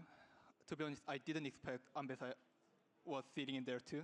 I only thinking about Lee Sin, but yeah, I was thinking about them doing that, so I could react pretty easily, and yeah, I think I should be able to survive, but Morgan didn't want to save me. Message to the fans that are seeing you guys basically rising since taking down KC. It looks like you guys have only been on the up and up, so a message for the fans on that. I'm really happy that we beat KC 3-0, not even close, but we learned from MSI, and I hoped we could take some game against T1, but we didn't manage to. It's quite sad, but we actually learned a lot from the tournament, so we just keep showing better and better. And we're going to be looking forward to it. Congratulations, round of applause one more time for Quid. Thank you. Hey, his English has been getting better. And I'll see you guys on the other side. Better and better. I'm gonna start walking. Oh, Victor, guys. Victor Inting. Victor Inting, Victor Inting, Victor Inting. Victor no flash. Victor dead. Not TP, High ping. No. Apparently my team, Team Liquid, we 2-0'd C9, we 2-0'd Fnatic, we 2-0'd Vitality, and we 2-0'd G2 in 3 different disciplines. We did that? Wow. Not trapped at a desk in one singular posture for 12 hours a day. It's time your chair evolved. This is Secret Lab Titan Evo. Ergonomically engineered for you, gamers, hybrid workers, artists, backing your every move. Hello? 67. Assured Fob, thank you for 5 months. The absolute legend who went from gaming on her phone to ruthless online streaming slayer with no mercy for any living thing is your mom? Hey guys, apples with peanut butter? How is this possible? How do I make my coffee black? Text me if you need anything. Level up your connection with AT&T Wireless and Black and bitter, like my cold heart. So nice in real life.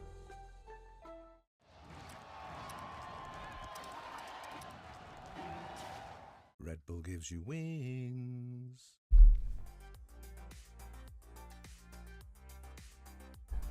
I don't use the Keurig. I don't drink instant coffee, really.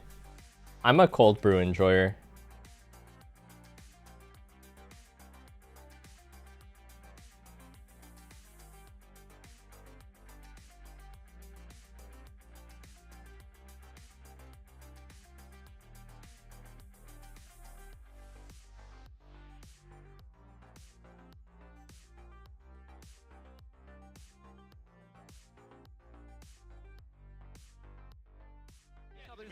Ambassador coming, guys.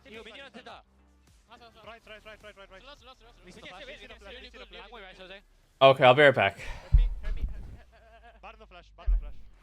I will not be late for next game's draft, though. Quote me on this. No flash. Saving it. No flash. We know who the better blue boys are today, and it's Team Liquid with a clean sweep, 2-0, taking down Cloud9.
This is how we get off permanently, because there's legit nothing. I click forward as Vayne. What am I gonna flash exhaust at Oriana or what? Just go right now, flash exhauster? Is that the play? Translating now. No, I don't care what is right and what is wrong in the game. Yes, he's saying I'm flanking. I mean, let me talk. He say flanking, and I say like, look, can you guys look? Can you guys look? You guys even not try to like say no. You guys say, you guys so like Jimmy what? Yes, he's flanking. I didn't think he's gonna click into them. He's on a flank. Yes, I can be flanking. Doesn't mean I'm gonna send it on mid lane. I'm flanking. Okay, that means let's pull them in so that the flank's useful, not so that they can click left.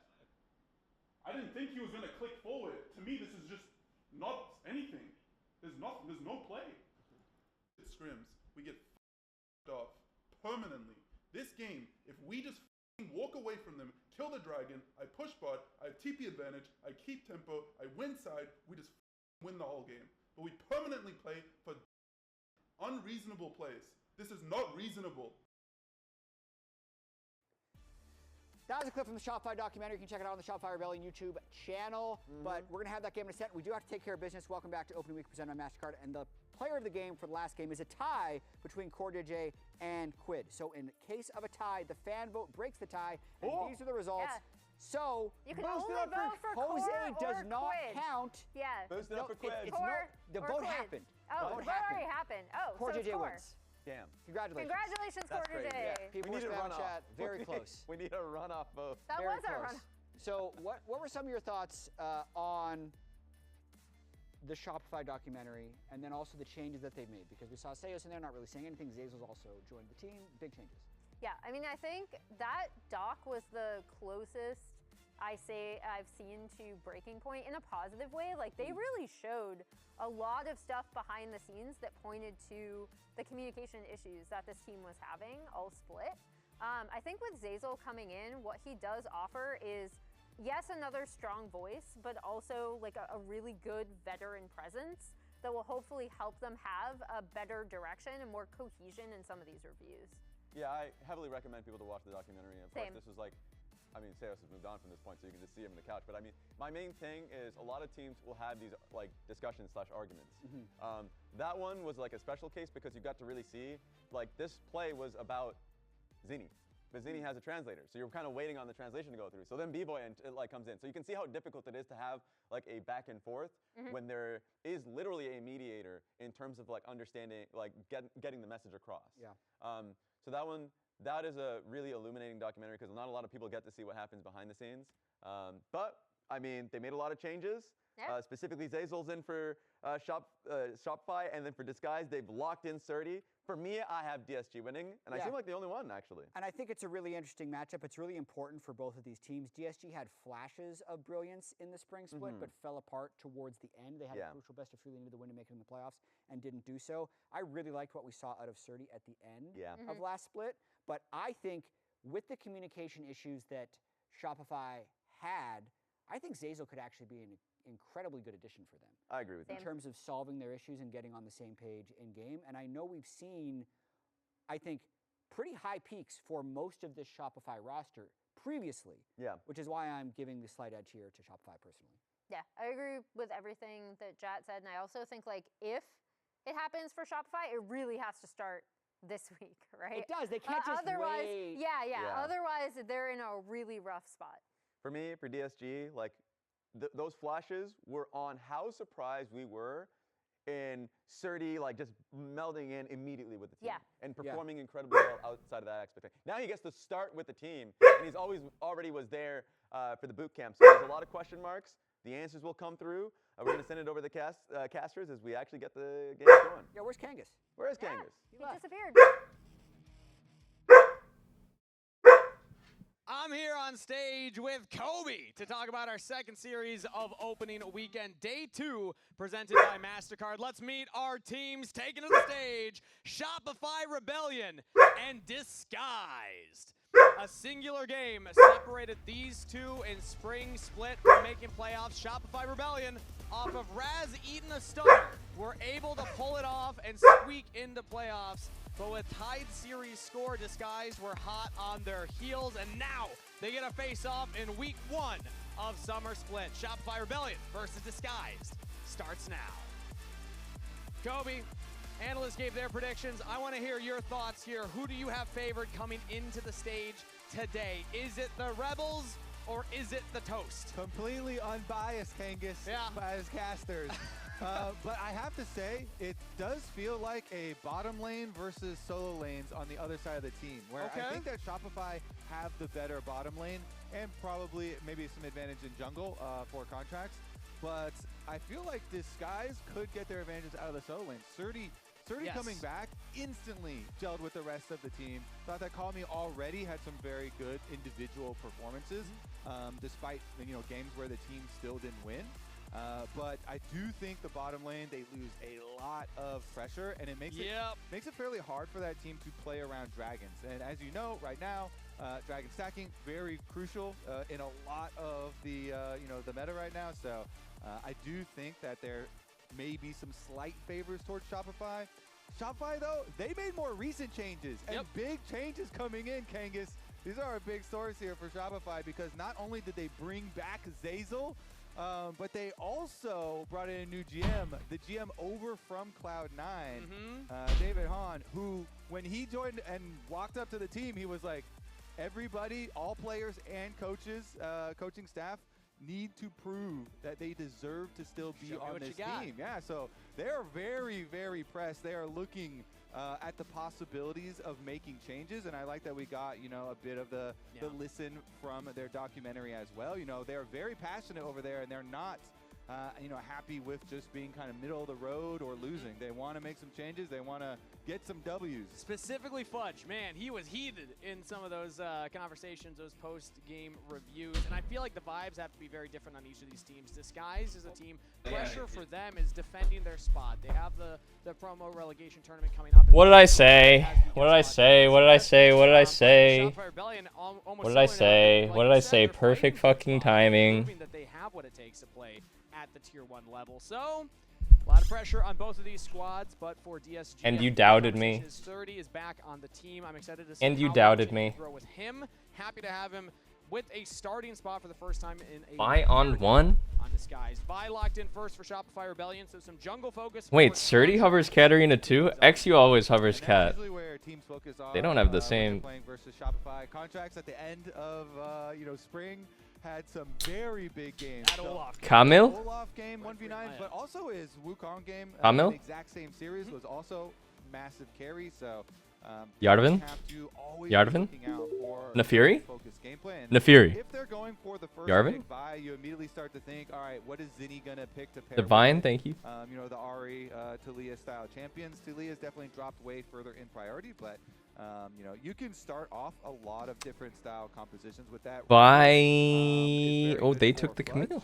Oh, they are sending it. Holy fuck, Vi, Camille, Galio. Okay. Shen? Or Leona? I mean, these two alone, a classic combo. The Shen. Galio Vi on top of it means Picks her there's rapid so fire. much ability to just get onto that backline. Ziggs can throw out damage from pretty far away, but doesn't have a lot of mobility outside of the satchel, so can be tough to keep yourself alive. We don't know where Ziggs is going, though. For mid versus Vi Galio, let me think. What would I like to play? So I gotta ask Kobe, do you have What would faith I in like Jets to be able play? pilot the mages in the meta Versus right Vi now? There's a lot Galio of laning Camel. carries, you know, if they can Dude, play the low mages, key, good and I'm gone, genuinely, Mordekaiser mid. Is that not a headshot? So what do we think? Yeah, about I the do. issue outside with I this think format? Ziggs is pretty easy, so I think he's going to be completely fine. I feel like this is the training wheels mage for. No one's got the balls to do it. This is like the first mage that you. I think that actually sounds crazy versus Vi Galio Camille though. And I think he should be fine with landing at least a decent amount of the bombs. He is going to be under tremendous pressure though, because Vi, Camille, and Galio, as they're saying, is super heavy dive. Now the Shen is always such a good answer to Vi individually, as we've seen really push. Cassio is still open. I don't think you want to pick Cass into this. You need to pick something that doesn't die easily to dive. And not into the jungle, so maybe he'll be lower level. Fucking than Liss, the I don't know. jungle Shen, Smolder mid. Of course, since they have the Jarvan, and so you're going to be looking more. There's no way it's 6 mid. Oh, they're gonna do Cassio anyway? Okay. I think it's a bit weak to the dive, Cassio still. Even though like he builds tanky. Down there, but still expecting the Ziggs to be the bottom one. Catching up in the bands with I missed Fudge crashing out in a team review on a video. Damn. Now, I also think of Cassio. I still can't forgive Fudge for spam pinging me 1.5 years ago. After I saw him at the mall 2 years ago and said hi. Later in the draft for Shopify Rebellion, who will go for Ezreal. We can't forgive that, Fudge. I hope Shopify loses, embarrassingly. And 80 carry where you can still buy Camille roaming time. Especially since it's going to be against Ziggs. You dodge the bombs, try and hit your mystic shots. Very, very similar so far. And we're just going to go with the Gnar since they've got the Vayne and the Olaf bands. Protection bands. Gnar blind. In the second round there for Fuck it, bro. Triss top. Oh, TF top. He actually loves to play TF top. Is this not so vulnerable, though? With that Ezreal, so is it a top lane TF, Kangas? I think he's going to send it. I think he's going to send it. If it's 30, I'm going to be a fan of whatever carry he chooses to play. It's going to be carry top versus Gnar. Oh, really? And best. I think this makes a little more sense for what I've seen from him so far. I'd swear Gnar is just better in this matchup. I swear Gnar is just better in this matchup. One of his biggest tools that he used to get rank 1. He's being considerate of Vi and Camille, so he doesn't want to pick a squishy carry. Because that's typically what you'd pick for Gnar. Shit, bro, why not just ban Gnar 4-5? We had so much hype for Surdy coming in, and we're looking for him to I think this is a self counter. Standard matchup, as you say. Surdy might be that guy though. I think he fucked Fudge last split. For the carry, and this is going to be an action-packed game for sure. I expect a lot of kills in this game because both teams. Moving forward, of course, DSG, they have a bit more of the counter engage with Shen. Two very aggressive drafts. And so should be a lot of action. Choose their moments wisely, but I think they have enough crazy dive that will be successful. Engage is the name of the game for both of these compositions. So many tools to kick off fights. I'm just hoping that the pace of the game answers. Holy, that beer. Potential for some crazy I low-key grow facial hair like that if I don't shave every day. So far around the world, Camille and Shen definitely I actually just took a break to shave. Can do so. Shopify Rebellion versus Disguised. A bit of a rivalry between these two teams as it was one last match in Spring Split. How's Zinni been doing? I think relative to the expectation, not that impressive. Squeaked in. Bro, you should have seen the way people were talking about this guy Zinni. Let me tell you guys about the fucking analysts on reddit.com and x.com talking about, oh, I've watched every game of LCK Challengers League. Unlike you Philistines, I know how to appreciate a proper league and proper up-and-coming players. This guy Zini is the cream of the crop, will be the finest mid laner that Korea has ever produced in the past decade. And I was like, okay, well, I'm fucking hyped. Why is he coming to NA? And then I saw him play mid. Just mid. Where did all the hype guys go? Like, the glaze this guy was getting was insane. Had gold leads, which is something that this guys desperately need. As it is Raz's match of the week. Have I played against him in solo queue? Yeah, he was fine. I mean, don't get me wrong. It's not like he sucks, but relative to the hype, I thought this guy was going to be like Faker or Chovy. Also, I think with the draft, Raz is probably onto something. I feel like we're going to get some good action.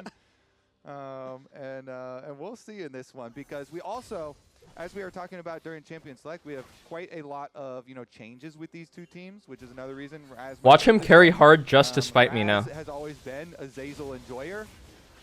It's level 2, goes in, but it's going to be answered by Lions. Better trade for Shopify. Yeah, as Zeyzal has picked up on this team, they had... B-Boy on Ez is a certified hood classic. Dude, this guy picks Ezreal every game it's up. Go back home. If he could, if it wasn't Fearless, he'd pick Ez every game, ever. Kind of had a difficult time finding somebody to come in for Shopify, and Zeyzal gave an interview with Kautsiki where he even talked about, yeah, I wasn't really even looking to get back into Tier 1. Zeyzal was streaming, and that was going well and kind of chilling. And now we Bamboo have the 2, long thank career you. timeline. As you can see, he had that stretch here on Shopify and was just inactive streaming, but they convinced him to come back in their time of need, Kangas. Exactly. So you can see his exact quote that he had there, but then also his timeline. As you could witness, he's been playing for a while. That was from 2023, though, so it's been a minute since he's been in LCS. I'm surprised Batu has stayed the same for DSG, I gotta be honest. These guys were getting absolutely cooked every game. Sajed and Lions. To the LCS originally, before then subbing for Shopify Rebellion. Yeah, I like that. I like that quote that you pulled up as well from him. Yeah, yeah. Felt like being a little guilt-tripped, low-key. Lethal Tempo Nar? Top lane, big trade comes through there. Surdy's barely able to survive. Fudge almost finding a solo kill, so Surdy already not getting the better of this top lane 1v1. Fudge has been motivated so far. You could tell in those reviews. Advantage to Fudge. Surdy's bleeding minions. He was very animated and very opinionated on what Shopify needs to do. Came back with a longsword.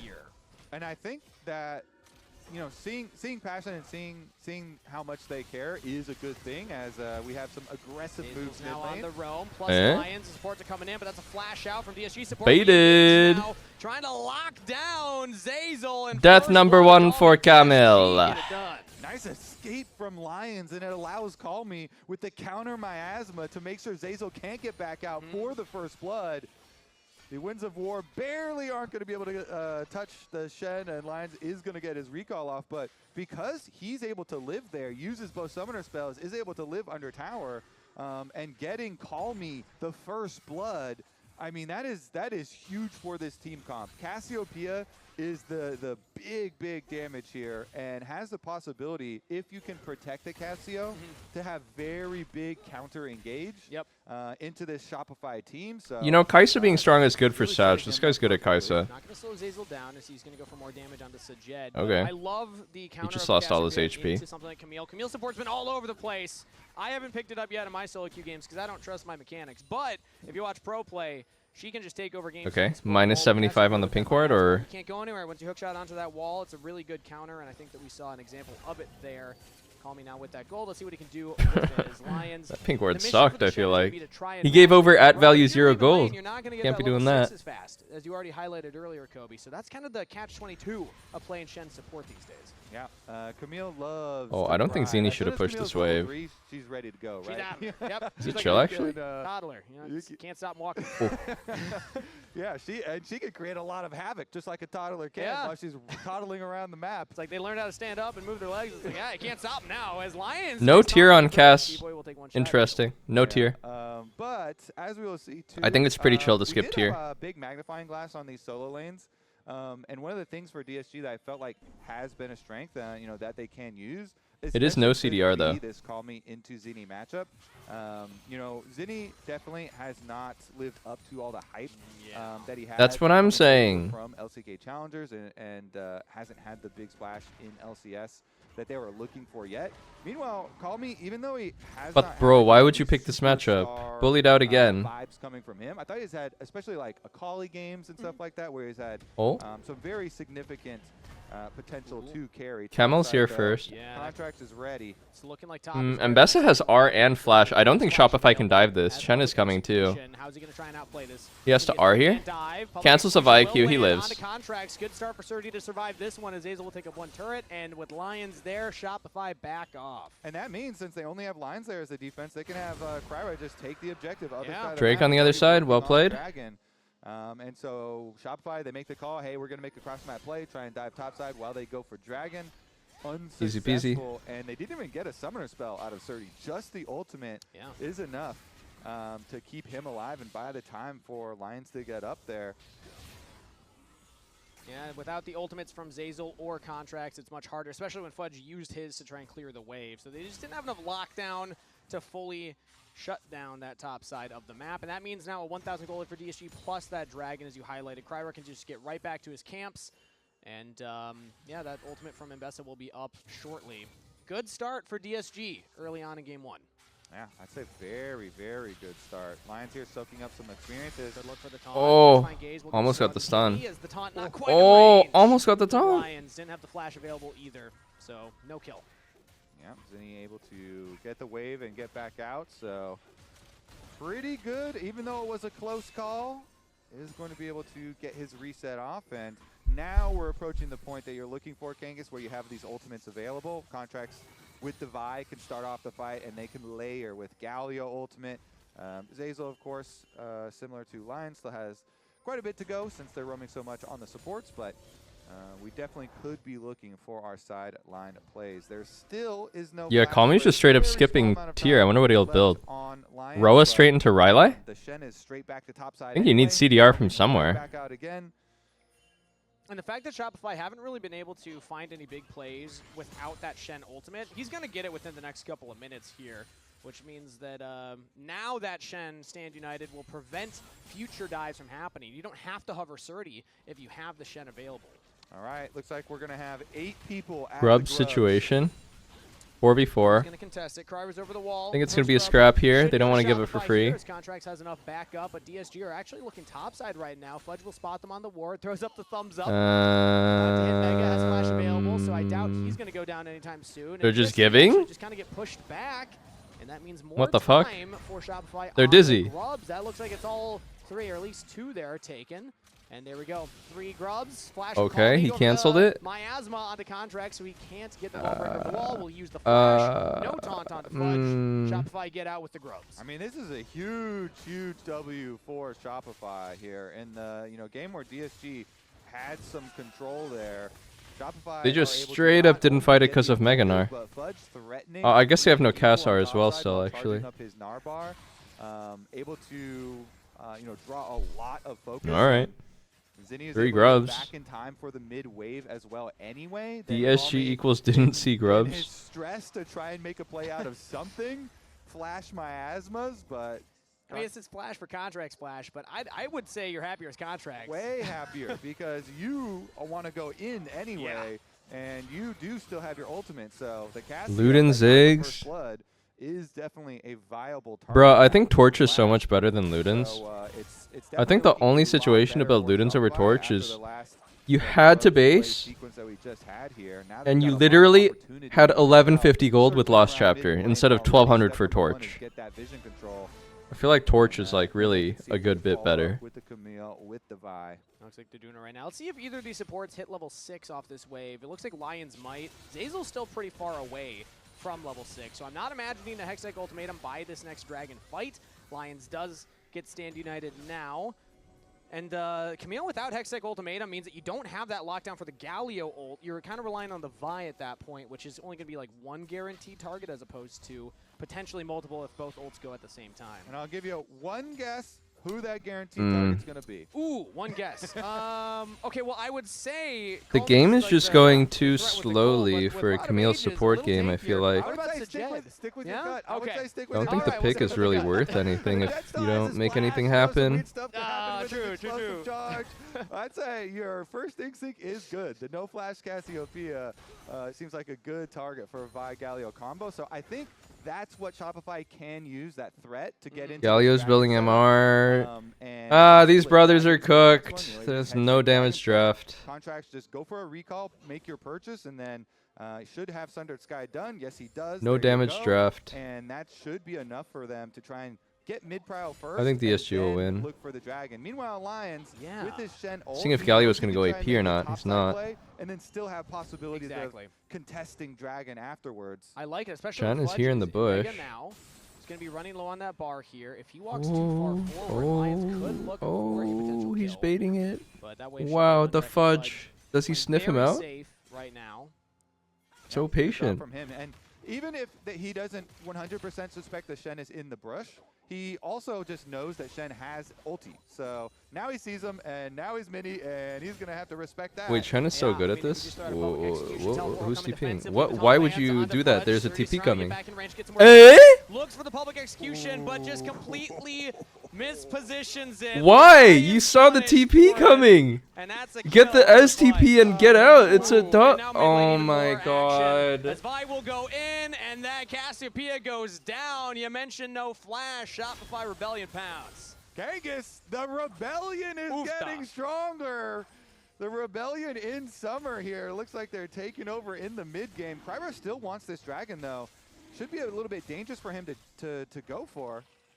Yeah, with multiple. Bro, why even do that though when you see the TP coming in? That's such a massive dub that Ez is TPing top there to try and protect the dive. Because they only use the Vi ultimate, so they still You have should just back off and play Drake, I think. with Galio ultimate ready.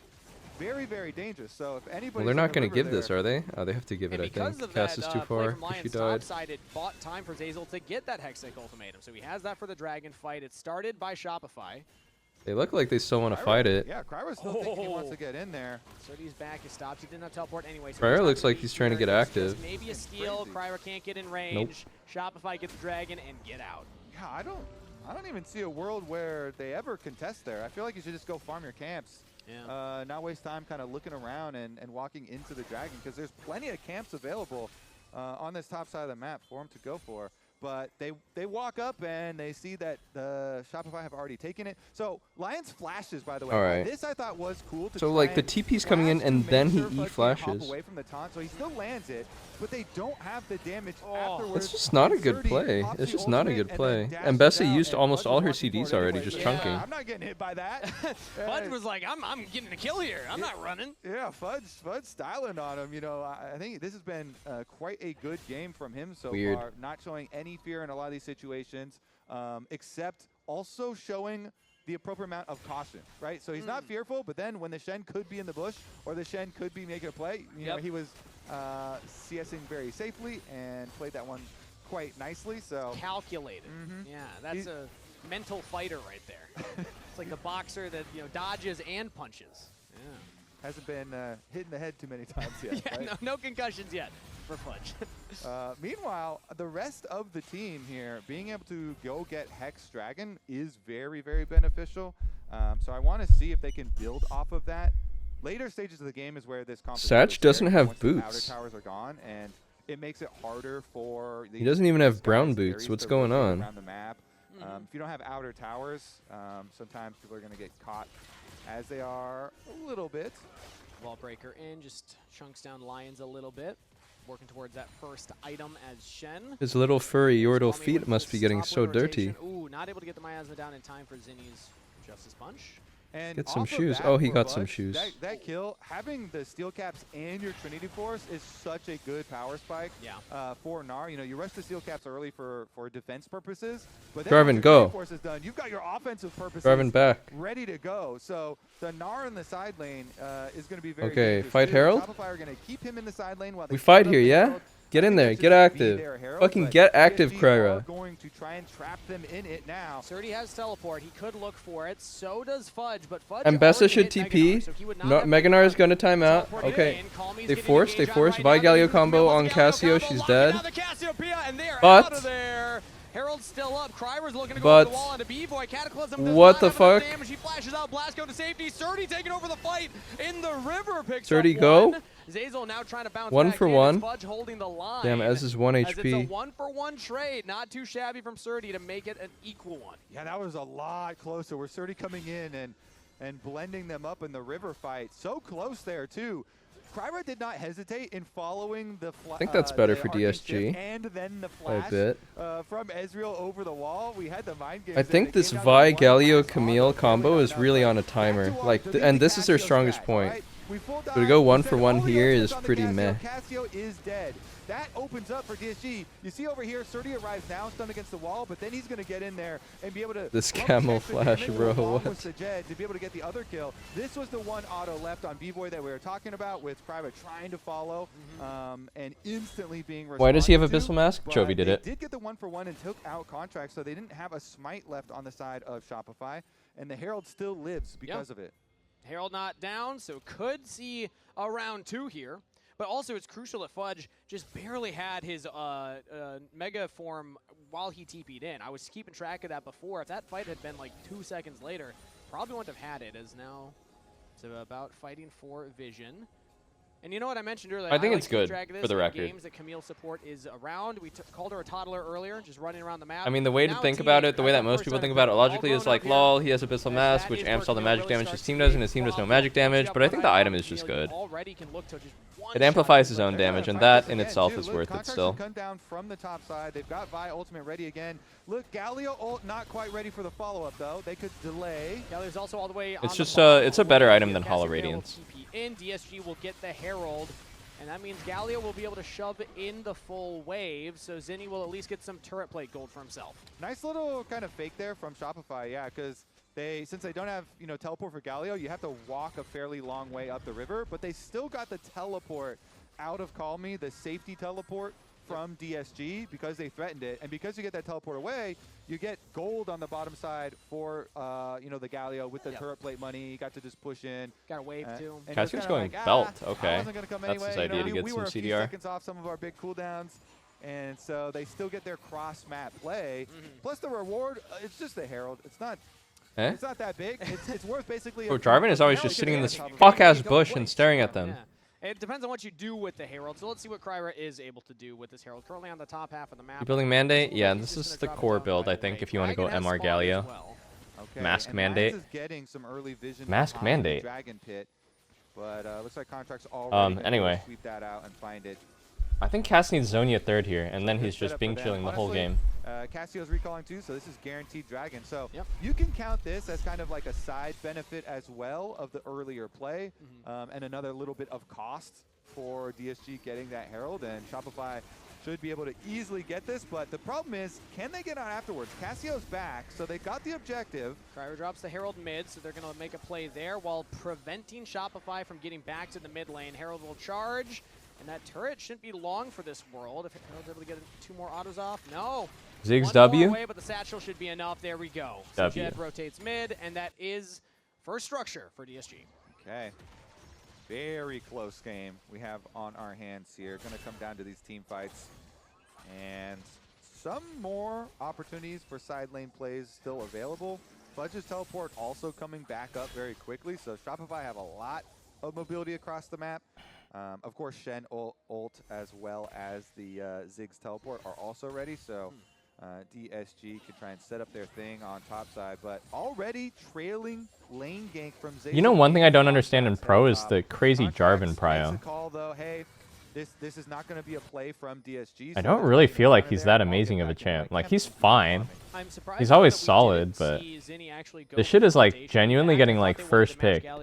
Like first game of Fearless. First game of Fearless just blinded, like priority pick. And every game it just looks like, yeah, it's a Jarvan.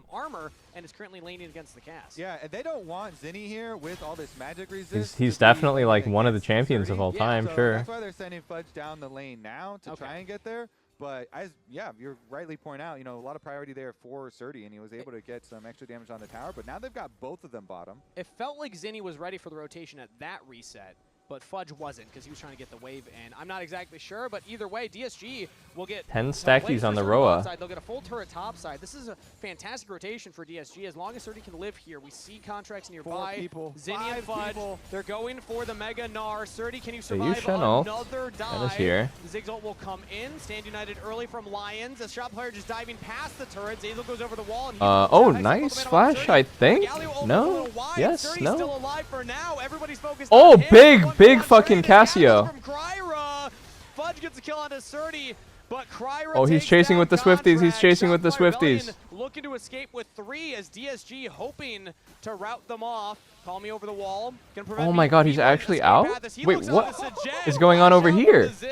Lions looking for the damage for the kill here. E? Can they give it to Call Me? They can. The mid laner getting some more gold, and DSG answered the dive. I think they can get Baron too. They have Casio. Casio damage. Wait, is this just Baron? There's no way. They cannot Baron. Got priority. They have teleport from Ziggs too. They're heading over to that area. Looks like they make the call with the teleport that they see coming from Fudge. Maybe it's too dangerous with Fudge. Yeah. Or are they just setting the vision first? I think they're getting outscaled at this point, bros. Vi Galio Camille. It's going to fall off. They could. B-Boy still at 15 seconds, but nope. DSG decide, let's go spend that gold that we just got instead. That's the Seekers now completed for Call Me. They're going to have less and less damage. It's Ez as your AD, it's Vi as your jungle, it's Tank Galio as your mid. Fucking Lethal Tempo Gnar is going to be dealing the most. You actually got Surdy over the wall. He was able to go over the wall instead of immediately going for it on this right side. We're diving bot this wave. They have Shen ult, so they can play around it. Casio has TP. I just want to hit the Guys, tower. I don't think I can be involved in this. That's okay, you can't be involved, it's fine. You can push. That's it. Okay. I'm still looking. Mbessa? Yeah, Mbessa, no flash. We can finish. He should die. Is Beltcast it? It's alright, yeah. It's bad. Dip. A dash is always good. The stat profile on it is still good. It's the stat profile I think you like even more on someone like Cass now, where the AP ratios aren't insane, but you get a bit more HP. Cataclysm on top of it. So much damage up front there from DSG, and they're even getting more. A reminder that DSG Galio Camille needs like some real heavy carries, in my opinion. It needs some carry sauce. You need like a Kaisa type of like truckload of damage, or like something that scales better. I think. At the end of summer. Currently, though, at the this just falls off too hard after mid game. Like all these units have enough damage in mid game. Vi Galio Camille Ez whatever, but they still have full vision coverage all over everywhere leading up to Baron, so they can try and the game goes past like 25, which it is. Continually controlling. People start to get Zonias, too much HP, then start to get through all these blue trinket cooldowns. There goes B-Boy's blue trinket. And so Fudge is the last one with an extra blue trinket cooldown, and he's side laner, so it gets a little dicey. You have to keep on using more cooldowns and more cooldowns to check, even when DSG are actually in the fog of war recalling and resetting and making sure that they are 14. ready to fight. Wait, look at Surdy's cone here. He might engage aggressively here. That can go all the way to the line bush. But with that one controller from DSG, whoa. They're looking at Fudge. Kyra taking a lot of damage. Dude, Mini Gnar is so broken, by the way. Any back on a Fudge. Great kiting. Kyra's one. From Shopify. There's no fruit for him to heal. They force Mega Gnar at least. They still play this. Have free access to the dragon. Healed a tiny bit off Wolves. They realize they do not have time for that. Fudge is just trying to stop. On Mbessa, she is.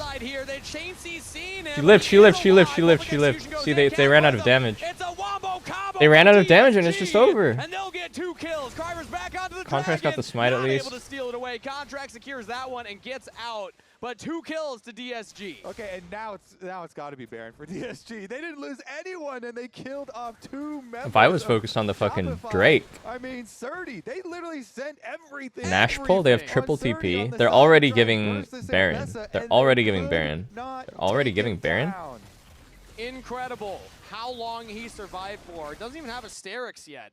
It's just the base stats of the Mbessa plus some of the shielding coming in from the Eclipse, as well as the abilities themselves. But DSG's top laner survives, and now they reward themselves with the Baron. Kryra's low. Okay, oh my god.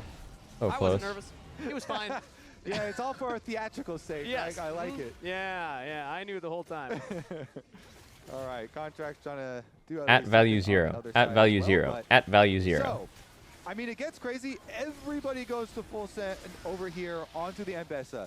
Galio ultimate, plus the Gnar, plus the Camille. All damage. Bro, why do they not go for the Ziggs? I swear they can access the Ziggs. He was standing in the middle of the river. Have enough to fully finish him off. Thank goodness for Shopify, though, that he hits the smite. Because that is Dragon Soul Point. That is the 3rd dragon for Shopify. So Contract's trying to hold on and save that little bit of skirmish. And you can see Surdy's stats here. We talked about it earlier. He had a fantastic end to spring split. He only was in for 4 games for DSG when Castle got traded, but he looked good in those, and he's looking good right now. I got a question, though, from Shopify's side, as they're going to try and catch his way bot lane, is they're full sending onto the M-Bessa. You talked about the importance of the Wombo combo, the Hero's Ultimatum. How do you use that? Call Me or Sajed are probably the ideal targets, but no, they're sending it onto the I think they're outscaled now. At this point, even if you kill one guy with Vi, Galio, Camille, all ulting one guy, you just run out of juice for the rest of the fight. That's the problem with this combo. If they still had Ezreal ult even, if they hadn't had It's an extraordinary amount of CDs you need to expend on one guy, and even if you get the one guy, the rest of the guys are just going to kill you. Very different story, but now, since they did lose out on the Baron, they're under Was Neferi banned? She was open. I thought it might be pick. And they're just They favored J4 over it. Let's lose. Okay. Oh my god, they're listening. They focus Ziggs. Oh, they got 2 actually, insta. They got 3. DSG are routed. Shopify Rebellion find their engage, and they want more. Trying to stop Surdy on the retreat. Wait, Zaire just wiped? Can't get the damage out. Oh, nice flash. Will not land from Galio.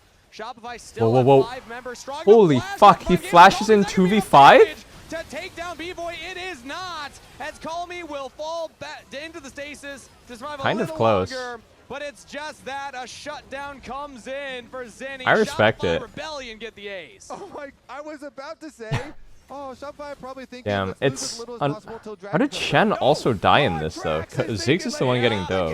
Right now. Q flash into ulti into Camille. Oh, he messed up his flash. This time, Kangas, all 5 members pull off the combo. I feel like they didn't react well to the Camille engage.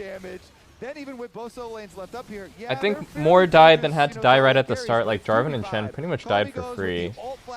This was almost like it. This was so close, actually. I like the look. They don't have enough to be able to finish off anybody besides Zazel, and so it's gonna be It was almost godlike. Shopify taking over. Flash.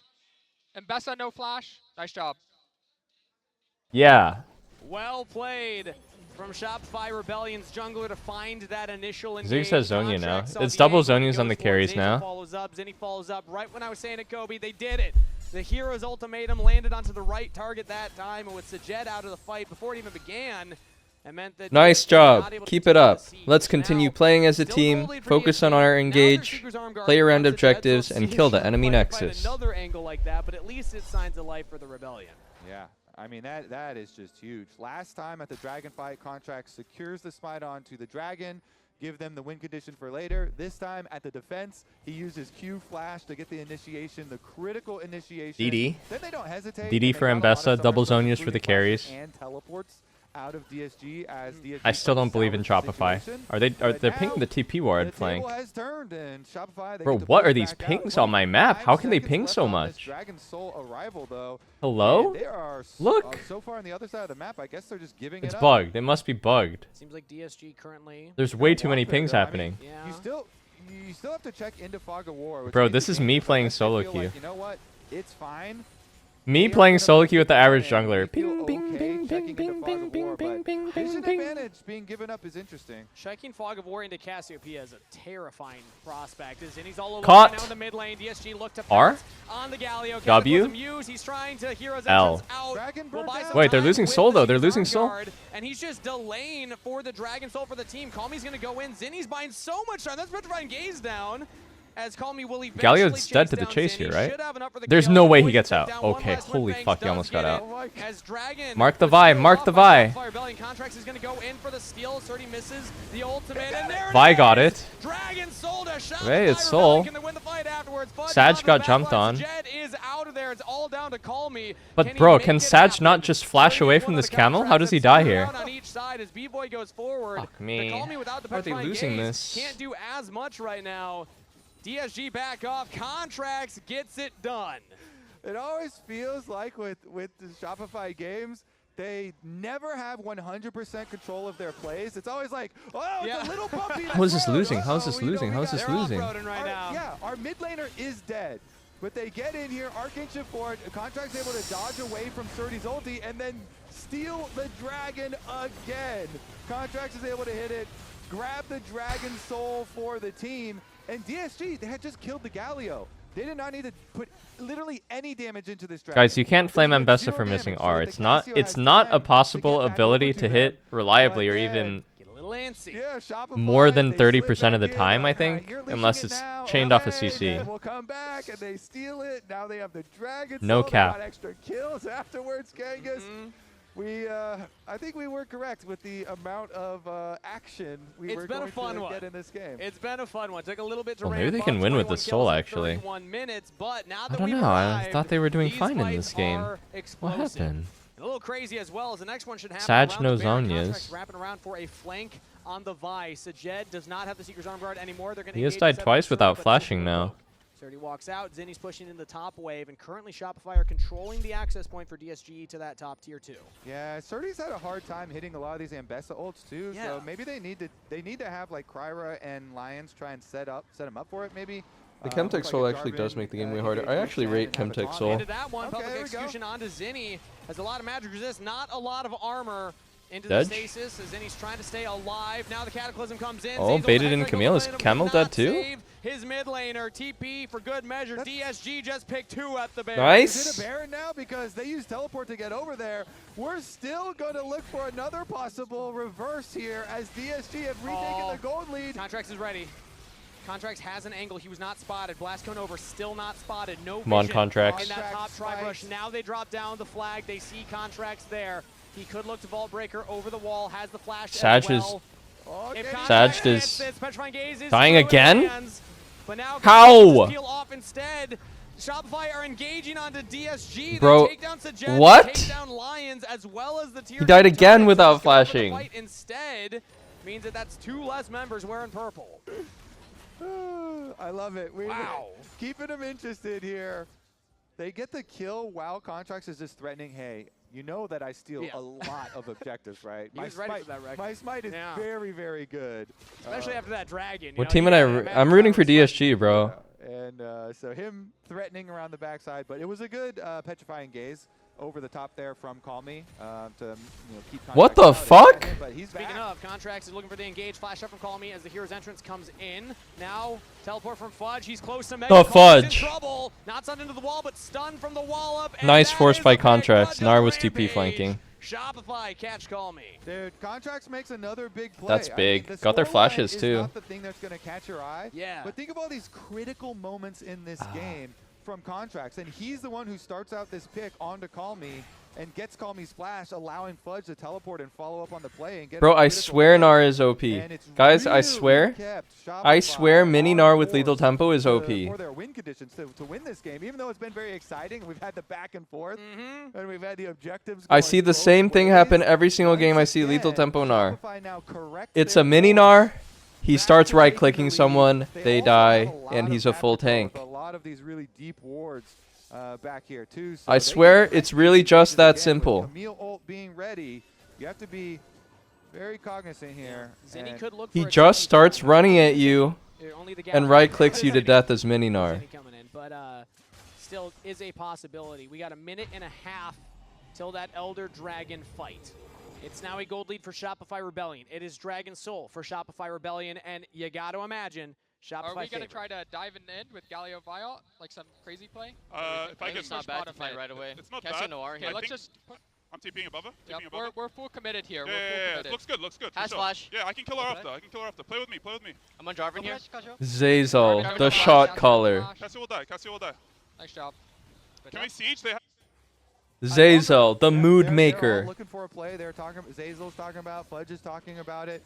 And Damn, that dude enunciates. Kind of great position for. Yeah. I can hear him so clearly even though I don't even have my headset on. Just the I legit hear him through my headset that is on my table. And then TP comes in. Fudge says, I'm on Cassiopeia. Funny the contract says I'm on J4 right after. Clear But comms, still, good plans. Cassio flashed away. Yeah. You know, what's he going to do? All right, now it's 40 seconds until that Elder Dragon Still heavy favor for Shopify Okay. Rebellion in this current position. Not only do they have the gold lead, Sag Dragon Soul, they has also to have flash control of the Camille access R. point, so DSG I gonna low-key have to think it find might a be creative cooked. way to enter that bottom river. How did they kill the fudge? Yeah, they definitely are going to have to get a little creative. They still have a lot Is he of just going to click firepower, someone to so death I again? want to see if they can pull it off. You know, if they can get, I mean, Kryber right here positioning with his Guardian Angel. 30's very far forward. Wow. He's just leading the charge. Kryber now looking to engage on the fudge yet again. He's kiting back, building up that rage bar. The same Okay. came in from Lions, but it was Forced not Mega. close enough. Fudge will have Meganar pop now, which could be good for DSG. If they delay the fight from this position, they can fight a Mini-Gnar instead of a Meganar. They have lost mid. Crier as chunked well, to though. half. They're losing health on J4 and losing mid. Galio pushing mid as All the well. way up. Yeah. This is the mark of a young team, in my opinion. An experienced team. They can't quite decide whether you can see it. They're kind of hovering between the river. They're and gonna right wait for now, Meganar Sony's again. catching that mid wave. Blue buff is secured. Kami picks that one up. But the dragon has not been started. Do they even yet. want Meganar? Can't we just let him be Fudge keeps on Mini-Gnar building up with lethal another tempo? rage bar as that's Ooh. B-Boy flashing out Saucy from E the forward by banana B-Boy. brush. Now Meganar? in goes Fudge, looking Q? for the big engage. Not gonna E? find it there. Kami's in What the- is exalting? He's exalting himself! There, Kami's out of it. Surdy's trying his best to turn Nah, go FF. and the GAs are now popped. Surdy on a killing spree, still alive, still pumping damage to Jed as well. DSG are doing their best to hold this. It's all down to Surdy, but Shopify Rebellion's AD carry is untouched, and he gets a double kill. Shopify Rebellion stand tall. As DSG get knocked down, you got to imagine that's enough for the Elder Dragon. Haven't seen Revan smile yet. We've shown him a couple times after after they won some fights, and this They one could have means done Elder that one Dragon. better. They could have aced him. Yeah, I mean, this one does mean Elder Dragon for them too. So, at the very least, this is going to secure Shopify. You know, How can it control be? the entire map with Baron coming up in 1 minute? It theoretically should also guarantee you Baron. And so Elder Dragon, they honestly could delay it too. Wait for Camille. 1 second. Nice. Solid. Get it onto all 5 members, and there they have it. Dragon Soul plus the Elder Dragon plus now a 5,000 gold lead. So DSG showed signs of life, but as we look at the replay, How did here, Kami die Shopify on the side Rebellion here? He are died able so to take fast. Out the key carry. It's all about Kami. Belts. Yeah, I mean, It's crazy. They have Vialted. double engage, Zonia's the 2 Vial. Blast Cone, and then Contracts is, even though his ulti does get immune by the Zonias, they still get the Camille and the Galio Wow, he in just there, got and they banged delete out. that Cassiopeia. So the dive does go Yeah, off I didn't love the successfully. cast pick, to be However, honest. The counter, they were making you think here with Surdy and Sajed. I understand his idea is probably cast can be really Sajed tanky, a little bit as the GAs are coming back up, but B-Boy fully stacked lethal tempo, Ezreal and maybe on the survive side the Galio is Vi dive, able but to pull it out. And you Contracts can't. gives him an angle to go back in. You need to pick something with like actual immunity in your kit. That's why, or like some like giga drain tanker. Like you need to pick a drainer or a tank versus this, I believe. I'm not joking. Mord was actually a headshot here. Something like Mord or like Swain. As Baron started, we want to remind you. Swain looked so effective when Night9 played it. He did say that he doesn't like it, but Swain's a headshot. success on it. Good on it. Red Cane, genuinely Red Cane mid would have been better than this. IMO, IMHO. As the Baron is secured, that's a tier 2 turret down top side. Shopify Aatrox type of shit, yeah. I mean, it's pretty like out there. To halt the momentum of Shopify Rebellion, but at this point you can't. The most I can't really think of reasonable has been played already in pro thing to pick would have been Swain, but really you can pick anything like Swain. And I think it would have been so good here. They showed their hands so early. They got a little while here as far as the pain. Illaoi type shit, yeah. Might cost them both inhibitors, honestly. The problem is as a mid laner, you don't really play those champs, but you know, you gotta have something as a pro. About a quarter left on the Elder. I don't think Cass was the right cook. Swain would be the most standard. He's constantly firing out these mystic shots late game, and the burn really does stack up. So DSG, here's the defense, trying to defend the Nexus turrets. Baron minions are helping out a lot right now as the Elder Dragon is still up. DSG need to wait a few more moments for that to go down before they can try and full sound, but they're going to lose all their Surdy looking good at least. Surdy was okay. I think his pick was not great. The hero's ultimatum will land on to I don't know. I think he kind of countered himself. Down, Shopify Rebellion take game 1. Shopify are back, starting out summer with a win. Contracts with some good smites on these dragons to be able to get them Dragon Soul. And Holy Fudge moly. had a very big Gnar game. Yes. So who gets your player of the game, Kobe? I feel like that's a contentious Right back. one. We're asking chat now. To me, it's 3 people: Contracts, Fudge, or B-Boy. Oh, okay. Are my 3 choices at the moment. Well, let's hear from the analysts. What do you have to say? Who do you think gets player of the game? We have one choice. Yeah. As a voting block. collective, there's 3 people that say Fudge. Yeah. Fudge, We don't appreciate your Fudge, indecisiveness there, Kobe.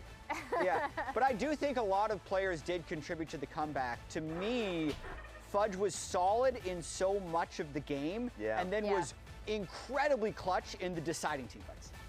It was insane to see. There was like one moment where like Harold was being done on one side, and then you just saw him getting like a 2-man Mega Gnar ulti into the wall and comboed with the Ezreal ulti. He was so impactful in that game. It was just about finding the right team fights. That was probably the biggest story for them. Yeah, absolutely. I'd be curious to see like what his stats were from this game completely, because we just voting blocked him into player of the series, and I think we opened this entire segment. He played better. Play better. Just play better. Play better. He's correct. He's We accurate. talked about how, like, we showed the clips, right? And we showed kind of his frustration in some of these reviews, and we're like, okay, what is going to happen with Zeyzal on the team? Are they going to be able to coordinate better? I think Fudge played great. I think the coordination, as we're going to see in some team fights that we're going to look at, was still a little sketchy at times. It was, but you could hear them. I think the production team did a great job at getting us some tidbits of Zeyzal and Fudge and Contracts all coordinating to try and make these plays happen that I think did secure them the game after they were able to get back into it. Yeah, absolutely. And I think I'm curious. I'm just looking at the damage. Yeah, there we go. I mean, it's always B-Boy. The B-Boy Ezreal damage. Always so delivers. Favorite champion. The crazy thing here, like, I did think Sturdy was doing a ton of work, and this just confirms it. 31,000 damage on the Ambessa, but I believe a lot of it would have been in vain, right? Like, only 12,000 of that damage actually led to total kills for his damage on kills. Overall, a very close competitive game. I mean, you can see the gold. It was looking super dire by 27 minutes before they got the soul and were able to secure the win. Yeah, and I think a lot of that had to do with that bot lane team fight where they were finally able to actually coordinate this composition. Well, as we see, okay, the fans don't necessarily agree with us. Zeyzal did the shot. They're voting for the beard. Yeah. Hold on, I realize they're voting for the beard. They're voting for contract smites because they were super crucial. They were great. They were. And the Zeyzal beard. Yeah, I also think Contracts generally, again, in the turnaround team fight, it was his engage that led to. But I'd like to take a look at some earlier team fights where once they got split up, because they couldn't coordinate this composition, DSG really kind of ran over them when it looked like they had the initial setup. They absolutely did. Chenault was also really crucial in a lot of these fights at delaying the initial engage and buying enough time for the Cassio and Ambessa to really take over and let the fights. And we've seen this comp a lot. This one was a tough one. I mean, it was just basically if you wanted to take this fight, then Vi had to be there, but she had just showed up on towards Dragon, so like they just didn't have the DPS. In the prior fight, Camille didn't ult early, so they got the escape before the Galio ult got to be there, so you just didn't really get a knock up. But then you got to see fights like these. This was the pretty one. The one shot onto Ziggs into being able to continue the engage with the 5-man unit. That's the team fight they envisioned when they drafted these picks. Yeah, and that was the big fight that even though Call Me gets a really nice ult off the back of this is the fight that turned the game around for Shopify. This is what ended up putting it in their control when they finally were able to really coordinate this composition, especially with the Camille Galio, where you want them really coordinating to be able to set up these fights. And we needed to see this because the last time we saw this team, it was in playoffs where we got to see the worst version of themselves, like where they were just not on the same page at all. And so the biggest question was like, how much is Zeyzal going to be able to contribute to this team? Ban him? On the same page. It seems like just based off the comp. Hey, mods. Quite a bit. And also this ban them all. Really lends itself into you must be on the same page. If I'm in, you're in. Everyone is all Ban everyone. Even outside of that specific bubble, I thought that in the early game they were doing a good job of like being able to recognize, hey, we have a timer, let's look for a dive top, even though it didn't necessarily work out. I think they were recognizing what the play was, and I do appreciate that for their first series of the split. But one thing that was really different about this team Revan did not look happy. Yeah, that's true. Yeah, he normally when they're winning fights, we see. I feel like they're really stressed. A little bit. I feel like the pressure coming in from the new GM, telling everyone they need to earn their spots here, and this game one, they feel like they got what they wanted in the draft. It wasn't working. I think there's a little added tension. It could be good. Did they shake the nerves off though now? Exactly. Like after game one, we're just like we figured it out. What is the difference between a watch party and a co-streaming? It's the same thing, isn't it? A little bit more loosely in the second game. We will find out. For you, don't miss any LCS action when you get your favorite foods delivered on Uber Eats for less gold. Game 2 is coming up after the break.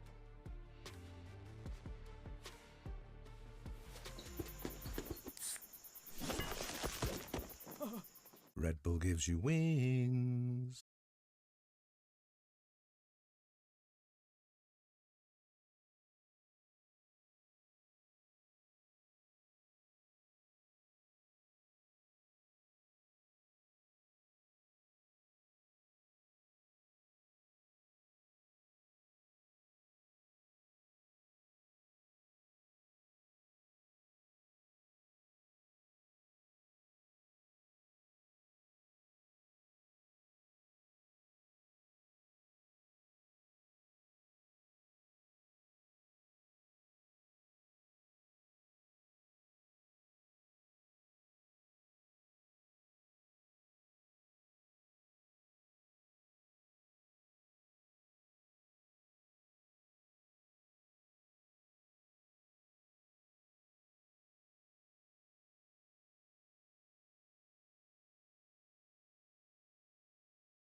Hey guys, I'm Suri and I am the top laner for Disguised. What is this? I guess. So, who on the team would you not let take her? Absolutely horrible. Little paint and sip with Surdy. That's my question. Who would you beat in a fight? All of them. If you're on the deserted island... He is very serious. Bro, he does not want to be doing this. Pepe. Who do you think is the funniest teammate? Kind of fun. Funniest teammate... Sujud, for sure. Who's the most nonchalant? Me? Nonchalant. Call He's me. gonna say me. Are you ready Oh, he said call to me. piece your art? I am. Okay. Ready for reveal? 3, 2, 1. So, it is a guy planking on the ground under the hot sun with a indigo marshmallow on his back. Dude, that's the fucking art description in RimWorld. That's the RimWorld affix on my fucking sarcophagus in the dining room. Okay, now we're gonna speed run.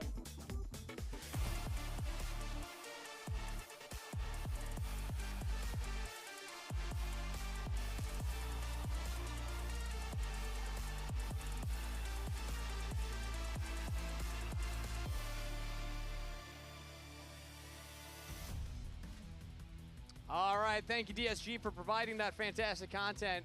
You know, hopefully Surdy keeps playing, because I don't know if he's got a... The fudge was kind of crazy on Nar. It looked more like a table than he was, like, playing. Table with a face. Yeah.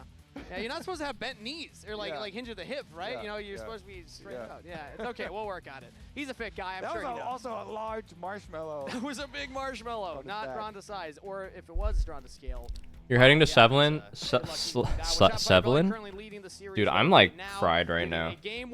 I woke up early this whole weekend to watch LEC, and I haven't been sleeping much each night. Vibes seem pretty good. Svevelin? Would you ever go pro again? And a lot of pressure. Can I get a... Under pressure, though, being able to focus in some can I get a... objectives leading to victory here. So we'll see if they can get a... another 2-0 on the day, or if DSG in this one can Butt Fuzz, thank you for the sub. Would I ever go pro again? I don't think so, man. Yes, I think that DSG, we're holding on until some of the kind of redirecting of the Galio plus the Camille combo. Like, once they started using that on the Cassiopeia, once they started using it on the Ziggs, that's when Shopify started winning those fights.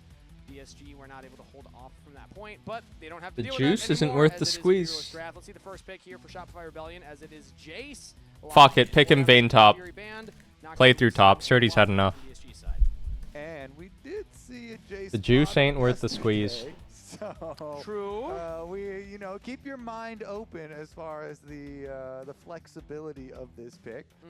We'll see if they give it a B-boy. I would definitely doubt it, but we'll see as we get further. Rice? Go FF, man. This blue guy sucks. Oriana is banned, and so Rise just snatched up here then instead. And immediately down the tier list into the Lucian Melio. Yep, Rise plus Lucian. We assume Melio will go with that, as that has been the most popular support pairing, but that means it will not be a mage for Sajed this time around. Played the Ziggs, will not play a mage for the... Shibal, it's mage meta. Why do you pick these two short-range fellas? Get into some real AD Victor, easy Victor here. Also Easy Ori here, no? Ori or Victor? Yeah, he usually does look quite good on it. What? Oh, they're just running Kaisa not? Or what? Is it another Nautilus Kaisa? I think that they've got Anivia. Oh, this guy loves playing Anivia mid, actually. I think it's Anivia mid. He's actually really good at Anivia. Dive comp with it, and since they're already showing some poke here with Jace, they're going to go with the Anivia as well into the Dude, the Nautilus pick there is weird. Nautilus? And so, Zinni here. Honestly, I think Zinni, some of his best mechanics that he showed were on the Anivia, where he was thank you for the sub. Wall interrupting. It's like a Nautilus that you know is going to be into Melio Lucian as well, which I don't get it. Honestly, see if I don't really get it. Pull it off again. I know contracts definitely was very. I don't really quite understand it. Maybe it's like a comfort thing, and he just doesn't want it to get banned. 4-5. Locking people down between the Anivia wall and an actual terrain wall. I remember that. Man, Senna? Split. On God, nobody's playing Senna. Rise, that's the expected lane, but also I just want to remind people you can play Mage's bot lane. I don't expect it to go to V-Boy, but there's always the potential, as Senna's now taken off the table, same with Vayne. So some bot laners that could pair with the Nautilus, and from the Shopify side, they don't want Surdy to get that range top laner that you highlighted earlier. Yeah, some Jace protection. Here just I wonder what AD B-Boy is going to play here. This guy's a bit of an Aphelios enjoyer. I could see an Aphelios for him. For the Jace after that Gnar game, you give it to him. He's going to have that side lane pressure. What happened to Varus bot, actually? Did it get nerfed too hard? Actually, wasn't Varus, Lethality Varus, that guy to play into Meanwhile, they're mages? looking at banning out some of the bot lane Lucian, answers. I swear someone was playing it even after it got nerfed. Here they're both covering, with the Misfortune being the big burst damage for a lane phase, and gives you that ability to counter. B-Boy might pull out the Ape. Gives you the scaling option. This guy loves to play Aphelios. Vayne bans, giving respect to Surdy's carry picks there from Shopify Rebellion. What do they want to pair now with jungle picks? No way this guy's playing Maokai. They could even send. Well, they don't want. They don't Put the Pantheon in the bag. But if they wait and they save, Put the Kiana in the bag. Put the Pantheon in the bag. Panth's in. Lee? Lee? Does he have a Lee Sin? We were talking about banning out the Jace. Last pick jungle. For lane. The Vayne and Olaf are two of them. Rumble? But it looks like they want to play for Rumble anyway. Victor bot lane versus Lucian. Now, I would say they need more CC for this Rumble to keep people on the Rumble. Oh, Lee is banned. Yep. And so you're thinking about. I don't really think Cryo plays Lee anyway. DSG, that have good Bro, DSG's CC draft are sucks, AD dude. threats What are with these CC like? to keep people on What is this Rumble. garbage? They were hovering the Maokai earlier, but that's not that AD side. It would be a tankier front line. I feel like it would give so much value to Merc Treads if you just way too magic damage heavy. So Sin Sao? Like, even like, I mean, even like, okay, Rek'Sai is AoE, so that would work. I think the nerfs to Rek'Sai. No way he's gonna were play really Rek'Sai. substantial and kinda Yeah, annoying, yeah, so I yeah. was more thinking Put the the pants in the Pantheon, even though bag. it's single target on the stun just to keep one person, but it is. But they just get outranged so hard. Double mages and a Jace. And it's the low range comp of Doom. And they don't even really have hard engage even though they're so low range. Who was one of the pieces of Clutch Gaming's Rumble Kiana. Kangas, I think they missed that. Was my Yeah, this is, I feel like they're playing an old meta. Are they playing on an old patch? Have they been playing Classic? I believe that was the Clutch game 2018, something around there. But either way, Shopify Rebellion see the jungle pick. It is Pantheon, and they do pick a mage for B-Boy. It's a Nivea match into the Rise, but it's Victor. I'm interested in this bot matchup. Okay, so they're each taking their turns, you know, for the mage play, but his idea is very simple here. He's like, you know what? We are not going to play I don't think you really want to play Rumble with Melia lane either. Rumble, you want all hard engage. I don't know. I don't like any part of it. I think Shopify won draft pretty hard. Let's go some mages here. Victor, very good scaling, and just try and CS safely down there. Let Nautilus roam and let your jungler play up to Fudge. Yeah, great. This is the whole idea here. Get jungle to the Jace lane, get priority, push in, try and keep that Rumble down and get some turf. Team partners, Shopify and Shop. Bro, your team partner can't be your title sponsor and yourself. Two of their sponsors is just Shopify. You know what? Fuck it. I'm down. Shopify Rebellion made quick work of them in spring in the final week, going 2-0 to qualify for playoffs. Let's see if they can do it again here. Riot Games Arena, make some noise. We're getting in to game 2. Shopify Rebellion versus Disguise. This Zini guy is actually quite good at Anivia. I think it's one of his best champs. Being back in the LCS studio here with the crowd. He was kind of different on Anivia. You can kind of feel the aura of a good Anivia player versus a mediocre Anivia player. With him, I feel the aura. Invade here. I can't tell. I think I was heard talking shout as we heard the shout in the audience. I don't know if that's actually what they say. Don't believe me? Just watch. I'm telling you guys, I look like Carrier on the Rift in these scrims. As long as I can bring out even 43% of what I pull out in the scrims, we can take this 8th place roster to 5th place. On the Rift in these scrims. So if he can play at 43% of that, he can take them from 8th place. Dude, it kind of sounds like he's talking a big fucking game, but Kobe, do you think that they can be a 5th place team? You know what?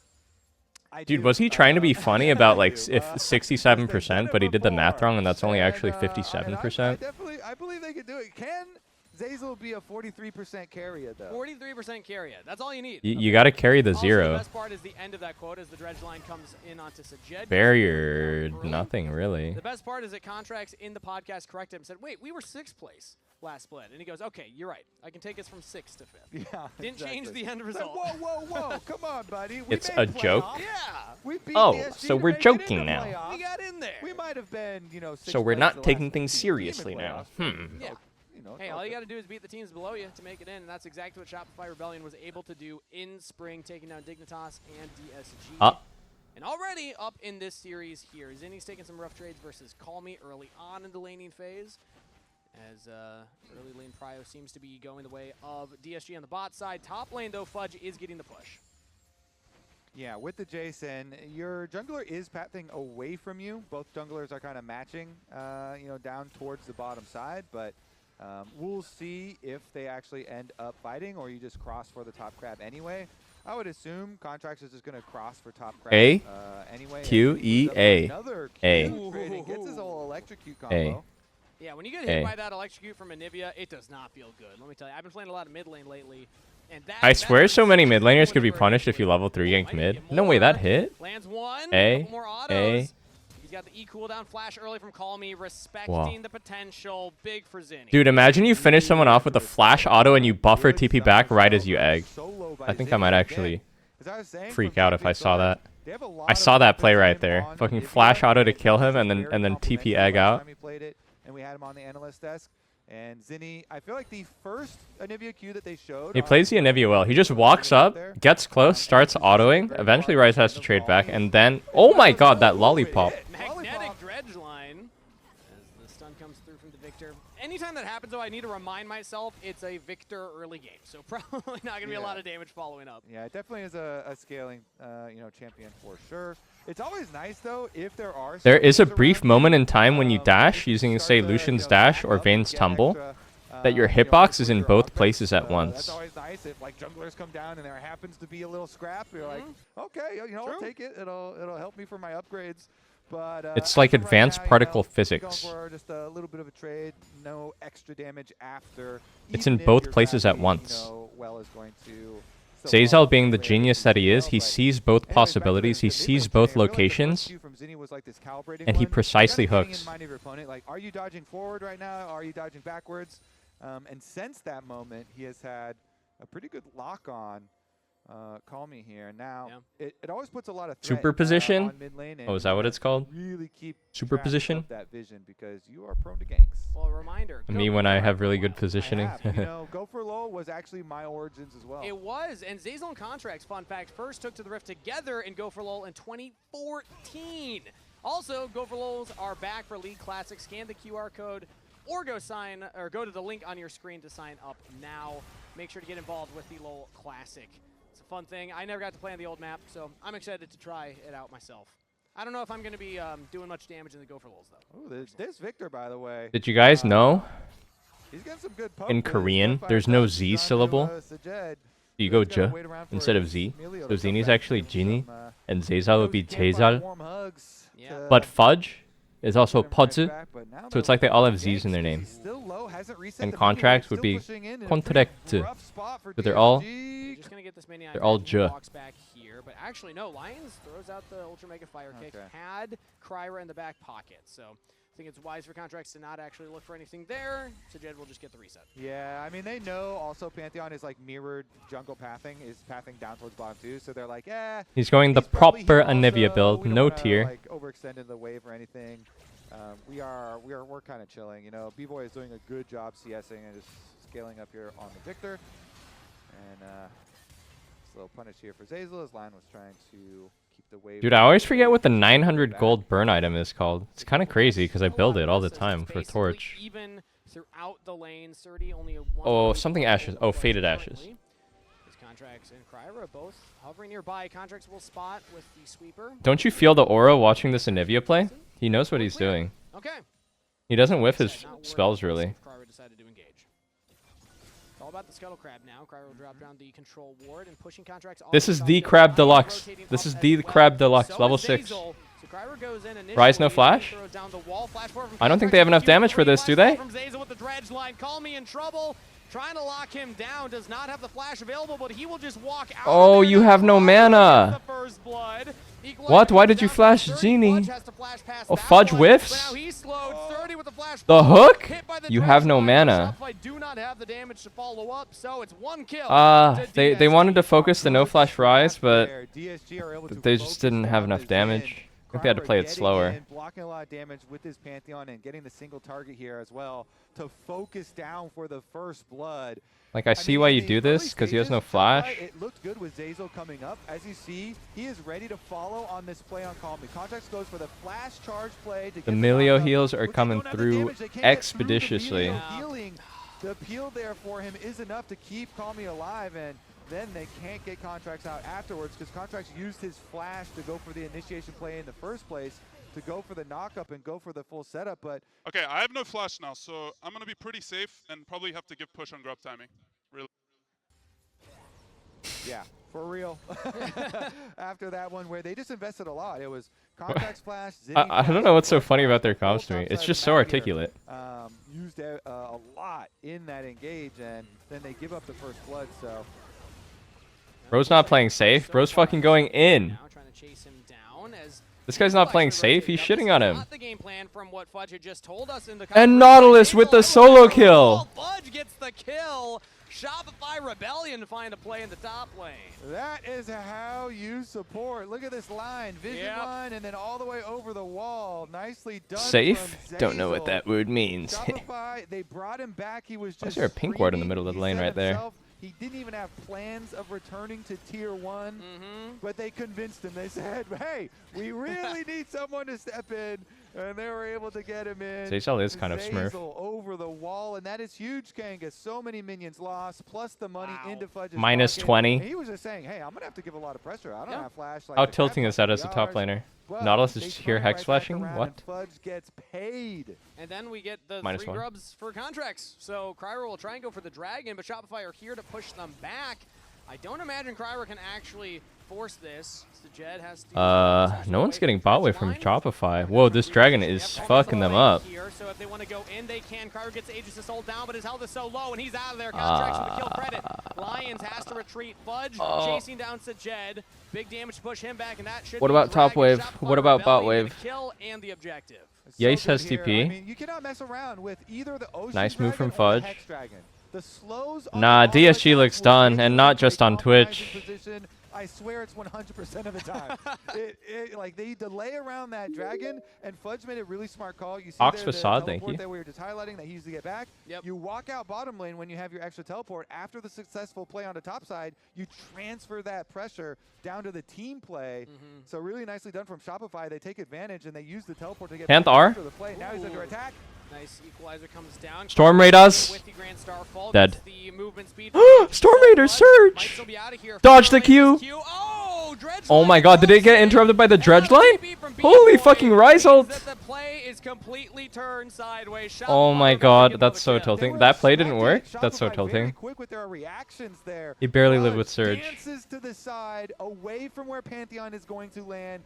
Barely lives as the reinforcements arrive from the bottom lane. Kangas, Shopify. Zazel is too crazy with the dredge line. He hits this. Pushing the pace of the series. They're Oh. already up 1-0. Could be match point. Oh, here. I mean, could be a Sagged. quick match. Gets Zinsect. A, Q, A. Waste some Sagged. Okay. Oh my god, Fudge is becoming huge. Wow, see, you look. This guy's Anivia is so good. Like he does Anivia one trick things like that. The QW. Are dizzy. They cannot keep up. Yeah, falling like dominoes. The EU mid laners like Jojopion were not able to do that. I saw, by the way, this morning. I mean, I understand the idea that you think you can go for it, but Contracts wasn't even in that top lane play. That was just the support and the mid laner TPing up. So Contracts found another window to make more action happen. Yeah, and they created that window with all of this vision that was. Now there's gonna be devil, not now, okay? He can be after. That's We Victor, have res ult, we have res ult. That's Victor, that's Victor, that's Victor. We're res ult. I'm alive. No flash Light ball. the tab, light the tab. Super fight. He's gonna be under tower. Whoa, the production value. They're showing both sides. You go ball, you go ball, you go ball, you go. So I thought that it was Zazel hitting the dredge line before the Q went out. It was just short Q. Yeah, he messed up his spear. He tapped it. Because I imagine that would have been enough. Bro, I'm sorry, like, fully stacked up to actually get the kill. But either way, Shopify not to judge after just 2 games. on this top turret. Wasn't Kisno kind of goated when he subbed for DSG? Shopify Rebellion. They made a good play, and I swear Kisno was doing way better than Kryra. Are able to just keep the tempo so high that the DSG constantly not ready for the next play. And I'm actually surprised the after team didn't several upgrade and get consecutive Kisno. moves, they get first tower bonus on top of all of it. And DSG, like this comp is not great for stabilizing in this situation to get yourself back in the game.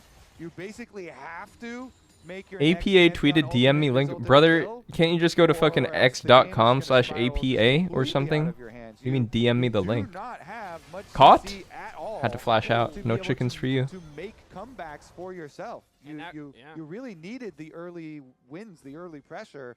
And the fact that Shopify have been able to get this lead so early in the game and this map control is very, very bad news for DSG. And I'll tell you, somebody who plays a lot of Pantheon support, very different from the jungle, of course, but when you Grand Starfall... Contracts with the angle, with the cut. Will help you out. Contract spotted out right now, but he still gets onto Sajed, who Oh, gets the knocked W out. got... Three lines is there to help him out. Oh, but the shock blast. One empowered shock blast, The W got displaced by Emilio's Yeah, I mean, the next Q. on the list, you take bottom tower for Shopify, then you get mid prio, then you take the dragon in 1 minute that's about to come up. And it's I think Melio is the most soy champ in the game.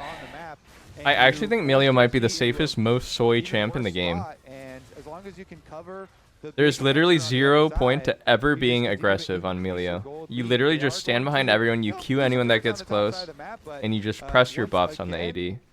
It's like the most cowardly champ, I think. Or actually, never mind. Even more cowardly than Yumi, because Yumi needs to pop out and auto. They're just going to sacrifice the top side and walk them well. It's not even going to be the full thing. There's 1 plate left. I mean, it's still not even 14 minutes into the game, so that last plate takes a lot to take down. So it's the bot turret traded for some plates top lane for Surdy. He's up 30 or 25 CS. That looks good, but he's down 2 kills. I mean, Yumi has a lot of skill expert. You can tank skill shots and buffer going inside. You can like use your HP bar. On me, I guess you can on Melio too, but I don't know. I feel like optimal Melio playstyle is just be a complete fucking soy boy. A lot of enchanters you can actually play a bit aggressively, but Melio is the soy champ. Yeah, I mean, Contracts did have to use this Melio is honestly, the even soy with the champ. Zen ult down, I don't really want to fight this team fight for DSG. This dragon is too scary. I mean, By the way, why do we hate on soy like that? I freaking love soy products, such as tofu. I love eating tofu. No crescent guard available actually could be impactful. Big shock blast. Zeus is hitting every shock blast right now. Fudge can hit some of these before the fight starts. That's huge. Yeah, I mean, they could just keep on poking too. VSG are the ones that are pressed for time right now, so I don't think there's any reason Shopify would want to. Soybean got to be top 5 beans of all time. Dragon that will slow you there, so force DSG to be the ones taking it, to be the ones that are going to be under pressure, under attack from the flank. DSG are separated right now. Sajed's got his support there. Equalizer onto 3. Nice start, but they didn't have the lockdown. Decent. This composition can't Decent? No, I think Shopify just wins this fight now. No equalizer. They're slowed by Ocean Drake. Charge Q on Drake and turn with Sin. Nautilus ulti's on Rise. Focus one guy. Hang on, where's Zin? Oh, Zin doesn't have R. Why is Anivia in the flank? What the fuck is happening? Why is Anivia flanking? Hello? Brother. The rest of the team, Zinni was so split from the rest of the team on that. The Anivia being up behind, not being able to provide the peel for the rest of the squad. I think if Anivia played from the front, that's just free. Of the fight. And honestly, not bad for DSG. Could have been worse. Wait, he's like with the team. How did he get behind them? Zinni over here is going to run this way after. Meanwhile, the rest of the squad does Oh, take what a the lot fuck? of damage from Sajed and Surdy as they're pushing him out. Thankfully for Shopify, Contracts again. He gets the dragon before escaping. Yep. You know, he's focusing on those objectives, and they're He's like, good for that. Again, I feel like Shopify plays. It looks kind of hard. Look, Lucian. Oh, I trolled. Yep, I'm just dead. I'm just dead. I'm just dead. I trolled. Strokes his beard. I still like watching him because even when Shopify, you know, you're like, all right, their game plan seems pretty clear here. It's like a bumpy road. You're like, oh, a little shaky. They're like driving a coupe off road right now. But they still got the dragon, and they didn't give up a lot of gold. Everyone's got They Swifties. gave up some. A little, a tasteful amount of gold, you know? Okay. DSG gets some more gold, though, there, as they take the bottom turret now. So Contracts have some time to take the Herald topside. Zinni's pushing this in, and they still have the overall gold lead for Shopify Rebellion's side currently. Signs of life, though, for DSG. I'm happy to see The that Fudge farm is looking a bit low here, I feel like, for all the freebies he got in mid-game. I thought this guy would be a fucking 160 CS unit right now. Follow-up to lock down anybody on that. And then, you know, that ability is down during the fight as well. So it's a tough comp to pull off for DSG right now. Maybe next Dragon, 3 minutes time. We'll keep our eye on that timer for sure, as a will Shopify. But Shopify, until then, honestly, they have a lot to work with. Rift Herald here. Yeah, everyone's got Swifties, my lord. So that's going to be all of the outer towers down. And that means you get to start taking jungle resources. What? This rat Anivia is taking stacks from Victor. So they can continue to Report. move this lead a little bit. And through Took the jungle, cannon, that's plus so 10. much value. With the walls being able to determine the way a lot of these team Sin? fights go. Oh, spotted. Enemy spotted. A, Q, Q, Q, W, E, A. Another Q coming soon. He's padding into the cinders. Oh my god, he's so fast. will get away, but in goes Contract. But how broken is jungle? How broken is jungle? How broken is jungle? How broken is jungle? Meanwhile, B-Boy under attack, but he's clearing the wave. He should be fine. Victor's able to deal with mid lane, while the rest of the team makes a power play on the bottom side of the map. They had a full wave coming in, and they're going to translate that Triple into a grubs. turret. Holy moly, that's the whole Plates tier 2. Plus the structure itself. Shopify Rebellion get a big injection of gold.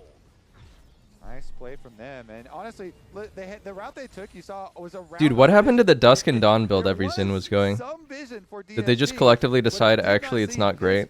I guess they have too much AP already this game. His contract kind of leads the charge, and his sweeper was on, tracking the rise and going point blank there. He did a very good job timing his auto attacks for his Q to get the knockup. Oh wait, yeah, his AP ratios did get nerfed. Again, you're right. As well in the long extended fight. And that bought enough time for Zinni to come over, and the wall from Anivia secures the kill, secures another objective. But it's still always scary. I love your analogy of the shaky wheels. It's like a shopping cart when it's like shaking in the aisles. Like, yeah, you're still gonna be able to check out, but man, it's a tough process. Even when contracts almost went down. When they're in the lead, you're still like, oh yeah, it's a little loose. Something crazy's gonna happen. Yeah, I don't know which direction we're going here, but they pulled it off, and it wasn't actually Call Me They Got. It was. Oh my God! Did you say the wheels are coming off? It is Shopify. I don't know why I don't have my headset on. A little bit off of that one, but DSG actually got some back in their pocket now. It's only 1.5K for Shopify Rebellion as it's 4 turrets to 2, 2 dragons to 0, 40 seconds. No more training wheels. So indirectly, he has implied that the wheels are coming off. No wards for DSG around this bottom side, save for that one. They're not even gonna fight this. I imagine is about to be scouted out by Contracts. Yeah. Bro, they can't contest anything. Their range is too short. It's Rice Lucian. It's Rice Lucian. So DSG, it's Rice Lucian versus Nivea Victor Jace. What can you do? You have to respect the move from Shopify for sure. Shopify are just controlling the mid push. Classic macro play here. When you want to go for the dragon, make sure you push mid first. They're going to even escort the wave up to the turret. The full cannon will land, not letting Call Me catch. What is DSG's issue? Dude, I mean, DSG's fine. They just need to work on their drafting, individual gameplay, laning, team fighting, macro, micro, itemization. Contracts. I don't know if you'll fully commit to this. Maybe just solo, as the rest of the team is still showing mid. It looks like that's what they're doing. Yeah, and Anivia has such good wave clear. Very, very safe there at towers. Can just defend. I don't know. I don't think you can chalk it up to one thing. This one, a calm play. Kangas, the wheels are tightly locked on. They have lubricated the wheels. And no squeaky. No bumps in the road this time. Dragon number 3 is just going to set us up for our Dragon Soul fight later on in the game. Correct decision from DSG not to contest in this scenario, waiting until the critical fights where they can try and risk a little bit more. Or maybe until that time, you look for, you know, a long play where you've got Pantheon ult. Looks like a play right now. Victor is dashing at Lucian. The script is rewritten. Flash from the dredge line of Zazel. Flash forward. Now depth charge in onto Kryra. Aegis' ult is up, so that means no further engage from Shopify Rebellion. But man, Sajed, you're playing with fire right there. Stepping up like that. Yeah, flash for flash here. Definitely scary because Nautilus has Hex Flash. He doesn't care. He'll spend that every Go day flash for flash. Hey, try going band for band with me. And now, I mean, you're running pretty low on flashes for DSG. No Rise, Pantheon. Bro, I need a nap. Flashes for them to work with. Definitely makes it hard to keep your vision up around Baron. It's the next thing that Shopify can try and use in the meantime to fish. Hey, one guy typed ... fucking 3 times. Ban him. Vision around Baron for Shopify. Then you can threaten turning off of it, threaten for some picks here. And Fudge is getting to that point where one empowered shock blast is just going to giga chunk somebody like Sajed. Even Call Me. Giga chunk. Giga chunk. That's a very worthwhile chunk. Is it giga that's chunk the preferred level is of giga chunk more or less than 20% HP? What's the threshold for giga? I would say giga. You were so scared for a second. A quarter of your HP. Yeah, remember that next time you try and act tough, boy. 25% is the minimum. You just shat yourself because you got banned in my fucking Twitch chat. Everyone wants the giga chunk. Yeah, Keep that in mind, tough guy. You either get the giga chunk or you giga chunked. Yeah. That's when you're. I don't know. I'm trying to think of a wordplay He there. lost the plot. All right, let's get back in Contracts is on contract. Kryra right now. He's got B-Boy behind him. That splash out from Kryra again, just on cooldown. He cannot keep it up. Got Lions behind him, but Contracts just pushes back the Pantheon on his own. Oh, man. Trying to catch the wave. The Zinsec. Guard him back towards the rest of Shopify Rebellion, and that is a rampage now for Fudge. The Zinsec. Not like I said that. Not a super impressive one, but yep. Nah. Bumped him a little bit back too. That was a Fudge got Grump. That's Fudge's Grump. I wasn't keeping track of the 25% hits to see if we got a good Giga chunk, but they're still going to be able to defend topside too. I mean, they get his recall right now. 2 minutes on the clock means you got plenty of time for more side lane plays. Yeah. Another kill here acquired, another flash burn. So Rumble will not have flash for the Dragon Soul. Not only did he die, but also now Surdy no flash. And for Rumble that can be big because if you Flame Spitter and overheat, ooh. Contracts had no Crescent Guard, so he had to flash there. Okay. Talking about cooldowns, yeah, you don't have the equalizer, or the flash rather from Rumble, but Contracts now not going to have the flash either, so that could be impactful as well. Yeah, true. And can be big for both of them, yeah. I mean, if you have to be a little bit more careful in the setup. Call me's almost 16. 1 minute and 40 seconds means the rewards already Can he make this game a movie? For some of these fights. So everybody needs to approach with caution. 2 blue trinkets on the side of DSG. Who was Shopify's support before Zazel again? Who did he replace? CEOs. And make their way. They're going to have to be very careful here because they don't have really good face checking tools at all. I mean, I guess you could say Pantheon's okay because you can go damage immune from a direction, but you don't want to use it at the beginning because then you are very vulnerable. So it's really hard to get vision with this team as well. So far they do have it though. Currently, okay, now they're about to give it up though. Surdy? That's a good one. Now caught in the Anivia wall. That's a good wall. There. B-Boy with the kill credit. He walled him against the wall. Get away now. Can Zazel land it? Curve the bullet. No, just goes for the wall instead. Gonna look for the long chase down onto Kryra if you land the dredge line. Oh, that dredge line! Got him! What? Kryra now throws up the Aegis Assault. Another one? Just delayed. Now Fudge with the Giga Chunk goes unstoppable. Are they gonna chase down Dude, you see that fucking angle on the Nautilus? They just start Baron. Ryze and Lucian are scrambling for mid push, I guess. Shouldn't they just get Soul here? It's looking like just Yo, they're fucking trolling. They shouldn't even do this Baron. They should just go Soul. L macro. L macro, L macro, L macro, L macro. It's close. DSG are deciding right now. It's too close, and Shopify is going to be able to defend it, so we don't go for the Dragon Soul denial. Yeah. So just take another look look at this wall, Kangas. Boom. Crazy. Big old wall right there. Surdy, nowhere to go. He's toast. Double wards as well. Right on. Marking his death spot.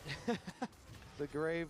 Ward marks his Okay, they can hold it anyway. And here we are. The Dragon Fine. Soul. W macro. Big Fine. fight now for Shopify Rebellion. If they get this, that should just be the nail in the coffin for DSG. DSG need to find a way to get the approach. I like Zin charges Q and he goes in. He's got the blast cone. He's Ooh, got the critical miss. Ooh, critical miss. Shopify just delay it a little bit.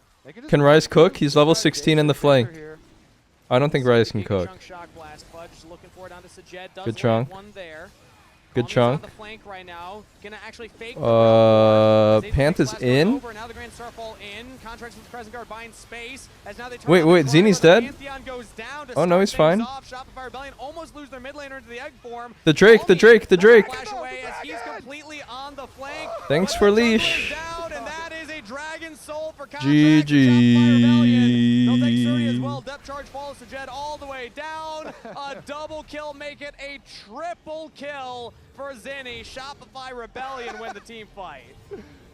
Tanner was trying to get Revan to smile. Tanner was like tickling him. He's like, come on, be happy, man. He's like, we're going to win the series. Let's go. And Revan's like, we could have done that. I think that was a slight upturn of the corners of his mouth. Okay. So I think I'm going to count it as a smile. Revan's a serious man. It was not a giga smile, but it was a smirk. It was a smirk. Exactly. Also a reminder, new GM for Shopify Rebellion. Kobe, you were highlighting this earlier. Holy dictator. He came in. Dictator David. Show me you deserve to be here. If we need to make changes, we'll take a look. Done what they want to get done, so everyone's got to show that they deserve to be here. You've impressed me, Shopify, for now. That they deserve to be here at the gates of the DSG base because it's already looking like we are moments away from them claiming their 2-0 victory here with Dragon Soul, with the Baron, with the gold lead Kangas. They're coming to finish the job. The wheels might have been a little shaky, but they got their WD-40. Everything's nice and crisp now. Are you a WD-40 or a duct tape to fix everything, guys? One or the other. I would go, if I'm trying to fix Oh my god. Ooh, okay. That is a Giga Chunk. I think that one whenever applies. The crowd goes, ooh, oh, yeah. That's it. Yeah, that also, counts. the producers wanted to let us know, they threw something on the prompter that, actually the analyst says. 60%? This is from the analyst says, they believe that a Giga Chunk must be 60% of somebody's health. Any less is simply a chunk. Okay. Honestly, now that I hear they have chunk higher without the standards Giga than you. before it. The analyst said, Oh! Okay! I think that one counts. As now the Realmore comes Rise is in. Looks able to playable. Try and turn it, but no, it's just not meant to be. Contracts buys all the space in the world for the team. Shopify Rebellion will lose their mid laner, but that is it. A 2-0 sweep to start off the summer Unplayable split. draft. The Rebellion starts off strong. No range. In the base Unplayable. DSG. Don't pick Rise. It's mage meta. 2-0, and will continue their win streak from Spring Split. Shopify with Zazel in there. Gonna be able to pick Second game was draft issue for sure. undefeated. 2-0 yeah. in summer. 2-0 in summer. They 2-0 DSG in Woo. spring. That's a 2-0 win streak against this org. Holy fuck. Seeds of a rivalry between Shopify It's nap time for me, guys. Good night. Good night? What time is it? Zazel is so slim too? Really? So slim and handsome. And such a healthy head of hair. Clearly the better team today. Nice performances all around. Well-earned bow here from the Rebels. A solid performance. Alright, my family's in town, so I'm gonna go hang out with my family. I'll see you guys. Peace. Thanks for watching. Hey, thank you guys so much for watching the co-stream. I'll see you guys again next week. Wait, who's playing next week? Well, I'll stream throughout the week too, but